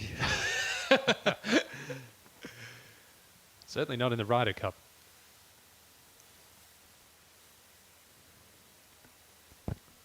But a lot for these guys to discuss when they open up a drink after this round. A lot has gone on and so much drama has unfolded already, Claude. We've seen it on the greens, but we've seen it with some majestic approach shots as well. No, we've seen some very, very good quality golf shots today. And I said this earlier this morning, but I'm really encouraged by the fact that I think everybody that has played today has contributed. You know, last year we had some guys that weren't really feeling 100%. They didn't have their best stuff, but I think everybody has really contributed, showed off their skills regardless of their handicap level. I think that the level of focus and the level of intensity has been dialed up this year. There's no doubt about it. I think the players maybe walked into a little blind into last year's event in terms of what they would expect. Now they know what to expect. Certainly the England team, which is largely unchanged, just the one change, Andy Cole for Paul Scholes. They will know what it means and what exactly is at stake. And of course, I think the whole temperature has been raised this year. Yeah, for sure. And I think one of the cool things is these icons of football really do get an understanding as to just how good the best golfers in the world really, really are. But here we have it, the $10 million swing. A hole-in-one could yield that incredible payout to the icon, to the motor neuron disease charity, and to, yes, you, the viewer, as well, if you have correctly voted for the player who hits that miracle shot. As we see the tuk-tuk trailing the buggy, not a sight you'll see often on a golf course. Danny Willett behind the wheel of the buggy. It's an individual pursuit, golf, isn't it? It's an individual sport, but you're playing for so much more than yourself here, not just your teammates, but charities and fans at home. All right, ladies and gentlemen, let's make some noise. Guys, are you ready for the first group? And if the pressure wasn't enough, you've got a couple of thousand people to play into as well. Let's head down to the tee and Nick Doherty.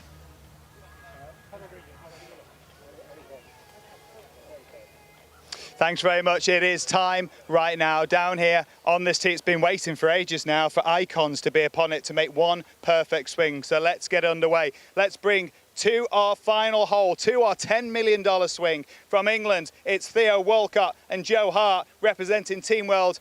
It's going to be Ruud Gullit and David Ginola.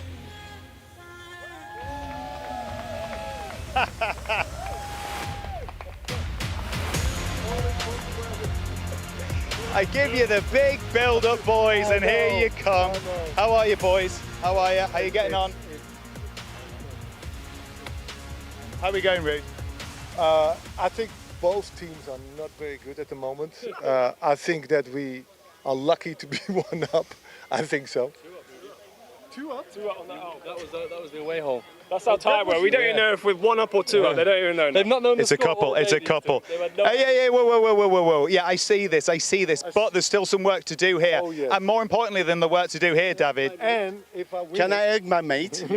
Okay, because we come from a long way against them. Yes. Oh, we come from a long way. Be reminded that you play greens on this hole too. Okay, we're just hearing from the referee. That's fine. He's letting us know that we've got greensomes. It's all go. Just moving across to the side. So he is. The advice is great. It is still greensomes when you play out, but you're obviously all trying to do one perfect swing. That's what this is all about. For everybody at home, they've been picking someone to back, and this is your last chance. Once one of the balls are in the air here, it's all over in terms of you being able to enter. Remember, if one goes in from these guys, it's a $10 million shot for the icon. And I go home tomorrow. And he goes home. No, he says he'll stay. He'll say as long as they win. For the icon, of course. And of course for you at home as well, because you'll go into a draw. If you back the right player to make the hole-in-one, 3 of you will have a chance to have $1 million each. And most importantly, Motor Neurone Disease Association, a huge part of this and a beneficiary if one of the guys sinks it. Now guys, I don't want to be negative. This is all the big build-up stuff, but we haven't got any holes in one, have we? Not thus far, no. No. Theo? No. Been saving it for this. Rude, holes in one? One. One. When was this? Come around here, Rude. Why are you hiding? Come on, let's get you out front. Where was this? In Holland. It was on a little hill after that, so I couldn't see it really going in. I had a good feeling of it, but yeah, it was a good feeling. Nice. David? Actually, I've got 2. One it was in Toulouse, day after a rugby game, European game, Toulouse Wasps, and we had a few drinks during the night, and in the morning, 8 iron, boom, boom, case. Thank you very much. Well, if you do it today, we are all pulling an all-nighter if it goes in here. Guys, there's no better time than the present to make a perfect swing that's worth $10 million. Gents, you obviously have the honour. Take us away, boys. AP?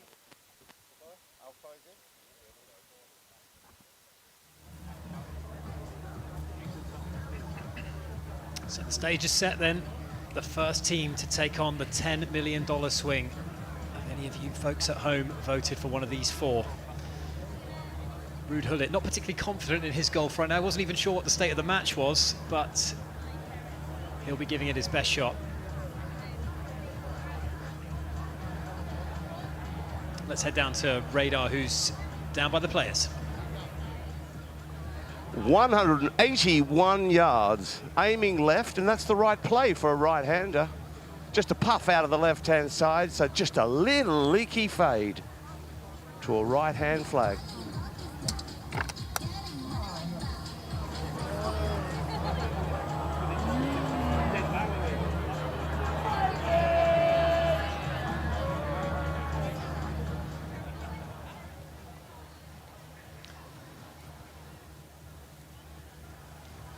David Ginola now, after that, should we call it a tired swing from Ruud Gullit? I think he's played a lot of golf, not just today, but over the course of the last few days. He'll want to recharge the batteries.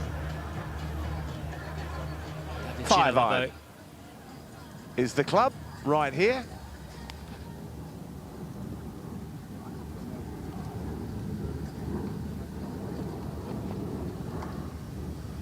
Same deal, can he just hit that little soft left to righter?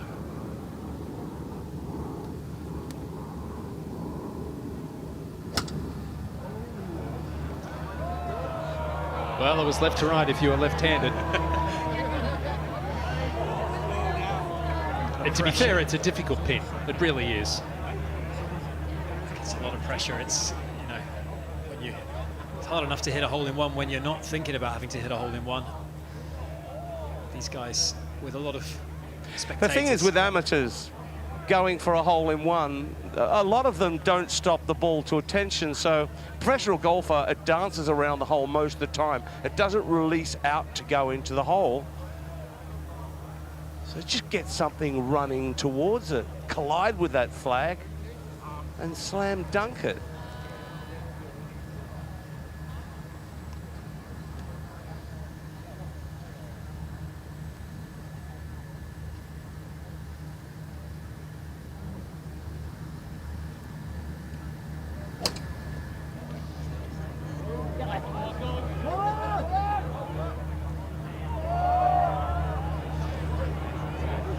Problem there, hung that one out to the right, Joe Hart. Yeah, but he was good for distance. We all want to see a hole-in-one, but in the scale of the match, it's a big door open here for Theo Walcott as well. And he does like to hit it from left to right, Theo. I watched him on the range, sort of wipes across the ball, as long as he's got enough club. So a good, decent chance for him to get it in there nice and close. And the wind has just lulled. Still out of the left a little.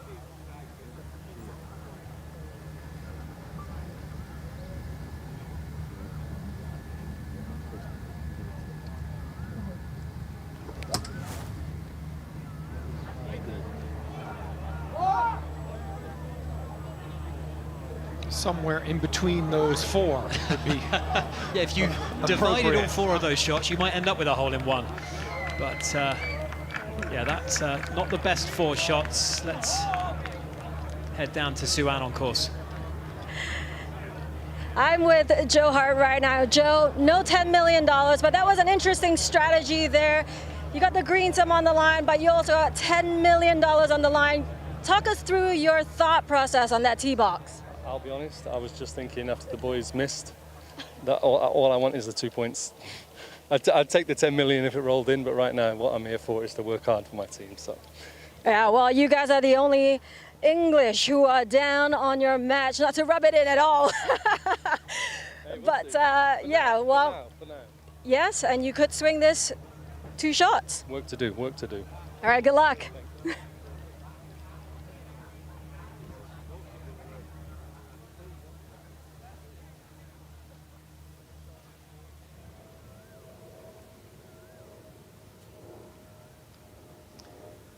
This is Gabriel Batistuta for par and the win in that match. And another chunk of momentum seized by Team World there. Another putt hold by Gabriel Batistuta. How many is that now that he's drained within 10 feet? That's 3 of the last 4 holes they've claimed. All tied coming to Team England's home hole. Now Andy Cole at the par 3 6th. Some big momentum changes here because Jimmy Bullard and Andy Cole had 2 to win there. Well, that's going to put red on the board there, Robbie. 1 down to 1 up. And that is a massive swing. We saw that this morning, these late matches all swinging. They still have to go through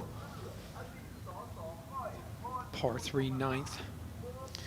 And those 2 bottom matches now really critical if we're going to have a tight matchup going into tomorrow.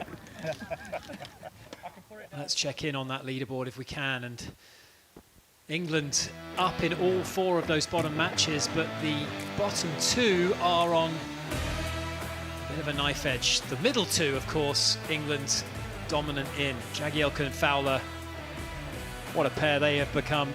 And another solid performance from Paul Ince alongside Phil Jones. Dominant in that match. The $10 million swing is around the corner. We'll have our next team up after the break.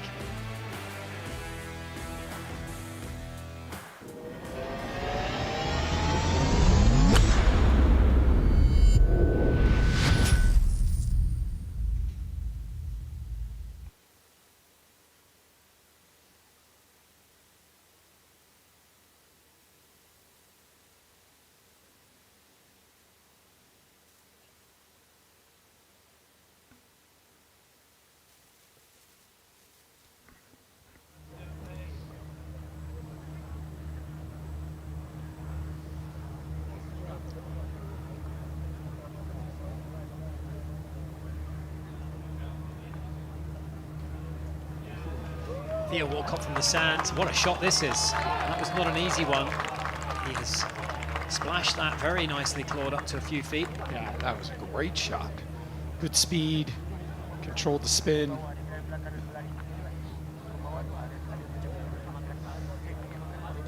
And surely Thomas Bjorn is going to get a phone call from Gabriel Batistuta, or if not a phone call, a somewhat urgent shout from across the green, because if you're not going to call the captain here, when are you going to call the captain? Well, I mean, it appears to me that Janola's hit the second shot. That was Hullet's tee shot in the back bunker. I believe Janola's just hit the second. So is it Thomas Bjorn that's going to hit this par putt? Hullet has the putter out. Do they not have faith in the captain? I mean, they have to have asked him to hit the bunker shot, surely. 15 wins, a Ryder Cup legend. They want to play themselves. They want to play themselves. I mean, Thomas who? Have a crack. That's what they're doing. They don't want help. They can take it, yeah, but no, I love what they're doing. I got this. That's the attitude to have.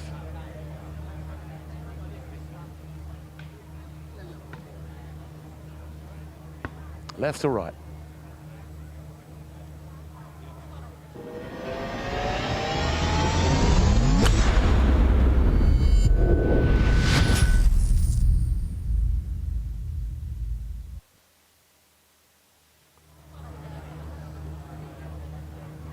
Thomas has been sat out.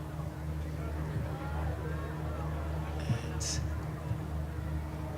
up the hill, that was for par. Well, the door's open there for Team England to pull this match back to square, Robbie. Wide open. And that's a big move as well, because it won't be a win for Team England, but a half point will be very valuable after what happened on the previous hole. As we watch the second match make their way to the $10 million swing. Zola and Batistuta with all the momentum in that one, but this is a big moment for Joe Hart and his golfing journey. Be a pretty sweet moment if he could pop this in. Right leg.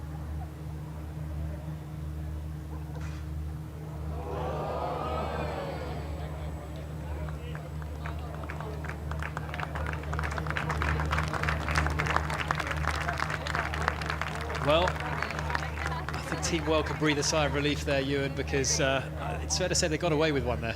Absolutely. And momentarily, they're back to all square on the leaderboard, 4.5 apiece.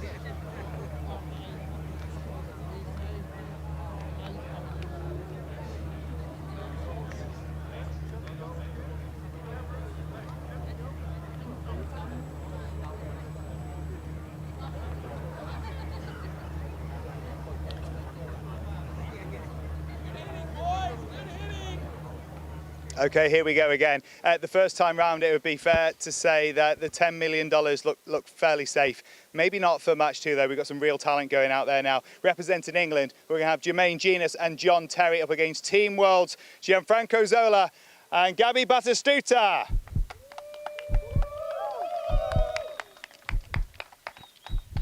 Hello, boys. Welcome to the arena, the house of fun. How's it going? Tight match? Tight match, very tight match. Good to see you. Right, guys, let's just have a little chat before we go. Come over here. Just come on this side of us, guys. Right, Jermaine, let's just talk a little bit about charity, because we know that motor neuron disease is the official one here for the Icon series as we approach it with Rainwood Icons of Football, but you have one that's close to your heart. If you were to sink it, who would be your charity here that you pick? It's a charity called It's Never You. It's a friend of mine, Kai, from the local golf club, the Shire, London. Unfortunately lost his son to cancer, and it's to help parents that are going through, such troubles in trying to support families as well as losing children and going through so much in their lives. So yeah, it'll be It's Never You. Oh, Jermaine, knock it in, buddy. Knock it in. John, have we had any experience of holes in one? One with an asterisk. And explain yourself. Well, it was a temporary green, and now all my mates are going to be watching this and killing me. So officially no, and what a time to do it today would be. All right, well, let's move across, guys. You are probably the pinpoint player, the most accurate player that we can think of on Team World. How are you fancying your chances? Yeah, I will try. It's an important cause, the one in case I win, so I'll give my best. Batty, you have experience. 3 holes in one. Fancy making it 4? I hope so. I will try, because there is a lot of people in Argentina waiting for it.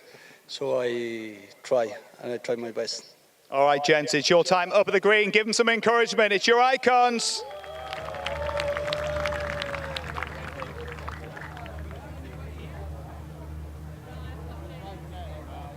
Well, I'm cheering for all 4 of them. No wind right now. Late in the afternoon, it was out of the left, which probably would have helped the cause. Here we go, we're out there with the old shot scope to gauge out the distance, the bang on. I can tell him it's 181 yards. For a long hitter, it's a 7-iron. For a little shorter hitter, it's a 6 all day long. They're throwing up grass, it'll come straight down to your feet.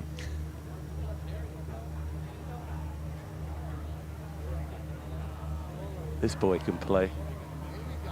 What a footballer, but a good golfer as well.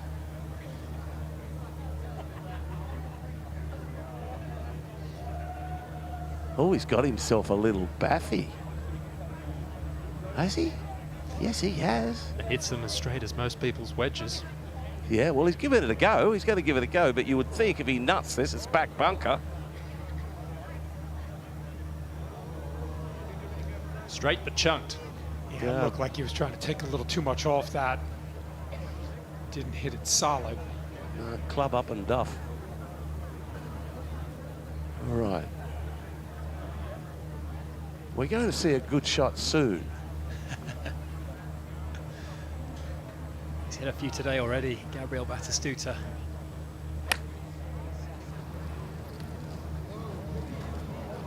Looks good, Radar. Oh, have that. Argentina, there's your boy.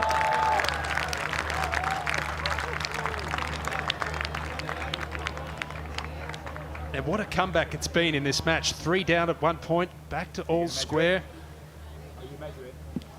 Well, I said about 20 minutes ago that this team needed to dig deep and try and get something out of that. And they really have fought back.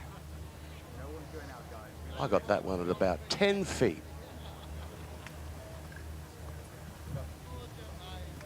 Two good ball strikers in, Jermaine Genus and John Terry, though, to follow. And this match on a knife edge as well. Yeah, two serious players. Watch those both on the range, the interim, and he's strong, this lad, Jermaine.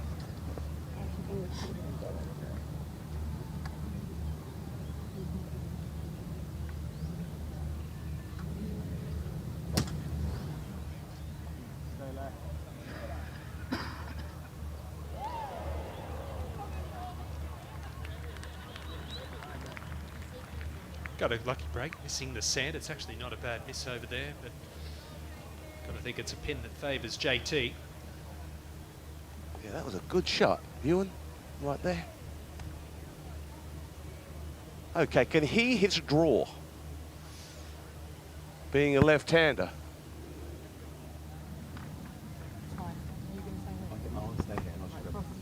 Setting up for a fade.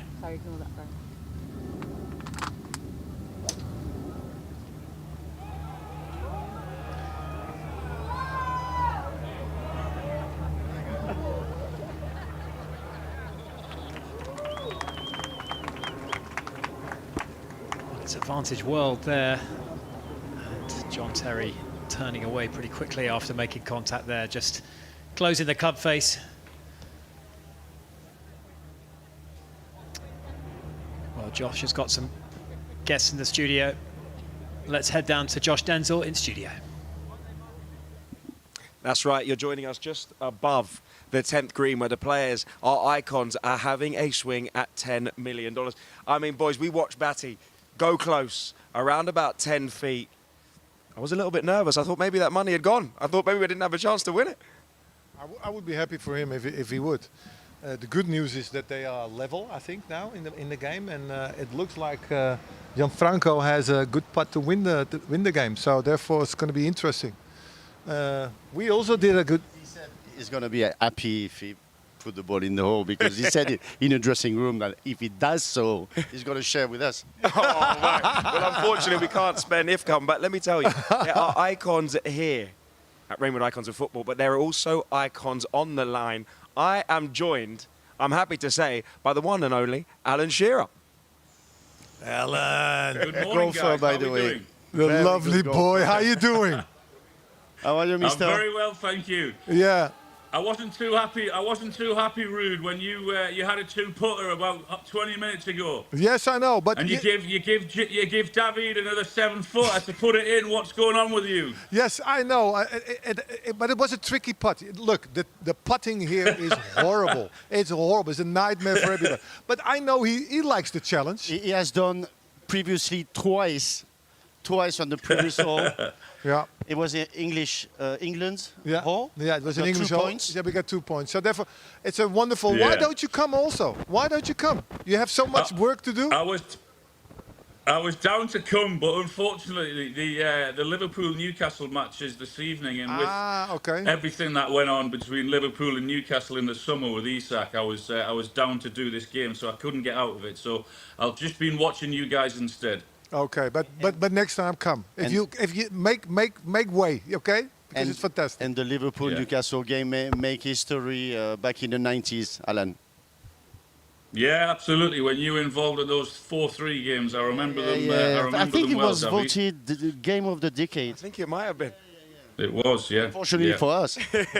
Alan, talk to me. How much have you enjoyed watching your friends, your fellow icons, have a bat at something that maybe is out of their comfort zone that I know you love as well? Yeah, I love my golf dearly, but I do have sympathy with the guys because you are without doubt out of your comfort zone. You're doing something that you're not used to. You're doing something you don't want to make a fool of yourself. You're playing in front of two icons of golf, really, and Thomas Bjorn and Danny Willett, who have achieved so much. And you're live on television, which for golf, for football it's all right, but for golf it's very, very different. So I sympathise with the guys. And looking at those greens look very, very lively. Yeah. But do you remember, Alan, when I was at the Dunhill at St Andrews, last hole? So I had just a sandwich. You remember? And so I shaked it. So, and it came to the pole, back again. I almost made another par, and he texted me, "Oh, you made my day." Guys, we're going to have to stop you there because we're talking of important putts. We've got a very important putt out on the 10th right now.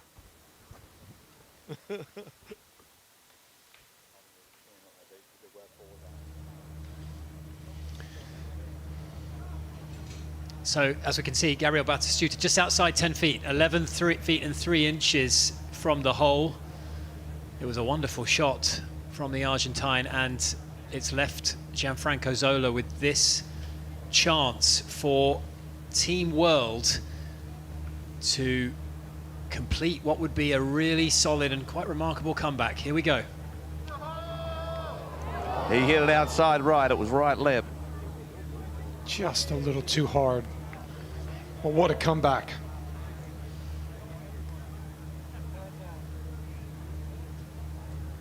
That one won't be dead. No gimmies here. And why would you?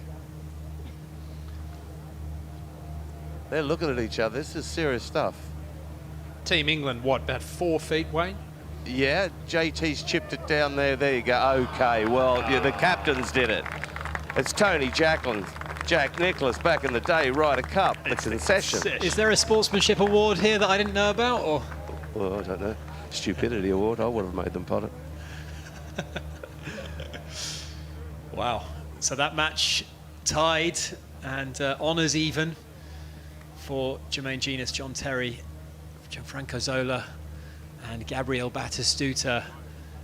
And that is 5 apiece on the leaderboard now, with England up in 3 of the matches out on the course.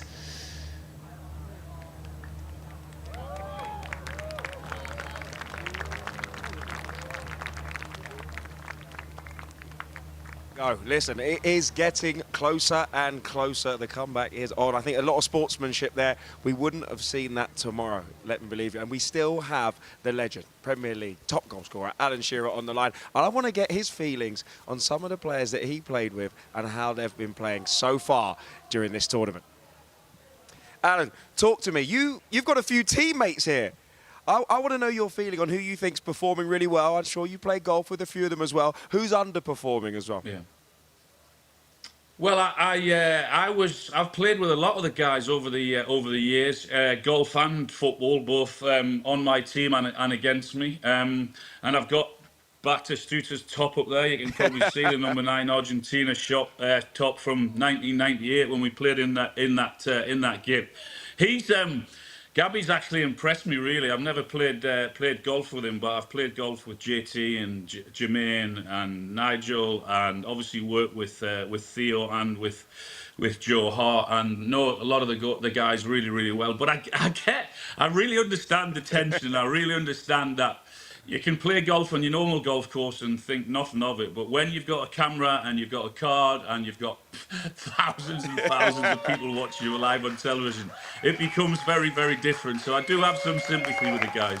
No doubt, it is very different. And I'm sure, as you can see, we've got a very special guest. We've spoken about a few of these boys that you play golf with. Gianfranco, Batty, JT, and, of course, JJ. Now, Alan, I want to get your opinion on this. Do you think that was too much sportsmanship going on right now?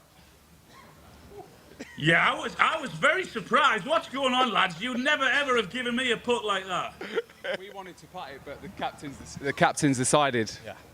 We took it out of our round towel. Yeah. We're going to share the spoils now. Yeah, I knew you wouldn't have given that putt. Now, Gianfranco and Batty, you boys were on a comeback for the ages. You nearly completed it. I mean, talk about grinding out to the very, very end. It looked fantastic. It almost was fantastic. So me and Batty, after every shot after the 3 holes, we kept saying, you know, we need to stop the what's called the blood, stop the bleeding. And we kept saying that, and it was working very well. I have to say that the chip on the par 3 of the Germany was unbelievable. Thank you. We thought that we had them in the hand, but they are very, very good players. So I know we'd think that Alan would be an England fan, but if you actually look behind Alan, Batty, he's actually got your shirt from 1998. We're going to have a look at that. Yeah, there it is, just above my head on my right shoulder. What is that? Me and Jay just looking for ours out. 1998 World Cup. You remember when you knocked us out? Wait, my friend, I didn't recognize you. Hey. Hey. I had a bit more hair back then. Alan, thank you so much for joining us. We're going to have a quick chat with these guys before they go off, get cool and get ready for tomorrow. I'm sure you'll be watching. And listen, have a little vote on who you think's going to win that $10 million swing as well. Thank you very much. Cheers. What a number 9 Alan Shearer was. But to be fair, today we're all about number 1s. We're still waiting for a 1, but if we get one, it's worth $10 million. So far, no luck. But maybe it's with this group. And we've got some sharpshooters right here. Representing England, please welcome to the tee, Phil Jagielka and Robbie Fowler against Ryan Giggs and Nigel de Jong.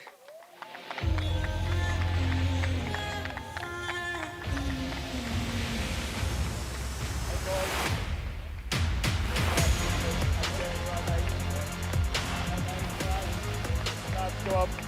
Let's get you on this side. Well, first of all, let's just talk about what's happened. It was game over. It was lights out, wasn't it? And here you are, you're back in it, we want to go. I always say it's over till the fat lady sings. So, yeah, we're still in it. I think this makes it a little bit easier for the guys to bring it home. No, it's super simple. 181, 25 on, 7 from the right. If you pop it in, Ryan, where's this money going? What's your chosen charity? My Foundation 92, so it's the foundation with Salford City, so helps underprivileged children in the Salford area, so yeah, going to a great cause. Oh, that's a great cause. So many great causes, and we're really pulling for you all. 11 feet 3 inches, Phil. Batistuta, of course. Can you beat that? In fact, can you pop it in? Just put us out of misery. I'd love to, because I can't put it in from about 4 foot, so let's get it in the hole and get the game done. You guys have the advantage, but Robbie, you were the nearest to pin last time. Of course we have all that hole in one, but you hit the best shot. Can you do it again? I'll give it a shot. But I think it's more important that we try and win the game. I'm boring there, aren't I? Well, if you knock it in, you win both. So get it done. I'm going in the river if I win. I'm going in that little lake there. We're all going in the river if you win. All right, guys, take it away. Good luck.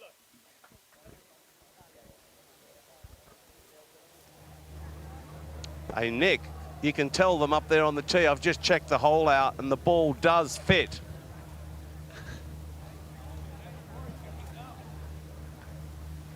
I've got a feeling. Got a feeling.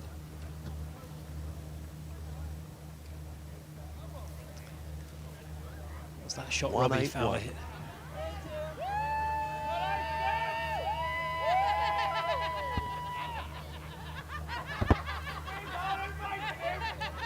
What's that shot that Robbie Fowler hit a marker last year, Claude? Is he going to go one better?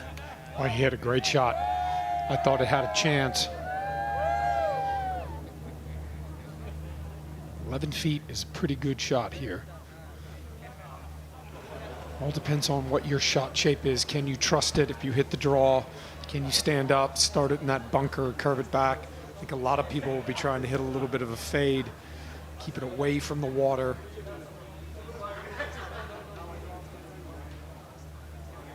Is it a 5 or is it a 6? Let me have a little look here. It's a 5-iron.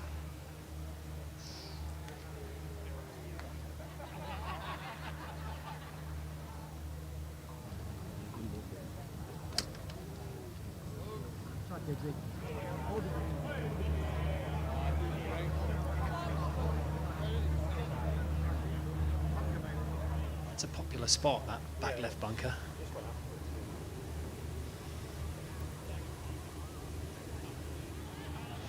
As we see the next group, they're backing things up on this $10 million swing hole. Yeah. Nigel de Jong.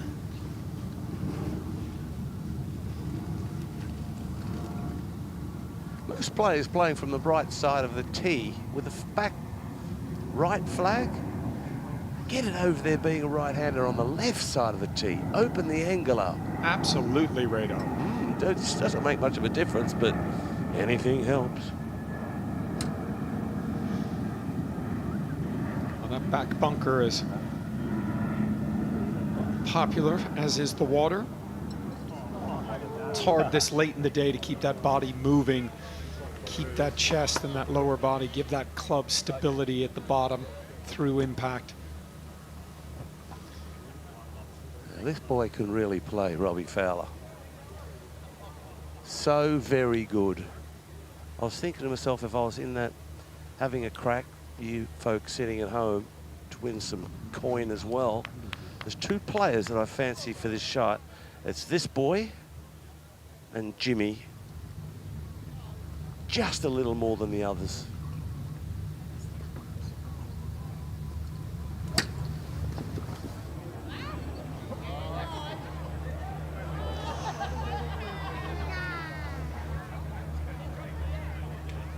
That's the other popular spot. These traps are catching them out. We're down to one in this group.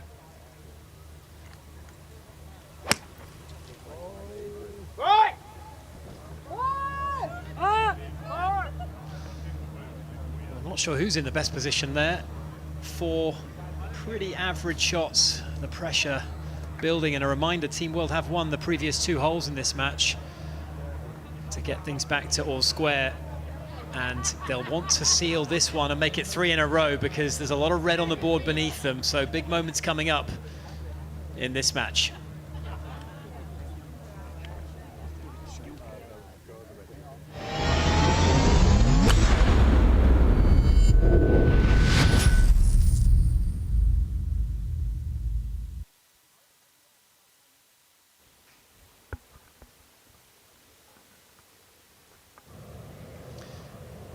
Let's head to the match between Jimmy Bullard, Andy Cole, Aaron Ramsey and Gareth Bale, and they've got the luxury here, Team England, of 2 putts to win the hole, and a big move from the English boys there in that penultimate match. 2 up now with just 2 holes remaining.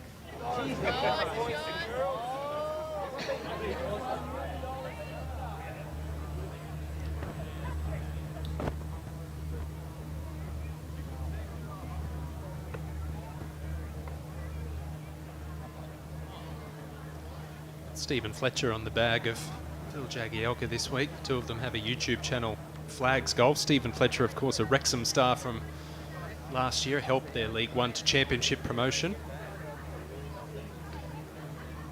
Played for Hibs up in Scotland as well.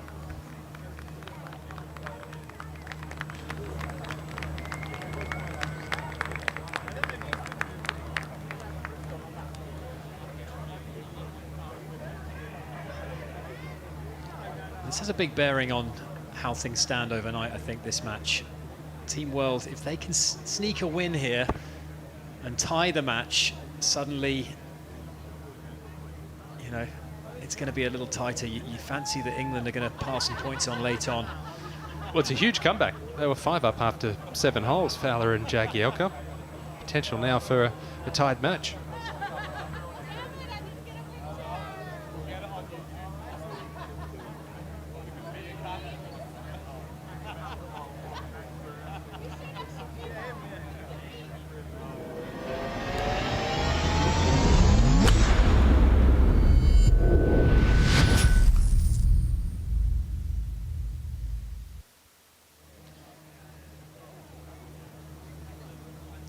the short game becomes the focal point after those tee shots.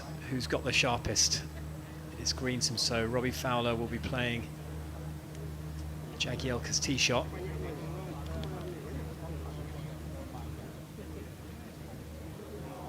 That was a tough one. Easy just to decelerate on it, and he's furious with himself. And there, the door is open now for the Team World pair to get something out of this.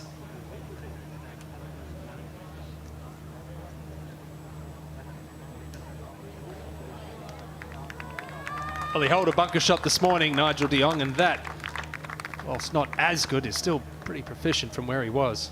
Yeah, from that length, that's a really good bunker shot. Kept the club moving.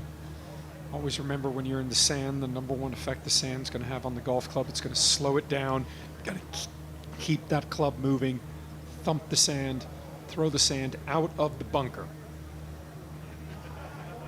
Goodness me, Team England just bobulating here.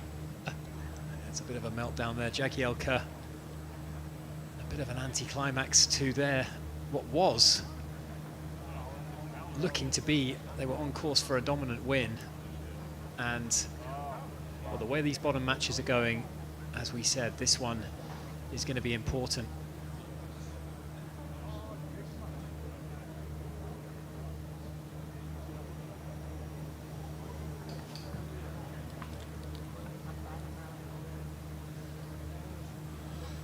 It's a bogey putt coming up now for Robbie Fowler, and he's going to have to hole it with Team World in there about 8-10 feet for a par.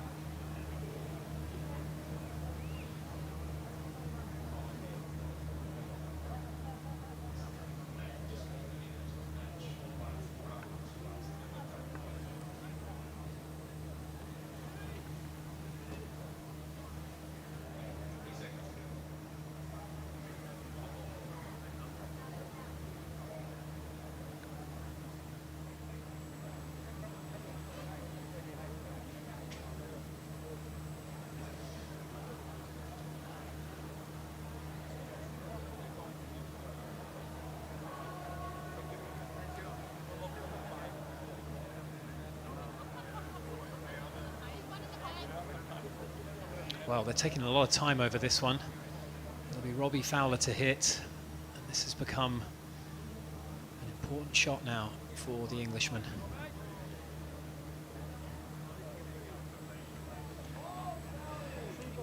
And a word on that top match, we're told that there was a concession that took place that perhaps shouldn't have been offered up and resulted in a double point win, which has actually given Team World a 4-up victory, and as you can see has added an extra point onto the leaderboard for them. So they've actually got a 6-5 lead as things stand. A recalculation in the scorer's booth, Ewan Porter. Well, we saw it this morning, didn't we? We saw all the green on the board early, and at the end of the session it was a red lead to Team England, and then pretty much all of the afternoon session it's been red, red, red, red, red. All of a sudden a double point win for Team World, a tied second match when they were 3 down. This for all money looked like a Team England win, 5 up through 7. Every chance this is going to be tied as well. And with Team World a point ahead, I don't think it's going to be a bridge too far for them heading into tomorrow. It's going to be well poised. Ryan Giggs up the hill. 2 putts for the match. Almost didn't need them. But that's enough. That is good enough, Claude, for a great comeback. Yeah, another successive great comeback from Team World. That was a big comeback. They dug deep, managed to get something out of this.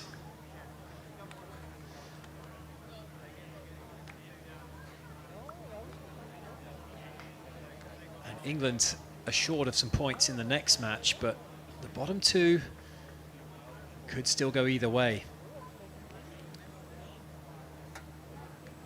The 9th hole promises a double pointer for the Team World pair of Ramsey and Bale if they can get a win there, and then of course the double again on the 10th hole. And let's head down if we can to that group. Gareth Bale on Team England hole, and this is a big moment down here. 2 par putts upcoming. This by Gareth Bale could be worth double. put the pressure on Team England. Can he do it again? Saw him hole 1 on the last hole in the morning. Should break a little bit from his right to left. You see that, just not enough break.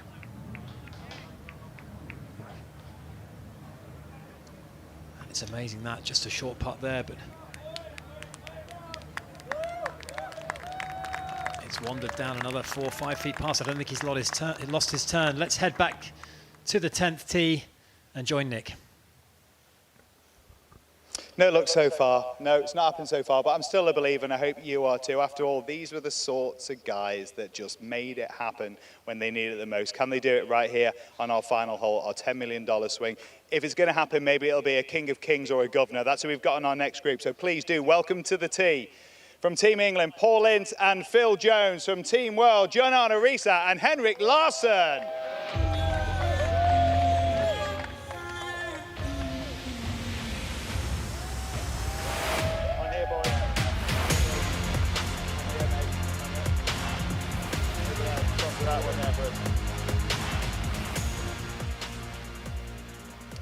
The music's dramatic, guys. It is dramatic, but Phil, so far, there hasn't been a lot to shout about. We are still waiting for a miracle shot. Batty hit a great one.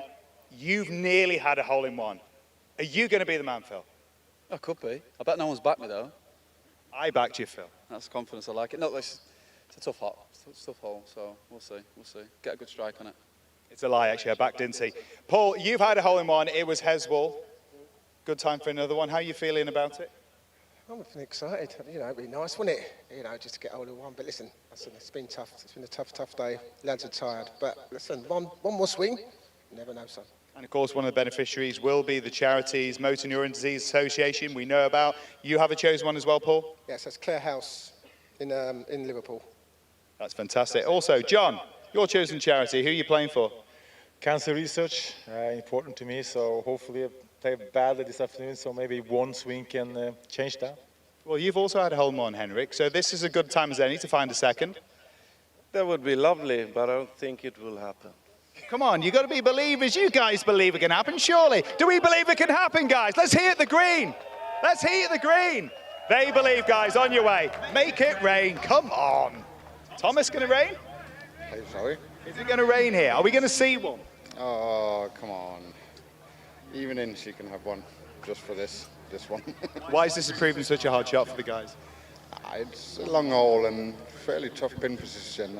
And as the boy says, at the end of the day, they're a bit tired. But one more swing. Come on, Incy. Hit it like you did when you were the governor, Incy. Man U style. Let's see it, partner.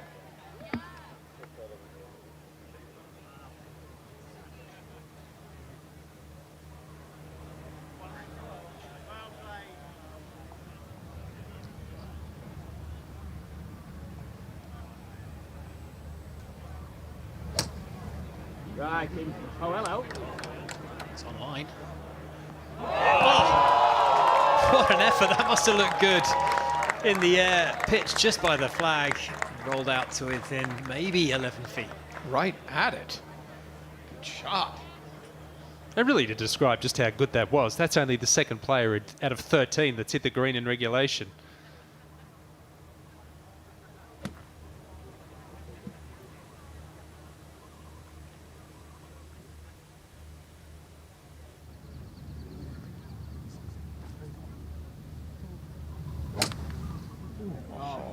This one looks good as well.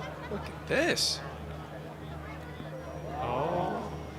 Not a bad lead for Jonesy, right where Jermaine Genus was. Good for distance. Another one that's pin high.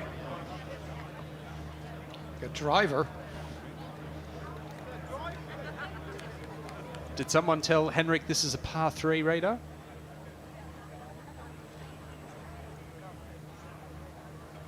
Yeah, he knows, I'm sure. And the way he shapes it, I mean, honestly, it comes over the top of it, hits those little leaky left to righters. Why not? 10-finger Played it grip. down. Ooh.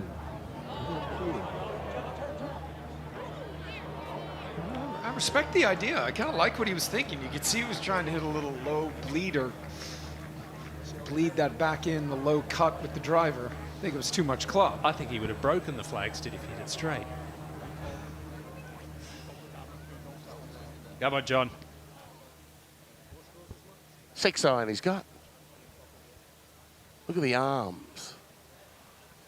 They are like legs. Go on, pound on it.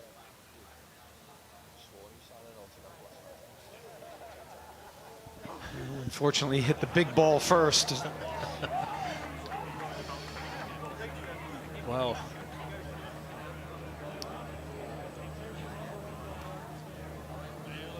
England in charge there as we go back to the 9th, and Jimmy Bullard. Well, this was a moment ago. Well done. And that is the match officially for Team England. There's still a bonus point up for grabs. The match is safe, and Jimmy Bullard has earned his scalp over Gareth Bale. He said he wanted it, he's got it. Yeah, it wasn't a great start, was it? 1 down through 3 holes, and then really shown them a clean pair of heels since. Terrific golf.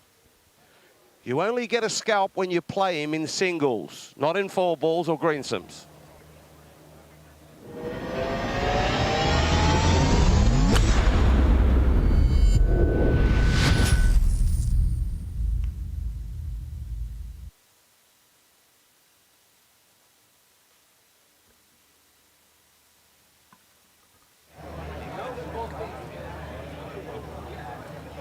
I think it's safe to say there are going to be some tired bodies tonight. This is a lot of golf, hot conditions, walking.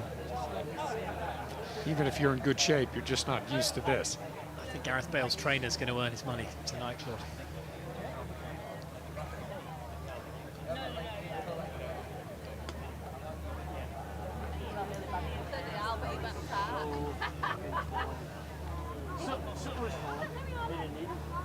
Real family atmosphere here at Robins Wood.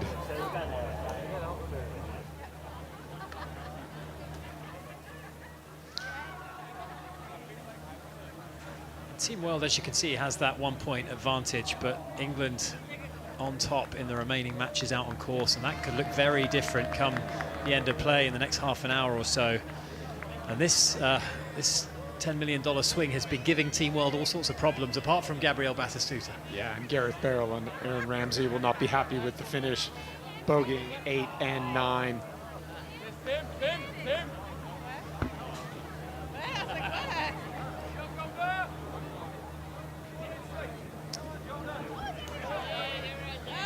They expect a hole-in-one. I think they might be expecting in vain, but who knows? Who knows? We've still got a few players out on the course that can deliver something special.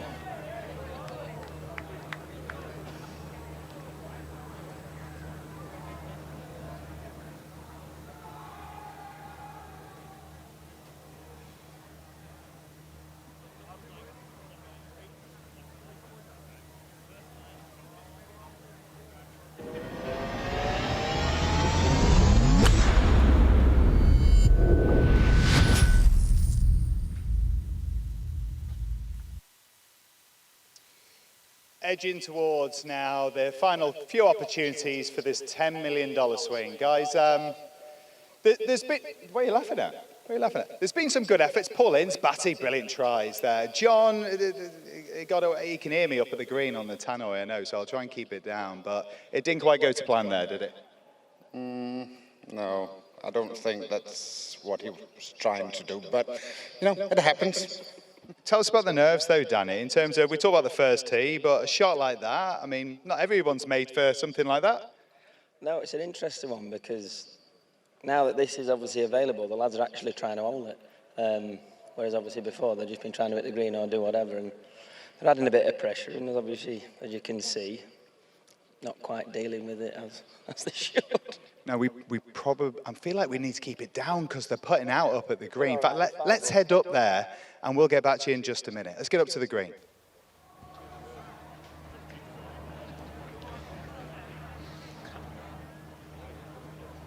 It's going to be a par putt Thor, Henrik Larsson and Team World. Remember, his tee shot ended up in the back bunker.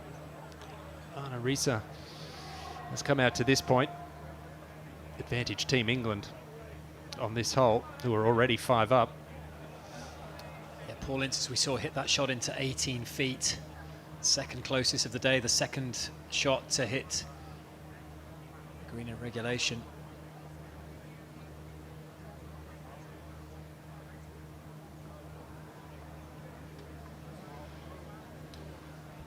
And that's just going to come up short. And that might be... Well, it should be conceded. It's going to be the biggest margin of victory we've seen thus far. If this one just dribbles down to the hole, that will be game over in this match, and that will be a double point for Team England. A little 7-up win. How about one putt? Well, Paul Ince looking up saying, are you going to give me that? Maybe not. Come on. I can't believe they're making them Come on. Oh, don't do that.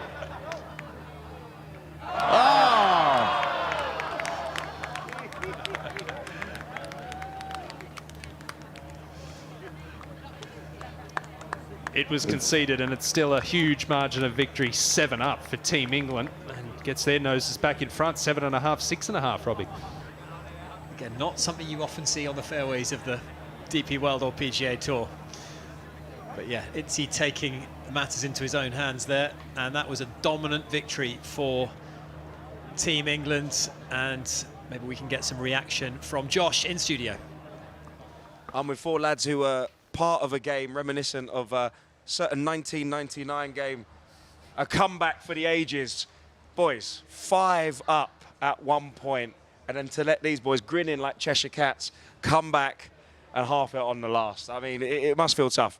Yeah, it feels like a defeat, to be fair. But we haven't been beat, so I think we're happy with that. Yeah, to be fair, they played some good golf the last few holes, put us under a bit of pressure. But I think it was more our mistakes as opposed to how good they were. Nige, you walked in here with some swagger, Giggsy. I could see all of your team. I mean, it must feel good to put points on the board, but in the manner that you did it, in a place where I think people watching were like, surely this game's gone. Of course, I mean, when you're five down, and then, you know, we came back in the manner that we did, it always feels good, especially after this morning session that we both got beat in our respective matches. So it was good. Obviously, we put some pressure on the lads next to us, but I have to give credit to them as well. I won 2 great golfers. But at the end of the day, you know, it's a tie. So I think we put some points on the board for Team World. They had a great partner today at my side. So yeah, happy days, and I will keep grinning tonight until tomorrow. I can imagine, boys. It was an absolute pleasure to watch. You shared the spoils, but talking of sharing the spoils, who's going to be sharing the spoils of this $10 million swing? Nick's on the tee. Thanks, Josh. You know what? This is the one. This is the one, and you'll know why when you're here. Let's just bring them out so that you can delight in what they can deliver on the course. Here we go. Group 5, representing Team England, Jimmy Bullard and Andy Cole up against Team World's Aaron Ramsey and Gareth Bale.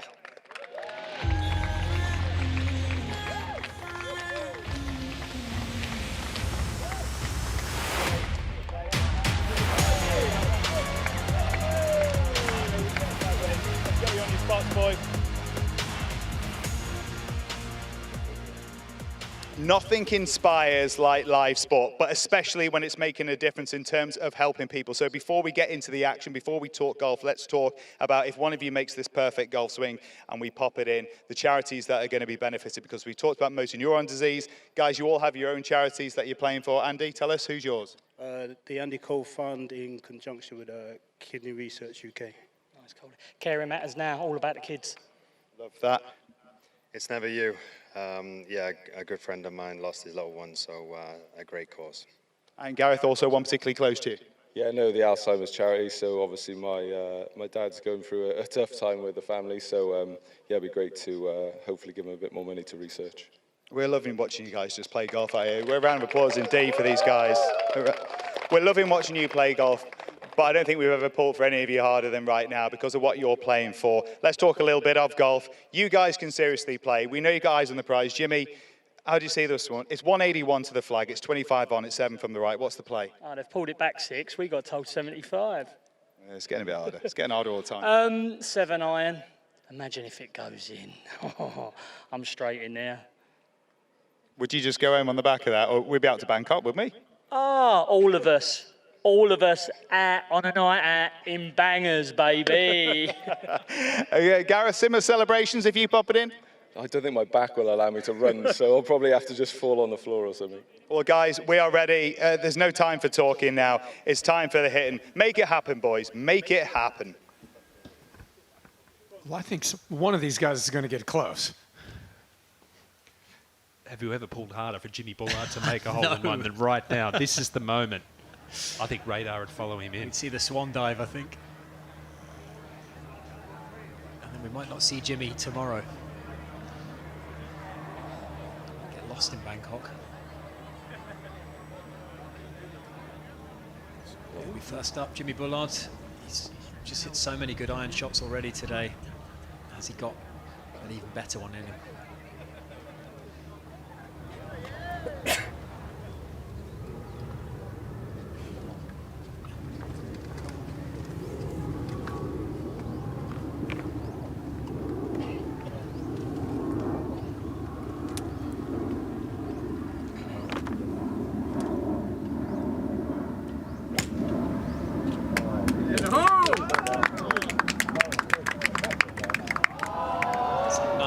Solid shot, just left of the flagstick, but once again, his distance control, quality of the strike as well, Claude, is so great repetition on how cleanly he hits the ball. Yeah, that's why he's such a good player. I mean, the quality of the strike is there. He has good control over the club face. Distance control is good. That's a strong 7-iron too. That's gone 190. That's no mean poke. All right, Andy Cole now.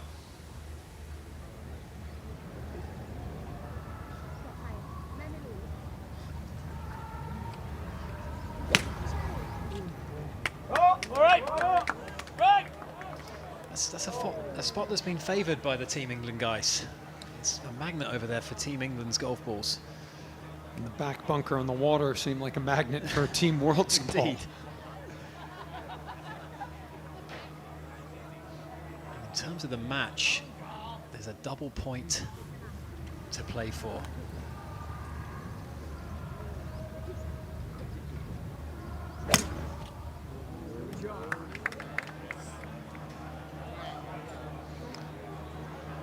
Over to you, Gareth Bale.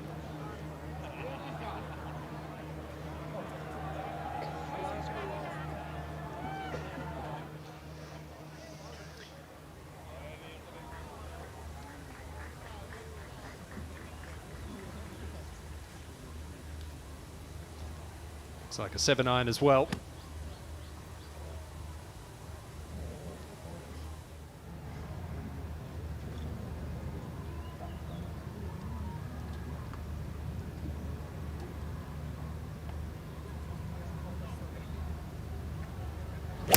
In the hole.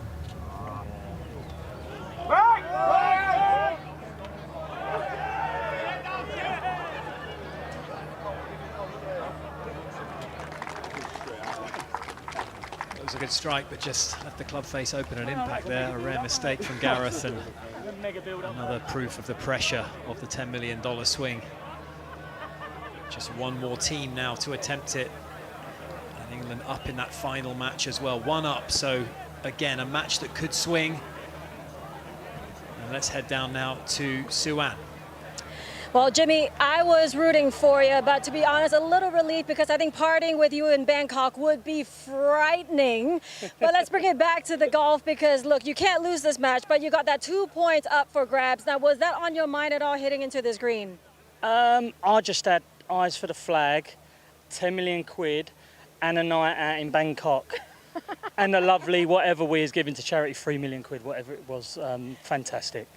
The guys in the booth are talking a lot about you and Gareth Bale and how good you both are and who's better than who. Now, being up on him today, I know it's a team match, but Is that going to play in his mind tomorrow, you think? You know, it's the first time I play with Gaz. What a fantastic ball striker. Yeah, it's the first time I played with him. I haven't even seen him up close and personal. I've seen him on camera, but phenomenal ball striker, gets it out there, got good control. I'd love to play against him, you know. Let's see how it goes. It's not down to me, it's down to the captains and Tom Brooks, who runs the gaff here, and yeah, let's see. But I'd love to take him on. Well, what do you think? You're going to get the bonus point here? Hopefully. Coldie's got a bit of a tricky one here. I'll pump 7 iron. I've hit it about 185, but let's see. Let's see. Adrenaline, maybe. Yeah, I know. Pumps up, 10 million quid or dollars. All right, good luck. That was a lovely strike, just turned it over a little, and just a guy that has just produced with his irons. He's always steady off the tee, Jimmy. We've seen some unconventional short game shots. We saw a pitch this morning with the claw grip that we're still a little bit perplexed as to how and what he was doing there, but you cannot doubt the superiority of his irons. Yeah, I mean, that's kind of the hallmark of his game. Hits a lot of greens, short irons, he can get the golf ball close with spin. Hey, Claude, you mentioned earlier how you teach your juniors just get out there and do it under the pump, get the reps in. That's how you learn the most about yourself. I think the same could be said for Jimmy Bullard and his aspirations to play the Legends Tour when he turns 50. The more he puts himself in these stressful environments in front of the camera in pressure situations, it's only going to serve him well. I definitely believe he's got the game. Oh, for sure. I mean, and the most important thing is he believes it. This is a hard shot. Simple as. Tight lie, fairways are perfect, but the fringes are cut really tightly. So very difficult, very easy to thin that a little. De-loft it, that's what he did. The contact was fantastic. When you de-loft it and the toes turned in and you stab it, it doesn't turn into a lob wedge, it turns into like a 54, and that's why it's gone 20 to 30 feet by. It's a big moment for Team England, isn't it? Potentially 2 putts away from double point. That would really put a different complexion on the leaderboard if they can get 4 points. 2 points from this match, and potentially from the bottom match as well. 7.5, 6.5. Right now things are tight, but a great opportunity for England to be the much happier of the two teams heading into the second day's action. Jimmy's got a really hard putt here. It's into the green, and you can't see the green now because the light is fading late in the afternoon. It's a beautiful early evening, don't get me wrong, but in the light you can really make out green a lot more than now. We're in shadows. So it's into the green, up the hill, and then it's down green. So yeah, up over a little hog's back, which it's slow, and then it's quick. And late in the day, these greens have grown just a little, so they aren't quite as quick as they were an hour and a half ago. So this is a hard putt, pace-wise, very difficult for Cole to marry line and pace as one, even for a tour player. For an amateur golfer, if we were to get this within 5 feet, job well done. I'll be very surprised if Jimmy isn't made to putt once more.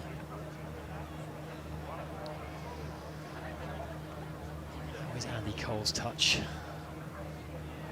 This is for the double point, but as Radar has just described, not an easy putt in the slightest.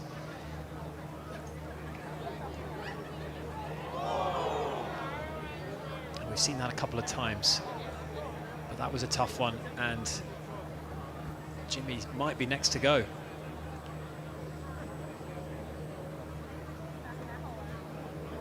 No, Jimmy's about 12 feet, and Ramsey has one from 30 feet. So down the hill, out of his left, just a little tickler, and that is not going to get there. And he will be made, Gareth, to putt once more. So this is like wacky races. We're having some fun on this green. So Jimmy's going to have a putt and Gareth's going to have another one.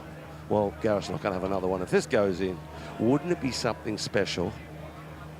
Dare we dream of Gareth and Jimmy playing tomorrow? How good would that be? That's a Scheffler McIlroy sort of matchup. We all want Ryder it. Cup. We want it. Oh, yeah, that's why I just said it.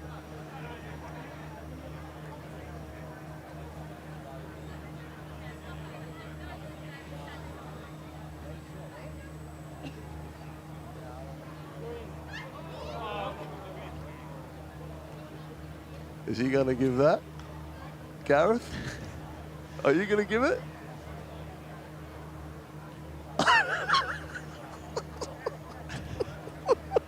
Come on, stop it. Oh. Someone's keeping count of the number of putts that have been taken on this green.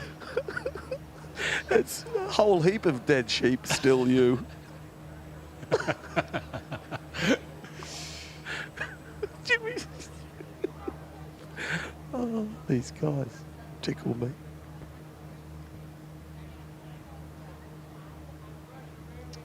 Well, Gareth Holder, a good one this morning on this green. And he needs to reproduce. This is for bogey.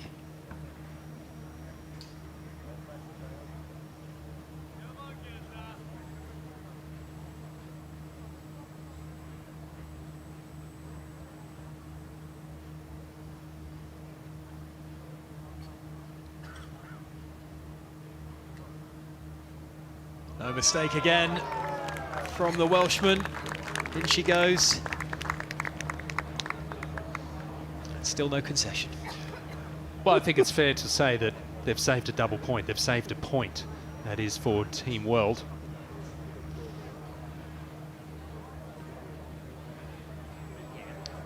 But they're looking at each other and they're chatting to each other, making him putt. Don't start laughing. Take your time and brush this one in. No mistake. Good to see that level of grittiness in this contest. And it will be just the point that England earned there to extend their overall lead to 8.5, 6.5 over Team World. 3 up in the end. Jimmy Bullard, Andy Cole over Gareth Bale and Aaron Ramsey.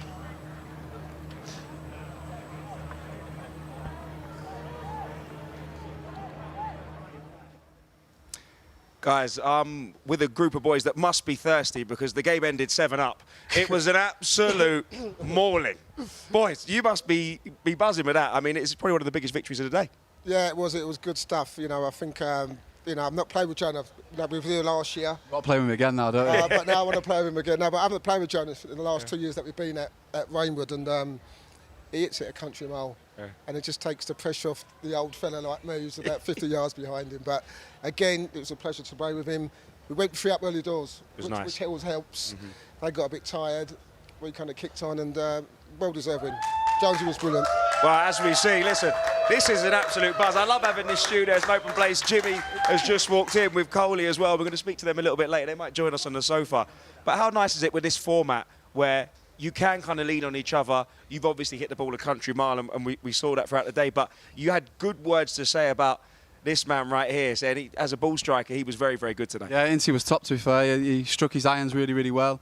And obviously the format allows me to have a right good go at it. And 9 times out of 10 we was in play. So, no, we played really well today, really well.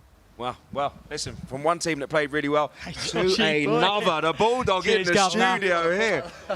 And Coley as well. I mean, talk to me about this pairing. It looked like it worked very, very nicely. Pleasure, dovetailed amazingly, and look, big admirer of this man. But surprised with his golf game. I was just saying, hit the fairways, let me go in with a shot, and he produced, mate. Didn't you? I tried, mate, I tried. Done well. If you're telling me I've done well, I've done well. You done well, Coley, it's unbelievable. No, this guy is special, man, he's special. I mean, just let me, if you can hit the fairway, and I'll do the rest. And slowed him down on the I mean, green. to He's be got fair, the he pace of said him. you've done well, Cole. You've done well. No, he because- was mustard. because normally he's talking about himself. For so, you know, we'll take that. We'll take that. JB, how much does it mean? I know a lot's been made of it. It's the Bullard versus Bell. The fans have voted on who's the best football golfer, and it's a different format today. But you got to see him up close and personal ahead of a potential game in the singles. Anything to worry about? Yeah, first of all, the strategy was big in this. What's it, Greensome's, is it? Greensome's massive. I thought we got it absolutely spot on. Every shot I think we picked right. Gareth Barry, never seen him, never played with him or seen him hit a ball, except on Gareth Bale. Never seen him, sorry Bale, he done you there. But never seen him hit a ball. Close up and personal, it was amazing. He's got pure speed, isn't he? He's got some serious goal speed, and it's hit straighter than I thought. So, really good. Hey, monster. Is the Bulldog maybe a little bit nervous? Absolutely no chance. Absolutely no chance. No need to be nervous. He knows what he's doing. Because we look at the score. This is a, you know, it's a sofa in a studio full of winners, 8.5 to 6.5. Listen, boys, you've done absolutely fantastically. Jimmy, I think you might be needed in the loser lounge. Right. But next up, I don't belong in there, do I? What our man, Nick Doherty, has to say. Yeah, you know, Jimmy was amazing. I mean, it's a brilliant result for that team, but he did let us down, didn't he, after all? We thought they were going to go and dance one around the flagstick, maybe get us one of those hole-in-ones. It didn't happen. We have 4 more goes at the $10 million swing. Please, if it's going to be ever, make it now. We have the right clientele for it as well in our bottom match. Bottom might be the order, but one of the top talents here from Team England, Teddy Sheringham and Lee Sharp. From Team World, Andrei Shevchenko and Dwight York.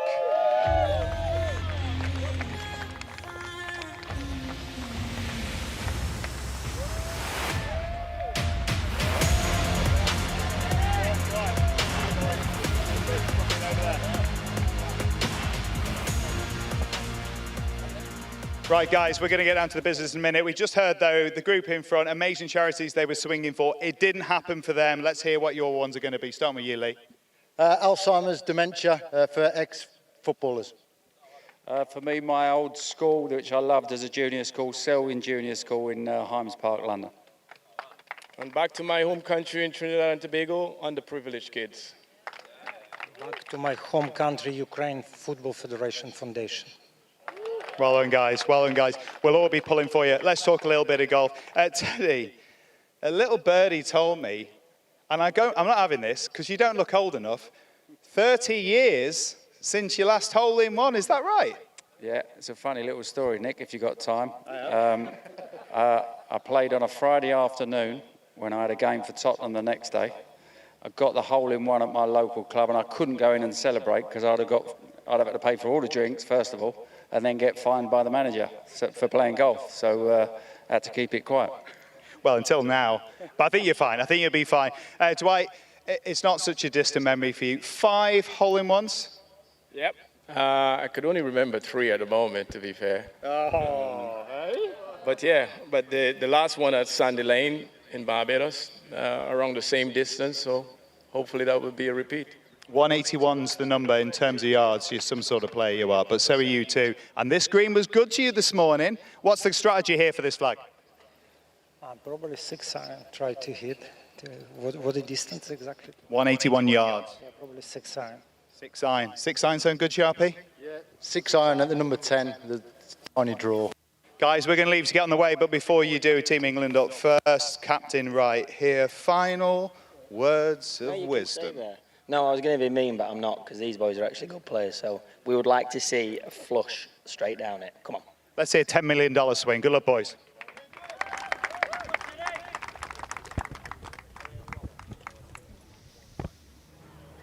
Three players hit the green so far, which just shows you how tough the task is and how much the pressure is ramped up, the expectation on trying to actually hit that perfect shot. We've got 4 cool customers here, Claude. Yeah, it's late in the day, sun going down, body's tired. Not a breath of wind on the flagstick. Perfect conditions right now. No, you're bang on. I mean, there's not anything out here. If you want to have a crack, it's right now. The air's a little cooler. Why not? 10 million smackaroonies. Charities. Fantastic stuff. Should be more of this.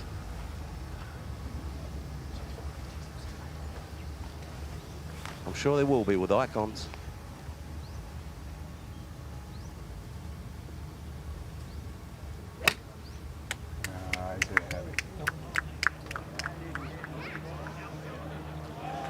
Is it going to stay on? It's the 4th ball on the putting surface. He almost aced the 9th hole this morning, Teddy Sheringham. He'd be right up there on the greens in regulation stats as well, I would imagine. Today's play.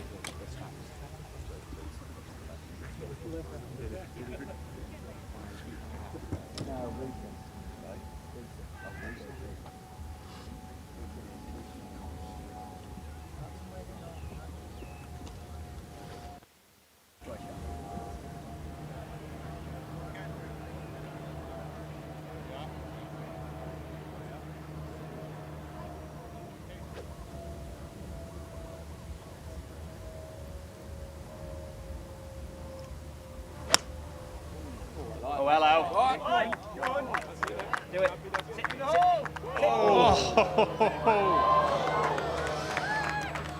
Right at it again. That wouldn't look good from the tee box. Dwight can't remember half his hole-in-ones. He'd remember this one.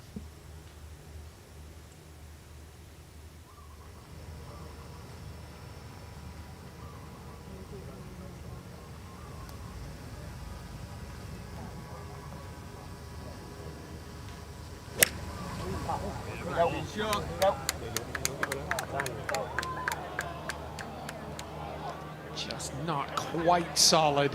Right on line. Miss strike there. Decent position. Let's remember the status of this match as well. Team World trying to claw things back. One final go then. Could it be the 2004 Ballon d'Or winner? Came up clutch on this hole this morning.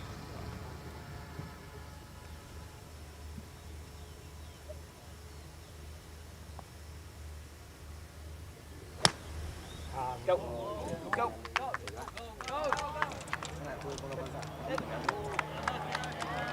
And that was a tired golf swing. All right, let's head down to Suan. Yeah, I'm here with Lee as well as Teddy. Let's walk down this wonderful fairway as the sun sets. Lee, now your partner went first, hit it on the green. Did that change your mindset to maybe play more aggressively because that looked pretty good in the air? No, it was always a 6-iron, 180 yards, just at the number 10 with a little draw, and managed to hit that shot, but it's just come out super hot. Teddy, I'm going to come to you here, sticking myself in the middle. Now, this could definitely switch the match, right? It's a long putt. This is going to be tricky, especially with the shadows on the green. How confident are you in Lee's putting right now? I thought you was going to say me. I was going to say, I'm not putting it. I've got it on there. We've dovetailed really nice today, giving each other some dodgy little putts at times, but we've come up trumps so far, so he'll be all right. Well, Teddy, you were undefeated till this morning. Your partner, however, remains undefeated. Lee, going into tomorrow, especially with the singles in the afternoon, what message do you think that is sending to the team world? I don't know. I mean, do you know what? Each day is different. We don't know how we're going to wake up tomorrow. It'll be another tough game, like every day, like every game has been today. So we'll just give it our best shot and see what we can do. Good luck with that putt, and see you guys tomorrow.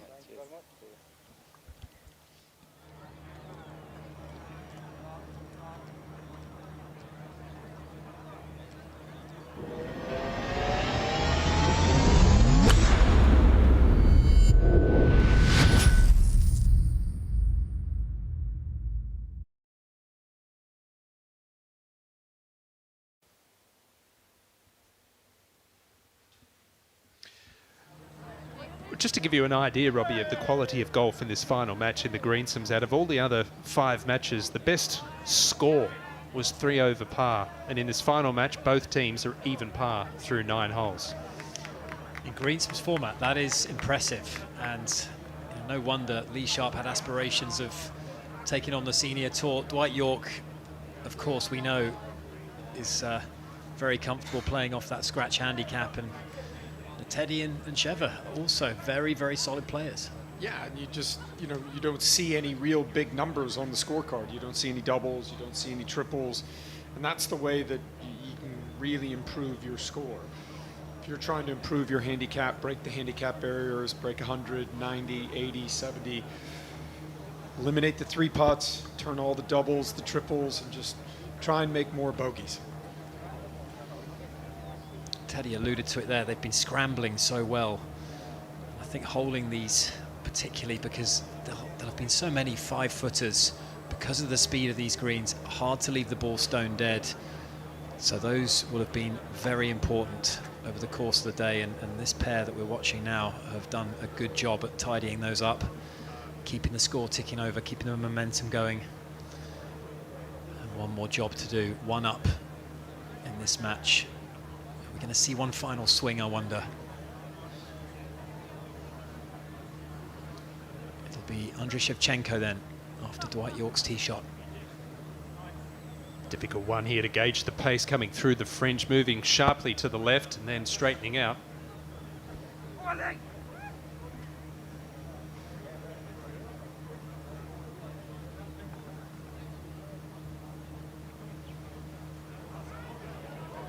And that is an excellent putt there from the Ukrainian Shevchenko, AC Milan legend. He's cozied that up nicely and put a little bit of pressure on the England team. Although Dwight York will be made to putt that, Claude. That's a pattern we've seen a lot. 100%. Well, this is a difficult putt for Lee Sharp. Late in the day, sun going down, he's putting across this green complex here at the last.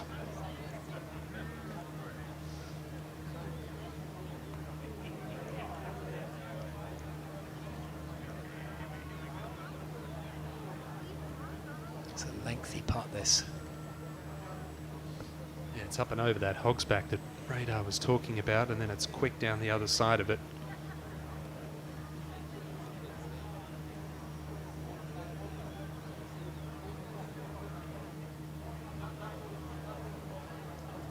How's the pace here?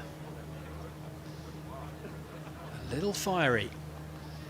Work still to do, plenty of work still to do for Teddy Sheringham. Well, there could be a potentially big swing here. This is a double hole, of course. Double Worth hole. reminding ourselves, this would be a win for Team World if they do manage to win this hole, and that could be a huge swing in terms of the scoreboard. It would also be Lee Sharp's first loss in the Icon Series.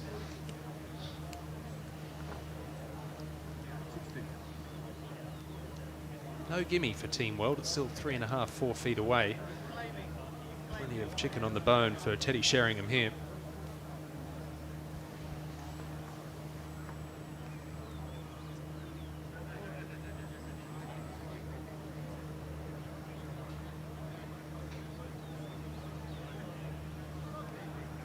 Both of them having a good look at this one. I wonder if Lee will have paid attention to the way the ball travelled when it went past the hole to give his partner a bit of a steer on what it's going to do. Well, it's the pin today is cut in the back corner here, so there's not a tremendous amount of slope.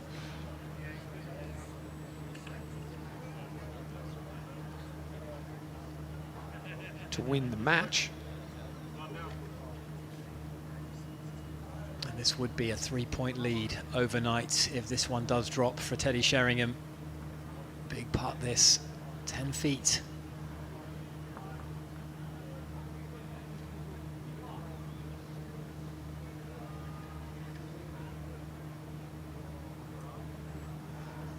Oh, just on the right-hand side there. Didn't get the line right.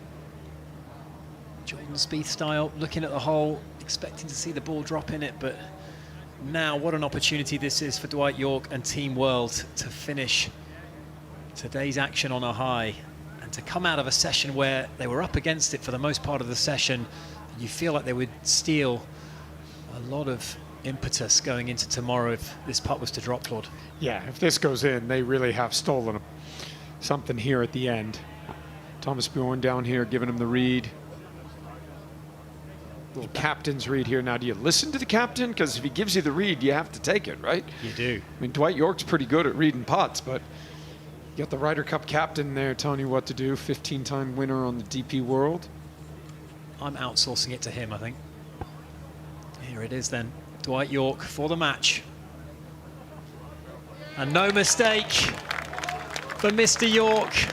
And what a moment for him. What a debut for a Manchester United icon, shaking the hand of another pair of Manchester United icons, and a huge blow at the end of play for Team World, reducing the deficit to just 1 point, and we have ourselves a bit of a nail-biter overnight, Ewan. Absolutely, it's great to see. I mean, at one point it looked like it could have been a 5 to 6 point advantage heading into tomorrow for Team England. Team World, to their credit, they've clawed it back. Game on tomorrow.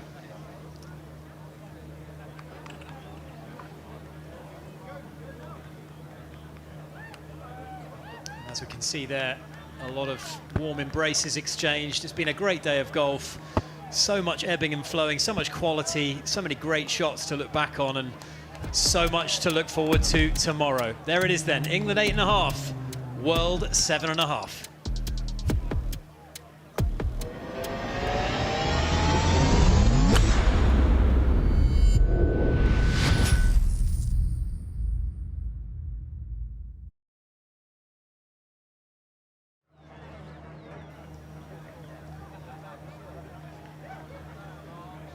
Great scenes overhead of the 10th here at Robbinswood Golf Club.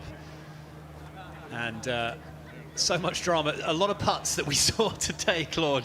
No gimmies that I can remember, at least. No, at least Paul didn't seem to give himself a putt. Certainly not at the end, but all to play for tomorrow. I mean, last year at this point was kind of almost a foregone conclusion, but there was a lot of really good shots today, and everybody contributed. I think everybody in the field helped their team at some point today, whether it was the chip, whether it was a putt. And the newcomers on Team World really stepped up to the plate. Dwight York, we just saw him there holding that 3-footer for that crucial swing to win the match. But the likes of Gareth Bale have come in. They made those 7 changes, Ewan, and they've really bolstered their outfit. They certainly have. I mean, it was a whitewash, it was a battering, as John Terry called it last year. Team England absolutely annihilating Team World. As you said, these 7 changes, they've proven to be very, very efficient so far, because you look at the strength of York, Shevchenko, Bale, they have been rock solid today. And I think the interesting thing now is, do the captains, I mean, do you front load it? Do you send out your big guns early to try and get those points, or do you save them for the end? I think everybody wants to see that matchup between Jimmy Bullard and Gareth Bale, but a lot of good golf still to be played. Yeah, we've got Greensomes to come tomorrow morning, and then singles followed by that. So another full day of action to look forward to tomorrow.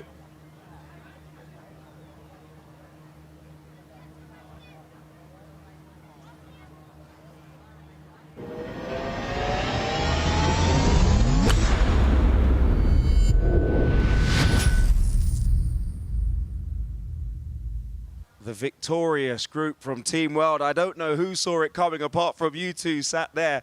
I mean, what a way. It comes down to those pressure holes, double the 10th. I mean, massive.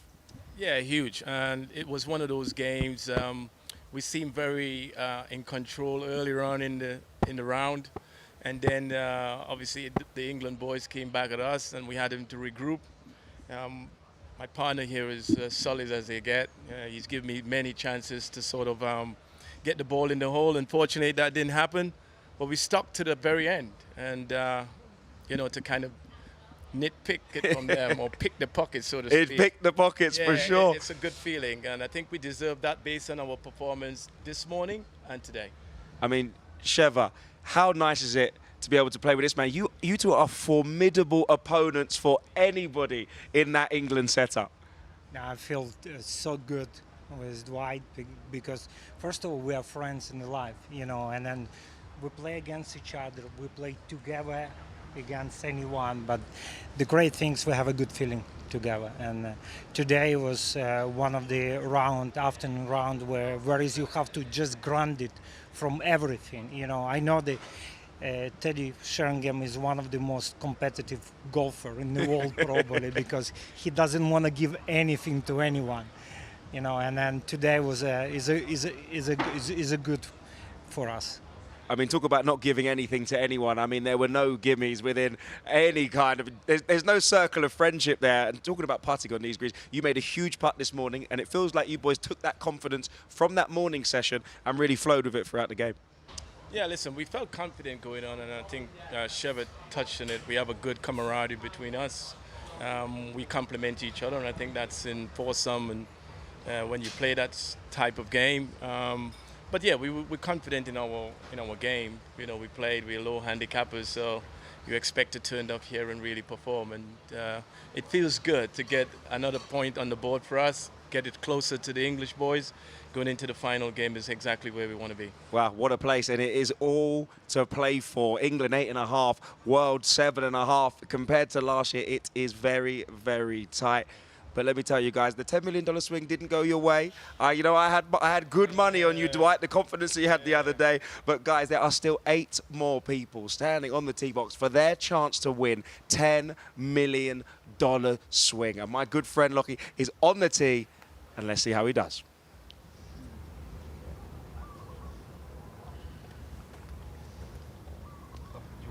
Well, the Icons couldn't manage a hole-in-one. Can one of the next 8 individuals? Well, the Icons didn't get it done. How about we give our celebrities, our creators, our Pro-Am champion, as well as our very own brave men from our broadcast team. But first, off the tee, Lockie, take it away, buddy.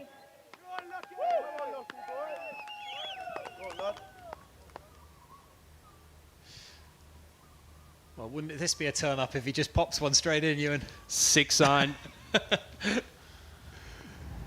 Can he lock up the $10 million? I just want to see how many of the 8 hit the green. Oh, look at this. Oh, Here's one. Yeah. That's right in the middle. Oh, that's a line. Oh, my God. What a great shot. Beautiful ball flight as well. I mean, a lovely swing. What, do we only have 4 of the Icons hit the green? And Broderick. All right, is his swing as smooth as his dress sense? I think we want to know.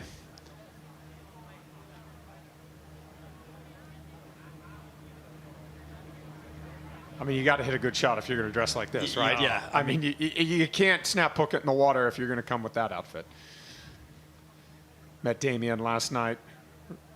Really, really a cool guy. Lots of style.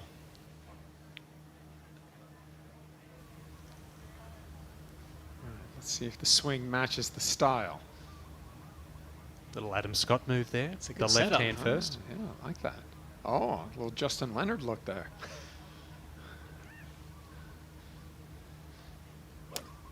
Short backswing, but he got through it well, Claude. Oh, no, that was good.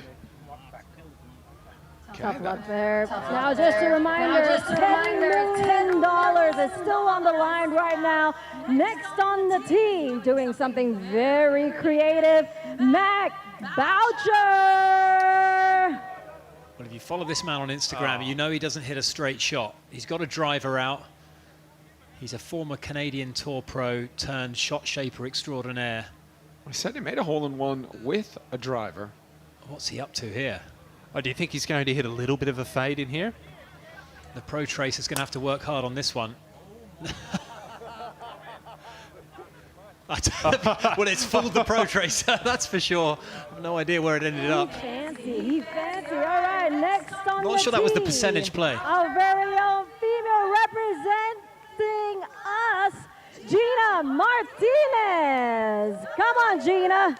Show them how it's done. Back-to-back drivers, Claude. Yeah, Gina's got driver out too. Like her chances better though.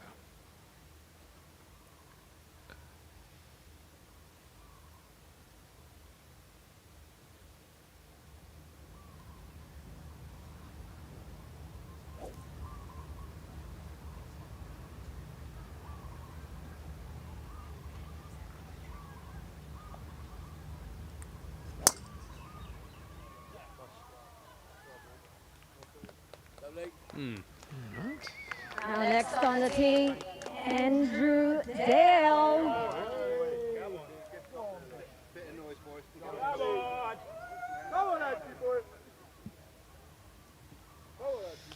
Big guy. The real big guy. Well, one of the co-founders of the Golf Life channel. Lovely golf swing. Oh, that was striked. But leaning right. Good effort, though. All right. It's a well-placed next bunker up, because we've Alex seen so many balls end up there. Trot.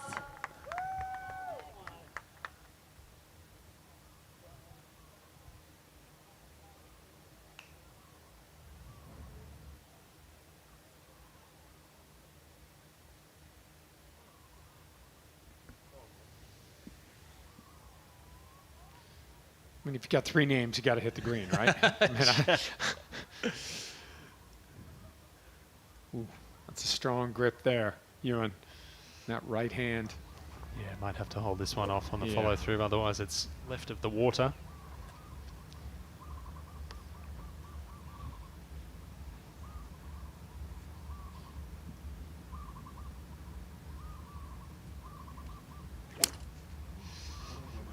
That was always I didn't see on that the- one coming. That was always on the cards there, unfortunately. And next, With that the winner from yesterday, Ben Bunja Pamai. So I gave Ben a lesson earlier this week. So if this doesn't hit the green, he can 100% blame me because that means I didn't help him. He's the most dapper looking. Oh yeah, he's got all the Augusta logos on. Did you have him striping it though, Claude? Yeah, I mean we got to hit him good at the end, but I mean we're trying to work on. He likes to fade the golf ball, so we're trying to get him to feel like the path was a little bit more left and get that chest moving. Stabilize that club face at the bottom. Come on, Ben.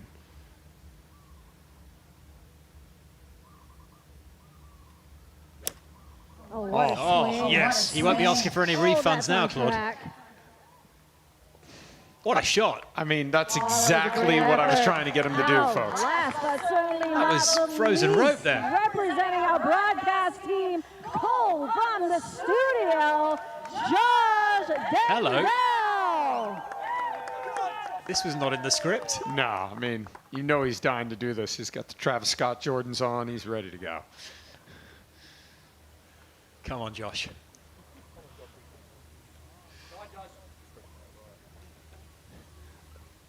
He's also said that he'll split this with all the commentators. Come on, Josh.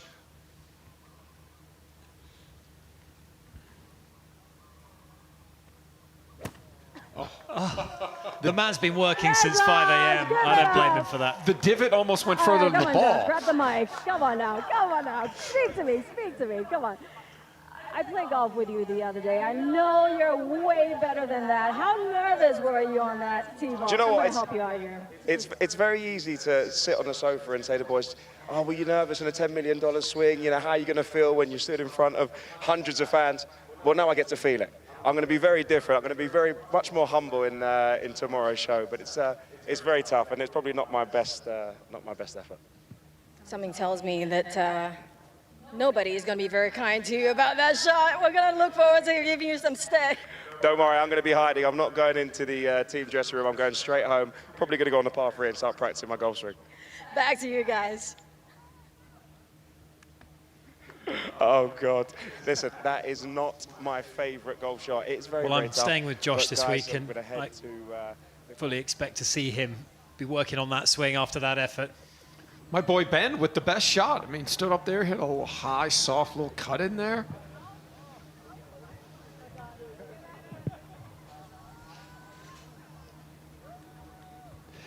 What a day of golf it has been, though. It's been exciting, really, right from the word go. It's been a long day of golf, 10 hours of play, 4 balls this morning, greensums this afternoon, and in the end, it's a very tight affair.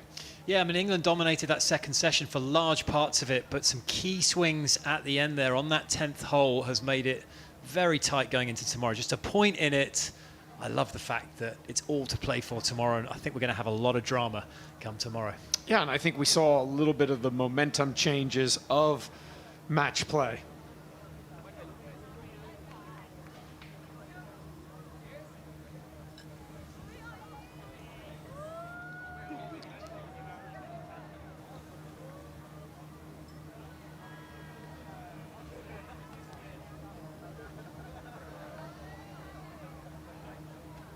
Right, this was Nigel de Jong early on in the morning.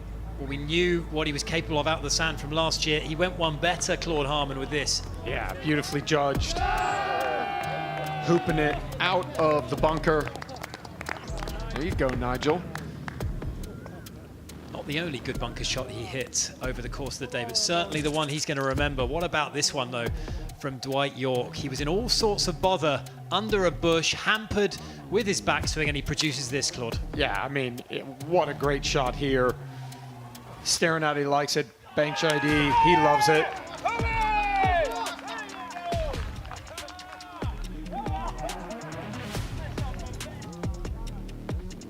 And Theo Walcott, not to be outdone on the 7th hole. Clutch putts were aplenty today, and this was another one of them. Stroke index 1, number 7, but not for Theo Walcott.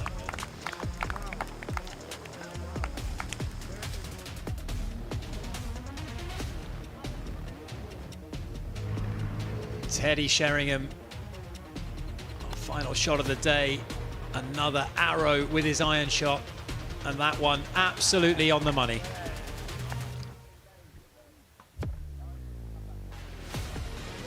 You can use the QR code to vote for your shot of the day. Don't forget, that could be worth a little something to either Team England or Team World as well.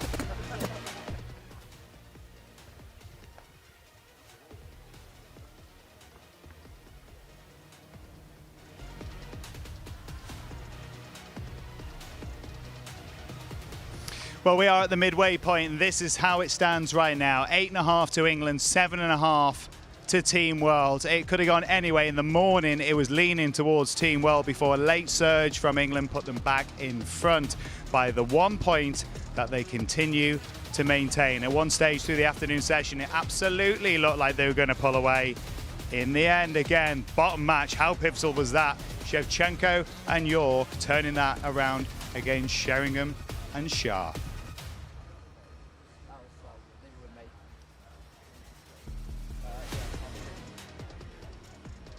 Well, this is certainly where we are right now. It has been an incredible day, great day's golf from so many of these players. And obviously we had the opportunity with the $10 million swing. And going into it, 24 icons, one swing each with the chance to deliver something particularly special. Now, it didn't happen, but the odds are completely stacked against them, of course. A brilliant effort from Gabriel Batistuta. The very best of the bunch. And here we have our guys chilling out after a tough day's work on the golf course. And certainly they'll be looking to get stuck into it as we move into tomorrow. Now, let's remember what we've got in store. It is Greensomes once again. In the Greensomes, of course, the format is they boat it off as we saw today, and then alternate shots from there.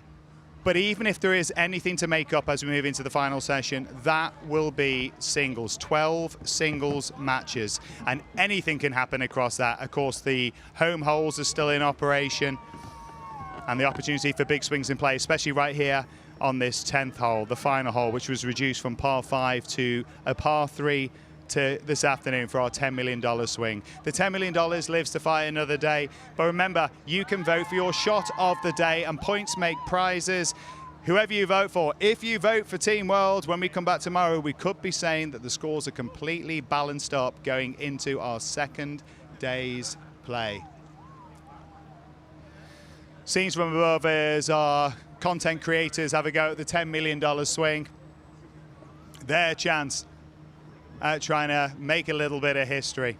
And the most valuable of swings to be made as well, $10 million, the richest hole in golf. And this is how it worked out through the afternoon wave. Hullis and Janelle, how good were they across today? 4 up, and in the end stealing the 2 points. Remember, 4 up or more, it's worth 2 points. 7 up for the governor and fellow Man United icon in Phil Jones. John Arnorisa and Henrik Larsson on the receiving end there. Bullard and Cole in the end did manage to get the better of Aaron Ramsey and Gareth Bale. You get a feeling we're going to see them tussle again as we move on through, but it's not all about Bullard, it's not all about Bale. They are great players throughout, and in that bottom match, 4 of the very best. Sheringham and Shah, they looked like they had it perhaps going up that final hole, but in the end it nudged the other way and swings the balance into it being just a single point between the two sides going into day 2. Now, it was a bit of a runaway victory the first time around, and England most definitely did bring it home. This time, from what we've witnessed as we see the end of a day here in Thailand, it looks like it's going to be a lot tighter. It looks like this is going to be a push to the finish. It's going to be a fight to the finish from the icons of football. But from what we've watched so far, we can say they are pretty much icons in any sport they put their mind to. The golf is being played. There's more great stuff to come, and we'll see you for it. Bye for now.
Close your neck and turn your head down.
Siapa? Ha? Siapa? Orang ni lah. Macam benda nak kena buat dia ni. Nak shoot itu, nak shoot ini, tak pakai. Besok biarlah, besok balik awal lah, mampus lah. Yang pada Amir nak balik awal. Sakit otak je. Sakit otak tu. Gila tu. Otak dia. Nanti bateri semua charge balik eh. Si Mamat tu dah bising-bising tadi. Pergi balik lah. Cakap dia, okey, kalau macam gini, okey kau buat padang, kita orang duduk sini. Okey. Apa? Tu budak yang dia bising dengan Kai tu. Oh, dia bising dengan Kai. Ajar dia. Berani dia bising. Siapa bising ni? Tu, budak jaga bateri tu. Tadi aku cakap dia, kalau macam gini, bateri kau jaga, kau bagi kita orang semua kat padang, apa semua kau jaga boleh? Okey. Kalau kau nak buat, ambil. Aku tak jaga bateri.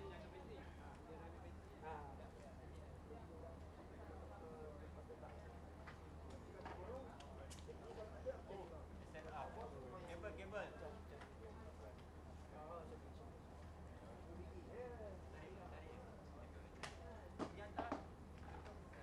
Your cable.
love that challenge.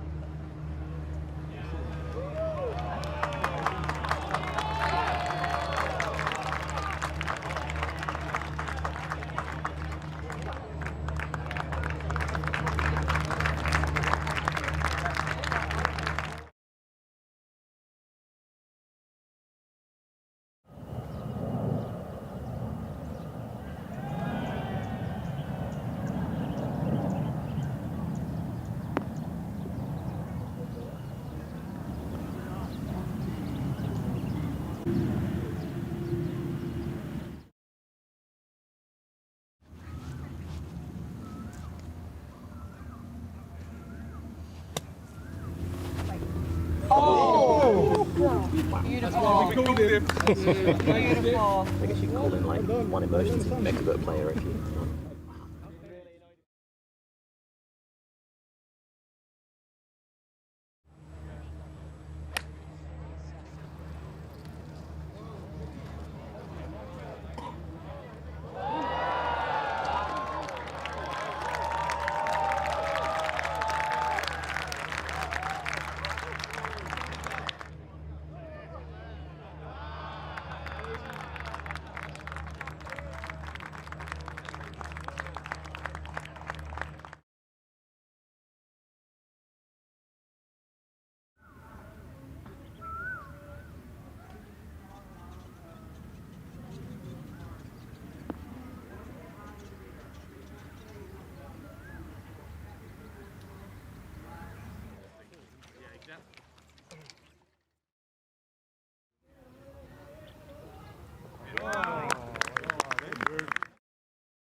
Right, Kim. Oh, hello.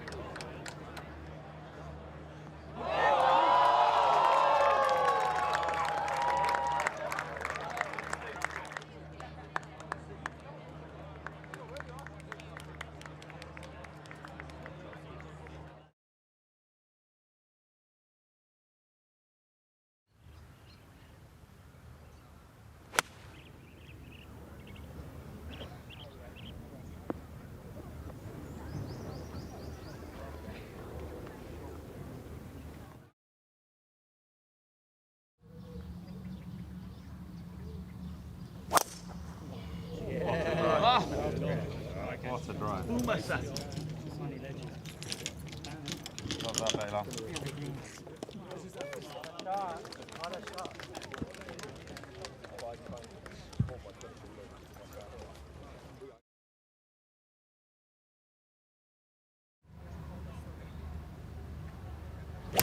In the hole.